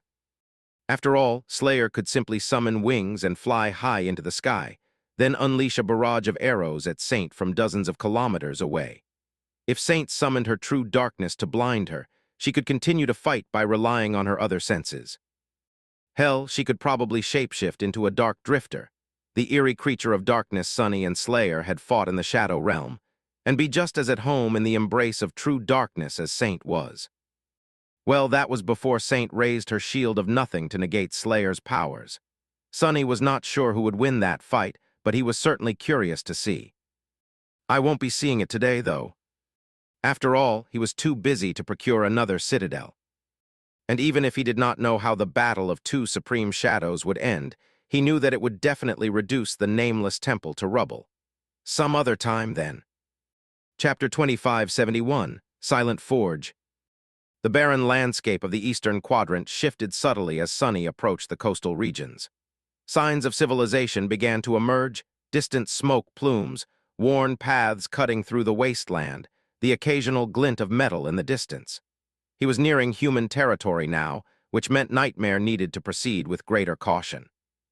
Sunny extended his shadow sense across the terrain like invisible tendrils, mapping every settlement, outpost, and patrol route within miles. They moved carefully around these obstacles. Discovery would be catastrophic. After all, the world believed the Lord of Shadows to be dead, and it was best to keep it that way. He exhaled slowly, a sound that carried both weariness and satisfaction. The anticipated clash between Saint and Slayer remained unresolved. While this brought a twinge of disappointment, Sunny found himself oddly at peace with the delay. Swaying gently with Nightmare's rhythmic gait, he allowed himself a quiet moment of reflection. How far I've come, he mused. His power had grown beyond all expectations. Supreme rank was his, and with it came command over 4 supreme shadows, Saint, Slayer, Serpent, and Fiend. Nightmare would likely ascend to higher ranks soon, and even Mimic had achieved transcendent status. The Shadow Legion itself had flourished during their time in the burned forest. now boasting sacred tier shades among its ranks. Such overwhelming power. It was the kind of strength typically reserved for divine beings, not mortals. There was no point in false modesty. He possessed enough raw force to level entire worlds. If that didn't qualify as godlike, what possibly could? But that's missing the point entirely, he murmured to himself. Destruction alone didn't create divinity. Any fool could tear down what others had built. True godhood lay in creation, the miraculous ability to bring new worlds into existence. And despite all his power, Sonny couldn't create worlds. He could, however, craft extraordinary things. His fingers brushed against his chest as memories of the Dark City's forge flooded back. Those grueling weeks spent creating his first shadow-bound memory had nearly broken him. The process had been so taxing that he still hadn't fully recovered, yet the results filled him with quiet pride. "Worth every moment of suffering," he whispered. The achievement would have been impossible without Mind Weave's assistance. The ruined cathedral's great hall lay shrouded in unnatural quiet. After a full year of constant hammering from the King of Swords, Shade, the silence felt almost oppressive. The Shadow Legion had withdrawn into Sonny's soul during his unconscious recovery from Mind Weave's integration, leaving the sacred space eerily vacant. Sonny barely noticed the stillness, his attention consumed by the intricate model suspended above him. A vast spellweave that stretched from floor to ceiling, its complexity staggering to behold. "Nearly complete now," he said, studying the shadowwork patterns. This weave represented years of dedicated effort. The initial concepts had formed shortly after he'd forged the blessing, evolving and refining over countless iterations. Most of the foundational work had been completed before his recent collapse, but Mind Weave had provided the key to resolving the final theoretical conflicts. Of course, this shadowy model remained purely hypothetical. Theory and practice were often cruelly different. Still, Sonny sensed this was as ready as he'd ever be. Waiting for perfect conditions was a luxury he couldn't afford. Shadowbound memories operated on entirely different principles than ordinary ones. Their weaves needed to be dynamic, capable of growth and adaptation. This required patterns that balanced rigid structure with organic flexibility, a paradox he'd learned to navigate while creating the blessing. Watching the spell improve upon his original design had given him the confidence to attempt his own shadowbound creation. Time to begin. The approaching dream-spawn threat and the remaining Weaver's lineage fragments created an urgency he couldn't ignore. The intricate shadow tapestry dissolved at his command, flowing back into darkness. 3 figures emerged from the shadows moments later, moving toward the forge with purposeful strides. His own incarnations, naturally. One remained in the burned forest while 2 worked alongside Nephis south of the Hollow Mountains. 4 pairs of hands would have to suffice. Even the Dark Lord of the Forgotten Shore had abandoned his throne for this endeavor, leaving Echo to manage the Shadow clan's affairs alone. The Shadow Forge's great anvil stood empty, the King of Swords, Shade waiting silently behind it. Each incarnation placed their collected materials on the weathered surface with reverent care. The final component landed with a clear metallic chime that shattered the cathedral's silence. Sonny examined the gathered ingredients. Shadows preserved in eternal frost from the winter beast's death. A polished ivory fragment, bone from the colossal soul serpent, whose remains he discovered in the Shadow Realm and later used against Slayer. A spool of Nether's diamond thread recovered from the Ebony Tower's depths. Strands of midnight silk woven by the puppeteer's own hands. And finally, 7 iron rings. Not merely rings, but links from an ancient chain. The very bonds the sun god had used to imprison hope, which Sonny had claimed in the Ivory Tower's gateway hall. One crucial ingredient remained.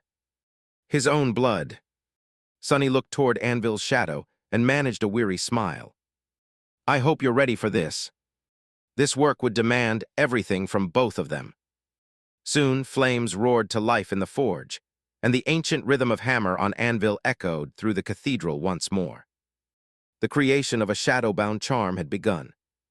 Chapter 2572, Shadowbound. Crafting a shadowbound memory for himself was both more difficult and easier than forging the blessing. It was more difficult because, this time, Sunny was not going to get assistance from the spell. That was because he was not a carrier of the spell, and therefore did not enjoy the benefits of bearing its curse. However, he was also crafting a memory for himself as opposed to someone else, and so, there was no need to invent complicated tricks to accomplish the desired result. While crafting the blessing, Sunny had to split the foe. Arging process between the real world and Neph's dream. But this time, he could simply enter his soul sea and create the weave of his memory there. Plus, he had the benefit of having already accomplished a similar feat once. One of his incarnations worked at the forge with the shadow of Anvil, while 3 more sat down, crossed their legs, and closed their eyes. It glanced as if they were meditating, but of course, they were busy in his soul sea instead. Out of there, in the silent expanse of his lightless soul, they wove a vast and unfathomable pattern out of strings of shadow essence. His 7 tenebrous shadow cores burned above them like dark suns, bathing the tranquil expanse of still water in the lack of radiance. Sunny had discovered something curious while preparing for the forging of this memory. It was that there was a limit to how many relics could be bound to a person's soul. For most humans, it was just one. Most humans only possessed one soul, after all, and it could not accommodate the anchor of more than one weave. For people like Nephis and Sunny, though, the limit was more generous, perhaps because they were not technically people. So, Sunny had the rare privilege of binding both the jade mantle and the memory he was going to forge today to himself. That said, he was not sure if his soul would be able to contain a third, so he had to pour himself into creating this one fully. In the ruined cathedral of the Dark City, he crafted the charm from the links of the chain with which Hope had been bound. This time, there was little forging and smelting involved. Even if Sunny wanted to, he was not confident in his ability to melt the 7 iron rings. Simply removing them from the chain had been a daunting effort already, having taken all of his power and cunning to succeed. But luckily, he did not need to alter the form of the rings or melt them to create an alloy. He was not forging a weapon, after all, he was crafting a charm. So most of the process involved grounding the fragment of the bone of the primordial soul serpent and frozen shadows into fine dust, mixing it with his blood, and then coating the links of the chain with it. "I am sorry, I don't think you'll be satisfied with our craftsmanship today." The shadow of the King of Swords did not respond, of course, assisting him silently. As they coated the iron links with the mixture of frozen shadows, bone, and his blood, Sunny poured his will into the cold metal, willing it to absorb his intent and the essence of death contained in the black liquid. The real forging was happening somewhere where no one could see. His will was the hammer, and the world was the anvil. Each clash was far more destructive than any physical attack could ever be, sending ripples through the fabric of existence. Within the dark expanse of his soul sea, a grand weave was taking form around the 7 dark suns. Now that Sunny possessed flesh weave, the strings of essence could not cut his fingers anymore. So, each of his incarnations was faster and more efficient in creating the intricate patterns. His mind had become vast and seemingly boundless, capable of containing the whole design of the weave and all its infinite complexity. And yet, Sunny still felt strained, beads of sweat rolling down his many faces. Work. The design that he had only envisioned was now becoming a reality. He hoped that it would hold, but knew that it could collapse instead. Already, several junctions had come undone under the titanic weight of the great weave, and he had to change the pattern on the spot. The mind weave assisted with that as well, helping him think faster and envision more possible solutions. However, the problems he faced could not be solved simply by thinking fast. He needed creativity, knowledge, and insight more than volume, and those were not affected by mind weave. Still, he had not failed to solve an emerging problem yet. Time passed slowly, and as it did, he only felt more burdened. He felt tired. Torrents of shadow essence flowed from his domain into his soul, and then from his soul into the weave. The clash between his will and the cold metal of the metal links, as well as the world itself, continued without ever abating. The weave encompassing the dark heavens of his soul sea continued to grow and expand, soon filling everything above him. An hour passed, then a day. Then a few more days. On the 7th day, a small earthquake shook the forgotten shore. Standing in the throne room of the dark castle with a report in hand, Aiko swayed and stomped her leg on the floor. "Hey, settle down. What are you suffering from indigestion?" But the tremors continued, only growing more violent. Frowning, she drifted into the air and flew to the window. Looking down upon the dark city, Eiko realized that it was not Mimic's fault. The entire city was quaking. Her gaze turned to the ruined cathedral, on a dark square the me. Members of the Shadow clan who had been training there were struggling to stay upright. June swayed with the rest of them, then glanced at their taciturn instructor with a tense expression. Oddly enough, Saint seemed completely calm, keeping her balance easily as if rooted in the ground. She was looking in the direction of a tall, magnificent, ruined building that was towering above the surrounding streets in the distance. In the vast silence of the ruined cathedral, the shadow of the King of Swords took a step back and tilted its head, looking at the 7 black rings laying side by side on the radiant anvil. On the other side of it, Sunny smiled tiredly and wiped his sweat with a trembling hand. It's done. He had succeeded. The runes shimmered in the air in front of him. They read, Memory Curse. Chapter 2573, The Curse. The tremors stopped, and the vast hall of the ruined cathedral turned silent once again. The anvil, which had become incandescent during the crafting of the curse, was emanating a red glow and waves of sweltering heat. Dust particles danced in the dim light, glistening like sparks of essence. 7 iron rings lay on the glowing anvil. Their dull gray surface had turned entirely black now, and apart from silk thread and diamond string coiled tightly around segments of each one, they had no adornments. The black rings were not connected either, not yet at least. Sunny let out a long sigh. All 4 of his incarnations did, rather, exhaling at the same time. The sound of their breath was like the last whisper of forge bellows. The 3 incarnations that were seated on the floor opened their eyes and rose. The 4th one took a step forward and summoned the jade mantle. As dark, fearsome armor encased Sunny in an intricate carapace, he extended the clawed fingers of his gauntlet forward and picked up one of the rings. It lay on his palm, taking most of its surface, glistening bleakly in the red glow of the forge. He considered it for a long while, then brought it to the center of his breastplate. The ring touched the smooth, stone-like surface of the black armor, and was then absorbed by it, coming to rest in front of where Sunny's heart and beast core were. The curse was accepted and absorbed by the jade mantle, taking its place in the socket of the underworld armament. As Sunny looked into the distance, studying the runes, his other incarnations each took one of the black rings and fused them into their armor. The remaining 3 would reach their intended masters soon, too. In the end, each of the 7 incarnations of the Lord of Shadows would wield one of them.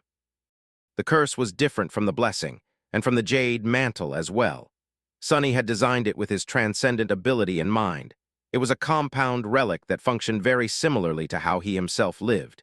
Each of the 7 rings was independently powerful, but their potency was progressively enhanced when 2 or more were fused together. Therefore, the curse reached its ultimate power and took a step beyond it when all 7 versions of Sunny became one, just as he did. That was how he had limited it, weaving a conditional flaw into the design of this powerful memory. That way, the level of power it could reach when proper conditions were met was far greater than it would have been otherwise, making the curse far more potent than it was supposed to be. Bind the relic. Sunny hesitated for a moment. Being able to bind a memory to one's soul was a wondrous boon, but there was a reverse side to it as well. A relic bound to a soul was no different from a part of that soul, just as integral as the rest of it. Therefore, if the relic was destroyed, the soul would be hurt, maybe even irreparably damaged. The soul was just as bound to the relic as the relic was bound to the soul, so one had to be careful when making that choice. The benefits offered by the relic had to be worth the additional vulnerability it created. It was for a good reason that myths and legends were full of stories about powerful beings who put too much of themselves into a potent artifact, only for that artifact to become their doom. Sunny remained motionless for a while, then took a deep breath and activated the shadow-bound relic enchantment, fusing the curse into his soul. What was the point of having doubts now? He would not have created it if he did not believe in himself and his craftsmanship. He wasn't foolishly seeking to empower himself by relying on a potent relic. Either, rather, he sought to express his own power better with its help. The difference between the 2 was subtle, but it made all the difference. Soon, the handy bracelet spoke into his ear once more. Your memory has been destroyed. You have received an attribute. Smiling faintly, Sunny summoned his runes. Come to think of it, he had not given them any attention for a long while. The shimmering runes read, Num, Sunless, True Name, Rank Supreme, Class Titan, Shadow Cores 7/7, Shadow Fragments 7,000/7,000, Memories Silver Bell, Extraordinary Rock, Endless Spring, Weaver's Mask, Shadow Lantern, Shadow Chair, Overpriced Saddle, Weaver's Needle, Nebulous Mantle, Handy Bracelet, Quintessence Pearl, Definitely Not Me, Echoes, Shadows, Jade Saint, Soul Serpent, Nightmare, Shadow Fiend, Marvelous Mimic, Shadow Slayer. Attributes, Lord of Shadows, Flame of Divinity, Blood Weave, Bone Weave, Flesh Weave, Soul Weave, Mind Weave, Jade Shell, Fateless, Curse. Concentrating on the last attribute, Sunny read its runes. Attribute Curse. Attribute Description. Damnation. Sunny stared at the description for some time, then coughed in embarrassment. To be honest, he had spent an unreasonable amount of time trying to come up with something profound and poetic to write there. The nightmare spell had given quite a poignant description to the blessing. After all, Sunny did not want to be outdone. He had considered profound sayings uttered by gods and demons, some of the most meaningful moments of his life, and even researched poignant quotes of famous authors from before the dark times. But everything he had managed to come up with sounded either hollow or too on the nose. In the end, frustrated and utterly exhausted, but still failing to decide on a description, he could not stop himself from exclaiming, "Damnation!" in a fit of anger. And after throwing his hands up in the air, he simply went and put that as the description. After all, that was a curse as well, albeit of a different kind. Let's hope no one ever sees these runes. Shaking his head in shame, Sunny moved his gaze lower. There, the runes listed the enchantments of his new attribute. Just like the blessing, the curse possessed 7 enchantments. They were Bound, Dark Embrace, Absence of Light, Mercy of Shadow, Shadow Flame'll, Weakening Curse, and Chain. Chapter 2574, Shadowbound. Sunny regarded the runes for a while, thinking. No matter how he looked at it, he had done well. If you don't praise yourself, who will? Sunny scoffed and turned away from the glowing anvil, walking outside to enjoy the cool air of the dark city. Forging the curse had been difficult. The true hardship, however, was in imagining what the shadowbound memory needed to be. Sunny had always known one thing, at least, that he wanted it to be a charm. The underworld armament, enchantment of the Jade Mantle, which enhanced the effect of any charm slotted into the soulbound armor, had gone unused for too long. That had always gnawed at him a little. At the same time, Sunny knew that he did not want to rely on external power too much, or better yet at all. That was a path that could offer him great benefits at the moment, but would lead him to a dead end in the long run. His goal was to become a god, after all, and gods did not seek power in potent tools. They were the power. So any charm he would forge had to help him use his own aspect more effectively, as opposed to gifting him new powers. Ideally, it had to close any blind spots his own aspect had as well. But therein lay the problem. In a way, Sunny's greatest power was his versatility.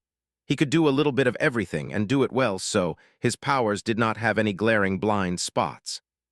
Which was not to say that there weren't any, of course.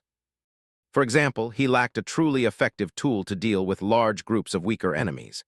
Nephis could incinerate a vast swarm of lesser nightmare creatures with one annihilating explosion, but Sunny would have to kill them all by hand. In the best case, he would send the Shadow Legion into battle instead. There were other instances like that, too. So, the set of enchantments he had designed for the curse was meant to make up for his few minor deficiencies, as well as make his strengths even more pronounced. The Bound enchantment was self-explanatory. It was the core enchantment of every soulbound or shadowbound memory, allowing it to grow alongside its master. Both the Jade Mantle and the Blessing possessed the same one as well. Things got more interesting when it came to the other 6 enchantment, though. The curse had 2 states, a passive one and an active one. It could be summoned independently, but ideally the curse would only become active when Sunny summoned the Jade Mantle, and therefore always be augmented by the underworld armament as a result. The Dark Embrace enchantment was the only one that functioned when the curse was in its passive state. It was a nurturing enchantment that enhanced the power of the dark flames of his soul by drawing on his spirit essence. As a result, the flames repaired the damaged shades and wounded shadows faster, allowing them to return to battle sooner. It also gave him the ability to soothe the pain of living beings by touching them. Shadow God was also the god of solace after all, as well as death. So Sunny had designed a pattern that he called the Pain Killer and wove it into the broader weave of the Dark Embrace. If he was honest with himself, though, that part of the enchantment had taken him a great amount of time and effort to complete. More time and effort, perhaps, than what the Dark Embrace was mainly supposed to accomplish, even. His reason was simple to discern, of course. There was a particular person whose pain Sunny wanted to soothe, even if she had never asked for it and would never seek relief from that burden herself. Nephis might have learned to endure the torment of her flaw, but Sunny was not willing to watch her endure it. So he hoped that she would find some measure of solace, at least in his embrace. The other 5 enchantments of the curse could only be used in its active state. The absence of light was the most straightforward. It was an altered version of the enchantment he had designed in Ariel's game to create the Evening Star, a charm memory that now belonged to Saint. The Evening Star augmented Saint when she was surrounded by darkness. The darker her surroundings were, the greater augmentation she received. The absence of light had a similar function, but the condition set for it was not connected to how dark it was around Sunny, but rather to how deep the shadows around him were. The difference was subtle but impactful. Shadows were created by the absence of light, after all, and were often darker, deeper, and most stark when a powerful source of light was nearby. So the absence of light would not grant Sunny any power in true darkness. However, it would empower him when surrounded by mundane darkness or stark shadows and radiant light instead. Mercy of Shadow was the key enchantment of the curse. It was straightforward in its function as well, but while that function granted Sunny a powerful boon in and of itself, its true purpose was to work in tandem with 2 other enchantments of the Shadowbound charm. The Mercy of Shadow enhanced the death quality of his will. It made Sunny more deadly through no other means than lethality itself. In that regard, it was similar to the Slaying Blade ability of Serpent. However, while the result was the same, the cause was different. Serpent was able to suppress and partially ignore the will of powerful beings that were cut by its blade. The Mercy of Shadow, however, enhanced Sunny's own will to kill. The true beauty of it all was the chilling synergy between the two. With the enemy's will bypassed and Sunny's own death will made more tyrannical, the gap between the two grew that much wider. So the combination of the Slaying Blade and Mercy of Shadow truly made him an incarnation of death, death incarnate. That was not the only synergy Sunny had in mind while designing the curse, though. The Shadow Flame enchantment was an elegant one. It drew inspiration from Neph's soul flame, but not in an obvious way.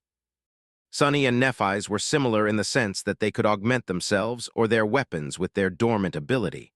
However, the mechanism of their augmentations differed in one subtle but important way. Sunny possessed 7 shadows, while Nephis possessed a single reservoir of soul flame. Therefore, the augmentation Sunny could grant was divided into 7 parts, while Neph's could be divided freely in any proportion. She could pour all of her flame into making herself stronger, keep 1/3 of it for herself, and pour everything else into her weapon. Or even divide it into 1,000,000 weaker boons, sharing it with 1,000,000 people bound to her domain. Sunny could not do that, but with the Shadow Flame he could, and that would allow him to empower not only himself, but also his Shadow Legion. Of course, dividing the augmentation of his 7 shadows between 1,000,000 shades would not make each individual shade that much stronger. A few thousand elites, though, that could make all the difference. That was especially true because the gap between ranks grew exponentially. So while 1,000 transcendent shades would not benefit much from receiving 1,000th of Sunny's augmentation, 1,000 awakened shades would benefit tremendously. Sunny had high hopes for the Shadow Flame. It had another use as well, one tied closely to the next enchantment of the curse. The Weakening Curse was what had given the Shadowbound charm its name. Its function was quite simple, which was not to say that designing its elegant weave had been simple. In fact, that single enchantment had taken all of Sunny's ingenuity to create. But the result was worth it. The weakening curse reversed the effect of his dormant ability. Instead of wrapping his shadows around himself, his memories, his shadows, or his shades to augment them, it allowed him to wrap them around his enemies, to sap their power away. Chapter 2575, The Chain. 2575, The Chain. The weakening curse empowered Sunny to defy the very constraints of his supposed capabilities. His latent dormant ability, shadow manipulation, was what allowed the invaluable shadows under his command to bolster him, extending their influence not only over himself, but also to objects in his possession and entities under his domain's sway. In like manner, whenever the enfeebling hex was engaged, those gripped by the frigid clutches of his shadows would find their strength diminishing.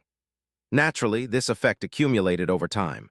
Just as Sunny's power magnified with each shadow that reinforced him, his rival's vigor waned further with every additional shadow entwining them. There were battle scenarios where sapping the opponent's power proved more advantageous than fortifying one's own. Choosing which path to pursue demanded careful judgment, and prudence, too, since embracing a dangerous foe with his shadows was rarely a risk-free tactic. Even setting aside the hazards of marking a lethal adversary with the enfeebling hex, the practical value of this curse appeared situational at best, and perhaps dubious at worst, particularly when weighed against Sunny's innate powers. Yet the enfeebling hex concealed two reasons it was far more terrifying than it seemed. The first was the underworld armament. The second lay in its harmony with the Shadow Ember and the Shadow's Mercy. Together, Shadow Ember, Shadow's Mercy, and the enfeebling hex. Each enchantment held its own merits, but their true strength was unlocked when combined. Shadow Ember enabled Sunny to disperse the empowerment of his shadows over vast numbers. This meant the enfeebling hex could similarly afflict countless victims. Who was to say he had to curse only 7 foes or a single fearsome enemy 7 times over? Paired with Shadow Ember, the enfeebling hex granted him the power to drain the strength of thousands, tens of thousands, or even millions, should he so desire. But that was far from the end. Sunny and his shadows were intertwined, each a vessel of his will. All beings augmented or diminished by them remained linked to him, forging conduits through which he could channel his death will. And of course, this death will was itself magnified by Shadow's Mercy. All these, the boost from Shadow Ember, the sinister drain of the enfeebling hex, and the merciless execution of Shadow's Mercy, were further amplified by the presence of the underworld armament. In essence, if Sunny chose to share his shadows, enhancements with 1,000 specters, their boon would surpass even his own. If he weakened 1,000 nightmare entities, the total power they lost outstripped what he would have gained.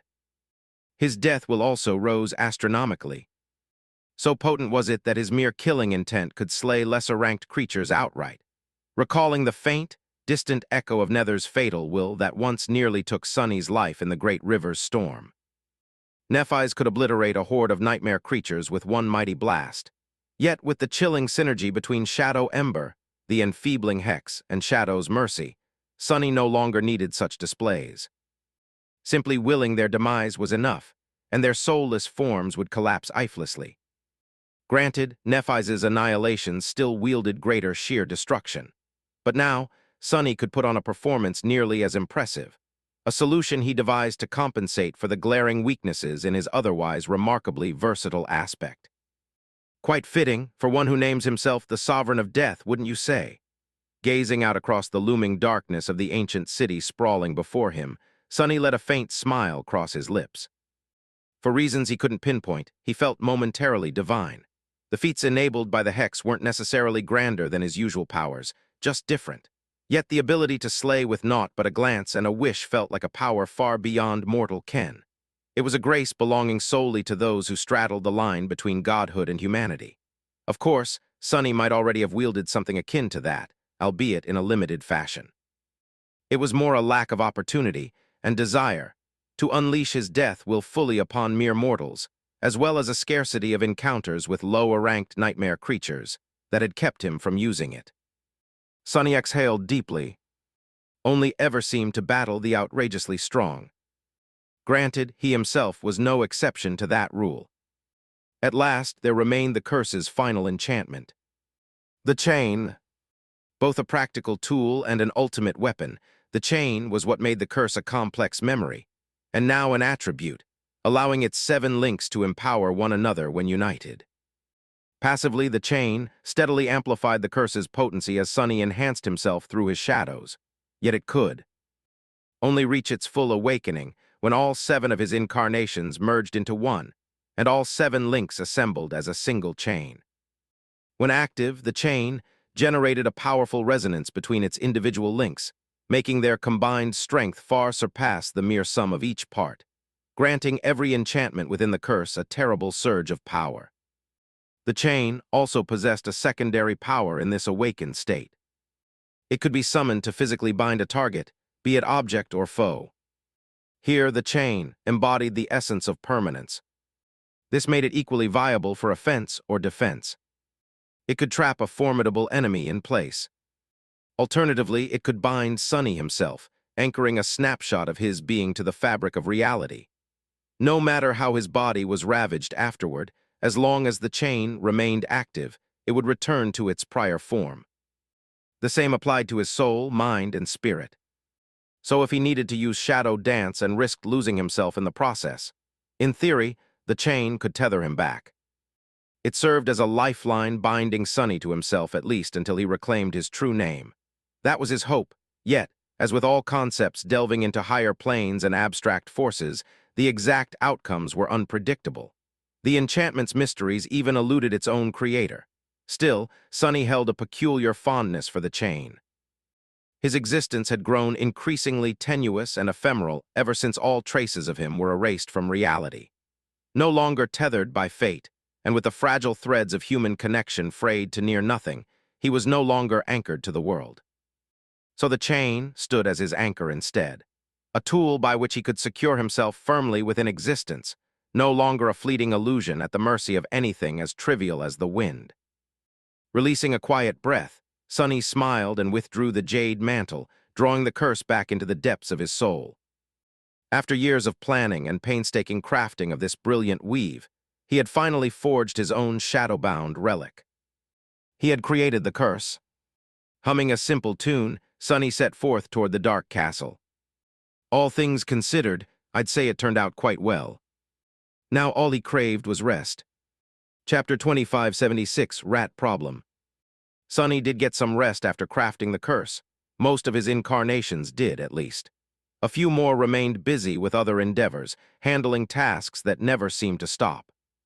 Sonny had to admit, for a dead man, he was quite busy. One of his incarnations was setting up a base of operations in Ravenheart, for example. Another was developing spells meant to guard the citadels of humanity with Cassie. And lastly, just a day or two before Mordred rose to the throne of supremacy, one of Sonny's incarnations led the Shadow Legion into a decisive battle against the Black Millipede tribe. Out there, far north of the Dark City, the great tangle of the burned forest sprawled beneath the ashen sky. The charred mass of fallen trees was frothing and seething as it expelled a constant flood of something that looked like a black liquid from afar. It was not a liquid at all, though. Instead, the black flood consisted of countless chitinous bodies that crawled from underneath the broken trees like an unceasing torrent. Now that the battle moved close to the nests of the Black Millipede tribe, its 6 remaining queens threw everything they had into resisting the sinister invader, fighting for each meter of land with chilling cunning and ferociousness. Today, however, like every day for the last few weeks, the lethal flood of appalling millipedes had met its match. That was because a different plague had been spreading across the vast expanse of the charred tangle, hidden from view in its depths. The burned forest was suffering from a rat infestation. At first, there had been a single rat, the shadow of a rat even. However, that one rat was no mere rat, it was the king of all rats, no less in all its sacred glory. The Rat King had spread like a plague in the weeks after Sonny first summoned him to the burned forest, consuming the black millipedes slain by the Shadow Legion and gnawing on the blackened forest itself when there were none to devour. Once the number of rats grew enough, the sacred shade became capable of tearing them apart all by itself, which only increased the rate of its growth. By now, the flood of the grotesque millipedes was almost dwarfed by the seething ocean of rat bodies scurrying along the charred branches and broken tree trunks of the great tangle. It was as if two vile tidal waves collided in the middle of the burned forest, unleashing an awful cacophony of bestial screeches and visiting an unimaginable level of violence upon the world. An incalculable number of rats were torn apart by sharp mandibles, crushed by slithering chitinous bodies, and dissolved in powerful acid. At the same time, countless millipedes were shredded with tiny teeth buried under a mass of vermin and devoured from the inside. Sonny grimaced as he observed the battle from the towering remains of a burned tree, playing with a single rat that kept trying to bite his fingers off. What a distasteful sight. There was a dark smile playing on his lips. The Rat King was growing, which was good news, even if the strain of sustaining its existence was draining his reserves of essence more and more. Shades of his own rank or those who were weaker than Sonny provided him with more spirit essence than what was required to summon them, but sacred shades were different. Calling them forth from the dark expanse of his soul sea was strenuous both for his will and his essence, so he could only manage summoning one. But the Rat King was worth it here in the burned forest, where it had an almost endless amount of relatively weaker enemies to feed on, not only because the number of rats constantly grew, but because it meant killing two birds with one stone. When the Rat King devoured black millipedes, its power increased. At the same time, the shades of the devoured millipedes joined the Shadow Legion, making it stronger as well. That was why the conquest of the southern outskirts of the burned forest was going even faster than Sonny had anticipated, despite the weeks of his absence. The millipede queens would not have allowed him to get this close to their nests if they were not struggling. Still, he had not won a battle yet. Each time the Shadow Legion advanced, it suffered a crushing defeat and had to retreat. Then, Sonny was forced to wait days until his shades were mended while escaping the pursuit of the great tyrants of the Black Millipede tribe, who had long understood that there was only one way to destroy the silent invaders. It was to kill and devour their lord. If only these poor creatures knew that there were 6 others just like him where he came from. Their struggle was hopeless. The Shadow Legion rose from the darkness over and over again, no matter how numerous times it was destroyed and wiped out. Worse still, it returned stronger and more numerous every time. After all, the millipedes who had fallen in each of the battles or had been consumed by the Rat King joined the ranks of the Silent Shadows. By now, the Ember Queen, the shade of the great tyrant of the Black Millipede tribe, ruled more members of their appalling kind than any one of her 6 remaining sisters did. Sonny inhaled deeply as he watched the tide of rats slowly drowning in the ocean of millipedes. The Rat King was struggling, it seemed. Far in the distance, the elusive forms of the 6 millipede queens were hidden behind the seething mass of their harrowing children. It's time. He looked around, suddenly missing the company of his other incarnation. Now that Sonny was alone, there was nobody for him to talk to even. Of course, talking to his other incarnations was no different from talking to himself, so he could just do that. He sighed.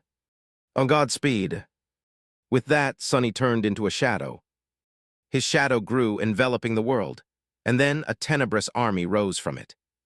Chapter 2577, Encroaching Shadows.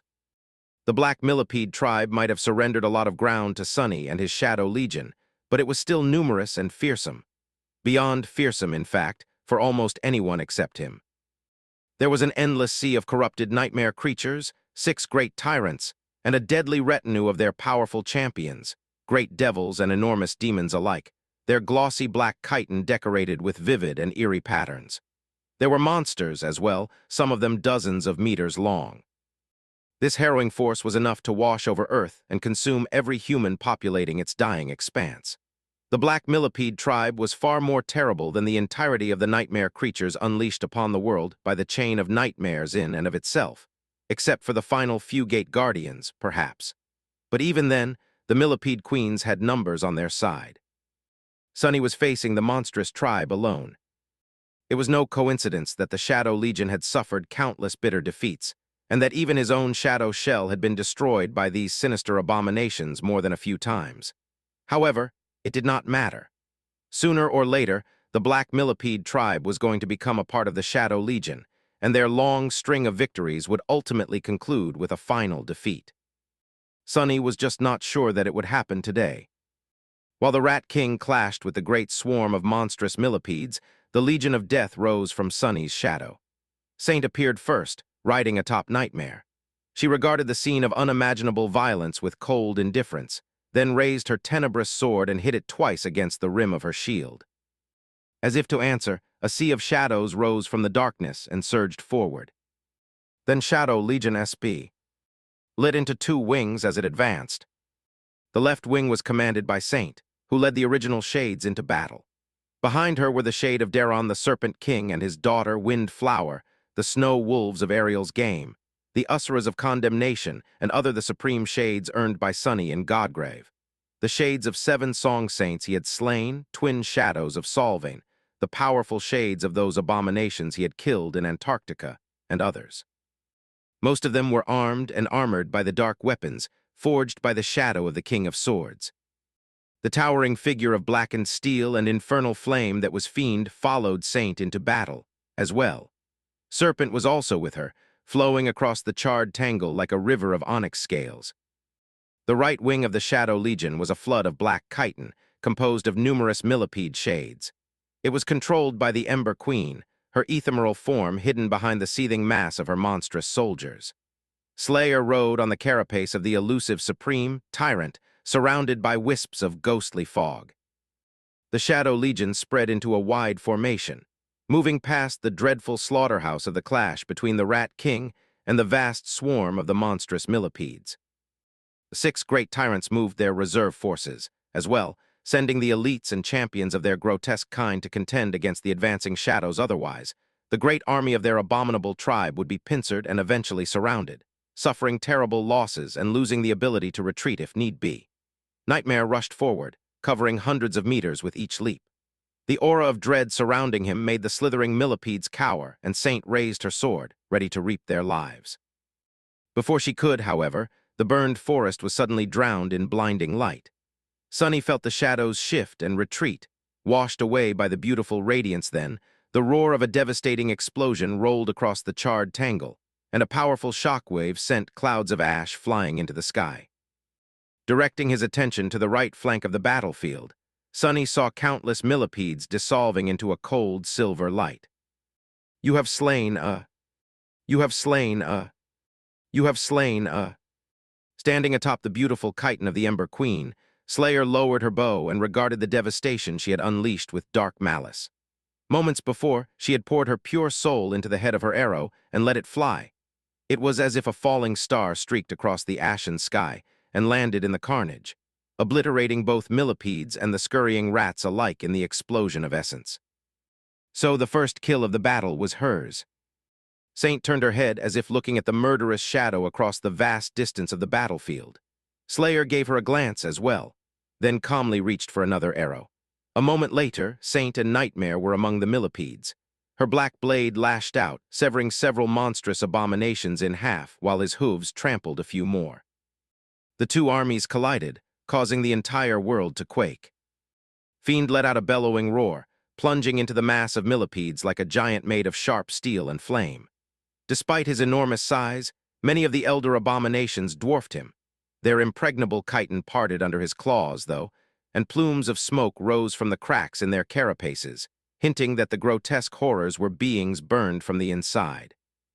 Serpent clashed with a colossal great devil, coiling around its long body and constricting it until the black carapace cracked, and a great flood of fetid blood was expelled from its maw.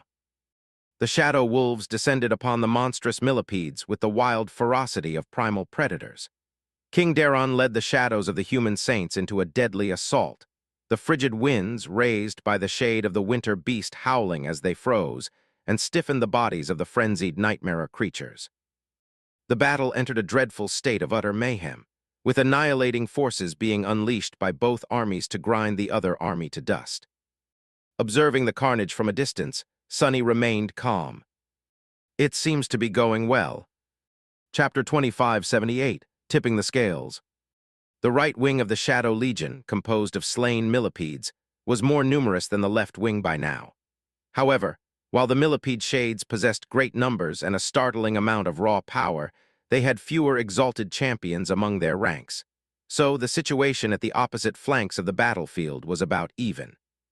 Saint and Slayer seemed to be competing to see which one of them could slay more foes, though. As far as Sunny could tell, the results were far from conclusive. But both of them were terrors to behold. They are both doing well, too. Saint had assumed her true size, towering at 10 meters of height and wielding a similarly great blade. She was surrounded by a flowing whirlpool of true darkness, so Sunny could only occasionally catch glimpses of her. The shades under her command seemed to be fighting with a greater cohesion than the millipede shades under the Ember Queen's control, and she kept the front line stable by dashing here and there atop Nightmare, steadily pushing against the profane flood of monstrous abominations. Nightmare had changed in size to fit her new height as well, becoming just as daunting to behold. In truth, that was no surprise. The tenebrous steed had been doing just that while carrying Saint all along, albeit on a more modest scale. He was a shadow creature, after all, and shadows were inherently shapeless. So Sunny had a feeling that Nightmare took the shape of a horse by choice, not because it was inherently his form. Because of that, his size was merely a formality. Come to think of it, observing the battle, Sunny allowed a minuscule fraction of his vast mind to get distracted for a moment. He knew that Slayer was a shadow creature born from the shadow of a mortal woman who had cast it once, a long time ago. What kind of creature had cast Nightmare then? Sunny did not know, but in all his life, he had never met another creature wielding power over dreams. So the original source of Nightmare must have been a singular existence. It had to be, to have cast such a shadow. Focus. Sunny told himself to focus, but really, he was not sure that there was a need. He was capable of concentrating on numerous things now, and there was no lack of attention he was paying to the raging battle. In fact, he was utterly devoted to experiencing and perceiving it in as much detail as he could. This was no ordinary battle. After all, this was the first major battle he fought after acquiring Mind Weave. Therefore, Sunny was experimenting and testing himself, trying to see how far he could stretch the limits of his mind. At the moment, he was commanding thousands of shades at the same time. There was a certain gap between the speed with which he issued commands and the time it took the shades to comprehend and execute them, so he was slowly moving toward finding a flawless cadence. But generally, the combat effectiveness of the Shadow Legion had increased tremendously. It was not a disorganized mob of individual shades anymore. Instead, his silent soldiers fought like an actual army.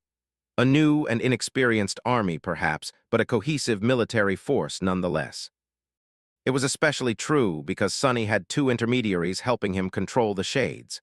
Saint and the Ember Queen both served as conduits of his will and the generals of the Shadow Legion, lightening his burden and making his army respond better to his attempts to command it. There was still room for improvement, though. Saint is not quite there yet. The taciturn Shadow was a truly fearsome presence on the battlefield, both because of her supreme rank and the Evening Star, which was being empowered by her own underworld armament. The black millipedes seemed to melt under her blade, and several of their champions had already been slain by the graceful Jade Knight. But although she possessed the War Master attribute now, she lacked the means of effectively communicating her authority to her soldiers. That would probably follow when she became a tyrant.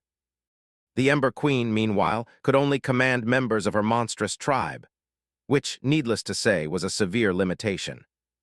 Think I have an idea of how to solve that problem. That would have to wait until the next time, though. For now, the Shadow Legion was performing well enough. It was even better than Sunny had expected.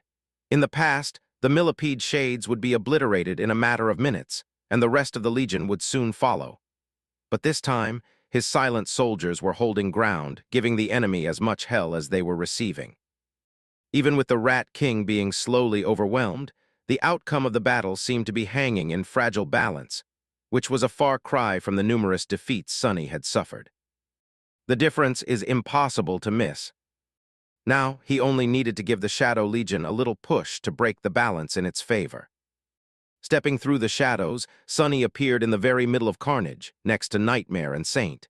He wrapped himself around the taciturn Shadow, took a mental breath, and activated the curse. The absence of light, activated first, albeit it did not grant him much power due to the true darkness unleashed by Saint, but that was all right. Sunny did not need personal strength at the moment. The shadow flame activated next, allowing him to transfer a measure of his enhancement to any number of beings. Then came the weakening curse, branding the shadows of surrounding millipedes and draining off their strength. A moment later, the mercy of shadow poisoned their spirits with his death will. And finally, the underworld armament of the jade shell empowered the curse, making each of its effects more pronounced.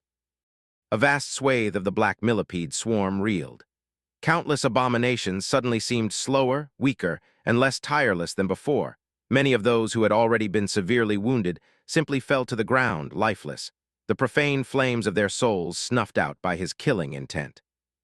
Of course, there were simply too many millipedes crawling across the charred surface of the great tangle for the curse to put a dent into their astonishing collective power. But it was just enough to break the stalemate and tip the scales of battle into the Shadow Legion's favor. And once Sunny gained that foothold, he could not be stopped. Chapter 2579, Long Time Coming. Sometimes great things had small beginnings. The dark ocean of hungry rats infesting the burned forest had begun from a single beast, for example. Sunny himself, the Lord of Shadows, had been an orphan in the outskirts of NOSC once. A devastating rockfall could be caused by a single rolling pebble. Similarly, the curse did not immediately vanquish the black millipede tribe. In fact, its effect was not that significant when compared to the collective might of their profane kind. There were simply too many of them, and even the awesome power of a supreme titan was not sufficient to quell the monstrous swarm. However, if used at the right time and in the right place, it was enough to make a difference. Saint and the elites who followed her were facing the most fearsome champions of the black millipede tribe, and the horde of lesser abominations who followed them. The mercy of shadow poisoned the souls of the nightmare creatures with the death will. Those of them who were weak and already wounded simply fell lifeless to the ground, creating gaps in the flood of abominations. Those who were too powerful to succumb to the killing intent of the Sovereign of Death still felt the cold grasp of his lethal authority, losing some of their vitality. Then they were branded by the weakening curse and lost some of their power as well. Both enchantments, as well as the shadow flame, that allowed them to spread across the swarm of abominations, were naturally empowered by the underworld armament as well. That was enough for Saint and her elites to push their advantage and bring several dreadful great nightmare creatures down in quick succession. Once the pillars of the millipede swarm's offensive in that section of the battlefield fell, an entire swath of the abominable flood collapsed under the eerily silent advance of the Shadow Legion. The louder the monstrous millipedes screeched and growled, the quieter the merciless shades seemed to become. The abominations died all the same. And the more of them died, the more shades there were to continue the slaughter. That small victory swiftly snowballed into a complete collapse of the black millipede swarm. The breach in their slithering mass allowed Saint to cut deep into the vast sea of abominations and attack other powerful champions from the flanks, while her soldiers pushed the advance from the front. Before too long, these great nightmare creatures fell like dominoes as well. And soon after they fell, the entire western flank of the millipede swarm fell apart. The left wing of the Shadow Legion advanced, slaughtering countless abominations and threatening to encircle those of them who were battling the Rat King from the west. If the center of the millipede swarm fell, its eastern third would find itself being attacked by Slayer and the Ember Queen from the south, while Saint and her forces descended upon them from the west. It would be utter devastation for the black millipede tribe. More importantly than that, Saint could choose to bypass the remaining two-thirds of the great swarm entirely and instead push north, where the millipede queens and their dreadful bodyguards were hiding behind the endless ranks of their revolting army. In the very heart of the slaughter, the corpses of the slain millipedes had formed a tall hill. With the battle still raging around it, Nightmare tore his way to the top of that hill and froze there for a few moments, blood dripping from his fangs as his eyes burned with terrifying crimson flames. Saint sat in his saddle, regarding the scene of unimaginable carnage with cold indifference. She studied the mayhem around them and then cast her tenebrous gaze into the distance, where the elusive forms of the millipede queens were hidden behind the sea of abominations. Her gaze seemed to carry the promise of death in it. Somewhere else on the battlefield, Fiend took a deep breath and then leaned forward while opening all four of his arms wide. A great torrent of roaring flames exploded from his infernal maw, incinerating hundreds of lesser millipedes and melting their black chitin into sludge. Not too far from him, Serpent T had assumed the form of the Ember Queen, sowing confusion in the ranks of the millipedes. The elusive form of the great abomination was immediately besieged by countless foes, but escaped their claws and mandibles by hiding in the fleeting moment between the present and the future. A great demon fell, brought down by the twin shadows of Solving. Someplace else, King Daron and the shadows of Song Saints were surrounded by a vast field of shattered black chitin. The shadow wolves and the Usuras of Condemnation were rampaging in the reeling swarm. On the other side of the battlefield, Slayer had leapt into the mass of monstrous millipedes and assumed the form of the wolf. Her jaws snapped, tearing the throat of a gargantuan great devil open, and then a chilling howl rolled across the battlefield, drowning out its deafening clamor for a few haunting moments. What will they do? Seeing the world through Saint's eyes, Sunny regarded the distant forms of the six great tyrants. The millipede queens seemed to linger for a while, observing the horrifying carnage in front of them. Their monstrous children were dying in scores every moment, and the losses were only continuing to mount. Finally, a strange ripple spread through the abominable swarm. Acting as one, the countless millipedes dove into the cracks between the blackened branches of the fallen trees, receding into the depths of the tangle like a frothing sea of black chitin. The black millipede tribe was retreating.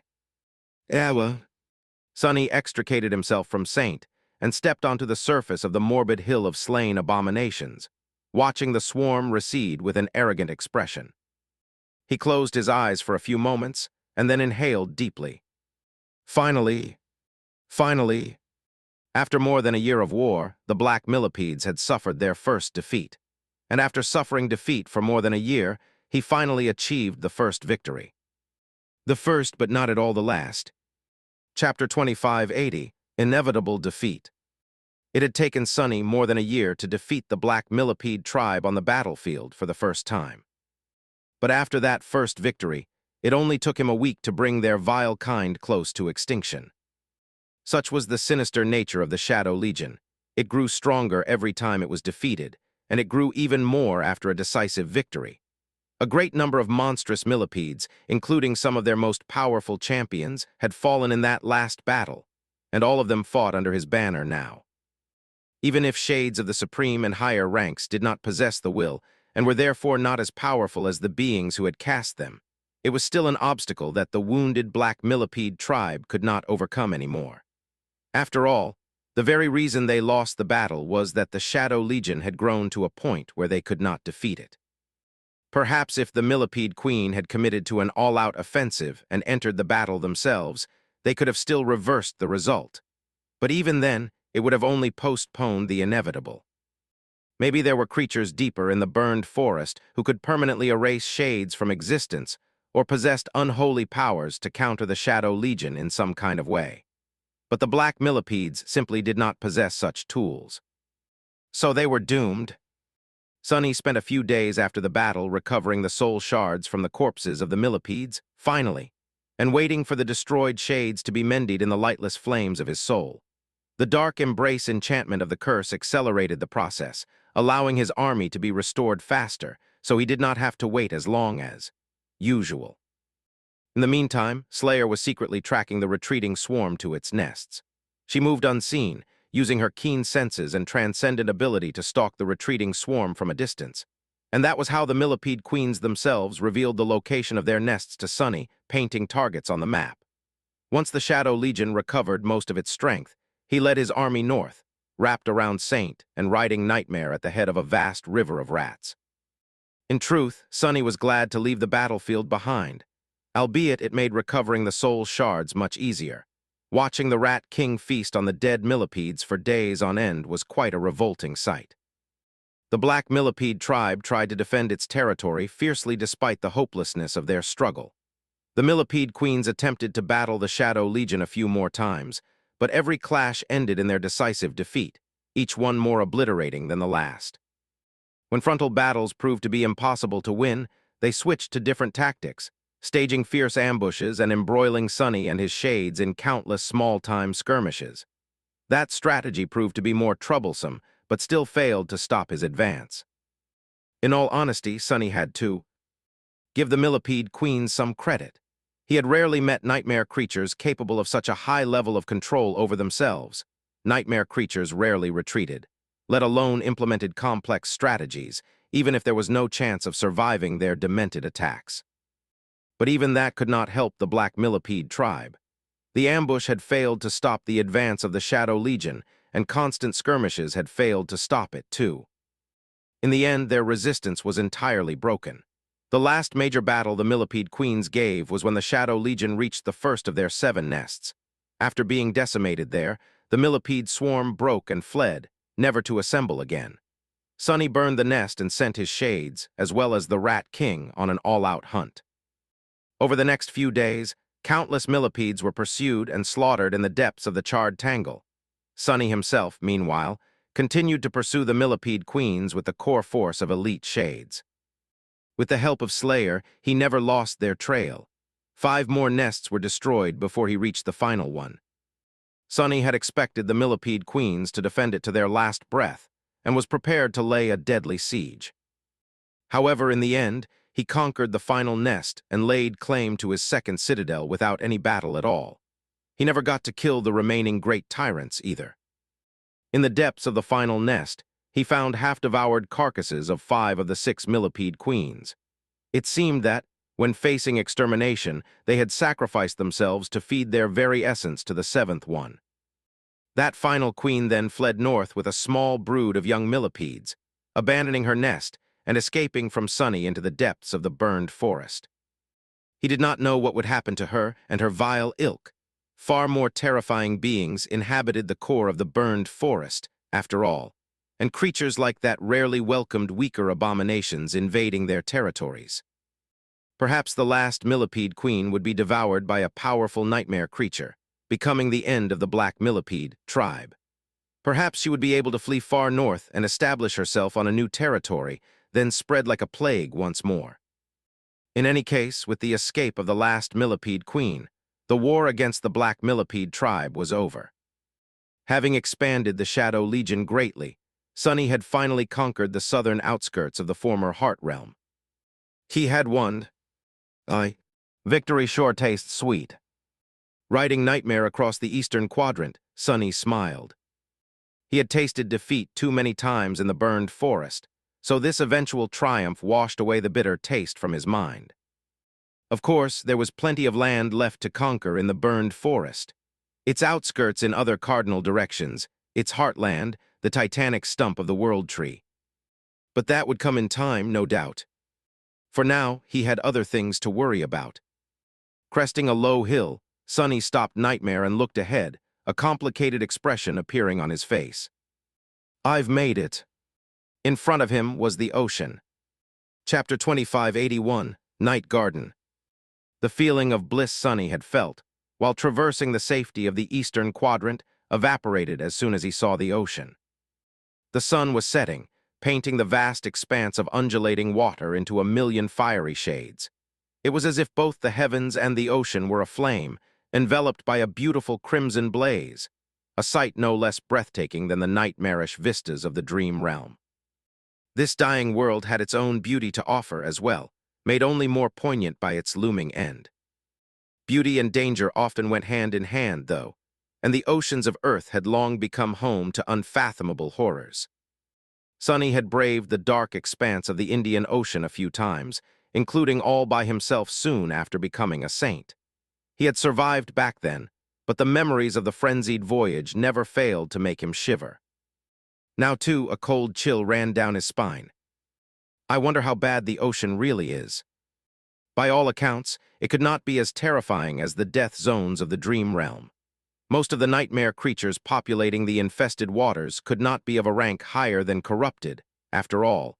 Even if a few great ones did reside in the depths of the ocean, they would not pose a serious threat to Sonny. If not for the gnawing suppression of the war realm, he could have cleansed the entire ocean of nightmare creatures, making sailing across it as safe as traversing the eastern quadrant had been. Of course, there was little point in doing so. All of Earth was going to become part of the dream realm soon. Before that happened, however, the dream realm seemed to have already invaded Earth in a way it was not supposed to. Out there in the distance, something that had never been meant to grace the verdant reaches of Earth was resting. On the waves, bathed in the crimson light of the setting sun. So this is the Night Garden. Sonny looked at the wandering great citadel that had ostensibly become the headquarters of the government, his face full of wonder. The gargantuan ship was truly titanic, spanning more than a kilometer from port to starboard, and a dozen times that from bow to stern. Its ancient hull was made of wood but had no seams, resembling a hollowed-out branch of an unfathomably large tree. Its hull rose from the waves like a dark wall, the immense silhouette of the massive vessel appearing too enormous to exist on Earth. Sonny had thought that the alloy behemoths which had carried the first evacuation army to Antarctica were unreasonably giant, but the Night Garden made them look like toy ships. Despite that, it did not seem heavy and hulking like those colossal battle ships did. Instead, the Night Garden seemed graceful in its elegant immensity, the flowing lines of its hull emanating a feeling of dark harmony. It rested easily on the water, resembling an ancient city rising from the waves. The ship was indeed like a city in and of itself, with dozens of decks, stunning palaces, and tall pagodas built on its surface, as well as hidden from view on its vast holds. It had wild groves, rushing streams, and deep lakes. Masts that were as tall as mountains rose into the blazing sky like trees, their beams spreading far and wide like branches. With the arrival of settlers in the wake of the Godgrave War, the palaces of Night Garden became homes to countless people. Its groves became cultivated fruit gardens, and its meadows became fertile fields. People strolled along bustling promenades, children played on lake shores, and countless colorful lanterns illuminated the great ship, making it glow like a jewel against the backdrop of encroaching night. The Night Garden was not as populous as Bastion or Ravenheart, but it was still home to millions of people now. Most of them were government workers and warriors or their dependents, with some refugees mixed in. The wandering citadel of the Demon of Repose was vast, but it was not vast compared to cities like Nosc. However, unlike ordinary cities, the Night Garden was layered, with many decks stacked on top of each other. That was how all these people managed to settle on it, making the great citadel their home. Safely hidden in the shadows, Sonny enjoyed the dreamlike view of the Titanic ship for a long while. It was a bit funny, but in all these years, this was the first time he saw the Night Garden. He had seen its likeness as a picture or on the screen, of course, but never with his own two eyes. The great vessel looked much more striking in real life, emanating a mystical feeling. It was almost as if the Night Garden possessed its own presence. It was not what Sonny saw that affected him the most, though, it was what he sensed. How strange! His shadow sense washed over the Titanic ship, trying to penetrate its hull. Just like in the Jade Palace and the Great Castle, it failed. His senses were dampened by the ancient wood, making it impossible to perceive what was happening in the great vessel's cavernous holds. The demons had liked their privacy, it seemed. Sonny did sense the shadow cast by the Night Garden on the water, though. And that shadow was not like the shadows that inanimate objects cast. Instead, it was more akin to the shadow of a living thing, and so Sonny had no choice but to assume that the Night Garden was alive. Perhaps not in the way that Sonny was alive. Well, he was a bad example, really, but alive nonetheless. In any case, the task of finding Jet among the millions of people had become difficult because of the Titanic ship interfering with his shadow sense. It was only when the sun drowned in the ocean and the night embraced the world that Sonny finally felt a familiar shadow. He smiled faintly. Lime to knock on Reaper's door. Chapter 2582. Profound Perils of Spending Time with Strange Shadows. Stepping through the shadows, Sonny found himself at the summit of the tallest pagoda of the great citadel. The towering palace was actually built inside and around the main mast of the Night Garden, surrounding its lower part with a cascade of tiled roofs and graceful terraces. The terraces themselves were gardens, with emerald grass covering their expanse and ancient trees swaying in the cool breeze. The summit was like a grove, the leaves whispering as they moved above the surface of a quiet pond. This high, there was nothing but the masts of the Titanic vessels and the stars above it, so the water reflected the starlit sky, seeming like a fragment of it. Jet was sitting on the soft grass, leaning against the trunk of a tall tree as she gazed at the distant constellations. She seemed to have adjusted to her life aboard the night garden well. She appeared more at ease than usual, at least, enjoying the rare moment of silence in comfortable solitude. Her usual government uniform was gone, replaced by an armor memory that resembled a wetsuit crafted from the inky black skin of an unknown sea monster. The thing was similar to the memories that members of the House of Night usually wore into battle, and was far more practical than conventional armor when fighting in the depths. Of course, it also outlined her beautifully figure radiantly, but having gone through the Southern campaign side by side with Jet, Sunny had become somewhat immune to that sight. He did not make any noise, and yet she turned her head in his direction, her icy blue eyes almost glowing in the darkness of the warm night. "Ah, Lord Sunless, welcome to the night garden. I was told to expect you." There were lanterns hanging from the branches here and there.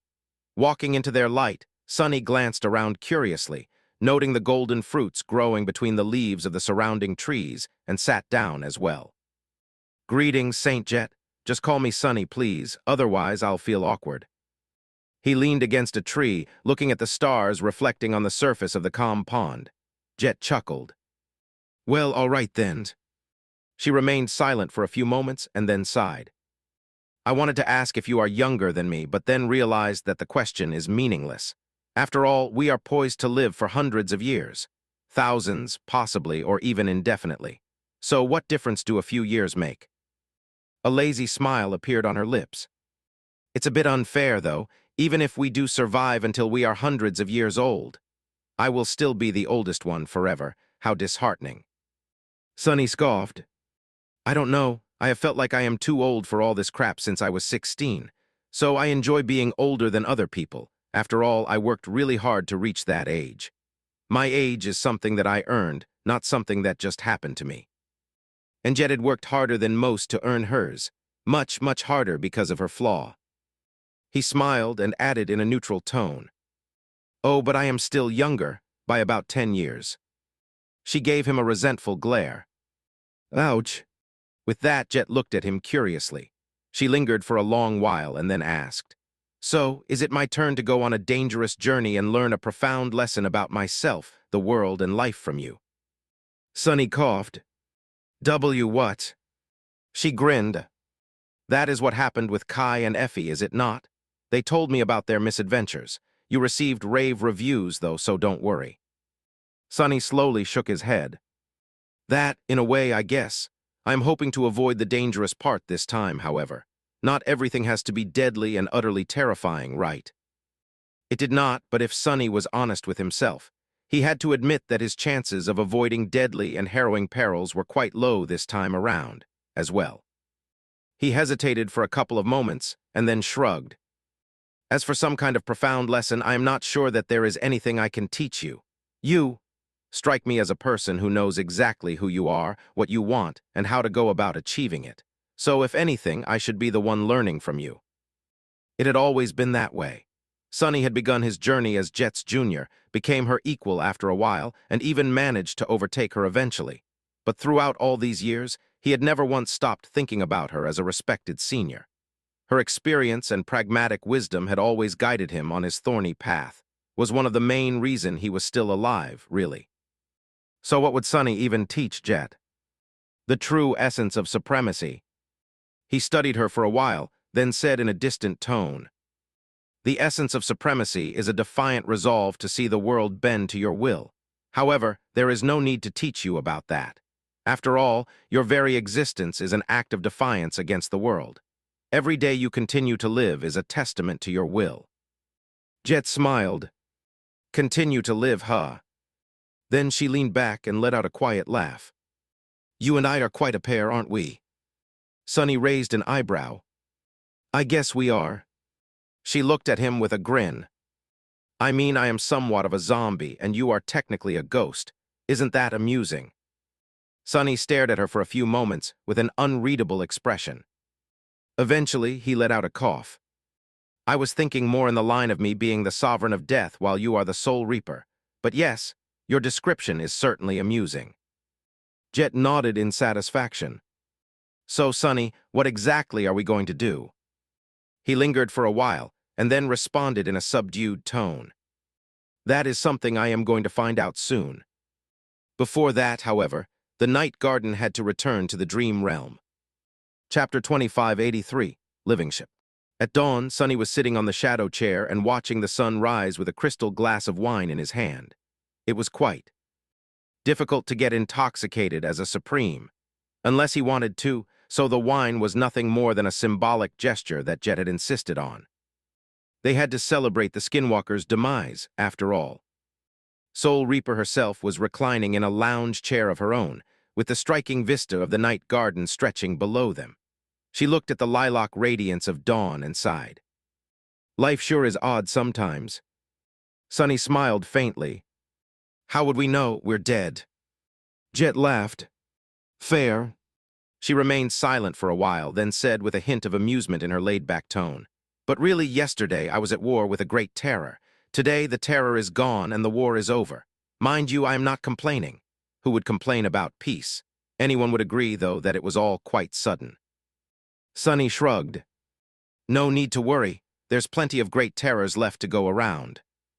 He took a sip of wine, then looked at Jet with curiosity. So, what are you going to do next? And I don't mean it philosophically, rather. What exactly is going to happen in the next few days? Jet did not consider his question for more than a moment. It's all a big mess. Nobody has really decided what to do with the Eastern Quadrant yet, but honestly, that is of little consequence for us. The Night Garden was supposed to escort a naval convoy across the ocean. That has not changed. It will be our last voyage in the waking world for a long while, though, because the ship's reserves of essence are running low. We were meant to return to the dream realm after delivering the refugees to the Northern Quadrant, and that has not changed either. She lingered for a moment and then added neutrally. So we will return to the Stormsea after about a week. Sonny raised an eyebrow. Reserves of essence. And how exactly does the Night Garden replenish itself in the dream realm? Jet smiled, looking at the magnificent landscape of the Titanic ship with a hint of affection. There are two main ways. She pointed up. Have you not wondered why this ship has such tall masts but no sails? The masts of the Night Garden were terrifyingly tall, extending many kilometers into the sky. The main mast, especially, was tall like a mountain.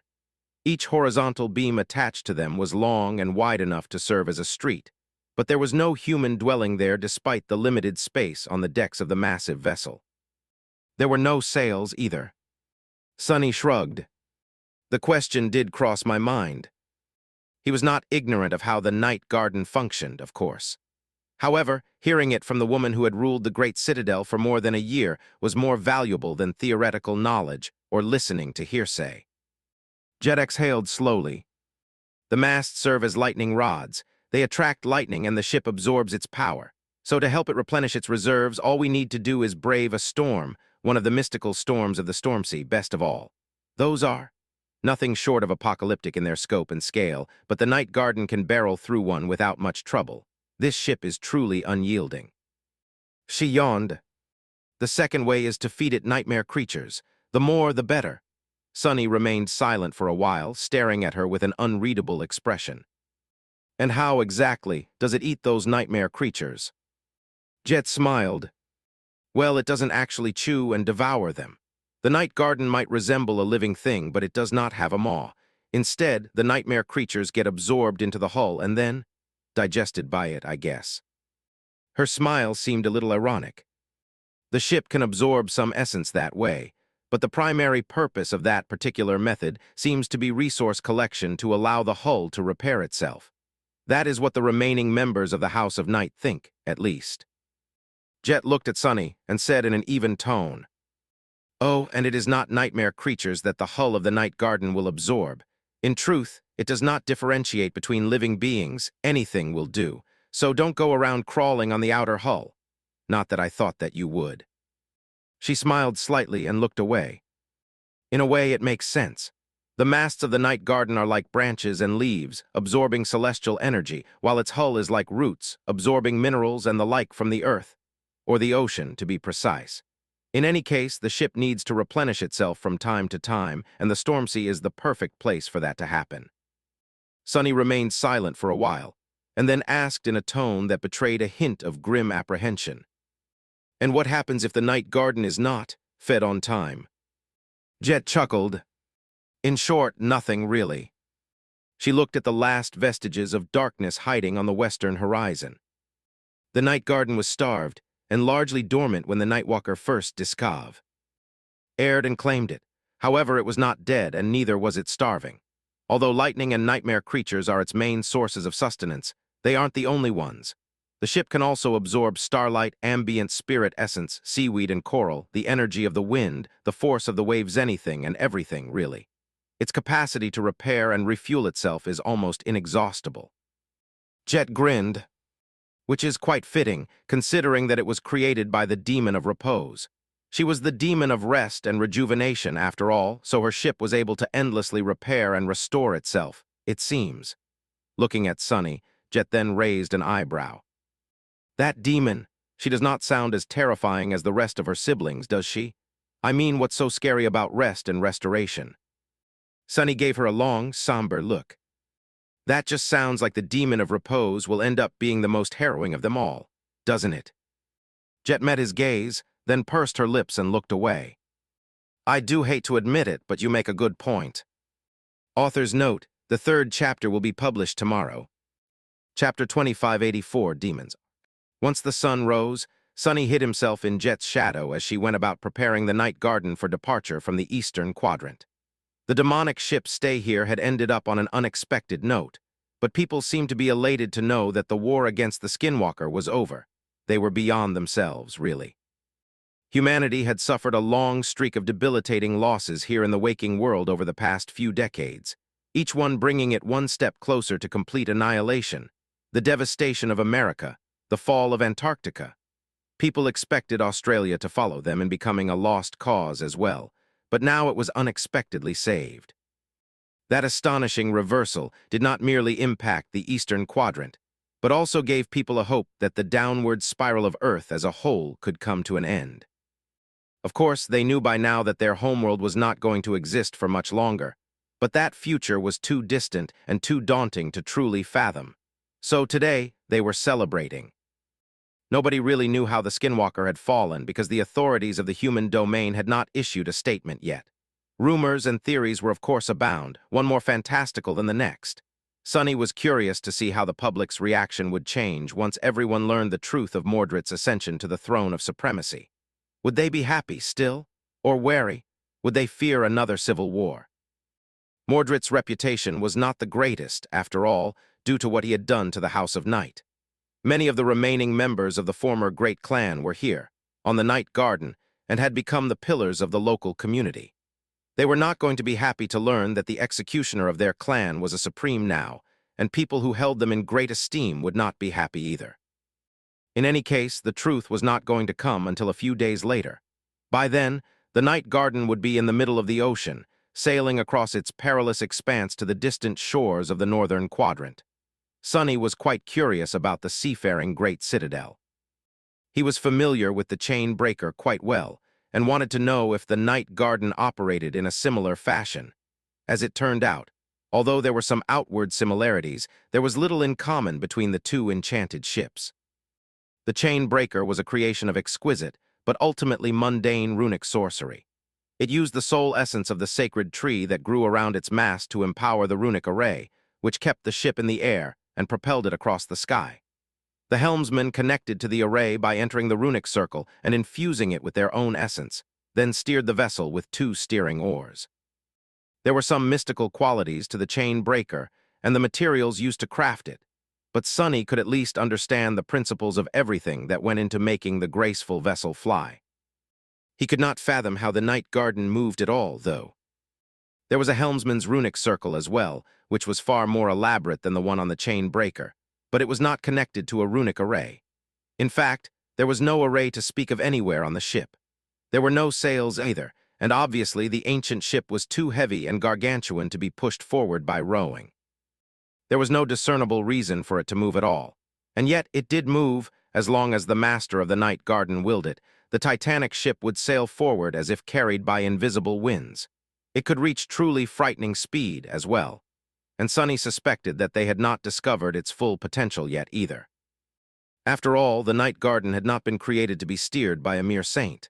It gave a supreme the power to end gates between two spaces in the same realm, for example, so what would it have been capable of when the demon of repose herself controlled it? Where would it have been able to travel? How far would it have been able to go? The Night Garden contained its own isolated ecosystem. It could travel freely, absorb all kinds of energies to maintain itself, and provide its passengers with everything they needed to live. As Sunny thought about it, an eerie thought crossed his mind. The thought that perhaps one day, long after all of existence was consumed by corruption, the titanic ship of the Demon of Repose would still continue to sail, drifting across the boundless, dark expanse of the void. Lamb not sure if that image is hopeful or ominous. More importantly, since the Night Garden was a living thing, could that thing get corrupted itself? What would happen to the passengers if it did? How scary.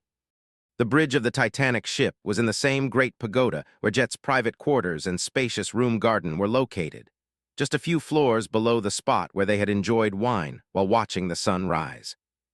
It was a vast room with elegant arched windows that stretched from floor to ceiling, and due to the pagoda's great height, one had a perfect view of most of the ship and its surroundings from here.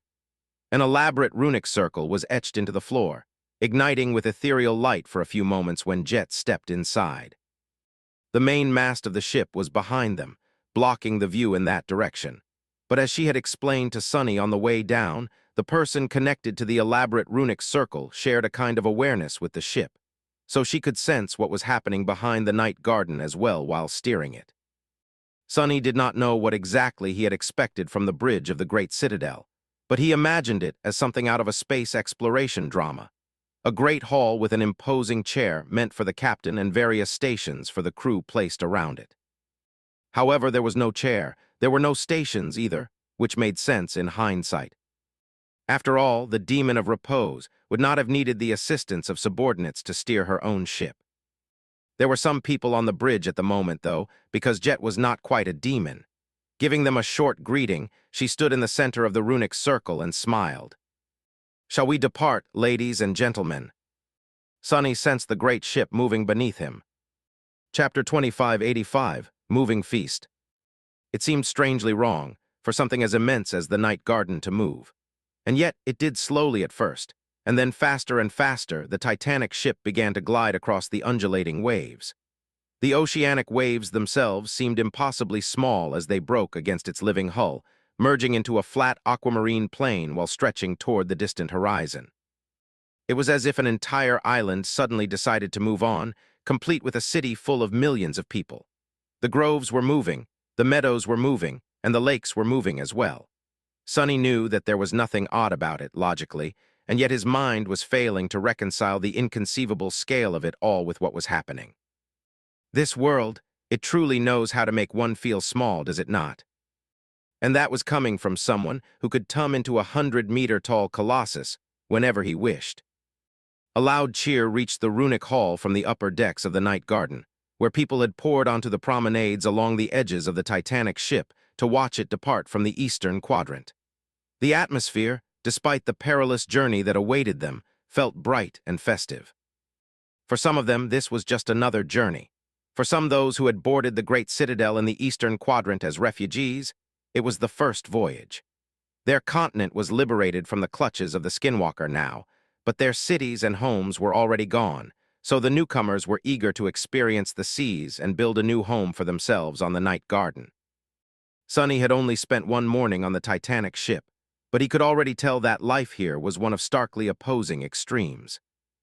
The Great Citadel itself was idyllic and beautiful beyond belief, while the storms assaulting its impregnable hull and the nightmare creatures besetting it were furious and chillingly horrifying. Somehow, though, the dread of the dark and tumultuous seas only made the vibrant beauty of the Night Garden more comforting. Plus, it belonged to Soul Reaper Jet. She had come far from the days when people who knew of her mostly awakened treated her with distaste and aversion due to the ruthless cruelty of her murderous ways. Now, there was no person in the world who did not know the Soul Reaper, and her reputation, while not as loud as that of the other great champions of humanity, was stellar. people treated her with respect and esteem reserved only for those who had earned it. Jet had always been a professional, and her profession was serving humanity. She had a spotless track record of being good at her job, as well, so being under Soul Reaper's wing meant being safe. That was why refugees were happy to settle on the Night Garden and become a part of the community here. What is this feeling? Hiding in Jet's shadow and watching her steer the Titanic citadel while giving her subordinates commands, Sonny felt his heart swell a little. He felt like a proud parent, proud child, proud student, or a comrade, perhaps. In any case, Sonny had to get down to business. He was reasonably sure that the sixth fragment of Weaver's lineage was hidden somewhere on the Night Garden, or at least somewhere where the Night Garden could help him reach. At the moment, Sonny was being suppressed by the War Realm, so he could not search too actively. But that did not mean that he could not do anything. As the Night Garden slowly moved along the coast of Australia, Sonny extended his shadow sense in all directions, or at least tried to. The hull of the ancient vessel was interfering with his perception, so he could not cast a wide net. He could still explore the ancient vessel bit by bit, though finding paths where the living wood did not block his senses. The Night Garden had countless decks and cavernous holds, with bustling activity of a thriving city. It was also full of strange and wondrous things, so finding one well-hidden anomaly here was going to be much harder than finding a needle in a haystack. Sonny could sense the entirety of a haystack in a split second, find the needle, and count each individual strand of hay on top of that. Actually, he already had a needle, Weaver's needle, so he would not need to do something so senseless to begin with. However, finding the fragment of Weaver's lineage was going to take a lot of effort and meticulous work. Sadly, an annoying distraction kept invading his senses when he tried to focus. At first, there was the sound of wings. Then there was the sound of small talons click-clacking on the wooden floor.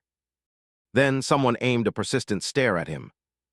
"It's all right, lamb hidden in Jet's shadow, no one can see me."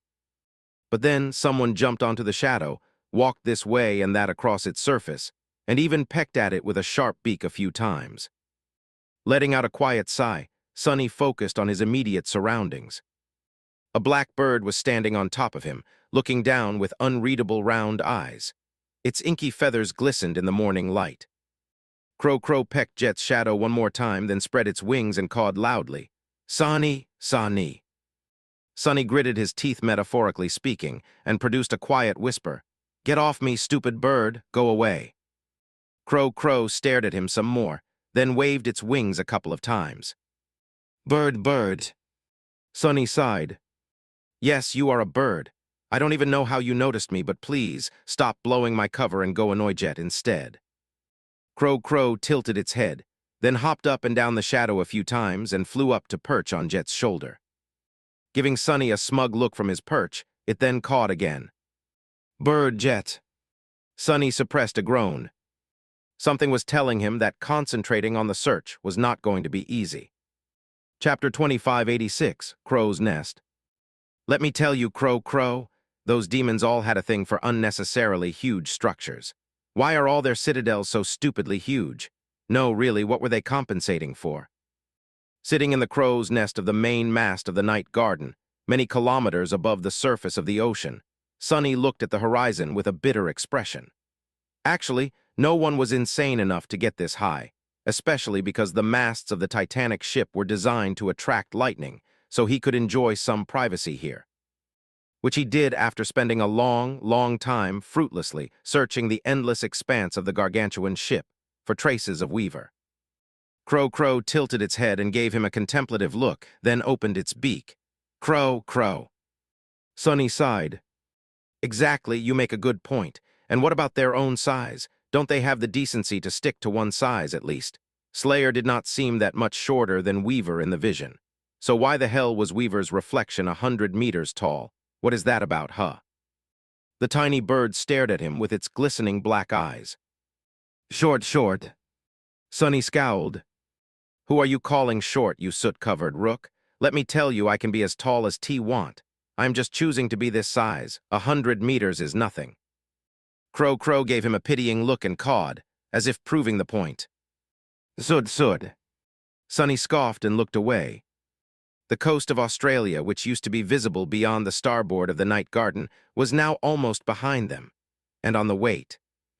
Below, a naval convoy of dozens of immense battleships was slowly moving into formation behind the great citadel's wide bow. Well, the batful ships had seemed immense when Sunny first saw them, all the way at the start of the chain of nightmares. Now, hiding in the shadow cast by the hull of the night garden, the alloy behemoths looked like a flock of clumsy ducklings following the mama duck. Sunny saw a few familiar figures as well. On one side of the convoy, a giant killer whale briefly breached the surface of the water, then dove into the depths again. On the other side, a colossal sea serpent cut the waves with the spikes of its long dorsal fin while accelerating to catch up with the Titanic ship. Soon enough, the serpent disappeared, and a man climbed the series of rope ladders to the deck of the night garden, careful not to touch the surface of the hull. By the time Neve reached the deck, Jet was already waiting for him, having descended from the runic hall as a torrent of flowing mist. Someone else was waiting for the Saint of Night there, as well a teenage girl with hair that glistened with an indigo sheen in the warm sunlight. "Dad." Sensing the movement of their shadows, Sunny scratched the back of his head. "Who's the girl?" His eyes widened. "Wait, is that Neve's daughter? What? When did she become a teenager? I could have sworn that she was 5 just a few years ago." He looked at Crow and coughed in embarrassment. "Well, I suppose that is how aging works. Wait, how old is Neve?" Raising a hand, he started counting on his fingers. When his fingers proved insufficient, he summoned a few shadow hands and continued counting on them. Goodness gracious, what a fossil. It was good that Jet could not hear him, because according to his calculations, they were the same age. Sunny gave Crow a suspicious look. "You are not going to rat me out, are you?" Crow flapped its wings. Rat. Whatever that was supposed to mean. Neve, who had been absent from the night garden to guard the refugee ships, gave his daughter a hug and patted her on the head. Then he turned to Jet. "Everyone is accounted for, so we are ready to depart as soon as the details of the defensive formation are decided. The diviners have not sensed any powerful abominations moving along our chosen route, either. I have the report with the exact numbers with me, so should we discuss it now? Oh, there is also a small issue with supplies." His daughter crossed her arms and pouted. "Dad." Neve fell silent for a moment. "Or we can discuss it in an hour." Sunny sighed. "Alas, I don't have a cute daughter to help me slack off. Yet, anyway, back to work." Crow let out a caw of affirmation. Closing his eyes, Sunny concentrated on exploring the night garden with his shadow sense. The little bird, meanwhile, grew bored with his company and went on a patrol across the highest horizontal beam of the main mast, waddling along its edge with an exceedingly serious look. Soon enough, the night garden began to move again, heading north. The battleships fell into formation behind it, and before too long, the coast of Australia disappeared from view. There was nothing but open water around them. The first time Sunny had crossed the ocean, it had been a nerve-wracking affair. The battleship felt like an alloy coffin, and he could not help but feel wary, knowing the only thing that separated him from the watery depths was a few layers of mundane metal. The naval convoy had been attacked by nightmare creatures many times, as well, once even coming closer to losing several ships. Now Sunny felt much safer, so safe, in fact, that he did not see a reason to worry at all. Not only was he a sovereign, but he was also sailing on the night garden.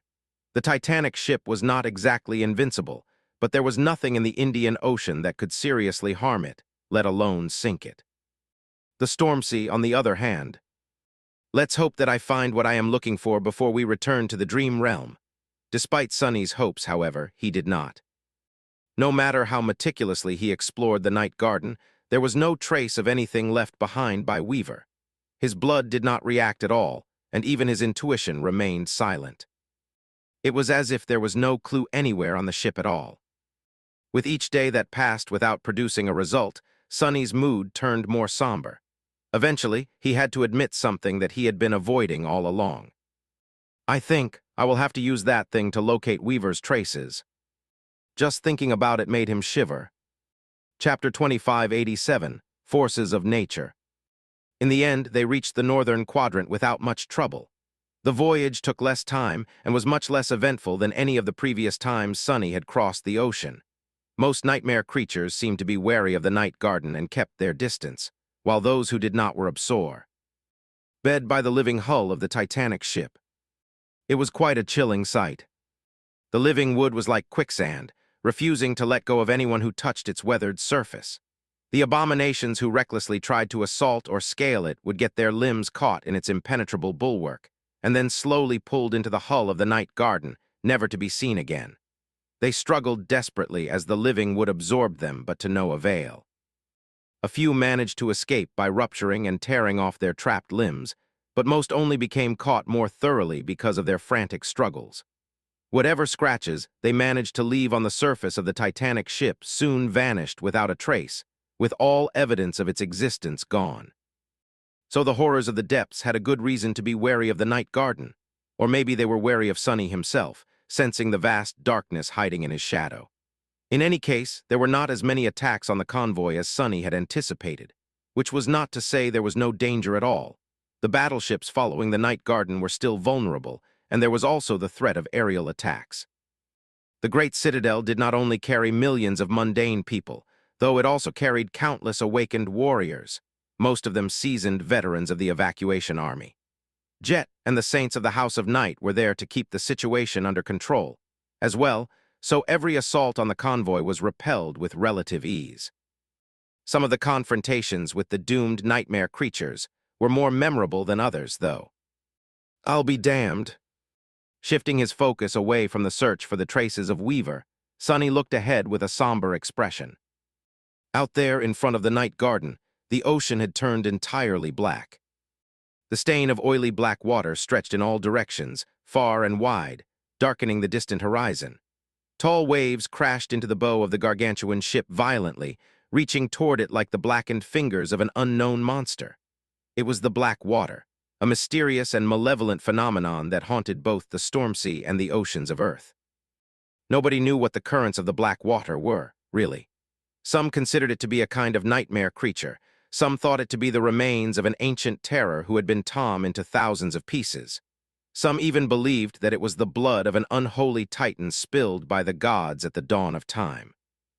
Regardless of what it was, however, seeing the water turn black often meant death for those who entrusted their lives to the sea. But not this time. Sonny could vaguely sense something about the night garden change when it entered the black waters, as if coming awake. Then, the Titanic ship crushed the violent waves and continued sailing forward, cutting the ominous darkness with its bow. Some time later, the ocean cleared. What? It was not that the convoy had crossed the area tainted by the black water and escaped into clear waters. Rather, the oily darkness infecting the waves simply vanished. The night garden had absorbed the black water, just like it would any other nightmare creature or source of sustenance. Forgetting about his search for a few moments, Sonny stared at the pure aquamarine expanse of the ocean with an incredulous expression. I never thought I'd see the day when that thing perishes. Never once. His first encounter with the black water had transpired on the way to Antarctica, just before the chain of nightmares consumed the Southern Quadrant. Back then, it seemed utterly indestructible, in an entirely different category than the things that could be destroyed, even, like a force of nature. But now the night garden had torn apart and absorbed that force of nature, erasing it from the surface of the world.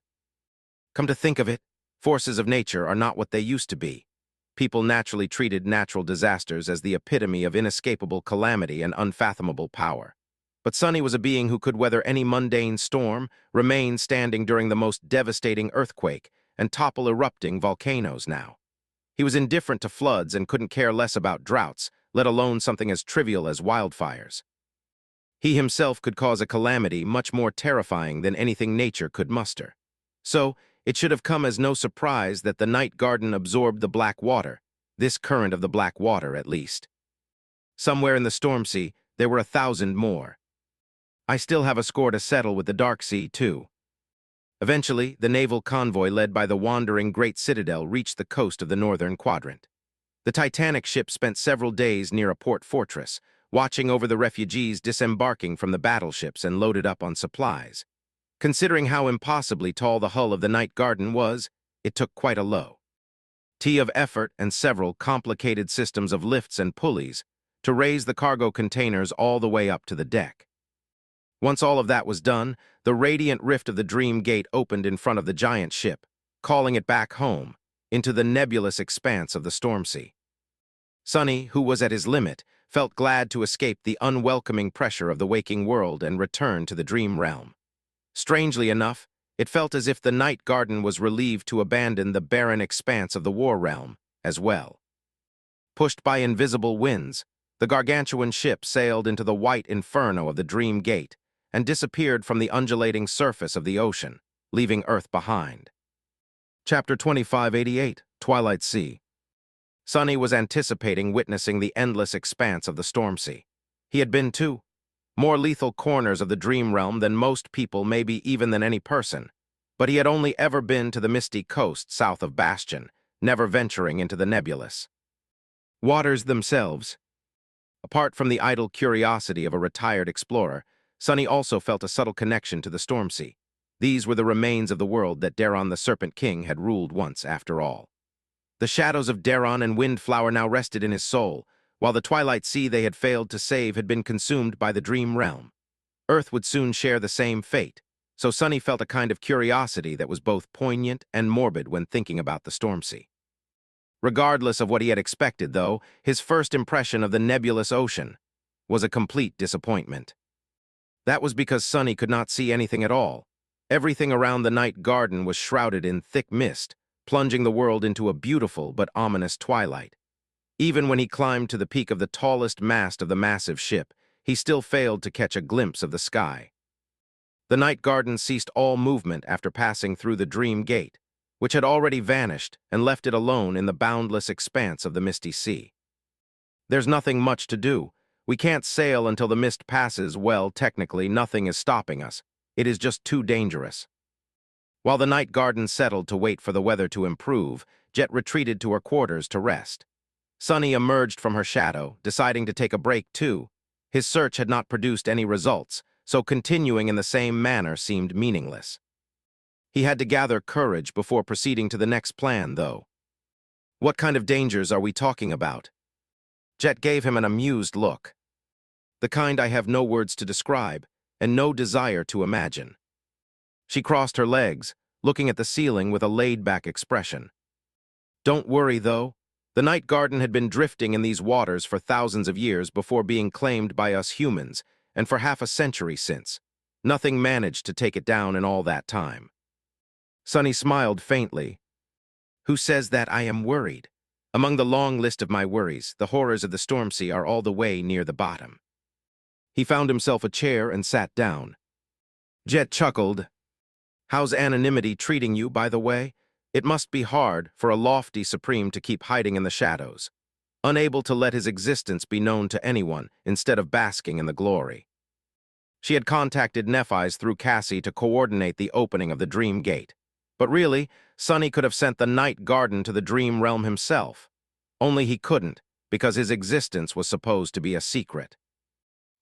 The second sovereign. There was the king of nothing now, too. The whole world was abuzz with the news of a new sovereign supposedly appearing out of nowhere and taking out the skinwalker. That only made Sunny's situation seem more unfair. He smiled. It's treating me fine, actually I'm used to it. After all, I've been hiding the fact of my existence from long before becoming supreme. As for the fame and glory I supposedly deserve, they were never something I chased. In fact, I spent most of my life avoiding them like a plague, to limited success. Jet remained silent for a while, then said in a contemplative tone, Yeah, I never thought I'd be where I am today either. I am the only saint who comes from the outskirts, you know, the first and the last. There's not much left of the outskirts by now. Most people have already left for the dream realm. She chuckled quietly. Who knew that I'd outlive the outskirts? Well, outlive might be too strong a word. Anyway, just thinking about this stuff makes me feel old. The world was changing quickly around them. So swiftly, in fact, that sometimes it was difficult to recognize it when taking a glance. Sunny did not say anything at first, looking at her silently. Then he smiled. Who says you're the only one? I'm from the outskirts, too, the first supreme to have come from. The outskirts, but hopefully not the last. Jet looked at him in surprise. You are from the outskirts. She studied him for a while, then let out a sigh. Damn, and you're younger than me, too. No, now I simply must conquer the fourth nightmare. Otherwise, it will be embarrassing. Sonny grinned and leaned back. Jet kept staring at him, a smile slowly finding its way onto her lips. I'm glad, though. I guess we outskirt rats have done well for ourselves, after all. Oh, it also explains why there's no record of you in any government database. I think I drove several intelligence executives into an early retirement while trying to uncover the identity of the Lord of Shadows. I owe them an apology, I guess. Sonny let out a short laugh. Then his expression slowly turned somber. Speaking of that, I need to gather some intelligence as well. Jet raised an eyebrow. I get it that your search is not going well. Sonny shook his head slowly. No, and since we are pressed for time, I think I am going to have to do something drastic. He hesitated for a few moments, then gave her a dark look. So I need you to watch over me for a bit. Oh, and if it looks like I am unraveling, knock me out. Jet's blue eyes widened a little. What, how am I supposed to knock out a Supreme, one who has 7 bodies no less? Sonny grinned. Well, you are Soul Reaper, Jet. I am sure you'll figure something out. With that, he summoned a memory. The familiar cool weight of Weaver's mask settled onto his face a few seconds later. It was time to do something that he had been scared of doing for a long, long while. To look upon the world and see it the same way Weaver had. Chapter 2589, Unraveled. A long time ago, the vile thieving bird stole one of Weaver's eyes, and to replace it, Weaver wove a new enchantment into their fearsome mask. Where is my eye? When the enchantment was activated, the great tapestry of fate revealed itself to the person wearing the mask. Either the original one or one of the 2 memories of it Weaver had bestowed upon the high priests of the nightmare spell. The original mask was long gone, having perished with the demon of fate, but at least one of the memory pair remained and had been found by Sonny in the stone cell under the ruined cathedral of the Dark City, which meant that he could glimpse the vast infinity of fate as well. The problem was that mortals were not meant to behold it. The oracles of the nameless realm from which the 9 hailed from lost their sight as a result of catching a glimpse of the great tapestry. But really, they got off easy.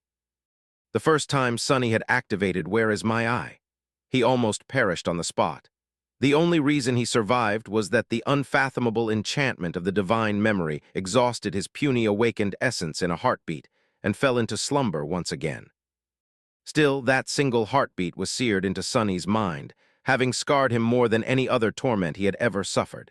In his personal ranking of the most painful experiences of his life, using Where Is My Eye was still proudly occupying the top position.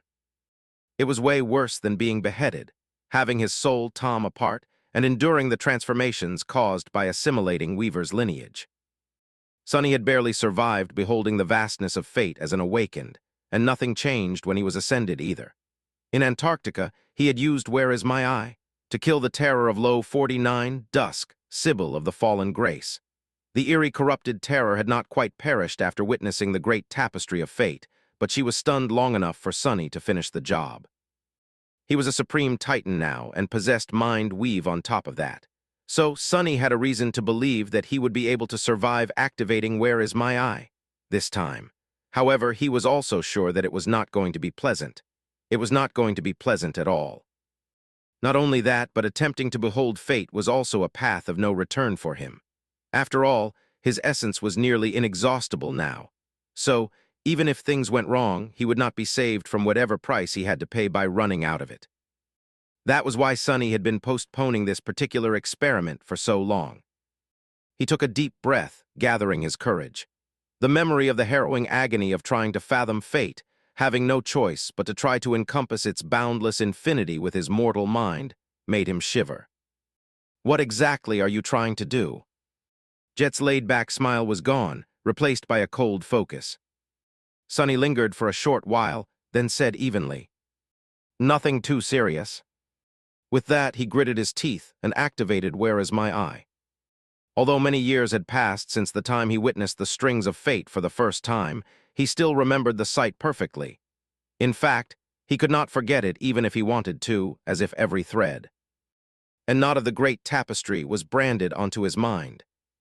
Even now, he could imagine it vividly, the endless, stunning eternity of twisting threads.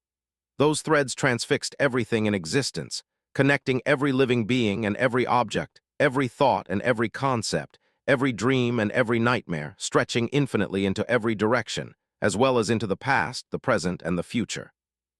The terrifying enchantment of Weaver's mask not only allowed him to see the tapestry of fate, though, but also forced the understanding of it onto him. The knowledge of everything, everywhere, all at once. No wonder he had almost died because of it. The pain back then had been indescribable. Blood had streamed out of his nose, eyes, and mouth, and a silent scream had died on his lips. Even when he tried to escape into the shadows, the suffering did not subside, however. That probably prevented his eyes from turning into smoldering embers and his head from exploding. This time, it was almost manageable. Not quite, but almost. A terrible pain descended upon Sonny, making him feel like his mind was brilliant with searing heat, boiling, and on the verge of erupting like a fuming volcano. He could not help but shudder and let out a tortured groan, wanting to close his eyes but unable to move, to look away from the wondrous, harrowing sight in front of him, above him, all around him. What? His pupils widened, igniting with a golden glow. Sonny was stunned, because the great tapestry of fate did not look like the beautiful and awesome image from his memories at all. Instead, it was torn and ravaged, the infinity of its splendor having been mangled and mutilated, thrown into disarray. The strings of fate were all cut and tangled, swaying aimlessly on ghostly winds. It was complete and utter, ineffable chaos. Some of the great tapestry, the past, remained as it had been, untouched by the carnage. However, the present was utterly in shambles, and the future did not exist anymore. How can this be? The shock Sonny experienced was so profound that he even forgot about the awful pain consuming him. How could fate, the most immutable thing in existence, have changed? How could there be no future? He drew in a shaky breath, searching for the cause of all this chaos, the single knot on the tapestry of fate that had caused all this devastation. However, don't really have to guess, do too, because the cause was pretty obvious. It was him. It was Sonny, his desire to be free of the chains that bound him, and the act of defiance against fate that he and Cassie had perpetrated. Chapter 2590, Havoc. Sonny had been fated, and Cassie had been able to know the future. Sonny had wanted to be free, and Cassie had wanted to change fate. So she gave him a choice, and by making that choice, Sonny became a weapon against fate. He became fateless. However, even knowing all that, Sonny had never expected that their act of defiance would be so effective. Gods, we were mere masters back then. How could two masters have damaged the great tapestry of fate so thoroughly? After all, neither the gods nor the demons had managed to escape their fate. How? Sonny reeled, unable to comprehend what he was seeing. But then, slowly, a hint of understanding formed in his rattled mind. Maybe it was precisely because Sonny had been a mere ascended that he managed to achieve something that the gods and the demons, even Weaver, had failed to achieve. He exhaled slowly, regarding the breathtaking sight of broken strings of fate. Countless unlikely things had to have happened for him to be cut from their great tapestry. Some of it had been arranged by Weaver, some had resulted from Cassie's meticulous manipulation, and some had been the result of his own efforts. The vile, thieving bird, an inconceivable being whom both the gods and the creatures of the void had hated, but were unable to eradicate, played its part as well. There were several steps one needed to take to vandalize the great tapestry of fate. First, someone had to be torn from its fabric, becoming fateless. That alone was already almost impossible to achieve, but not entirely impossible. The vile, thieving bird could steal someone's fate after all, and if it could, then Weaver, the demon of fate, could have probably managed something similar as well. Second, the being vanquished from fate had to be someone significant enough for their absence to affect the entire vast tapestry. They had to be someone whose actions echoed across all of existence, reaching its every distant comer, and whose fate was therefore innately intertwined with the fates of everyone and everything. Lastly, that being had to be weak enough for their fate to be taken away from them, and there lay the paradox. A weak being would not be significant enough for the absence to disrupt all of fate, and the Fate of a powerful being could not be stolen. So destroying fate was impossible. Or rather, it had been impossible before. Sonny was not powerful enough to affect all of existence. While he had done quite well for himself by modem standards, climbing to the throne of supremacy, the great figures of ancient times easily dwarfed him. Compared to the gods and the demons, he was not even an ant. He was like a speck of dust. For now, at least. Sonny had not been significant enough, however, he had been fated. The strings of fate, a staggering amount of them, had been wrapped around him tightly. His life had been a nexus on the tapestry of fate, and once that nexus was cut, many others would have come undone. However, that by itself would not have been enough either. After all, he knew that there had been other fated individuals before him, like the Nine. His personal influence, while widespread, was not that great. But influence was a relative thing. If Sonny had lived during the end of the Golden Age and the horrors of the Doom War, with all the giants moving in the darkness around him, his influence on the world would have been limited. What change could Sonny have affected when the gods and the demons were there, deciding the fate of existence according to their whims? 1,000 of his actions, or lack thereof, would not have accounted for 1,000th of a single feat performed by any of the great deities. But all of them were gone now. The gods were dead, and the demons had fallen. In the vacuum left by their passing, at the end of times, with only a single human realm left standing in the sea of corruption. Sonny, as one of the few supremes of the age of nightmare spell, and poised to become a spirit, had a profound influence. There was simply no one greater than him, and therefore his actions echoed across all of existence. The impact of his choices was universal. Sonny was both significant enough to affect everything now that there was no one more powerful, and weak enough for his fate to be stolen. So what would happen if someone like him was suddenly torn from the fabric of fate, the great tapestry of fate? Would unravel. Since the choices Sonny made influenced everything, it would unravel utterly and completely, losing the support of a nexus. An anchor, perhaps. The strings of fate would come undone, causing every other string that touched them to lose purchase, too. The chain reaction would result in a cascade failure, causing unimaginable damage and havoc. He was a single variable that broke the system, introducing chaos to a predetermined flow of events. Faced with the inconceivable chaos of unraveling fate, Sonny completely forgot the reason he had activated Where Is My Eye, to begin with. There's more to it as well, isn't there? The future was uncertain and insubstantial, brimming with an infinite number of possibilities, both hopeful and dreadful, more sorrowful and vile than anything he could ever imagine. No wonder the oracles and diviners had lost their ability to predict it. The damage had already been done, and fate had already come undone. Now, even if Sonny regained his own, the consequences of his absence would remain. Once torn, the great tapestry could not be mended. How's that for significance? Sonny and Cassie had managed to do something that no one had accomplished before. They had changed fate. Or at least created the possibility of fate having been changed, in the end. That did not seem like something that two mortals could have done without help. Weaver, was that a part of their plan as well? Faced with the infinity of the tom strings of fate, Sonny could not help but suspect that the demon of fate had a hand in their unraveling. Sonny and Cassie had achieved something both harrowing and incredible, but even if their effort was uniquely astonishing in all of history, that did not mean that theirs was the only contribution. What they accomplished was only possible because of what those before them had achieved. Still, Sonny groaned, slowly coming undone under the pressure of beholding fate himself. None of it would mean anything unless they actually managed to create a benign future, now that any future had become a possibility. And for that, he had to concentrate on the task at hand. Focus. Chapter 2591, 2591 Touching Fate. It was hard to concentrate when facing literally everything ever all at once, Tom, and in a state of utter havoc. And yet Sonny tried. He had already achieved something astonishing by enduring the terrible visage of fate without being reduced to a mindless husk. But now, he needed to do something even more unimaginable. He had to actually fathom fate in its endless complexity. Of course, that was impossible. Even augmented by Mind Weave, Sunny was not at all capable of doing something like that. No one was, really.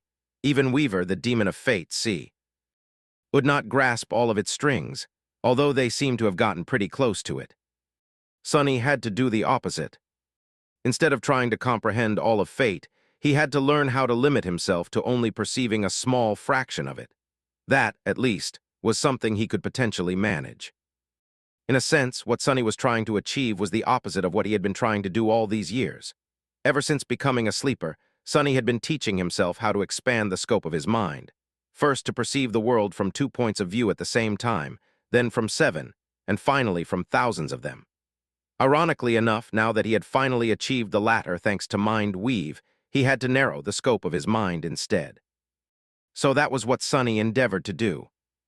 It wasn't easy, especially because he had to contend against the crushing pressure and the stunning torment of beholding the great tapestry of fate. In that state, simply forming cohesive thoughts was a challenge, let alone guiding them in a desired direction. However, Sunny was actually helped by the fact that he had just returned from the waking world. After enduring its suppression for an extended period of time, he felt at ease and liberated in the dreadful expanse of the dream realm. The relief he felt equalized the pressure he was subjected to, somewhat, and the task of resisting the latter felt familiar. All this effort, just to bury my head in the sand like an ostrich. Whatever the hell an ostrich was. Slowly, gradually, Sunny felt himself growing blind to the vastness of fate. The daunting visage of the great tapestry was still there, all around him, but it was as if Sunny had developed tunnel vision. The confines of his perception were broad at first, then grew narrow. Eventually, he managed to limit the scope of his vision to only those strings of fate that pierced the night garden. But even that was too much. So he focused and made himself blind to more of them, to the fates of millions of mundane people aboard the Titanic ship, of the awakened warriors, of the nightmare creatures whose fates ended when they touched the living bulwark of the giant ship's hull. Anything and everything that had become a part of the night garden recently. Only then did Sunny manage to let out a relieved sigh. There were still numerous strings of fate around him, most of them tangled and torn, but at least their number was not inconceivable anymore. More than that, Sunny felt like he gained a measure of control over the "Where is my eye?" enchantment. Before, it had both shown him the strings of fate and forced the knowledge of them upon him. But now, he could perceive them without knowing them, could behold a fraction of the great tapestry of fate without drowning in it. It was as if an invisible wall was standing between him and the overwhelming knowledge, or rather, a door. One that he could, most likely, open at will. He just had to find a way to do it. Sunny remained motionless for a while, thinking. There were countless strings of fate around him, piercing all of existence and stretching into infinity. Some of them were dim, while some seemed to shine like rays of incandescent starlight. He was searching for a particular glow, though. He was searching for the string of fate made out of pure golden light, like the one that had led him to the Ebony Tower and Weaver's severed arm all those years ago. Soon enough, he found it. It wasn't very difficult, because the radiant golden string was right in front of him. There were others like it, as well. After all, the golden hue must have signified a connection to divine beings, and the night garden was a mythical vessel. But he felt especially drawn to this one. Now, I just need to follow that string to the hidden spot where Weaver had left their lineage. But he couldn't. That was because the golden string did not seem to lead anywhere in particular. Instead of stretching to a certain area on the colossal ship, it simply pieced its hull, as if connected to the night garden itself. Sunny frowned behind Weaver's mask. What is that supposed to mean? He hesitated for a while, and then did something he had never considered doing before. Following an impulse, he reached forward and grasped the string of fate in his hand. To Sunny's relief, his fingers did not turn to ash, and neither were they severed. Most amazingly of all, they did not simply pass through the thread of golden light. They grasped it tightly, as if touching a physical object. He could feel the very fabric of fate under his fingertips, which tingled slightly. It was only then that Sunny finally understood the nature of the changes that consuming Weaver's lineage had caused to his mind, body, and soul. He used to think that the odd quirks of the Weaves were meant to make him adept at Weaver's unique sorcery. Blood Weave had given him the ability to see. The strings of essence, Bone Weave had allowed him to touch them. Flesh Weave had made it so he was not cut by them. Mind weave had allowed him to fathom the endless intricacies of spellweaves. However, at that moment, he realized that it was all no more than a side effect, that it was merely a prelude. The true purpose of these alterations was this. It was the ability to interact with the strings of fate. Damnation. As Sonny's fingertips slid across the surface of the golden threat, he shuddered, because through touch he saw a glimpse of the fate contained within it. Suddenly his mind went elsewhere. Chapter 2592, Hunger of Life. Sonny saw a vast wasteland resting under a blue sky. At its heart, a young sapling struggled as it fought against the crushing pressure of soil, dreaming of light. Soon it broke free of its dark, nurturing cradle and bathed in the radiance, absorbing the warmth of the sun and being caressed by the winds. Eventually, the young sapling grew into a mighty tree, towering above the surrounding desert. Its roots spread far and wide, reaching deep into the earth. Its branches stretched toward the clouds, swaying as they wished to touch them. The tree bore wondrous fruit, and attracted by their scent, creatures came from far away to taste them, gods and spirits, beasts and titans. And humans, too, dressed in furs and carrying tools made of flint, to satiate their hunger and fill the emptiness in their hearts. Time passed and the wasteland was no more. Instead, a great forest covered its desolate expanse, full of vibrancy and life. Countless beings populated its verdant depths, living at peace with each other. There was no hunger and no strife, no discord or violence among those who dwelled in the garden of bliss, only harmony. The tree had grown tremendously tall. Its roots dug deep into the earth, reaching the soothing darkness of the shadow realm. Its branches stretched high into the sky, basking in the light of heaven. The entire forest was born of it and was part of it. The roots of all trees there were intertwined, forming a single great being, and all was fine. Until the cold winds came. Slowly, gradually, an eerie coldness encroached upon the forest from the west. First came the cold, then came the snow, and once the snow began falling, it never stopped. Soon, great mounds of it obscured everything in sight. The sky became hidden, and a relentless blizzard raged across the world, encasing everything in ice. The leaves of the verdant trees froze and shattered, their bark blackened and cracked, and golden fruits did not grow on their branches anymore. The dwellers of the forest endured for as long as they could, but eventually, pursued by the relentless cold and hunger, they fled their homes and burrows, hoping to find salvation from the cold in distant lands, abandoning the blissful garden. Eventually, the forest became frozen and empty. The great tree at its heart was still alive, encased in ice but powerless to break it. All it could do was dream of light, of warmth, of being young and strong once more. That was when a beautiful demon appeared, her eyes as blue as the warm summer sky. The vicious cold was banished by her will. The icy carapace that encased the world melted. The long age of snow and hunger the eerie cold had caused came to an end, and soon new saplings rose from the nurturing soil, brimming with green leaves, dreams of sunlight and life. Having been given the gift of repose by the beautiful demon, the forest was restored and reborn. The great tree was rejuvenated. Since then, winter came every year, but it was followed by spring every year as well. Life continued. That was the vision Sonny saw, but he saw a different vision at the same time as well. At first, it was largely the same, but then its essence subtly changed. The great forest still sprawled under the warm sky. Countless beings still dwelled in its verdant depths, and they still knew no hunger or strife, only peace. But there was no harmony in that peace. Instead, there was only stagnation and horror. The numerous trees grew uncontrollably, cannibalizing each other's roots and killing their siblings in a desperate competition for a spot under the sun. The ground was covered in myriad layers of dead branches, brown leaves, and fallen fruit, all of that endless mass rotting in the sweltering heat of the eternal forest. The beasts and the humans who knew neither hunger nor strife propagated endlessly, but their minds grew weaker and more feeble with each generation. With no need to fight for anything, they had no need to strive and develop, and as a result, both their minds and their bodies gradually degraded. Eventually, their numbers grew so vast that even the boundless resources of the great forest could not sustain them anymore. So, in their endless hunger, they turned to endlessly devouring each other, their blood and bones becoming inexhaustible fertilizer for the growing trees. Their lives and deaths nourishing the roots of the great tree and satisfying its own boundless, frightening, insatiable hunger. Fueled by it, the great tree continued to grow and grow and grow endlessly and hunger endlessly forever. Until a stunning demon appeared, her eyes as blue as the cold winter ice. A vicious cold was summoned by her will. It encroached upon the primordial forest from the west, followed by a raging blizzard. Once the snow began falling, it did not stop until the whole world was covered in it, suffocating the forest and encasing the great tree in a prison of ice.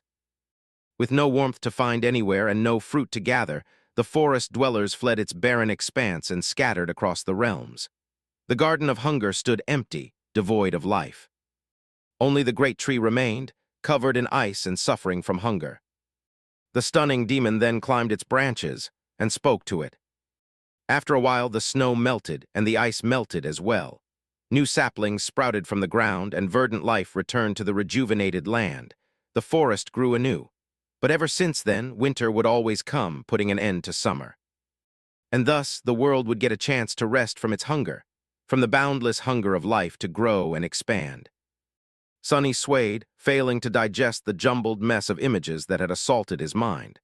He let out a pained groan, raising one hand to grasp his aching head. Then he moved his fingers further along the threat of golden light. When he did, a new vision revealed itself to him. The vision of the great tree suffering from a dreadful curse. Chapter 2593, Smallest Branch. Sonny saw the vibrant forest once again, this time long after the demon of repose had created the cycle of seasons. The great tree, the avatar of Heart God, was different as well. Instead of hungering for exponential growth, it stood like a pillar that supported both heaven and earth, immutable and stable in its towering glory. The branches of the tree were like a world in and of itself, with human cities built on their weathered surface. The people did not wear furs or use flint weapons anymore, having mastered much more sophisticated tools and developed an elaborate culture, which hinted that he was not seeing the dawn of times anymore. This had to be the age of heroes, the era of mortal champions fighting against the corrupted creatures for dominance over the world. That struggle was happening somewhere far away, though in the mortal realms. The void could not exert its influence in the heart realm, and therefore there could be no corruption in the sacred forest, which was why it was so startling to see the world tree falling sick. A virulent rot spread through its trunk and its branches, turning vast blotches of the weathered bark dark. The golden sap had turned into torrents of abhorrent black pus, flowing from the rotting valleys and raining down on the distant ground. The golden fruits were devoured by gargantuan maggots, and human champions banded into armies to resist the horrors born of them. The eternal leaves withered and fell, carried away by the wind. No matter how fiercely the humans resisted, the vile rot continued to spread, slowly devouring more and more of the tree over the course of many generations. The great tree itself tried to battle its sickness as well, but the insidious disease continued to consume it from within, gradually spreading toward its roots. The great tree was a pillar of existence, holding up the heavens and supporting the earth, and that pillar was slowly crumbling. Sonny was terrified by the visage of the dying vessel of a god. It seemed unthinkable that an avatar of Heart God could have come that close to dying, long before being burned and toppled during the Doom War. Gods were great and ineffable, after all. They were supposed to be all but invulnerable, if not for the absolute law of imperfection they themselves had created. But perhaps the avatars of the gods were less so. In any case, Sonny felt a dark sense of curiosity while watching the world tree rot. He was trying to understand what the sickness ravaging it was. The spreading rot looked like corruption, what he imagined corruption would look like if manifested as a physical force. But it was not. Instead, the vile disease was a living being, an unholy terror, a malevolent remnant of the age of chaos, or maybe an insidious curse uttered by a void creature whom the gods had slain. Not all of the chaos creatures had been sealed with the void, after all. Just like one of the gods ended up being trapped behind the seal, some of them had escaped it. The being whose death gave birth to the hollow mountains, for example, and whose blood became the source of true darkness. The gods had battled the remnant creatures of the void at the dawn of the Age of Gods, aided by the demons, and scars left behind by those primordial battles could still be found across the dream realm. The corrupted came later, but some of them grew just as powerful. Enough so, it seemed, that even an avatar of one of the gods could not resist this particular unholy terror without help. And help it did receive. Answering Heart God's call, the demon of repose returned to the sacred forest once again. Ariel, the demon of dread, had defeated an unholy titan in combat once. But his sister did not battle the curse consuming the world tree. Rather, she helped the great tree plunge into a state of endless rejuvenation, so that it could consume the disease devouring it instead. The world tree rotted and grew anew. Its leaves fell and new ones sprouted from emerging buds. The dead bark crumbled into dust, then was replaced by fresh growth.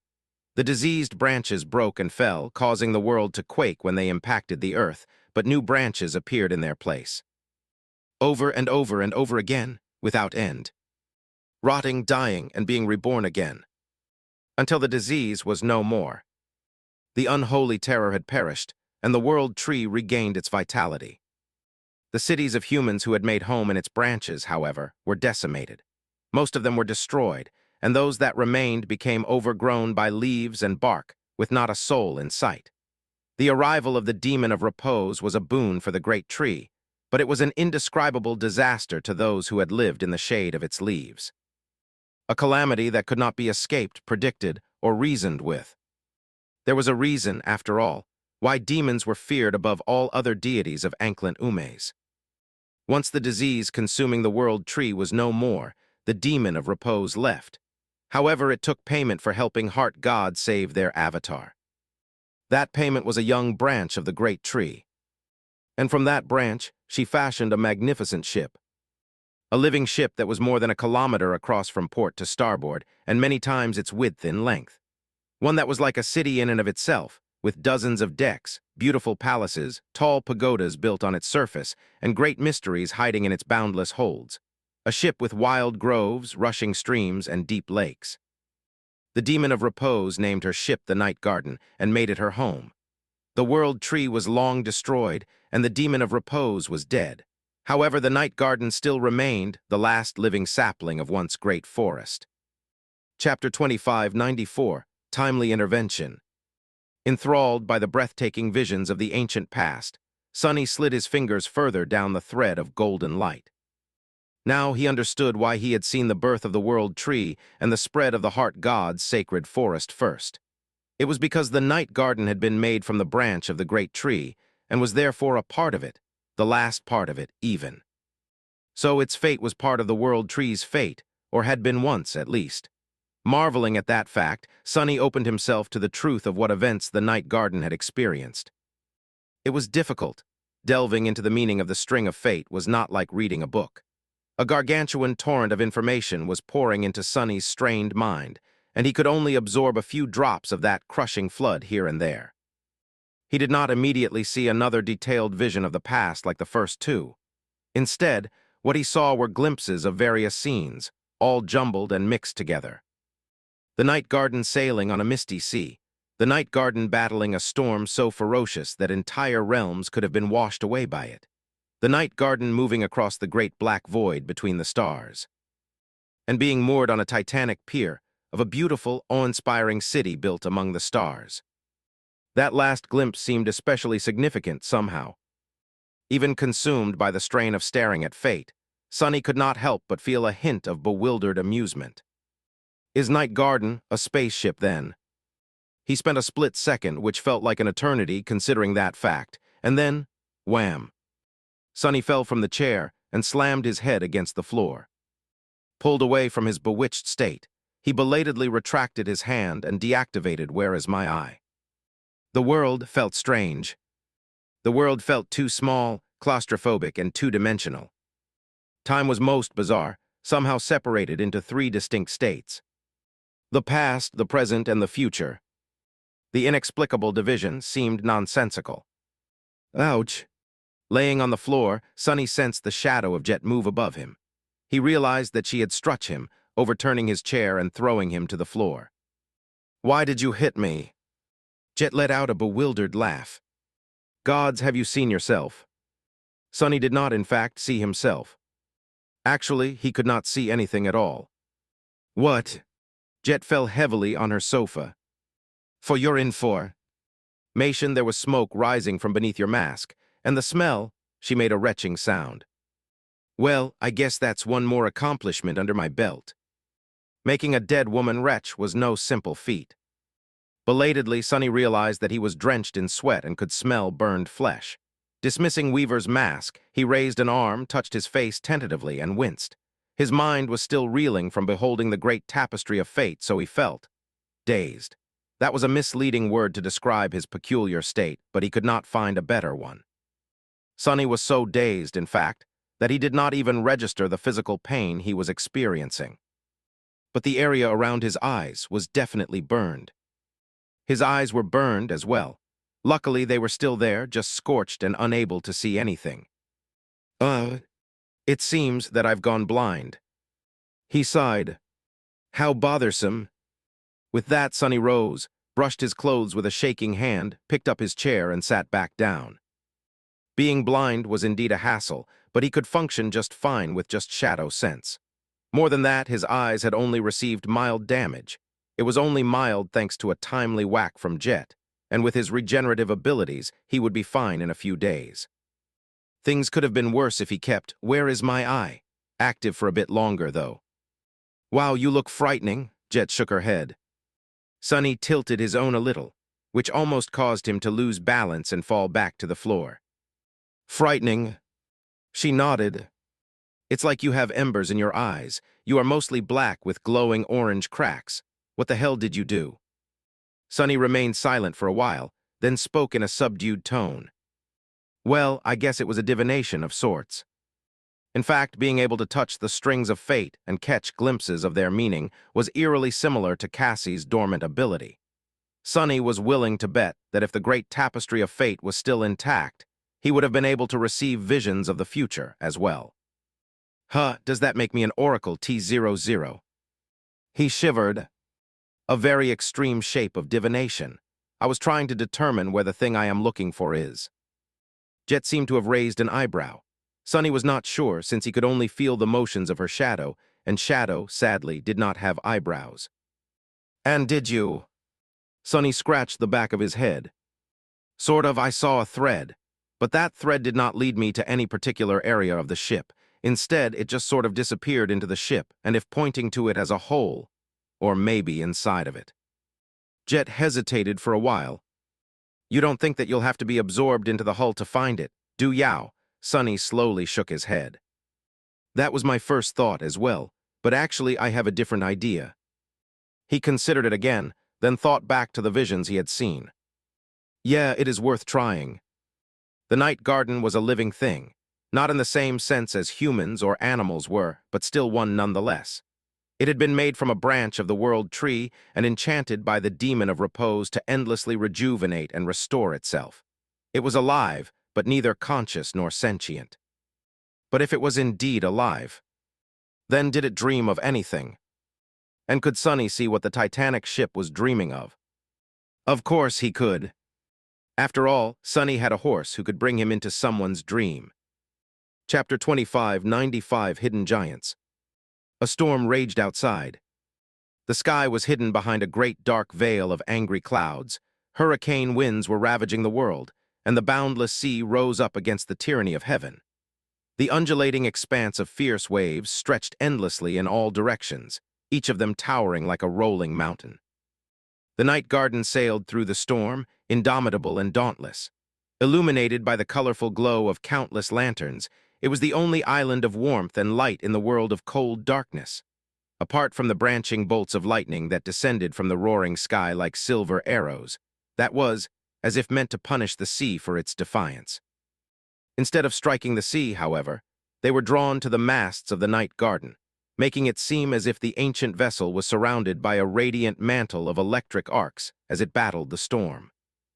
Each colossal wave was like the wall of a great fortress, dwarfing the world with its imposing height. The bow of the Titanic ship, however, towered above them. It cut and crushed them like an unstoppable siege ram, moving forward at a steady pace. The violence of each impact was terrifying, the roaring thunderclaps were deafening, the flashes of lightning were blinding. Well, at least Sonny assumed they were. His eyes had not recovered yet, and he fled from the physical pain by abandoning his corporeal form to hide in Jet's shadow. She was in the runic hall of the main pagoda at the moment, deftly still. ring the ship in its voyage through the calamitous storm. The Night Garden had some defenses against the fury of the elements.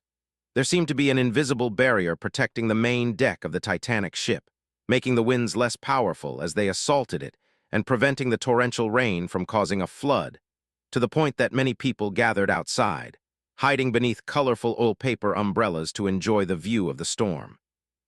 However, that did not mean that the Night Garden was invulnerable. It could still be damaged or even capsized unless controlled by a steady hand. The bow of the ship had to be aimed at the waves, and it had to maintain a sufficient speed. Myriad things had to be considered as well to keep the passengers safe. Jet seemed to be handling the task just fine, aided by several surviving elders of the House of Night who acted as her advisors. The Night Garden was basking in the fury of the storm, replenishing its reserves of essence. Sonny could not see the stunning battle between the Titanic ship and the cataclysmic storm, but he could still sense its profundity. To him, it was a storm of shadows, vast and as deep as the sea. They flowed and roiled chaotically due to the unceasing barrage of lightning bolts and the passing of the Titanic ship. Observing the fury of the elements from the safety of Jet's shadow was strangely soothing. After a while, the noise of the storm receded into the background of his mind, and Sonny was left alone with his thoughts. He had a lot to think about. Nightmare was ready to take him into the dreams of the Night Garden, but Sonny did not want to venture into unknown territory before recovering his eyesight. So, until then, there was nothing for him to do except think. Beholding the great tapestry of fate had left a profound impression on him, even if it left him temporarily crippled. The damage to his eyes could have been worse, but it was not insignificant either. Sonny would remain weakened for a few days, and there were the invisible wounds to consider, too. Even now, his mental state was a bit strange. It was as if his mind had received a powerful shock and was still a little numb as a result. Who knew what would happen to it if he peered into the fate often and for prolonged periods of time? Come to think of it, exploring the strings of fate was even more dangerous than Sonny thought. This time, he had seen the past of the Night Garden, which, unexpectedly, was intertwined with the past of the World Tree, an avatar of Heart God. He had seen the birth of the sacred forest and some of its long history, culminating in the creation of the Titanic ship by the demon of repose. But he could have just as easily stumbled onto visions of something that he was not meant to see. What would have happened to Sonny if he caught a glimpse of Heart God battling the creatures of the void? What if he heard their profane names spoken aloud and was exposed to the forbidden knowledge of the void? Hidden in the shadows, Sonny trembled. The strings of fate stretched far into the past, to the very dawn of time, and even beyond it to the age of chaos. That bygone era was a terrifying place, though. It was a time when man-eating giants struggled in the darkness, and that darkness was the only mercy offered to mortal men. If it was stripped, and they beheld the hidden faces of the giants, the terror of the truth would drive them mad and haunt them till the end of days. So Sonny could not peer into the past recklessly. Goodness, I really am an oracle now. He let out a mental chuckle. Still, it was a gift he could not refuse. The future was destroyed, but the ability to learn the secrets of the past alone was too important a boon. After all, knowledge was the origin of power, and even if there was a price to be paid for acquiring it, Sonny was ready to pay it. Because eventually, he was bound to delve into the darkness and face the man-eating giants personally. The ability to interact with the strings of fate had to become one of the tools in his arsenal. He just had to treat them with utmost caution, never reaching out to touch them recklessly. The strings of fate. Sonny remembered the sensation of the golden thread under his fingertips. Back then, he had only slid his fingers along its length. But could he do something else, too? Chapter 25, 96, Weight of Fate. Although it seemed too mystical to be true, Sonny knew that the answer to that question was a resounding yes. After all, Sun God had twisted the fates of the Chain Lords in on themselves to make Noctis, Solvane, Severax, and the rest immortal. Weaver, meanwhile, had woven the strings of fate to create the nightmare spell. So Sonny, the inheritor of Weaver's lineage, could weave the strings of fate as well. In theory. In practice, he had sensed something when touching the thread of golden light. It had felt like a physical object in his grasp, but it had also felt absolutely immovable. Not inherently so, but simply because it weighed as much as the world itself did. Moving that single string of fate for him was no different from an ant attempting to move a mountain with its feeble limbs. That is probably something only a divine being can do.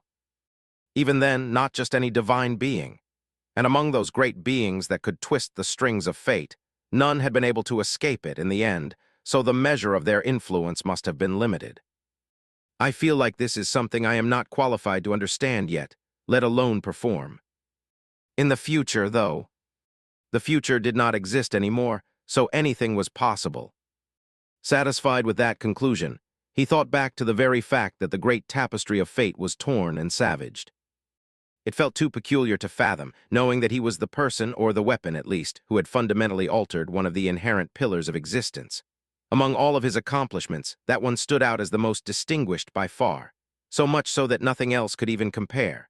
Granted, the vile thieving bird deserved most of the credit, possibly followed by Weaver. Cassie and Sunny had done their part, and what they had done was nearly impossible. But it did not feel entirely, or even largely, like an achievement of their own. So Sunny was not going to let it go to his head. Still, while the question of who had unraveled the tapestry of fate remained, the implications of its unraveling were apparent. The future, which had been determined all along, flowing toward a predestined end, even if the details of how the world arrived at that end could shift, was undecided and malleable now. Leaving the astonishing nature of that tectonic shift aside, it seemed like a positive change. But really, it was not necessarily so. After all, there were countless possible futures now. Some of them could be more beneficial than what had been fated to transpire, but some were undoubtedly far more horrible. There was simply no way to tell, since Sunny did not know what shape the original future had been meant to take, and there was no way to learn what final shape it would settle into anymore. For better or worse, they would only find out what the future held when it was upon them. They would only know if their intervention was a blessing or a bitter curse when there was no way to change it. The future was just, uncertain and free, containing myriad possibilities. So it was up to Sunny and his companions to make sure that the future that ended up being realized was more hopeful than dreadful. That heavy responsibility suited him fine. Even if they failed in the end, and the world was consumed by the nightmare that the forgotten god was dreaming, he would at least know that they had strived for and failed to achieve a better ending themselves, not guided like puppets that performed a complicated play as their limbs were pulled by the strings of fate. The tapestry of fate may repair itself eventually, restoring a semblance of order, but it would never be the same. Letting out a mental sigh, Sunny turned his thoughts to the visions he had seen. Repose. It was a startling thing to learn, that the demon of repose was responsible for creating the very concept of changing seasons, and had either caused or ended an ice age that threatened to consume all of existence, or perhaps both. It was also deeply fascinating to have witnessed the ancient past of the Heart Realm, especially considering that Sunny was currently waging a war for dominance over its charred remains. The burned forest had been the sacred forest once, and the unfathomably large stump at its center had been the world tree, the avatar of Heart God. Heart God, the god of souls, emotions, memory, growth, and hunger. That deity was the most nebulous and elusive of the 6 great gods, so Sunny had rarely stumbled upon traces of Heart God before. There was Ader of the Chain Lords and the desecrated grove, from where the sapling of the sacred tree empowering the chain breaker came. There was the tree to which Uris and Azarax had been nailed for thousands of years, and which had prevented them from forgetting themselves like the rest of the deathless prisoners of the Nightmare Desert. There was the burned forest. There was the Soul Devourer as well, which, as Sunny suspected now, was a sacred tree that had grown in the wake of the Doom War and succumbed to corruption. It was interesting to note, however, that the World Tree had been similar to the Soul Devourer in numerous ways. It had attracted numerous beings with the sweet scent of its fruit, after all, and numerous of those beings remained in the Heart Realm forever, helping the great tree grow and its offspring form the sacred forest. Just like Sunny, Nephis, and Cassie had almost remained on the Ashen Barrow to guard the Soul Devourer and help it spread it. Seeds forever. The vision Sunny saw possessed a strange duality to it, so he could not tell if the avatar of Heart God had been benevolent and nurturing or harrowing. Maybe it was both, The gods were beings born long before the concepts of good and evil, after all, and therefore existed outside of the confines of mundane morality. So they were both and neither. The world tree and the sacred forest seemed to have found a state of balance eventually, though after experiencing the long and frightening ice age, with the help of the demon of repose, only to burn in the end. Suddenly, Sonny remembered the descriptions of two memories he had received a long time ago, the memory of ice and the memory of fire. They had been charms that increased his resistance to cold and heat, respectively, which he lost after being banished from the nightmare spell. The description of the first had read, "Even when the sun returned, they shivered and remembered the never-ending winter," while the description of the latter hinted at a different calamity, and then there was nothing but flame. The descriptions were peculiar and fragmented, like two pieces of a larger whole. Sonny had even thought that if he could find the whole set of resistance charms, he would be able to learn the entire story. Now he suspected that this story told the tale of the inhabitants of the sacred forest, the primordial humans and the creatures who had dwelled in the Heart Realm, and who probably built the barrows on the northern edges of the forgotten shore. The god of memory was gone, and these people were long gone as well. Now the only thing that remembered them was the nightmare spell. How fitting. Chapter 25, 97, Inner Sea. A few days later, the storm subsided, revealing the starlit sky. The vast expanse of rolling water glistened with a silver radiance, reflecting the shimmering stars. Wisps of mist flowed above the water like clouds, making it seem as if the night garden was suspended between two nebulous heavens. Sonny was starting to feel better by then. Abandoning the peaceful embrace of Jet's shadow, he ventured to explore the ship, not because he expected to find something important, but simply out of curiosity. Avoiding the gazes of people living on the night garden, he moved stealthily here and there, eventually making his way to the lowest part of the living vessel. Quite ironic. There was a small sea hidden at the bottom of the night garden. Well, more of a lake, really. A vast reservoir spanned the entire length of the gigantic ship, filled with water. There was a shore of pristine white dunes as well. Enchanted lanterns were scattered across the ceiling of the reservoir, shining upon the black water like stars. It was a perfect microcosm of the restless sea outside. Kneeling on the white sand, Sonny brought a handful of it to his face and licked it. A strange expression appeared on his face. Salt. Soft steps resounded from the darkness behind him, and Jet appeared on the silent shore, stretching as she raised a hand to hide a yawn. Each storm was a test of endurance for the captain of the night garden, so she had not had an opportunity to rest even for a minute until the storm subsided. Noticing his confused expression, she nodded. Yes, it's salt. Jet walked over to the water and splashed some on her face. New small cap N letter 1D0 F letter 1D20 letter 1D07 small cap L letter 1D04 hapters are published on small cap N OVEL small cap IRE and letter 1D07T. The hull of the night garden absorbs salt water from the sea, purifies it, and then desalinates it. Once all contaminants are absorbed, the fresh water and the salt are stored separately in this reservoir. Where did you think people aboard the ship got water from? Sonny scratched his head. I haven't really thought about it. That's quite convenient. Jet nodded. If not for that function, sustaining a large population here would have been a logistical nightmare. As it stands, though, we are almost self-sufficient. We even supply salt to other cities in the Dream Realm, so everyone on the coast is happy to see the night garden appear on the horizon. Salt was the lifeblood of civilization, after all. Sonny glanced around with a thoughtful expression. Does it happen automatically, or do you control the water intake from the runic hall? Jet shrugged. The night garden handles it on its own. But I imagine I could take direct control and do it manually if I wanted to. That is how it works with most of its other functions. Why? Sonny looked up, studied the distant ceiling for a while, and then shook his head. Nothing, really. It's just that this reservoir is far from being filled to the brim, so I was thinking that it looks like a ballast tank. Jet studied him for a few seconds. Like in a submarine. He nodded. Exactly. I am willing to bet that if you increased water intake and flooded this reservoir, the night garden would be able to dive into the depths. That is how it works, right? It only has to become heavy.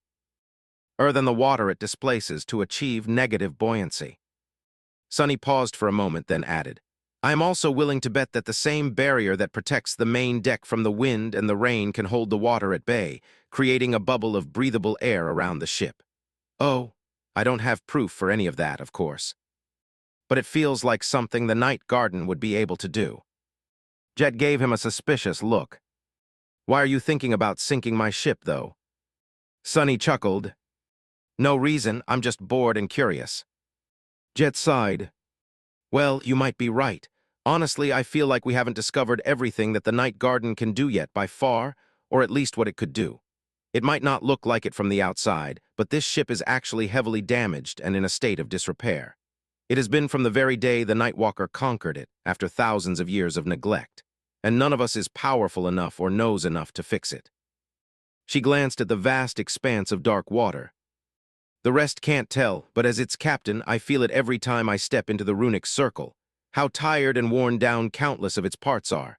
Jet lingered for a moment, then smiled. In any case, I am not planning to send the Night Garden into the depths. I spent several months as a sea nomad in my third nightmare, you know, living on the back of an aquatic monster with no land anywhere in sight. In my experience, all things that come from the depths tend to try to eat you, so thanks, but no thanks. Sunny gave her a funny look. Hey, I think we have the same experience. Actually, I hate water. The only thing worse than water is deep water, I'd say. Jet raised an eyebrow. Then what are you doing in the middle of the storm sea? Sunny smiled. Well, it's because my greed tramples my fear, every damn time. Turning away from the dark expanse of fresh water, Sunny looked at Jet. His vision had improved enough to actually discern her features, which was a good sign. So he figured that there was no sense in postponing what he wanted to do anymore. Anyway, I am going to explore what the Night Garden is dreaming about. Care to join me? Jet remained silent for a while, then shrugged. It's my ship. Of course I am going to join you. Sunny nodded. Let's go, then. As he said that, Nightmare silently rose from the shadows and stared at Jet with his frightening crimson eyes. She stared back, wisps of mist drifting around her. Sunny, your horse is looking at me funny. Fastening the overpriced saddle, he smiled. He's just happy to see you, right, Nightmare? Nightmare snorted, revealing his steel wolf-like fangs for a moment. Jet cleared her throat.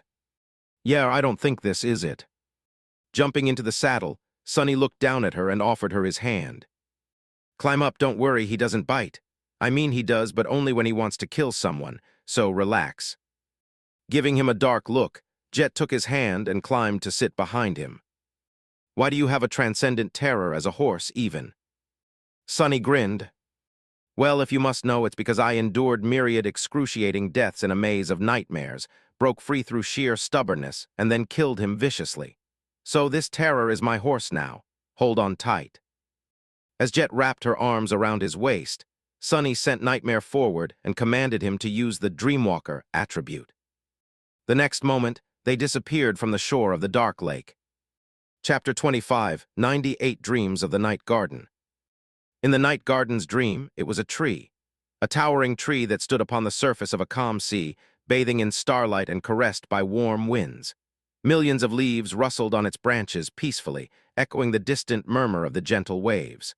Far away, storm clouds were gathering with the promise of a cleansing rain. Nightmare appeared on a wide branch of the titanic tree, surrounded by shadows. Sunny glanced around and remained silent for a while. An odd expression appeared on his face. Well, that is odd. Jet, who seemed quite uncomfortable atop a horse, let go of his waist and jumped down. Touching the weathered bark of the enormous branch briefly, she looked up and asked in an incredulous tone, What, traveling to the dream of an ancient living ship? Sunny shook his head. No, that's perfectly normal. He paused for a few moments, casting his shadow sense far and wide, then sighed. It's just that when I follow Nightmare into someone's dream, it is usually, you know, a nightmare. Relaxing a little, Sunny dismounted and patted his tenebrous steed on the shoulder. Full of horrors, peril, and nightmarish things, it's very rarely that I encounter a dream that is so peaceful.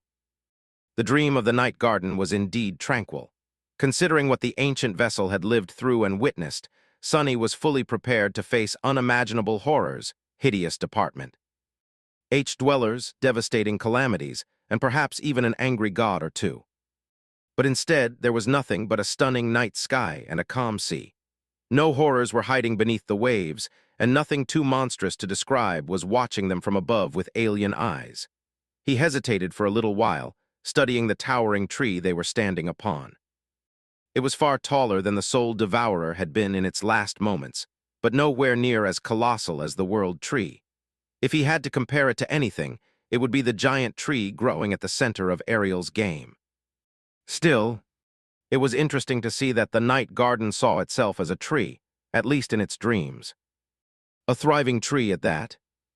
There were some parts of it that seemed diseased, with gray bark and rotting branches. But largely, the night garden seemed to be full of vibrancy and life. The branches were brimming with young buds, ready to sprout new leaves and flowers. Here and there, succulent fruits could be seen, bathing in the starlight. Jet glanced around as well, her gaze eventually landing on the largest and most delicious-looking fruit, which hung not too far away from them. It had a bluish sheen to it, emanating a cold air and surrounded by ethereal wisps of smoke. Her expression changed subtly. Sunny hesitated for a few moments. "You are not planning on eating it, are you? These are not real fruit, they are simply a dream, so they won't satiate you." As much as Sunny wanted to believe that eating a mystical dream fruit would grant him some kind of power, he knew that it was wishful thinking.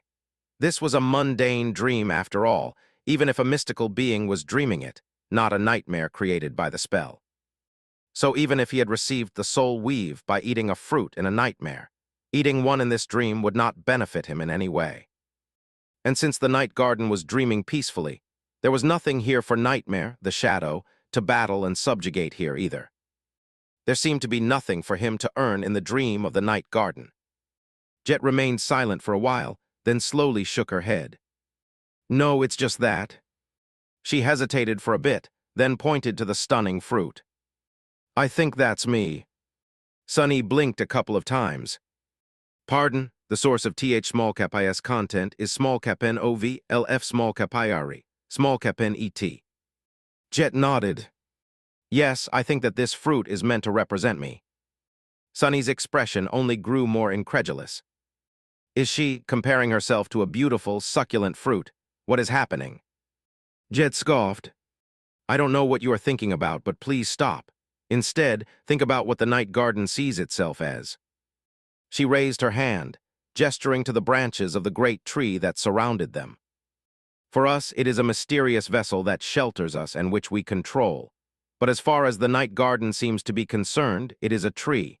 What does that make us, its passengers, then?" She smiled faintly. "I believe it thinks about us as parts of itself, which it must protect and nurture. Well, I suppose the night garden can't actually think, so saying that it feels that way about us would probably be more correct." Jet pointed to the rustling leaves. "Each leaf represents a person living on the night garden, while some of us, those who are of higher ranks, are represented by the flowers and the fruit." Sunny glanced around, bewilderment apparent on his face, then looked at the biggest, most beautiful, and most delicious-looking fruit. "So, what you're saying is that the night garden likes you the most?" Jet coughed, then offered him a nonchalant shrug. "Naturally, because I'm the captain. Or perhaps it was simply because the night garden had a soft spot for her.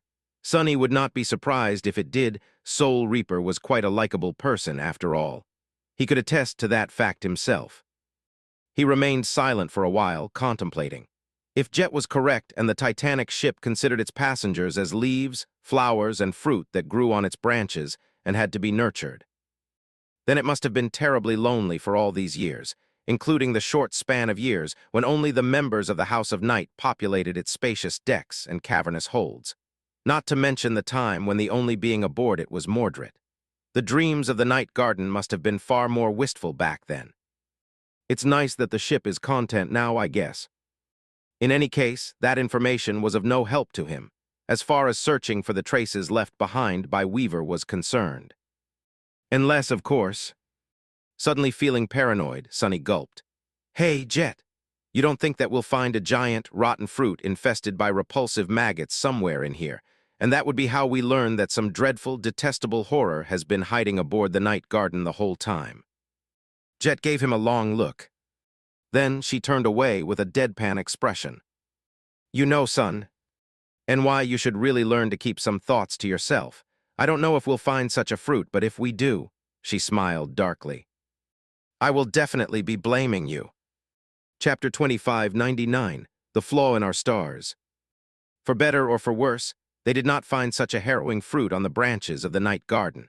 It was fortunate, of course, that there were no terrible abominations hiding aboard the ancient ship, but Sonny found himself facing a dilemma.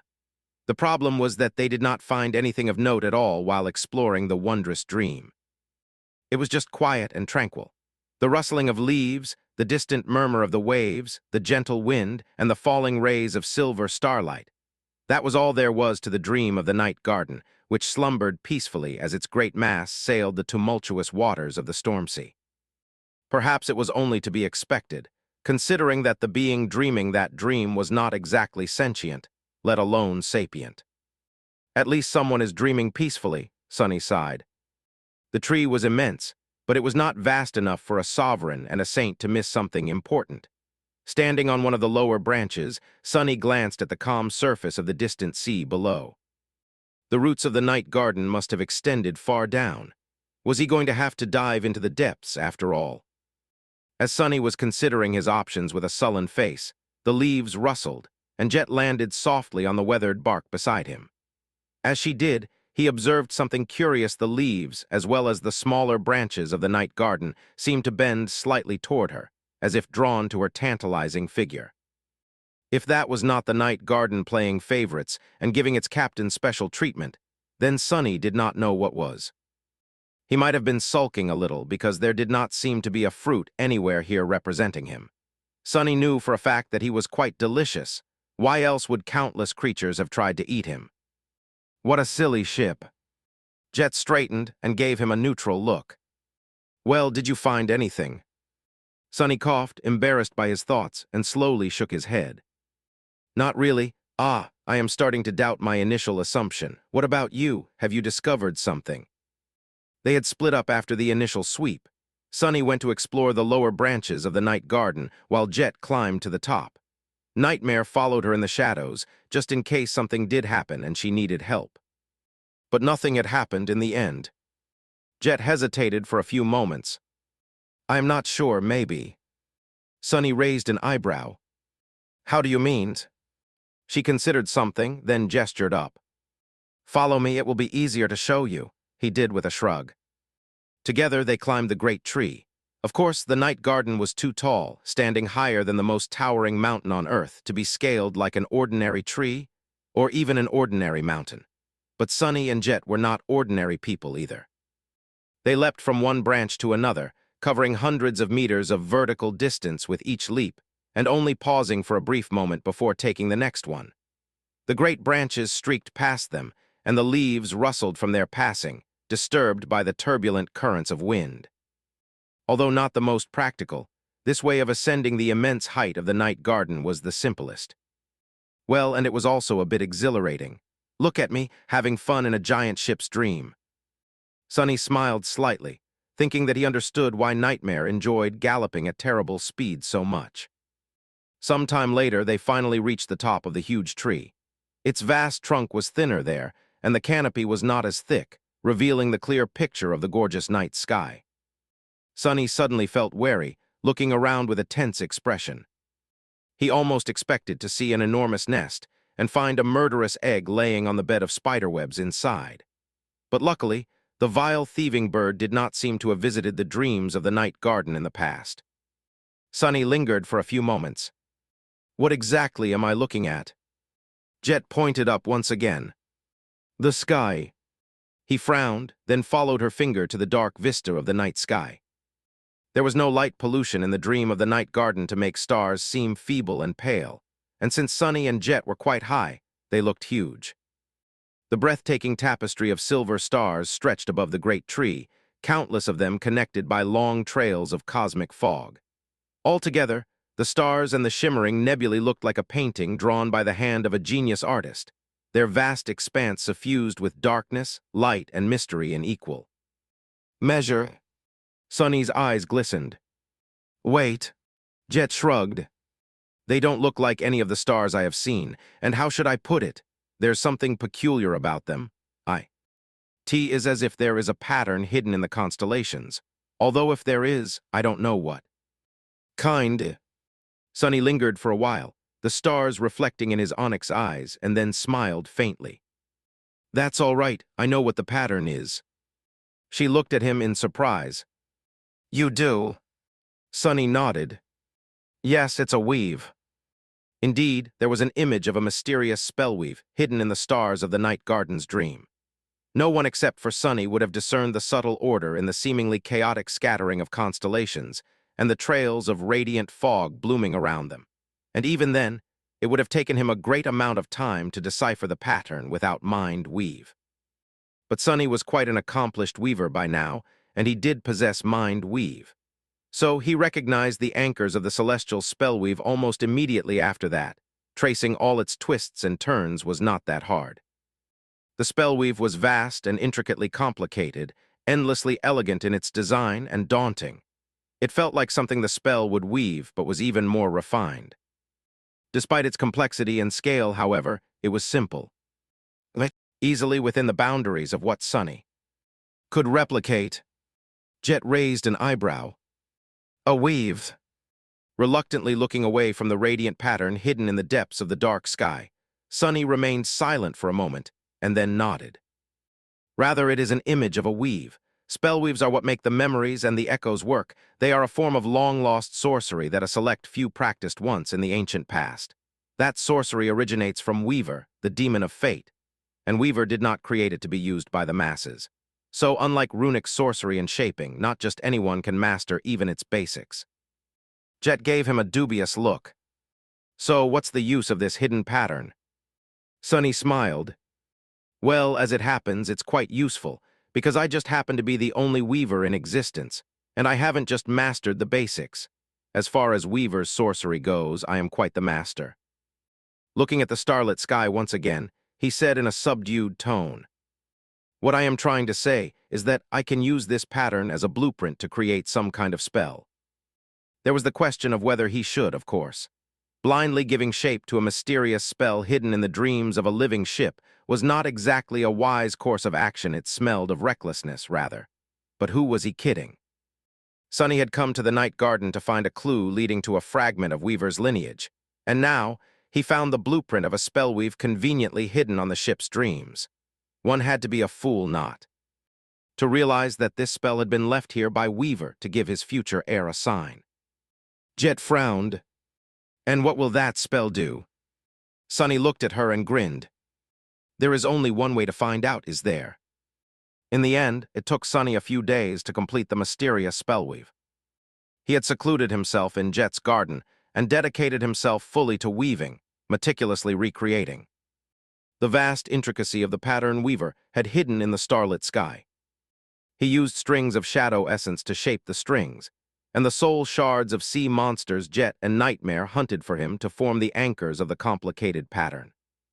Since the weave needed a vessel to exist, at least as far as Sunny was concerned, he used a long branch from one of the sacred trees Jet had transplanted into her garden, which he fashioned into a staff. All of them were children of the tree growing on the chain breaker and quite young, but their wood was resilient and possessed mystical qualities needed to contain a powerful enchantment. When the weave was complete, Sunny and Jet looked at the simple wooden staff he was holding with complicated expressions. This thing is not going to blow up my ship, is it? Sunny hesitated for a moment. What? No, of course not. As Jet let out a relieved sigh, he added, at best, it will blow up a small part of your ship. Jet's icy blue eyes widened, but before she could say anything, Sunny poured his essence into the staff and activated its enchantment. In the next moment, the night garden did not explode. Countless stars in the night sky exploded instead. Oops. Chapter 2600 Star Map. Dozens of constellations shimmering on the vast velvet expanse of the night sky exploded. Some stars were extinguished, while some bloomed with shining auroras, as if experiencing a glorious moment of radiant brilliance as they collapsed in a splendid display of self-destruction. Or at least they seemed to be. Wait, that does not make any sense. The enchantment Sunny had activated was consuming a vast amount of his essence, but still, he was not powerful enough to extinguish countless stars. Even if he was, nothing would have changed in the night sky. The stars scattered across its dark expanse were unfathomably far away. After all, their light took years to travel across the vast emptiness of space. At least that was how things worked in the waking world. Of course, it was theoretically possible that the spell left behind by Weaver had reached through time and destroyed these stars at various points in the distant past, so that the spectacle of their passing became visible all at once just now. But that seemed like too much effort, even for the treacherous demon of fate. Especially since there seemed to be no obvious result, beneficial or otherwise, to the strange change in the night sky. It was pretty to look at, but beyond that, nothing seemed to be happening. Sunny, what the hell did you do? He lingered for a few moments, studying the strange pattern of the vanished and blazing stars, then cleared his throat. I am not entirely sure. I just activated the enchantment. Far below, on the decks of the night garden, people were gathering and gesturing at the sky, surprised by the beautiful sight. They seemed to be enjoying the unexpected spectacle quite a bit. Sunny looked at the wooden staff in his hand, feeling it consume his essence continuously. He would not have been able to sustain this mysterious enchantment for a long time as a saint, but now that he was a supreme, it was of no consequence. More essence poured into his soul, replenishing his reserves almost instantly. The enchantment does not seem to be perilous. At the same time, I have no idea what its purpose is. How mysterious. Jet sighed, then looked at the shimmering night sky with a thoughtful expression. She contemplated its dark depths for a while, then said in a hesitant tone, well, whatever its purpose is, it must be connected to the storm sea. Sunny raised an eyebrow. In what way? Jet looked at him with a neutral expression. You don't know much about where we are, do you? When Sunny responded, his tone was a little offended. I know quite a lot, actually. It's just that most of my knowledge about the storm sea is theoretical, since I consciously tried to stay as far away from this place as possible. Nothing good ever happens when I am near large bodies of water. And since this one is the largest and most terrifying of them all, you can imagine my reluctance to get entangled with it. He gave her an indignant stare and thought back to what he knew about the storm sea.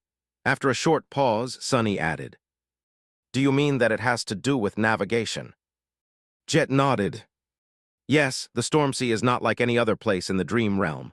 It's quite treacherous as far as navigating its waters goes, and I don't mean because of the terrible abominations, the harrowing storms, and the thick mist that tends to obscure everything for days or even weeks on end. She sighed. Rather, space itself behaves strangely in the storm sea. Nothing ever stays in the same place for long here, and things tend to shift around in relation to each other. You might sail in a straight line for a week and end up in the same spot you began from. That is the best-case scenario. You might also plot a course to a safe harbor, but end up in previously unexplored waters that teem with all kinds of ghastly nightmare creatures and unimaginable horrors. That happens far more frequently. Jet looked at the starlit sky. That is why Nightwalkers are so important.